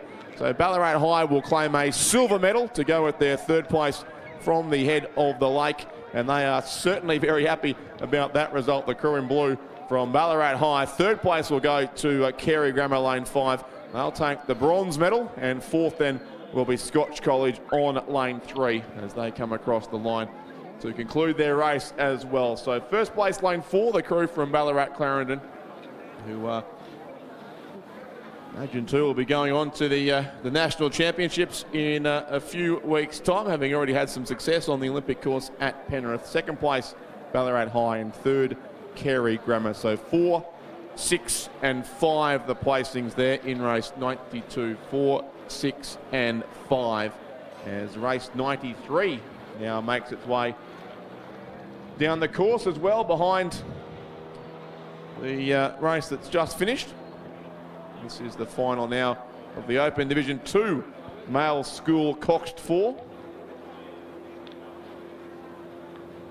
And this was the event I think I was referencing earlier when I said there's been many close battles between Ballarat Clarendon and St Patrick's in the Division 2 Coxed 4. St Patrick's getting up in the Head of the Lake, as they did, of course, in every open race. So Division 2 clearly amongst those. About a 2-second win in that race, which seemed close at the time until couple of races later, the Division 1 crew won by only 0.18 of a second. But those two rivals certainly having plenty of great races across the course of the season. We're seeing it again here, but the crew from St Patrick's is in lane 4, Ballarat Clarendon in lane 3, and the similar red colours of Scotch College surrounding St Patrick's, in fact. Scotch in lane 5 on the other side of the St Patrick's crew. Those three do look to be, at this stage, in the medal spots. I would think it's the two shades of red at this stage. Probably Scotch College leading it from Ballarat, Clarendon and St Patrick's, but there's not a massive difference between any of these three crews as they head through the premiership quarter now, the third 500 metres of this race. And in fact, they're not too far away from the 1,500 metre mark, and very much the business end of proceedings. So the crew there in that's the crew of Scotch, in fact, just trailing St Patrick's now, so you can see how close it is between those two crews as they do go past the St Patrick's School boat shed in the background. Once again, the crew there from Scotch in the front of the picture. That is Rory Hallen and Johns, Harrison Lodge, Viv Salabank, Louis Emmett and Lockie Downs. Alongside them in the white colours, St Patrick's, Oscar Farrington, Lockie Belleville, James Clark, Thomas Stute and Harry Lester, coached by John King and Cameron Farrington. And then Ballarat Clarendon in lane 3, Thomas Freeman, Mickey Hickenbotham, Dougal Pritchard, JD Mann, Addison Tucker and coach Richard McClure. There is the the Ballarat Grammar crew there in lane 7 in the Bowcox boat. Robert Reid, Albert Mole, Lawson Smith, Harry Bryant, Bridget Japp and David Wright. But that's the look back now at our leading three crews. Our medalists will come from those centre lanes. So St Patrick's just with the edge certainly on Scotch, but maybe just trailing the crew now from Ballarat Clarendon College, who look to overturn that head of the lake result from just 6 days ago here on this course. And they do look to have put some margin now back on Scotch College of Melbourne. They're lane 5 in third place. So it looks like once again Ballarat Clarendon and St Patrick's will fight this out on the waters of Lake Wendouree. Fourth place looks to be with Ballarat Grammar at this stage. And Damascus College are on the far side, along with Carey Grammar in lane 6.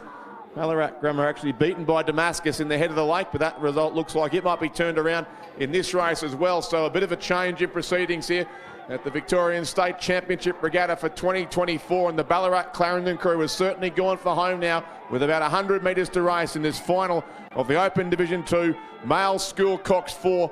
The crew in red from Ballarat Clarendon College, they're riding up on about 37 strokes per minute here as they look to move away from the St Patrick's crew, chasing them down the course about a point or two lower in rating, but it's working for Ballarat Clarendon. They are clear now by a length and a half and extending the margin on St Patrick's, only a couple of strokes to go. And it will be Ballarat Clarendon in lane 3 who take out the Open Division 2 Male School Cox 4, and they win it by almost 2 lengths the crew from Ballarat Clarendon. So lane 3 the winners. St Patrick's in second place.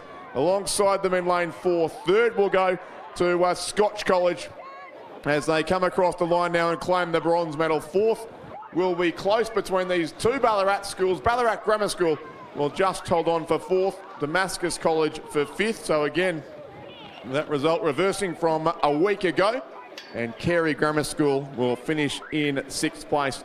But it's a win there to Ballarat Clarendon in the always hard fought out Open Division 2 Coxed 4.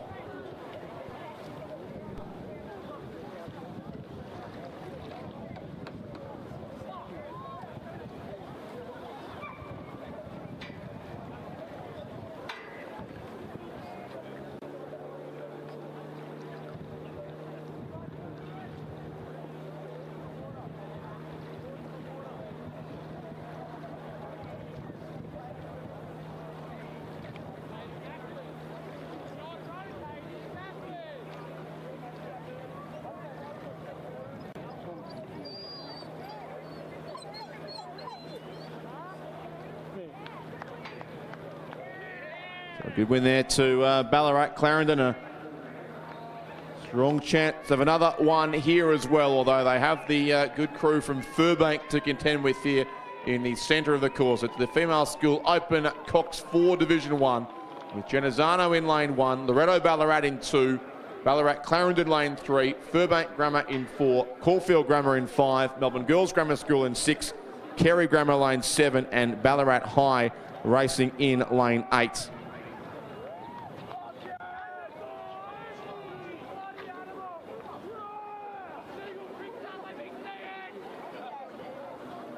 The crew from Furbank did with the race for lanes earlier today. Exactly 8 entrants in this event, so no heats required, but certainly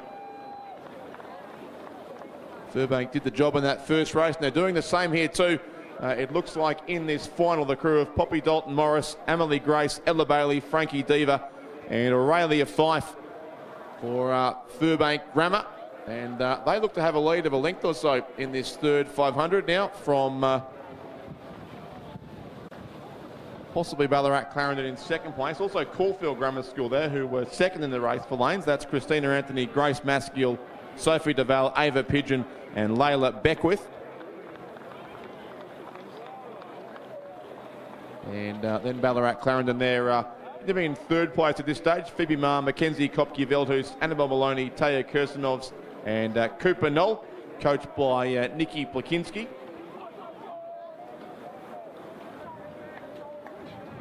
Furbank doing a very good job out in front here ahead of the two crews chasing on either side, Caulfield Grammar and also Ballarat Clarendon. Loretto Ballarat close there also to the Clarendon crew. The Loretto crew is Emma Gowans, Tilly Stringer, Mia McTeague, Rosie Hunt and Tia Kinnersley. They were the closest crew to Ballarat Clarendon at the head of the lake last week, finishing in second place, but about 7 seconds further back. And Ballarat High, in fact, were third in that race. They are here also in this final, racing out in lane 8. But it's still Furbank in the bright yellow colours who have their boat out in front here of either Caulfield Grammar or Ballarat Clarendon. Then Loretto lane 2. The other crew to watch for a medal would be Melbourne Girls Grammar School coming down lane 6. Sophie Clifford, Tara Richardson, Bella Pitt, Sarah Meredith Smith and Lily Machini, the cocks of that combination. So it looks like it's Furbank first and then a great go for second, third, fourth and fifth. Our medalists yet to be determined here, but the Ballarat Clarendon crew certainly coming through strongly towards the end of this race. I would suggest that the gold medal's beyond them, but looking very likely to be a silver medal from this crew, which Ballarat Clarendon combination, who of course are the reigning defending national champions in the schoolgirls coxed 4 with of course a slightly different combination last year, a couple of Australian representatives in that crew at the time, but they sit here certainly in second place, but trailing this very strong Furbank Grammar combination, who's now out by about 2.5 lengths over Ballarat Clarendon. Maybe Loretto coming up into third now ahead of Caulfield Grammar and Melbourne Girls Grammar School, but it's going to be a strong win here by about 2.5 lengths to Furbank Grammar School in the Open Division 1 female school cox 4. They come across and take the win there in the centre lane. Furbank Grammar have won the coxed 4. Second will go the way of Ballarat Clarendon, working hard to hold off a strong finish also from Loretto Ballarat on lane 2. So the Ballarat schools take out second and third place. Caulfield Grammar School will finish in fourth. Fifth looks like it will be Melbourne Girls Grammar School on this side of the course. Sixth, the far side, goes to Genazzano. Seventh will be Ballarat High, and eighth place the crew from Carey Grammar. But it is Furbank Grammar who record a win there. The lane 4 combination dominant there in the Open Division 1 female school coxed 4.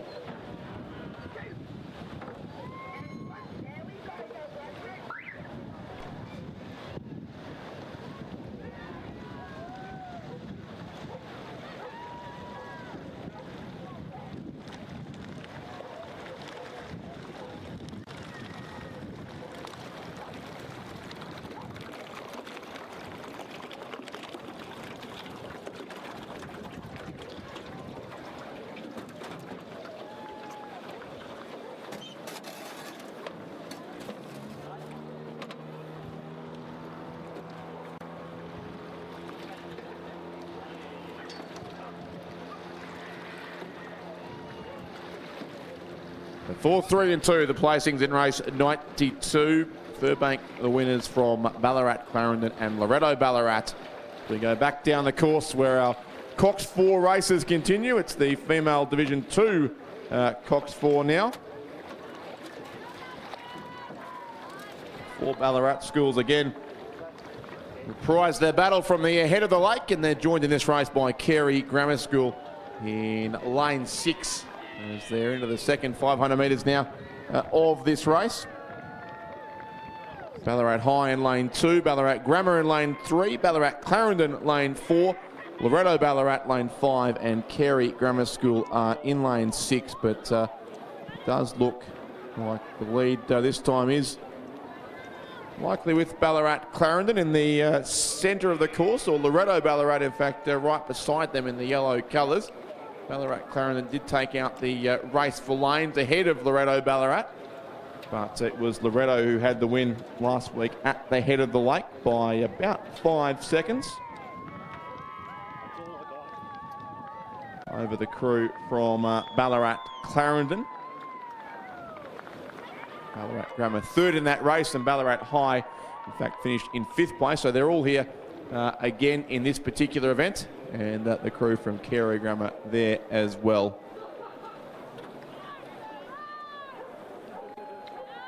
Celebrations there on the presentation podium. It's the Ballarat Clarendon crew that took out the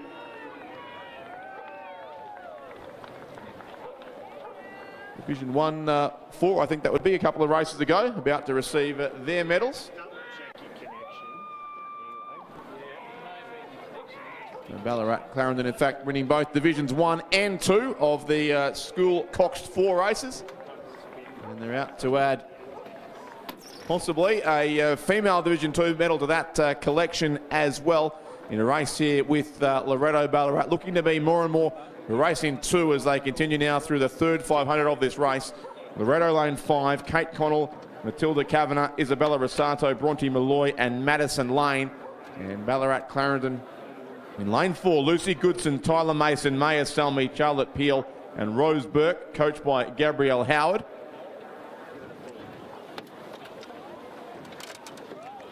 And those two certainly putting a gap back on the field. I would think that third, maybe the crew from Carey Grammar of Pippa Martin, Lily Moore, Zoe Beasley, Jessica Newnham and Genevieve Walters. Ballarat Grammar also in contention for a medal on the other side of the course. Eve Cassidy, Jade Klein, Meg Shaw, Daisy Walsh and Ella Marshall.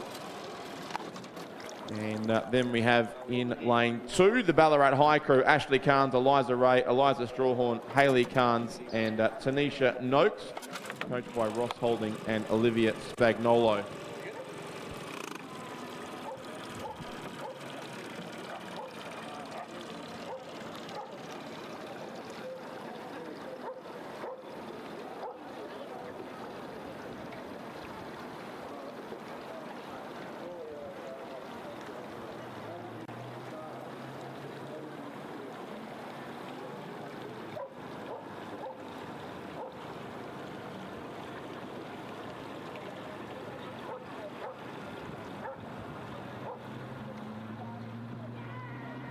Final 400 metres now, a bit less than that in fact, and still hard to separate these two crews, these two coxed 4s from Ballarat, but I think the lead is with Loretto now in the yellow colours on lane 5 ahead of the red crew there of Ballarat Clarendon, front and centre on screen at the moment. So that is the view as we looked out the window here from the finish tower as well, but it is a narrow margin to the crew from Loretto now, who did take out the head of the lake by 5 seconds over the same Ballarat Clarendon combination.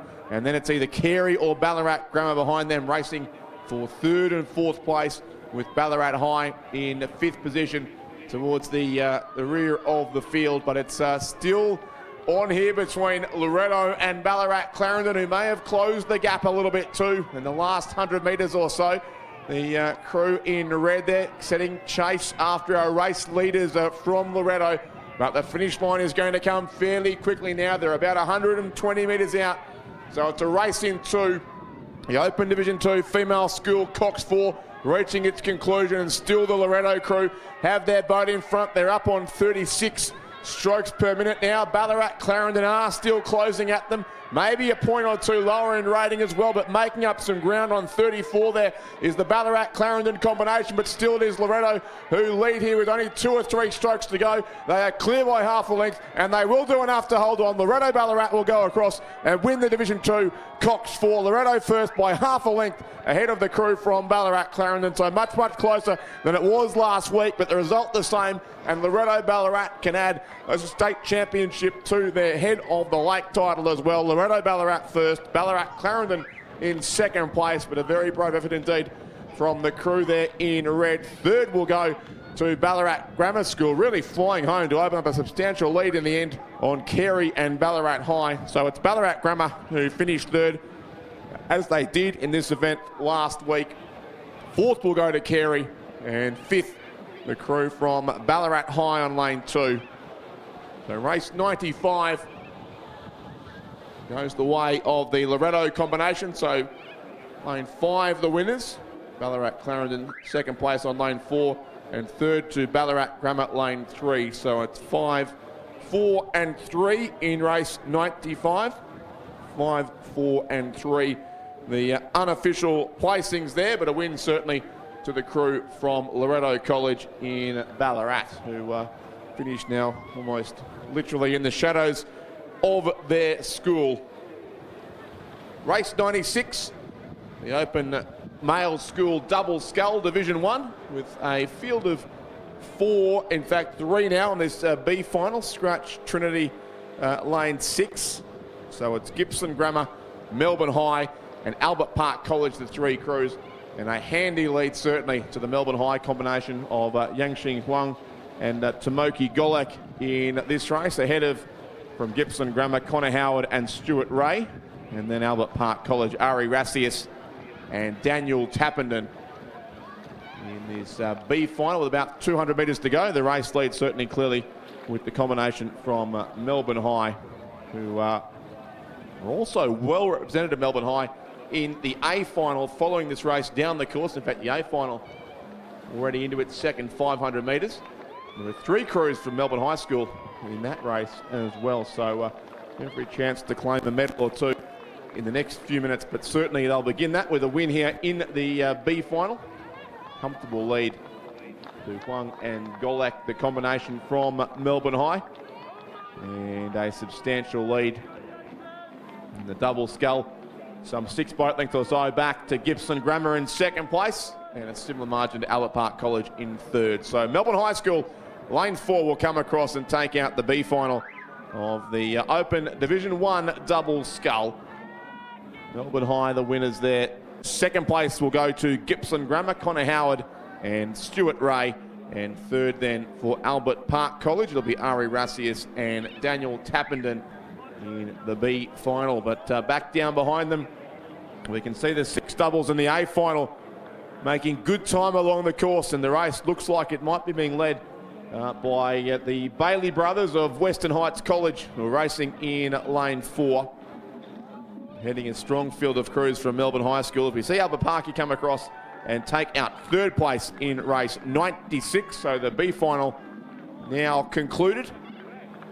And we've got only about 650 or so metres to go in the A final as well. That's the Trinity combination up on screen there with the wet weather equipment towards the bow of the boat to keep the water from splashing in.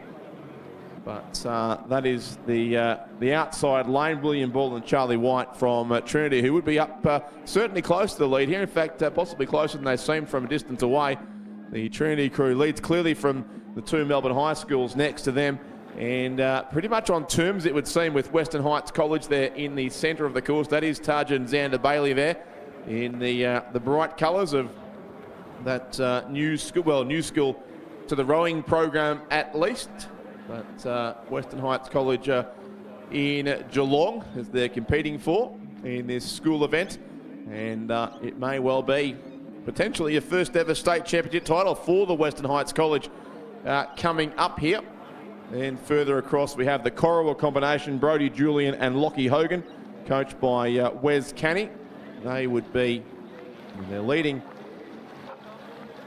the crew on their outside from Melbourne High School, but doing best of the Melbourne High combinations would be lane 6 here, Oscar Eberbach and Joshua King. Lane 5 is Sam Eberbach and James Lau. So the Eberbach, I'm assuming the Eberbach brothers in this race in different boats, but side by side, both in the bow seat of their combination. But two brothers rowing together here for Western Heights College, Taj and Xander Bailey, coached by Ian Bridgeland, of course, at Corio Bay as well, but on the Barwon River, but rowing here for Western Heights College, but they're still in a tight battle with that green and gold boat of William Ball and Charlie White from Trinity Grammar School. So they will be our top two. And now the Baileys start to wind up. They've got a little bit of ground to make up, I think, on the Trinity combination as they come inside the final 100 metres. Still it is the Trinity crew in front, but the Baileys have gone for a substantial lift there in the Western Heights College boat. They still just trail narrowly from Trinity Grammar School. The line is very, very close, and Trinity will get there and win it by a canvas. Trinity Grammar first, just ahead of Western Heights College in second place. A great finish from both of those crews here, but down the outside lane, the crew from Trinity, William Ball and Charlie White, have taken out the A final. The Open Division 1 male school double scull just ahead of Western Heights College in second place there in lane 4. Third will go to Melbourne High, so a bronze medal to Oscar Eberbach and Joshua Kang. Fourth will be Corowa, Brody Julian and Lockie Hogan. Fifth place, Melbourne High, Sam Eberbach and James Lau. And sixth place also from Melbourne High, Rahul Thomas and Mark Teal.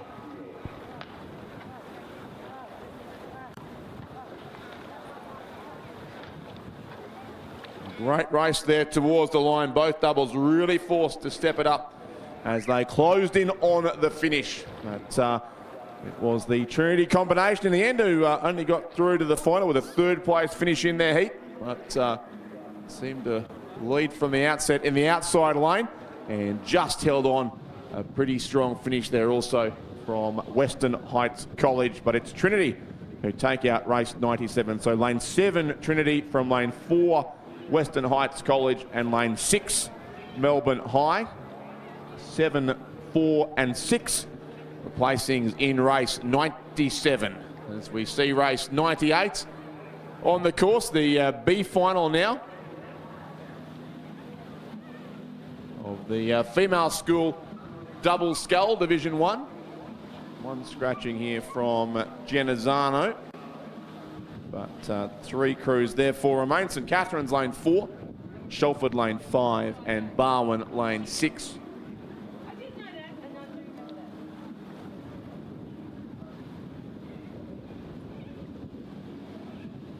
Catherine Samantha Hine and Grace McLaughlin, Shelford Gemma Bear and Millie D, and Barwon Ella Treffry and Violet McGregor, coached by Anita Whitehouse. Looks to be the light blue blades of Shelford that lead this one through the centre of the course. This race for 7th, 8th and 9th position in the Division 1 double scull.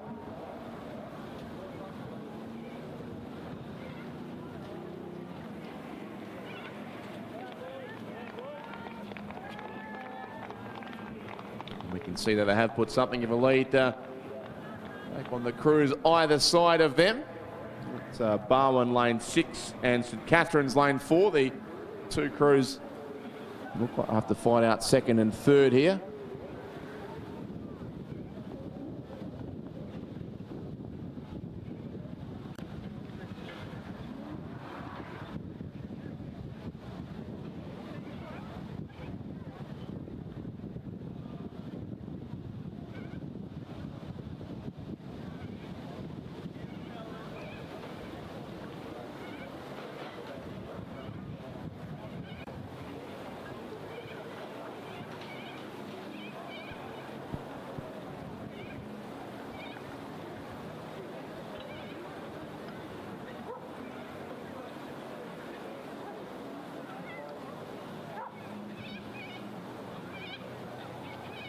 And it is the race for second and third as well between St Catherine's and Barwon. Well, it is a lead of a length or so as far as second place is concerned to the St Catherine's combination.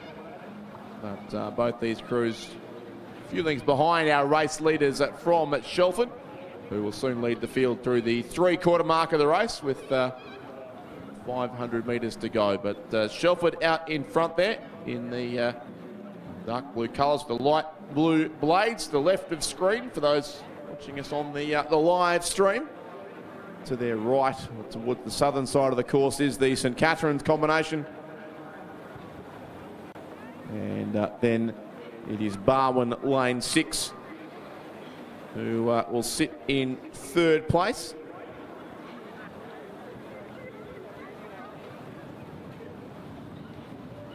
There is now Clearwater 2 between those two combinations, St Catherine's and Barwon, in the race for 2nd and 3rd place, but well behind our leading crew for Shelford.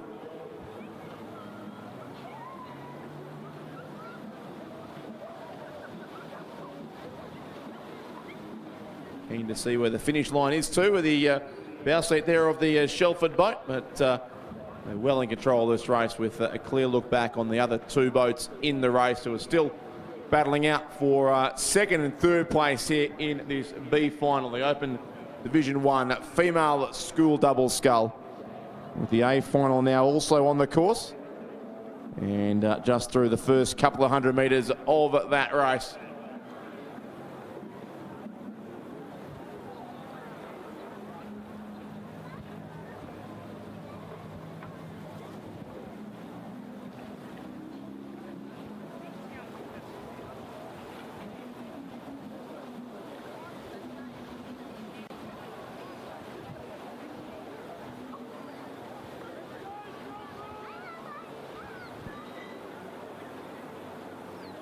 Race 98 nearing its conclusion, the B final here of the Open Division 1 female school double scull.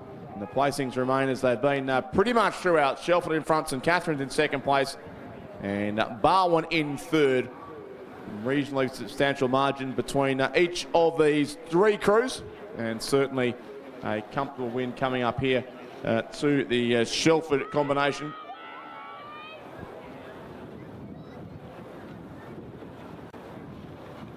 Of Gemma Bear and Millie D into the final 30 metres now of the course. So just a couple of strokes to go and they'll be across to record a comfortable B final win in the Open Division 1 female school double scull. Shelford first, 2nd will go to the St Catherine's combination, Samantha Hine and Grace McLaughlin, and then 3rd from Barwon, it'll be Ella Treffry and Violet McGregor.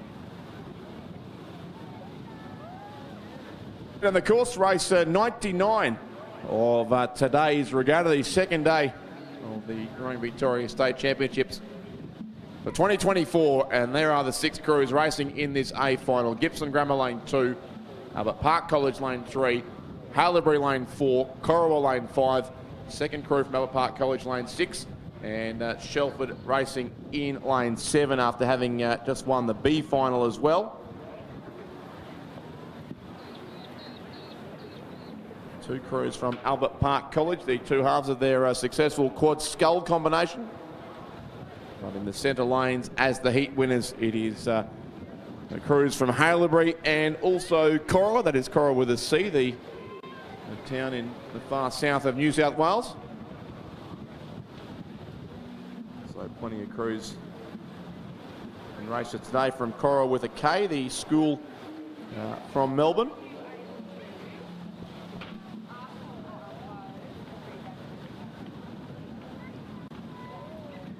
Grammar crew crosses back over the course on their way to their boat shed. The Ballarat Grammar Shed is alongside Ballarat High on the northern side of Lake Wendouree. So crews do cross back over the course and through the reeds, the protection of the reeds, and into the boat shed area to get their boats off the water. Very convenient having a boat shed right alongside the race course here, as all of these Ballarat schools are lucky enough to have. But in this double scull race, we are seeing now the Haileybury combination of Clodagh McCarthy and Kate McNeil, who are coached by Andrew McNeil and Susan Andrews, who certainly have a margin on that Albert Park crew alongside them, and Corowa just out of sight on the other side. But it is certainly that Haileybury combination who do lead here now, and in fact Corowa probably back in about third or fourth place, similar position to Gippsland Grammar School on the outside of the course. But it's certainly Haileybury comfortably clear here. The two 15-year-olds from that school, Clodagh McCarthy and Kate McNeil, are still able to row in Year 10 events, as I think they will do at the head of the Schoolgirls Regatta coming up in a couple of weeks. I'm not sure if they'll race the single sculls or double scull at that event, but we'll certainly all find out soon enough. But in this case, it's looking like, very likely they'll take out a Victorian Championship title to add to their very successful trip to the New South Wales Championships a few weeks ago as well, in both the double scull and the pair. That's the Lane 7 crew on screen there from Shelford, Hannah Coughlin and Isabel Higgins, who would sit back in about, in fact, probably in sixth position it would be for Shelford. But that's Haileybury out in front. Certainly a good race for the minor placings around them. Corowa coming through fairly strongly now in the middle stages of the race. They do look to have a clear second place ahead of what looks like it might be an all Albert Park battle for third and fourth. Also in the mix there would be Gippsland Grammar School. But so Corowa, Anastasia McFarlane and Adelaide Robb sitting about a length and a half to 2 lengths behind our race leaders from Haileybury. And then doing the better of the two Albert Park crews would be Saskia Payne and Lulu Gleeson-Payne.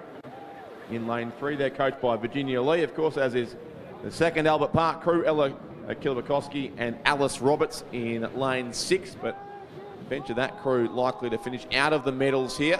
And the race for silver and bronze still certainly on in earnest here. Gippsland Grammar on the southern bank. April Harrison and Scarlett Tavaski in the mix there too for certainly third or even second place. But out in front it is McCarthy and McNeil.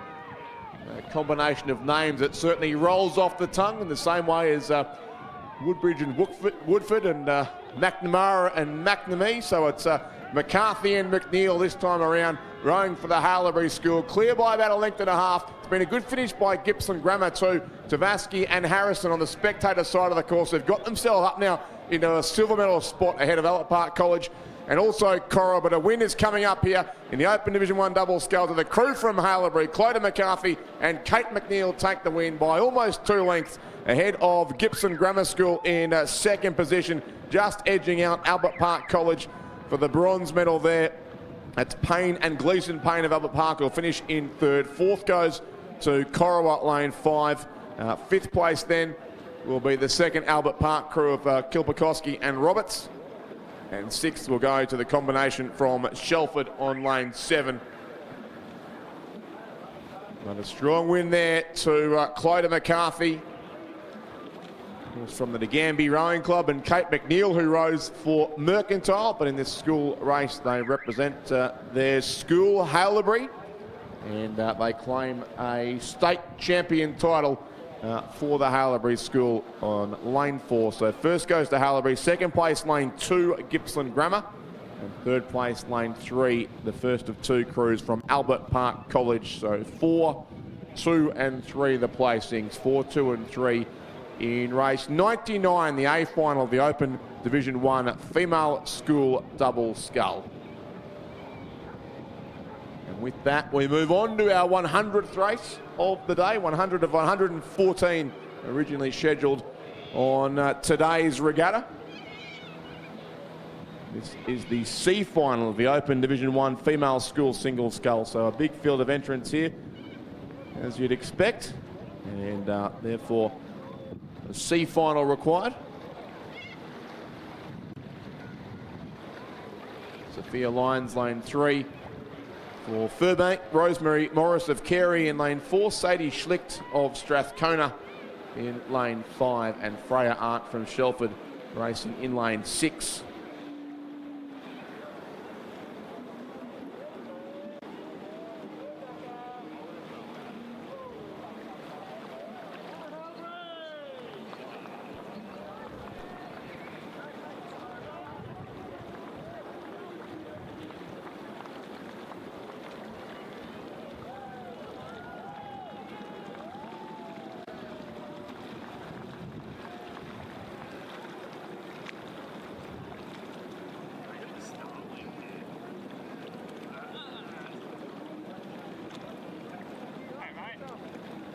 Lane 5 there, that's the sculler from Strathcona, Sadie Schlicht. Speaking of names that roll off the tongue, that certainly is amongst them as well, and she's sitting in a very strong position here, that sculler in lane 5. In this C final would be possibly Sophia Lyons from Furbank in second position. In the yellow colours on the far south side of the course. There is the sculler from Furbank going past the St Patrick's boat shed. Again on the southern side of the course. Third would be the other sculler in the yellow colours, the Carey Grammar sculler, that is Rosemary Morris. And then Freya Arndt of Shelford back on this northern side of the course, sits certainly back in fourth position.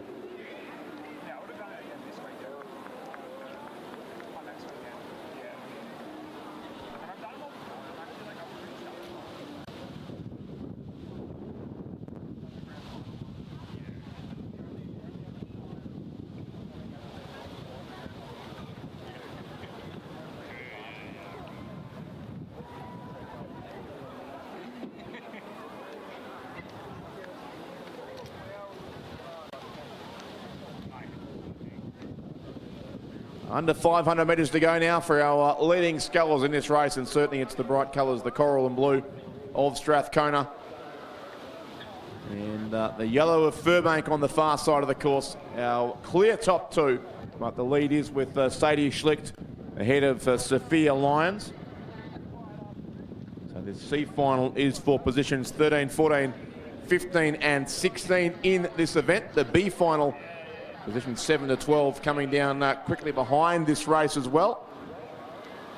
And we may even be underway, or about to begin, I think, in the A final. Those sculls to be pretty much ready at the 2,000 metre held at start, in fact. And if you're watching on the live stream, you can see that shot too, that wonderful shot from the start of our 6 scullers just about ready to be racing in the A final. But the C and B finals to conclude first, and that is the sculler from Furbank there on the southern side of the course. Sophia Lyons, who sits in a clear second place here behind Sadie Schlicht of Strathcona, but ahead then of Rosemary Morris from Carey and also Freya Arndt of Shelford.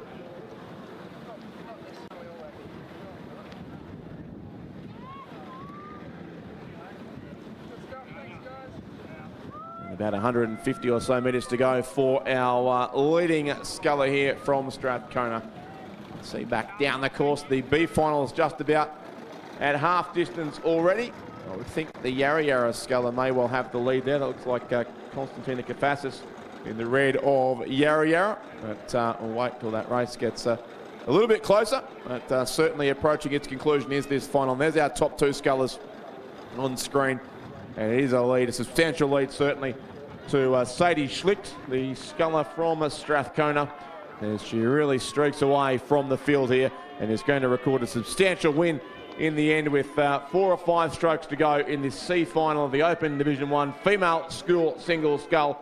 A big win coming up to the lane 5 sculler from Strathcona with one load of boys to clear. She does that now, and Sadie Schlicht will take the win in the C final. So first lane 5, Strathcona. Second will go to lane 3, Sophia Lyons of Furbank. Third then will be back to the sculler from Carey Rosemary Morris, and 4th place in race 100, Freya Arndt of Shelford.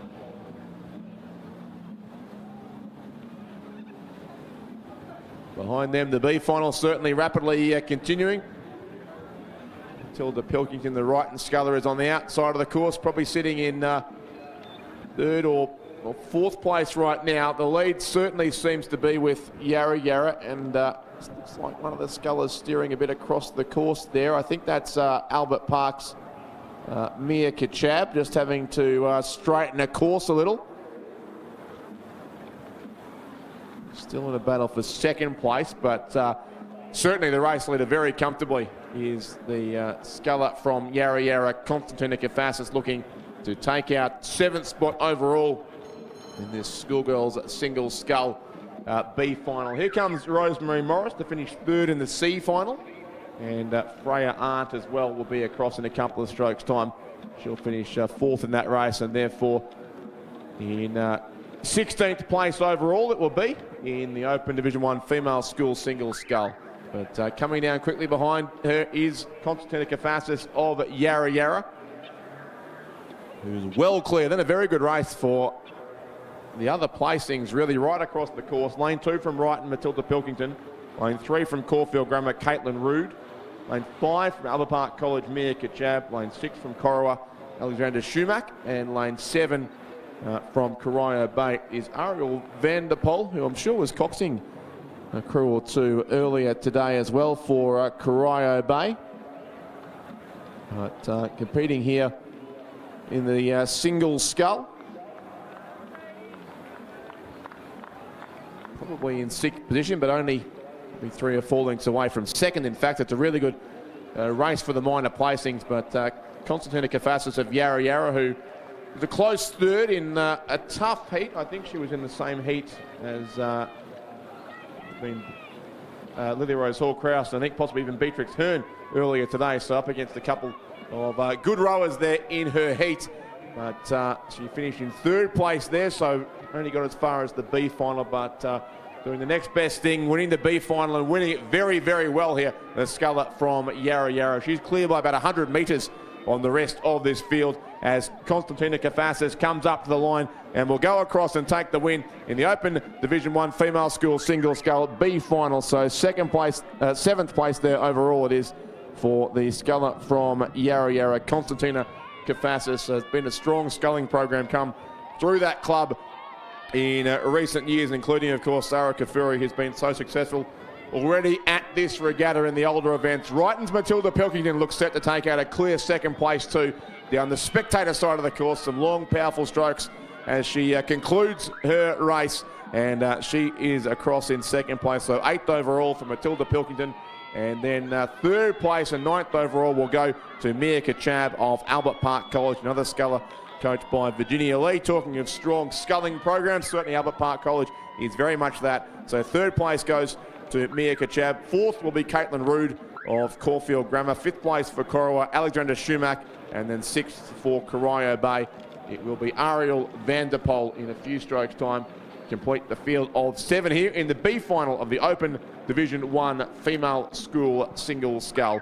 It is 6th place there to Ariel van der Pol. Here's the A final, but on its way down the course, race 102. Lily Rose Hall-Kraus of Rutherglen Lake racing in lane 2. Octavia Thompson from Shelford in lane 3. Beatrix Hearn of Sacred Heart in lane 4. Alice Joyce of Barwon in lane 5. Sophie Robertson from Loretto Ballarat racing in lane 6. And Ella Garand of Gippsland Grammar is racing in lane 7. So they are the 6 scullers here. Well and truly on their way down the course now. Ella Garand, of course, who did win this event last year in a very close race over Zara Kafuri. But she's in the dark green boat on the far side of the course. But the form scullers are in the centre lanes here, and that's Alice Joyce of Barwon, who's certainly enjoying a very successful season already as well.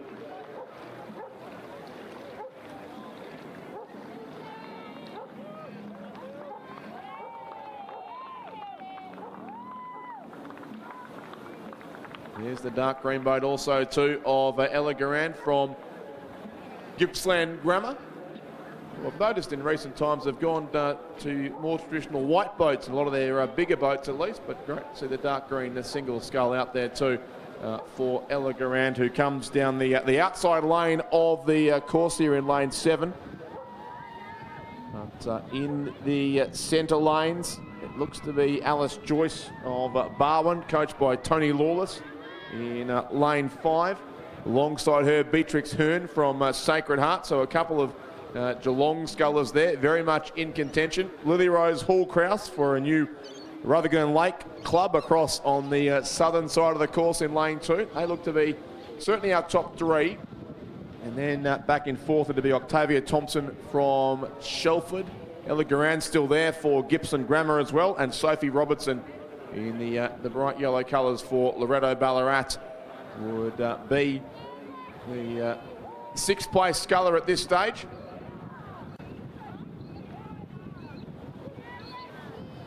Alice Joyce was 2nd in the club single at the Gambia Regatta a couple of weeks ago.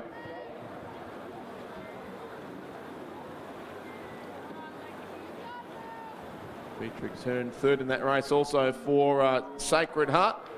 And 4th place in that same race was Constantina Kafasis of Yarra Yarra, who we just saw in the B final previously. Lily Rose Hall-Kraus also has a 4th place finish earlier this year at the Wendouree Ballarat Regatta to her name. So the single sculling form being tested out here, of course, in advance of the head of the schoolgirls coming up in a couple of weeks' time. But Alice Joyce certainly looks to be extending her margin now on the field in this race. Ella Garand of Gippsland Grammar School in the outside lane is doing her best to stick with our race leader. And certainly you'll be in contention for a medal here, along with Beatrix Hearn of Sacred Heart. And Lily Rose Hall-Kraus right across on the far side of the course. So we 3 or 4 medal chances here, but it does look as if Alice Joyce, the sculler from Barwon, has a bit of a lead here. Ella Garand certainly flew home last year to score the win in the schoolgirl single over Zara Kafuri, but she'll have a lot to do here in the closing strokes if she's to repeat that effort. Lily Rose Hall-Kraus on the other side of the course, so it is the case that the chasing scullers are a long way away from each other in basically lanes 2 and lane 7. And Beatrix Hearn also there in the centre of the course from Sacred Heart, at least has half a glimpse at both of those, but it's a bit of a way back for her to claim a medal here, I would think. Octavia Thompson in 5th place and Sophie Robertson in 6th, but it is Ella Garand of Gippsland Grammar School now who's the sole challenger, it seems, to our race leader from the Barwon Rowing Club, but Alice Joyce, who's coached by Tony Lawless, and of course will race ahead of the schoolgirls on a home course in a couple of weeks' time in the single sculling event. But having a great hit out here, being chased down the course by the defending state champion in Ella Garand in that dark green boat for Gippsland Grammar School. Lily Rose Hall-Kraus still there on the far side, certainly in bronze medal contention ahead of Beatrix Hearn from Sacred Heart and Octavia Thompson from Shelford in 5th, and 6th place there with Sophie Robertson of Loretto Ballarat. But it's Alice Joyce of Barwon. Her biggest danger, I think, is just staying in her lane here, getting very close to the boys on her bow side, but she remains a length or so clear of Ella Garand from Gippsland Grammar and straightens her course nicely as well. Alice Joyce, the Barwon sculler, has time to have a look either way across the course, see where the competition is, and she knows she's in front and she knows she's going to be the Victorian champion in the Open Division 1 female school single scull. Alice Joyce wins it by about a length and a quarter ahead of a good race there from Ella Garand of Gippsland Grammar School as well in the green boat down lane 7. And 3rd place, the bronze medal will go to Lily Rose Hall-Kraus of Rutherglen Lake on lane 2. So our medal is spread right across the course here in the A final of this event. 4th place will go to the Sacred Heart sculler, Beatrix Hearn.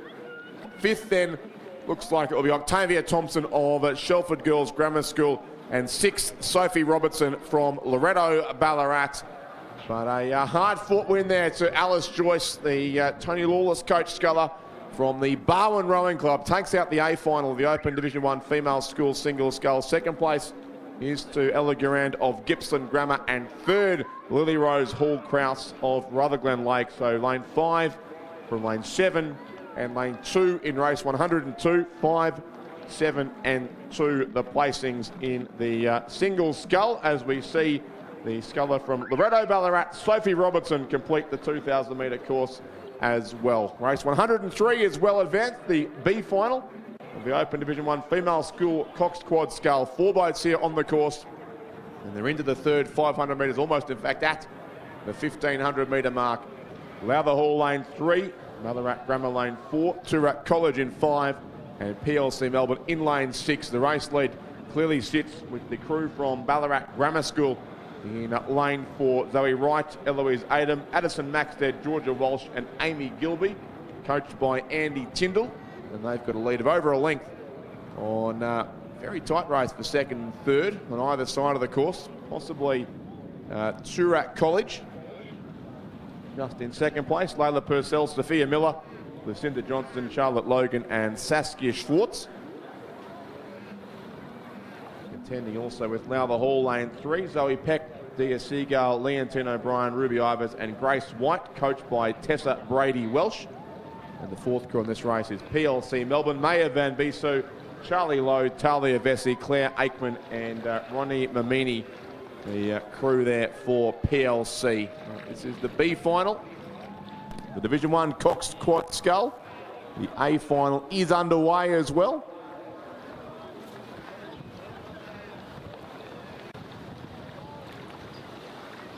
And the Ballarat Grammar School out in front here. We do recognise their work in the catering tent today. They'd basically sold out of food a little while ago, so I won't suggest you rush over to the bright yellow tent. In fact, the bright yellow tent may have been dismantled in the catering area, but in any case, thank you to the hardworking parents and volunteers from Ballarat Grammar School for your work in the catering today. They're going to record a win here in comfortable style. Now, the closing stages of this B final, the Open Division 1 Coxed Quad Scull race 103 reaches its conclusion. It's going to be a close-ish race for second and third, with probably Lowther Hall at this stage ahead of Toorak College. But the win will certainly go the way of the crew from Ballarat Grammar School on lane 4, with about 2 or 3 strokes to go as they close in on the finish line. It'll be Ballarat Grammar lane 4 who take out race 103. Ballarat Grammar first.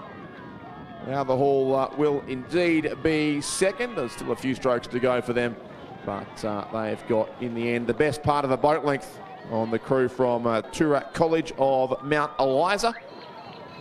So Lowther Hall second, Toorak College third, and PLC Melbourne will finish in 4th position in the B final, the Open Division 1 Female School Coxed Quad Scull.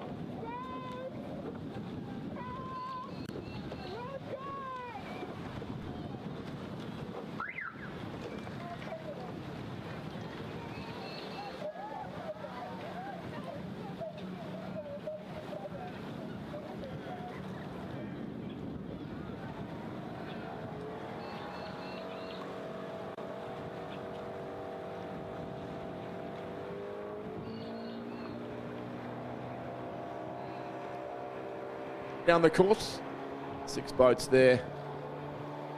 And it looks like Brighton Girls, the crew placed out in front, but Finton lane 2, Strathcona lane 3, Melbourne Girls Grammar it is in lane 4, Brighton lane 5, Melbourne Girls College in 6, and Barwon lane 7. And they've just gone through the halfway mark of the race, and it was fairly tight between all 6 crews. Only a few lengths separate the entire field, but Brighton Girls, who did look to be out in front there. Lucy Gillen, Sarah Haben, Grace Hereford, Asher Gowans and Pippa Reid, the combination there for Wrighton. On either side of them we have the two very similarly named schools. Melbourne Girls Grammar in lane 4, Melbourne Girls College in lane 6. Split by our race leading crew from Wrighton. Strathcona there in the bright colours over in lane 3 would be very much in medal contention as well. And then the extremities of the course, Finton lane 2 and Barwon lane 7. As they continue on through this third 500 metres. The crew from Melbourne Girls Grammar School lane 4, Sophie Davies, Lucy Munro, Emma Kafiki, Zoe Paul and Phoebe Paul. Melbourne Girls College lane 6, Olivia Kavka, Imogen Otter, Sarah Lade, Gemma Watson and Lila Artavilla. And Strathcona lane 3, Lily Douglas, Jasmine Harvey, Leah Leeton, Phoebe Borgia and Esther Young. The combination there out towards the far side of the course as they head up towards the 1,500 metre mark of this race. But it is the Wrighton combination here who continues to lead, it seems. A huge lead with Melbourne Girls College certainly giving a strong chase. Melbourne Girls Grammar School as well. So still either side of our race leaders from Wrighton. Of course, Wrighton's history is so strong in the Division 1 coxed quad scull. Not just at this regatta, but certainly at head of the schoolgirls, where they won this for many years in a row.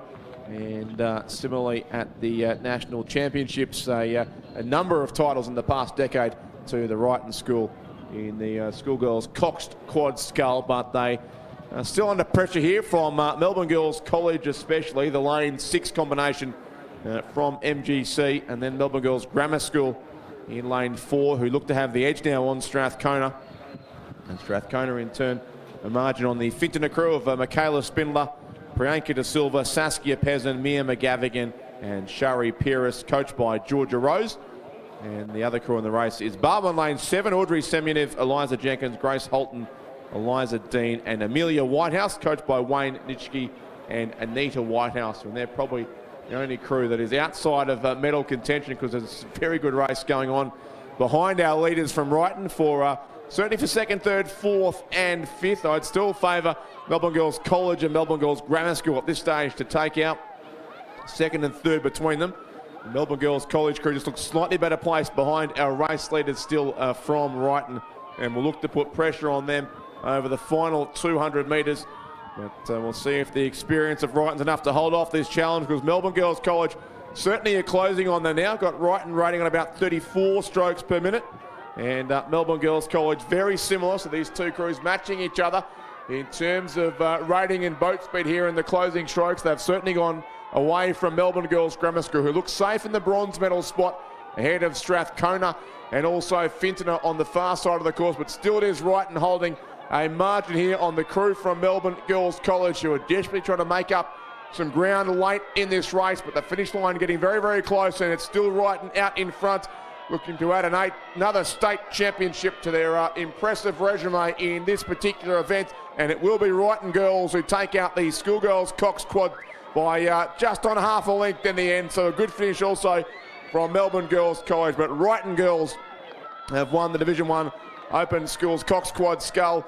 It was very tight there for 4th and 5th. Strathcona, I think, just edging out Finton. But Wrighton girls winning it from Melbourne Girls College, Melbourne Girls Grammar School in 3rd place. 4th looked like Strathcona just, Finton a 5th, and Barwon in 6th place. But the medals be shared amongst the middle lanes there. Wrighton girls lane 5, the race winners. Melbourne Girls College lane 6 in 2nd place, and Melbourne Girls Grammar School lane 4 will finish 3rd. So 5, 6 and 4. The numbers there in race 104, 5, 6 and 4 the placings. And we have now just 10 races to go to conclude today's big day of racing as we head towards 6 p.m. here in Ballarat. Luckily for our interstate viewers, especially those in Queensland, thanks to the wonders of daylight saving, we've still got at least 2 hours of sunlight here today on a bright, clear day in Ballarat. So we could race for another couple of hours. I'm not suggesting we should, but especially after missing the lunch break, some of us will need dinner before too long. But in any case, race 105 is underway. There are a couple of B finals too that have been removed from the program in the late stages of today. So in fact, it looks like we've only got 8 races left on the card for the remainder of the day. And that 8th last race, sure what the word for that one is, but in any case, the 8th last race is underway. Race 105, the B final of the Open Division 2 female school coxed quad scull. Still right and record a narrow win there in Division 1. They'll have a crew in the Division 2A final as well, and they'll be right alongside Melbourne Girls College as we saw them just contest that very close A final. But the B final, first of all, has a field of 7, in fact. Toorak College lane 1, Lowther Hall lane 2, Sacred Heart lane 3, Albert Park College in 4, Corowa in 5, Fintona in 6, and PLC Melbourne lane 7. Some good tight racing there in the centre lanes. It looks like that's Albert Park College in the light blue ahead of Corowa in the red. And then Sacred Heart, the third crew in shot there as they go through the 1,000-metre mark. We have a clear top 3 certainly in this race, but the lead is with the Albert Park combination. Let me go back to the chasing crews. Now the Hall Toorak College on the far side of the course, and Fintona and PLC Melbourne on this northern side of Lake Wendouree. But the 3 crews in the centre lanes look likely to be the ones to fight this B final out. Albert Park College lane 4, Emma Westerbeek, Isabella Flood, Farrah Hall, Beatrix Bradley and Isabel Dethridge. Corowa lane 5, Zoe Tao, Alice Lieberman, Tessa Plant, Emily Newen and Phoebe Foran. And Sacred Heart lane 3, Annika Baranski, Evioma, Rio Smith, Tilly McNamara and Eden Smith. The combination there. That's the lane 7 crew on screen from PLC Melbourne. You can certainly see the conditions there are challenging in the centre of the course. It is the most exposed part there of Lake Wendouree. Will of course be the start line for our 1,000-metre races tomorrow to add a degree of difficulty for our officials in getting the races underway. No held start, of course, either at the 1,000-metre mark, so they have to be aligned from the side of the course and then sent on their way together from the 1,000-metre start. We did see the start pontoon move to the 1,000-metre start when the Australian Masters Championships were held here at Lake Wendouree a couple of years ago, back in May 2023, I think it was. But not, of course, the case for tomorrow's just one day of 1,000-metre racing. But, in any case, it continues to be the 3 crews there in the centre lanes. And I think that Corowa may have made a bit of a move here in the third 500 metres. At least on terms with Albert Park College, who did lead at halfway. And Sacred Heart still just outside them in third spot. So the top 3 remain pretty much as they were, but possibly let's see whether there's any change at the lead of the race. 4th place then would be a battle between the 2 crews, one in from the far side, so that's Fintona lane 6 and Lowther Hall in lane 2. And up in the extremities, PLC Melbourne lane 7.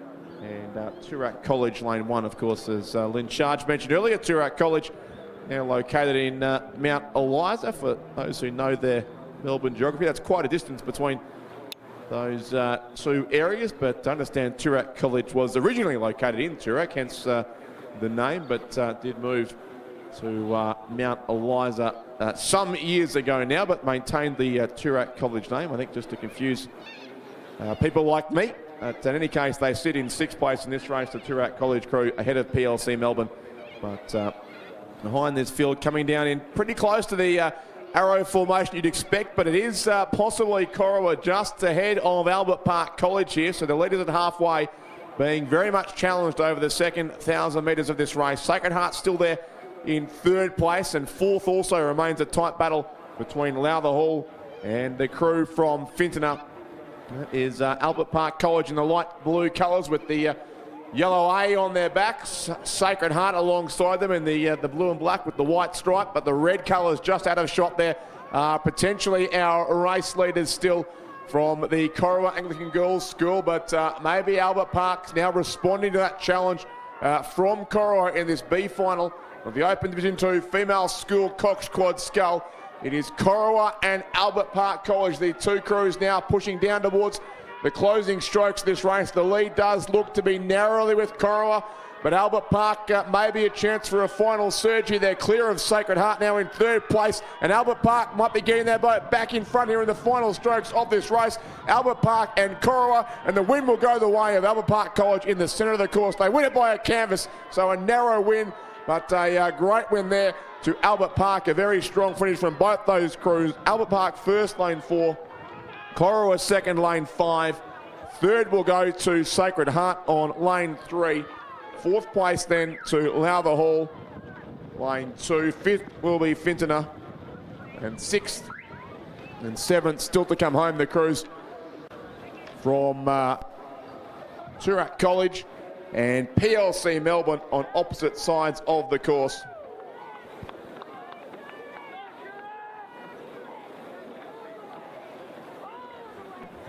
Toorak College will be next in 6th place. And a few strokes still to go for the combination from PLC Melbourne, who've also got a great view of the A final coming down behind them. But that's our winning crew there from Albert Park College. Very close to the end also of Lake Wendouree in this small finishing section here behind the course. The lake is pretty much only 2,100 metres long, so the start line on the far bank, and the finish ends just here beyond the tower. But here comes the crew from PLC Melbourne to conclude this B final, and the A final continues down behind them, which features 6 crews. Melbourne Girls College in lane 2, Wrighton Girls lane 3, Furbank Grammar might be out in front on lane 4, Strathcona lane 5, Haileybury lane 6, and Ballarat Clarendon lane 7. I think we might be missing one crew in this race too. I can't see, in fact it might be Wrighton missing from lane 3. But here comes PLC Melbourne. They finish in 6th place, 7th in fact overall in race 105. That B final won narrowly by Albert Park College over Corowa. But no, Wrighton are in this race, but they are well back in the field. So there must have been an issue there. And in fact, yes, the Wrighton crew clearly not moving with the full set of oars. So unfortunately for them, they won't be able to do the quad scull double after a win in Division 1. But the race there then for the other crews, and Furbank Grammar look to be leading in here through Sophie Nichols, Olivia McLean, Georgia Rowell, Piper Hallam and Amy Summers there in the boat for Furbank. Closest competition looks like it will come from the Haileybury crew, Vivian Robinson, Chelsea Jarrett, Imogen Aikman, Tessa Searle and Bella McTeer for Haileybury. Those two certainly are clear of the rest of the field. Strathcona might be third. Maisie Permazel, Olivia Tawney, Holly Lewis, Ellie Turnham and Emma Pitkinen. And then we go across to Melbourne Girls College on the southern side of the course, and Ballarat Clarendon, who are fighting out 4th and 5th place ahead of the crew from Wrighton Girls.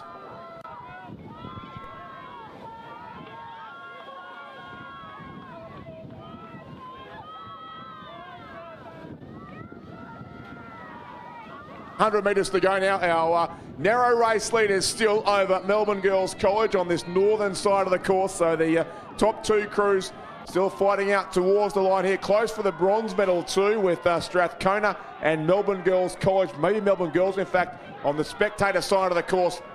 But the win certainly is going to the Furbank Grammar combination in lane 4. They are clear by over a length, and Furbank will take out the Open Division 2 female school coxed quad scull. Furbank Grammar in 1st place. 2nd will go to the crew from Haileybury. 3rd will be Melbourne Girls College on the spectator side of the course. A length clear of Strathcona, who will finish in 4th spot. And a gap back to Ballarat Clarendon in 5th. And 6th will go to Wrighton Girls in lane 3, who are limping home, unfortunately for them, without a full crew able to race. Looks like the stroke seats had to pull her oars in and let the rest of the crew try and bring the boat back. Ballarat Clarendon across in 5th place, and we just await the crew from Wrighton. The placings there unofficially in race 108. The win went the way of Furbank Grammar, lane 4. 2nd place to Haileybury, lane 6. And 3rd, Melbourne Girls College, lane 2. So 4, 6 and 2 the placings there, 4, 6 and 2 in race 106. And in fact, it's the 2-seat of the Wrighton crew who has had to stop rowing here. So just 3/4 of the rowers in the boat, bringing them home, but Wrighton have done well to finish the 2,000 metres here as they come across shortly, and will finish in 6th place in race 106.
Visual placings in race 108.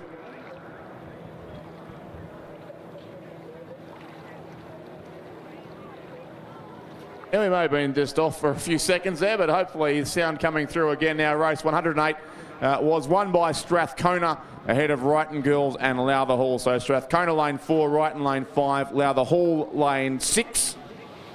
4, 5 and 6 the placings there. Lane 4, Corowa in 4th place, 5th. 4th Corowa with a K, that is. 5th Corowa with a C. 6th Sacred Heart. 7th Albert Park College. But Strathcona taking out the Open Division 3 female school coxed quad scull. And we're about to see the Division 3 coxed 4 final concluded as well. They've got about 600 metres to go.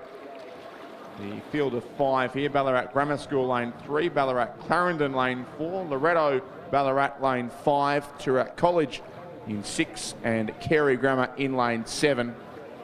And it is once again the Ballarat schools at the head of the field here.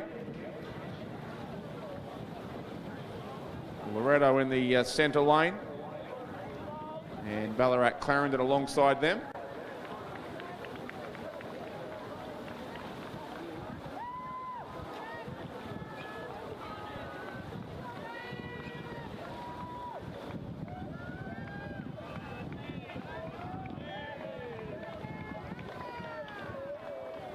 Ballarat Clarendon were the head of the lake winners in this event, ahead of Loretto. There might have been a couple of changes to the Loretto crew since then, but similar lineup for Ballarat Clarendon. As we see the presentation there taking place to the Furbank crew that took out the Division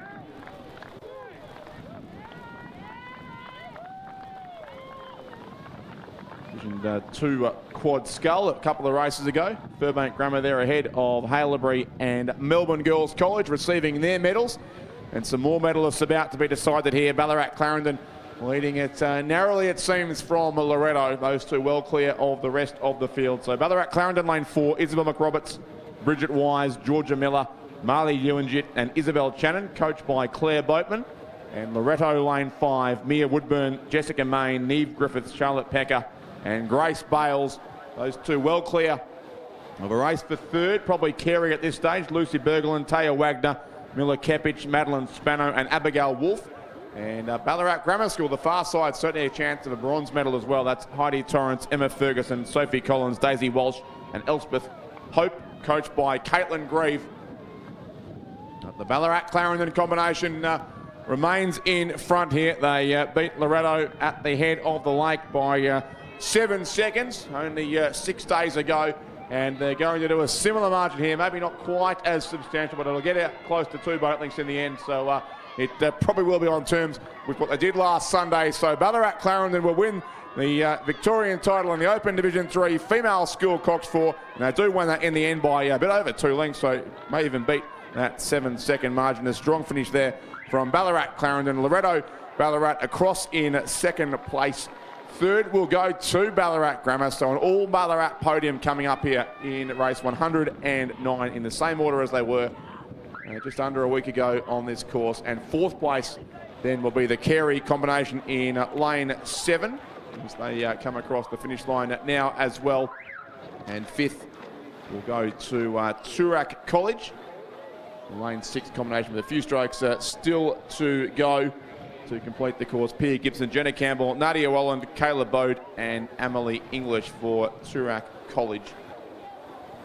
Our winners there for Ballarat Clarendon.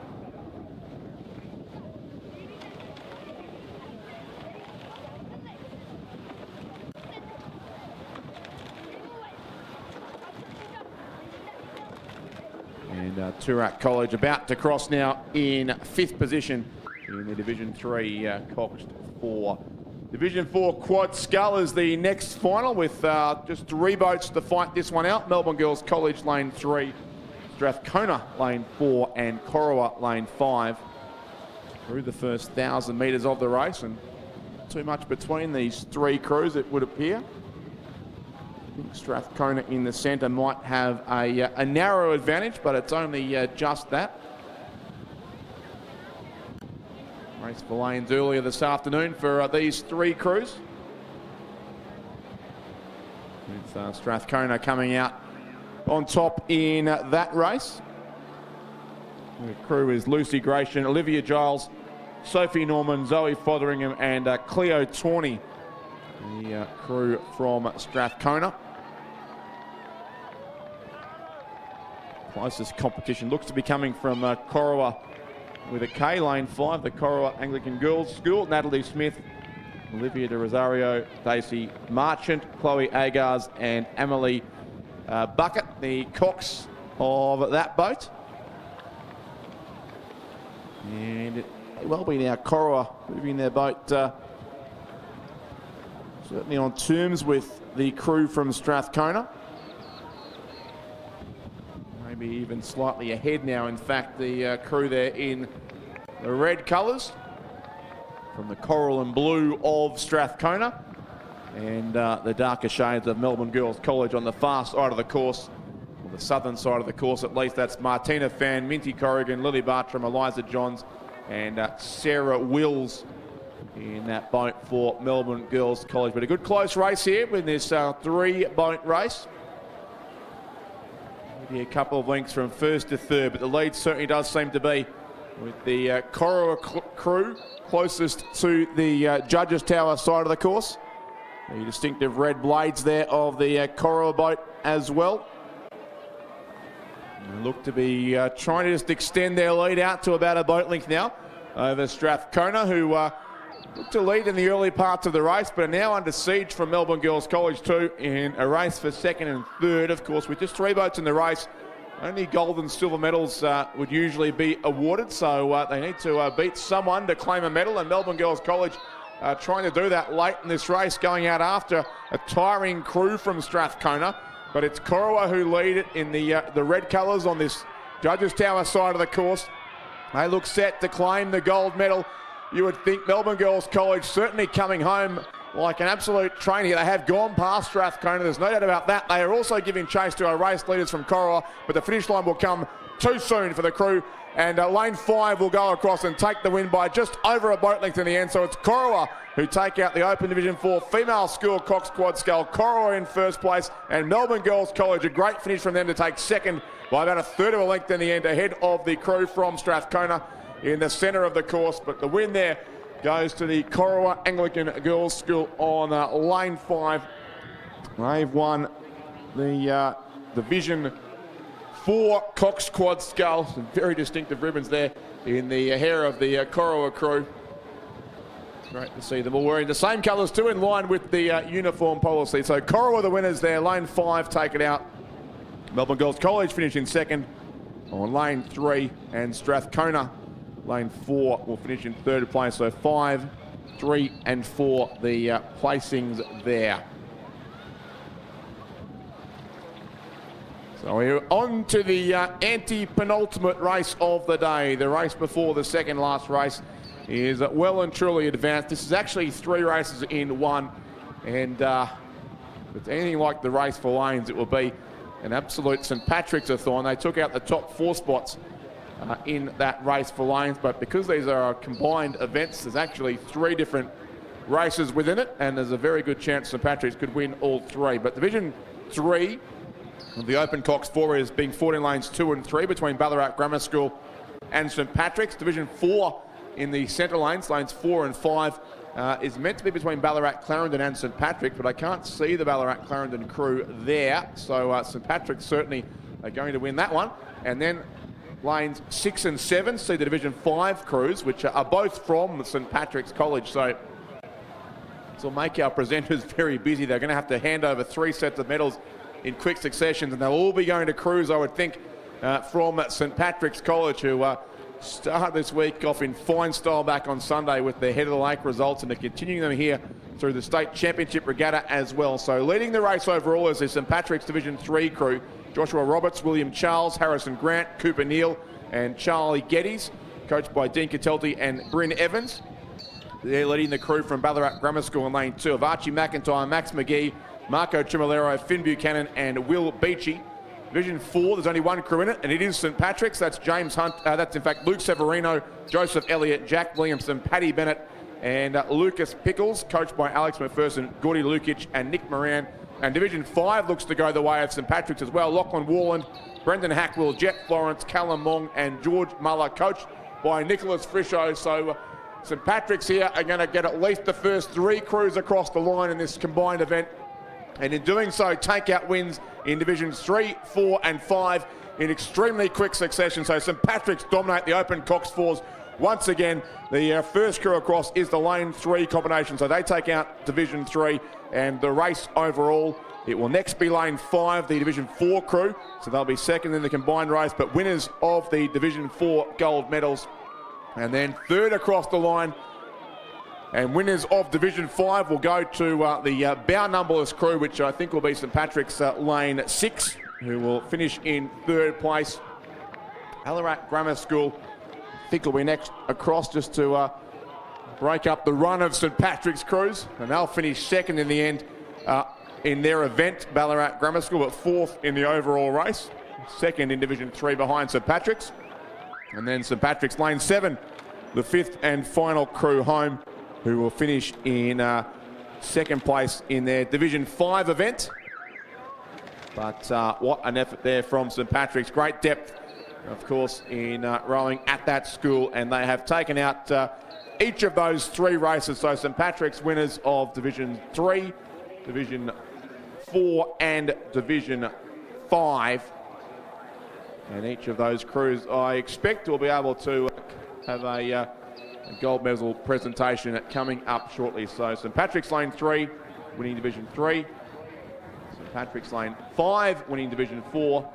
And St Patrick's lane 6, taking out Division 5. A great effort there by the St Patrick's School in race 111, with just 2 races now remaining on today's program.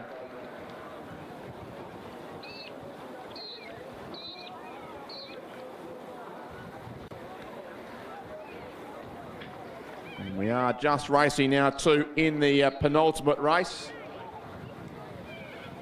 Again, it's a combined A final. The female school Division 4 and 5 coxed 4s racing together. 3 crews in Division 4 and 4 crews in Division 5. And behind them, we can see the A final moving in for the Division 5 female school coxed quad scull as well, which will be the final race of today's regatta, the 114th and final race.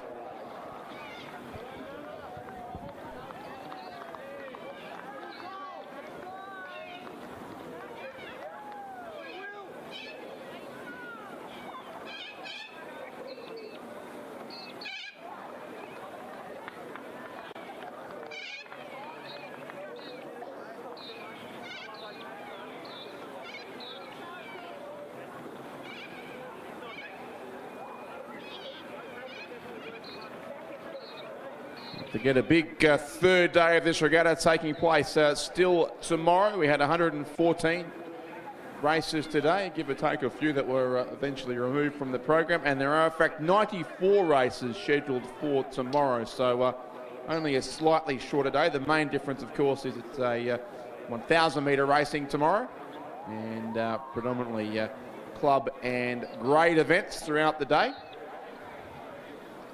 Let's begin at the standard time of 8 a.m. tomorrow, as we see Ballarat Clarendon receiving their medals for the Division 3 Open Coxed 4. Ballarat Clarendon, Loretto and Ballarat Grammar, the 3 Ballarat schools on the podium together there from Division 3, as they repeated their performance from the head of the lake last Sunday in that Division 3 event. And again, thank you to our many presenters, Rowing Victoria board members, Chris Ulrich, Lawrence Robertson, President Deb Spring, Lynn Charge and Adam Harrison, of course, all involved in the presentations. along with Steph Dorstein throwing medals at them all to rush out to the people on the podium. And they've still got a couple of presentations to go, of course, to conclude today, and still 2 races on the course. But we are seeing now the Open Division 4 and 5 Cox 4. So the 3 crews on the southern side of the course, all in Division 4. That's Furbank Grammar, Genazzano and Loretto Ballarat. And those 3 crews, unsurprisingly, being Division 4, do appear to have pulled away from the Division 5 crews. And it's a good battle there in Division 4 too, as they do head up towards the halfway mark of the race. It's Genazzano in the white colours either side of those bright yellow crews from Loretto and also Furbank. And there's going to be a slight margin here, possibly in favour of Loretto at halfway, just ahead of Genazzano, and then a bit over a length back to Furbank Grammar in 3rd place. So Loretto Ballarat do lead the Division 4 event, and looks like they lead Division 5 pretty comfortably as well. So we saw a St Patrick's-a-thon in the previous race. This will be, if there's such a word, and why not, a Loretto Ballarat-a-thon, it looks like, in the combined Division 4 and 5 race. It won't be quite as impressive as those 4 St Patrick's crews coming down, but again, you can only win with the crews that are out there. Loretto Ballarat, 2 crews in the race, at this stage leading both divisions. So lane 4 Loretto Ballarat is their Division 5 crew, and the other crew is also Division 5 Genazzano, lane 5, Ballarat Clarendon, lane 6, and Genazzano in lane 7. So 2 races within one. There'll be 2 sets of medals awarded here. So our presenters still do have a fair bit of work to do to conclude proceedings here today. But the Loretto Ballarat crew in lane 3, certainly the leader of Division 4. That's Abigail Cartledge, Eden Templar, Amelia Phillips, Poppy McIlwain and Holly Boyd, who had that narrow margin on Genazzano at halfway. Genazzano lane 2, Dominic Matthews, Eliza McNamara, Emma Whelan, Rebecca Crow and Sarah Ferrigno. And then Furbank Grammar on that southern side, where the 3rd crew in Division 4. Tali Brendendorf, Sophia Negri, Zoe Connolly, Anais Dipper-Antonio and Aya Lou in that boat for Furbank. So that's Division 4. And then Division 5 on the northern lanes of the course. Led again by the Loretto Ballarat combination. On lane 4, Riley Sheridan, Chelsea Templar, Olivia Jones, Daisy Malloy and Bethany Atherton in the boat there for Loretto.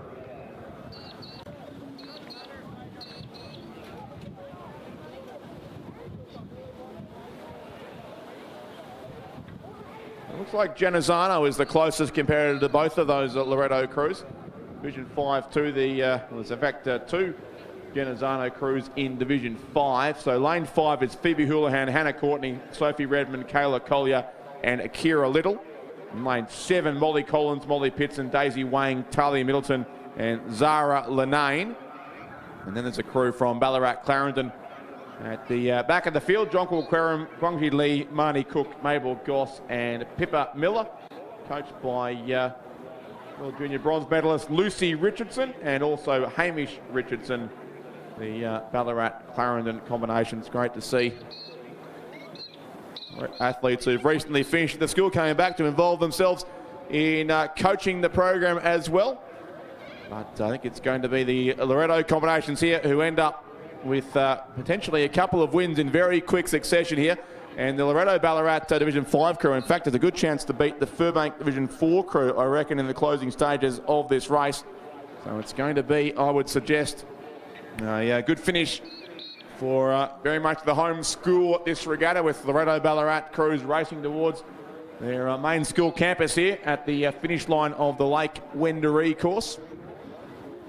I learned yesterday that what is now the Quest Apartments in Ballarat Central was in fact part of Loretto Ballarat until about 20 years ago, when the school consolidated their 2 campuses together and moved in to this very impressive facility on the shores of Lake Wendouree. About the time, in fact, they did begin their rowing program in the mid-2000s. So in less than 20 years, they've gone from no rowing at all to a very, very strong program here, and they're about to record 2 state championship titles in the space of about 30 seconds, in fact, as their Division 4 and Division 5 crews head towards the finish line here. And certainly for Division 5, they're going to beat home at least one Division 4 crew as well. So a very, very strong performance here from Loretto Ballarat in the bright yellow and blue colours here on Lake Wendouree. The Lane 3 crew, Cartledge, Templar, Phillips, McIlwain and Boyd, about to come across and take out the Division 4 event for Loretto Ballarat ahead of Genazzano and Furbank. So Lane 3, Loretto Ballarat takes the win here in Division 4. Genazzano Lane 2 will finish in second place, third overall, but winners of Division 5 will again be Loretto Ballarat, Sheridan, Templar, Jones, Malloy and Atherton. The crew there on Lane 4 as they come across, third overall, but winners in Division 5. Next time will be Furbank's crew on the spectator side. That's their Division 4 crew for Furbank Grammar, so fourth overall for them. Fifth will go to Genazzano Lane 5, which will earn them a silver medal in Division 5. And bronze medal also will go to Genazzano's Lane 7 crew. They'll finish third in Division 5, sixth overall in the combined race as they approach the line now in that bow-coxed boat there for Genazzano. They'll finish shortly in sixth, and seventh will go to the red colours of Ballarat Clarendon, still making their way down the course. A few strokes to go for that crew from Ballarat Clarendon. But what a performance there from Loretto Ballarat, doing pretty much exactly what St Patrick's did in the previous race. And there's no surprise therefore those two crews won their respective premierships at the head of the lake last week. St Patrick's the boys and Loretto the girls. Great depth in rowing at both of those schools. And as of course is the case for Ballarat Clarendon, who are about to come across here and finish in seventh place. So looks like there should be two sets of presentations shortly. Division 4 will go to Loretto Ballarat Lane 3 ahead of Genazzano Lane 2. And Division 5 goes to Loretto Ballarat Lane 4 from Genazzano Lane 5 and Genazzano Lane 7.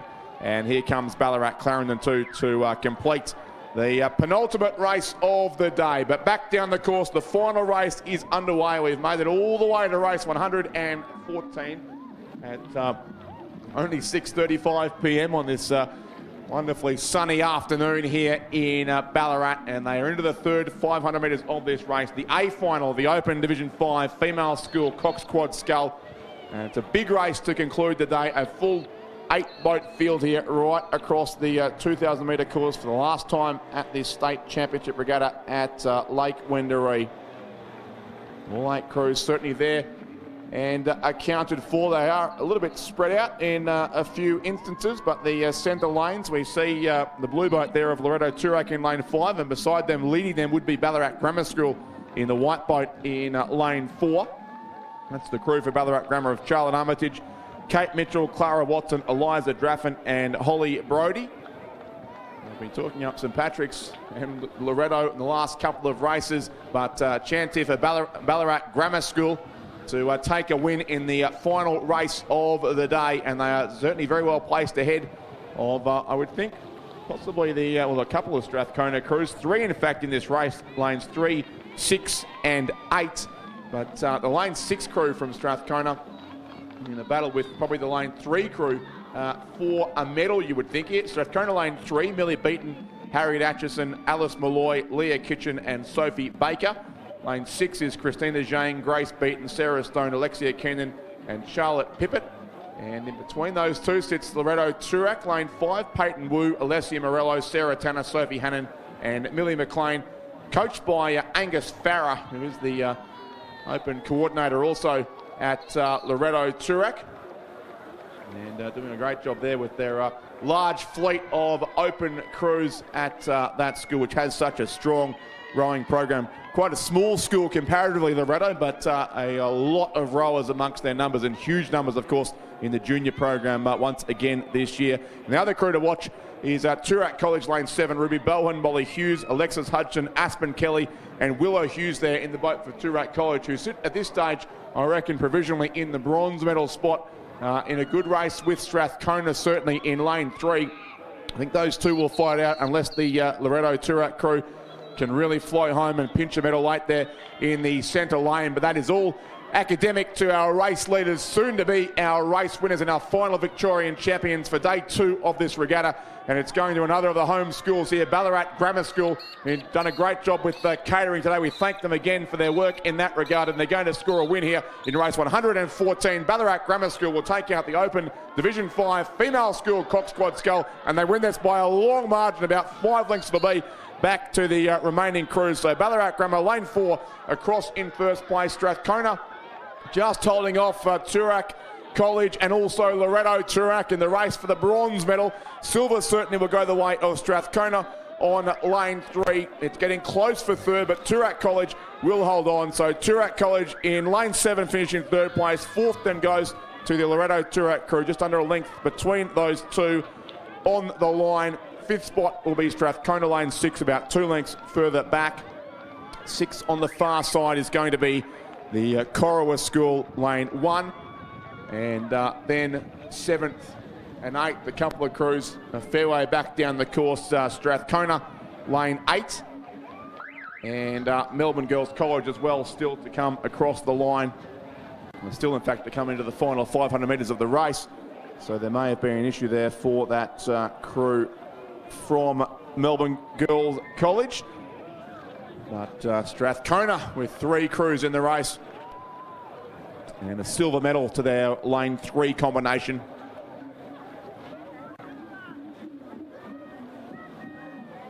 So the gold going to Ballarat Grammar School, lane 4. Silver to Strathcona, lane 3. And bronze to Toorak College, lane 7.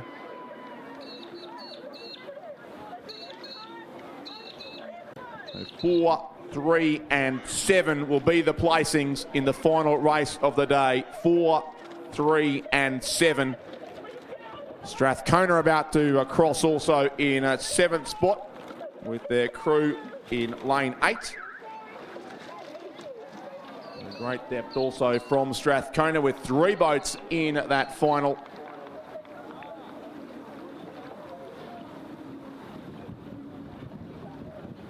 See a queue of boats waiting to get into the presentation pontoon as possibly expected. We had 3 St Patrick's crews from the same race all to receive gold medals, and there'll be 2 Loretto Ballarat crews to do the same shortly. So still a few presentations to take place as we do wait on Melbourne Girls College to complete the course here too. Just passing the 750 metre mark in company with our umpire's boat. And we must again, as always, thank our many volunteer officials for their work at today's regatta on and off the water. It requires a huge number of officials to make these regattas work, and it's long, hot days out there on the water. There's another one, of course, coming up tomorrow. As I mentioned before, it does begin at 8 a.m. with the heats of the female B-grade Cox 4 and goes all the way through to 5:16 tomorrow afternoon with the final of the female C-grade scull. So 94 races again coming up tomorrow.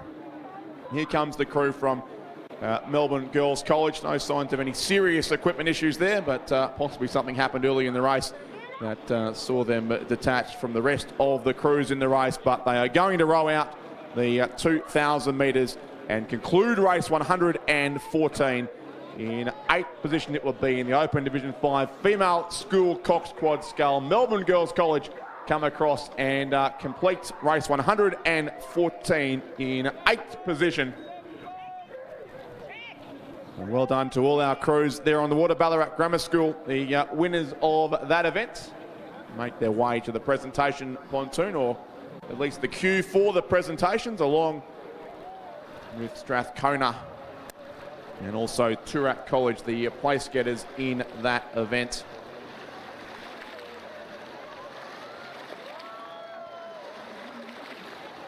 See from that camera we had on the presentation area, I think the St Patrick's crews have just about all received their medals now.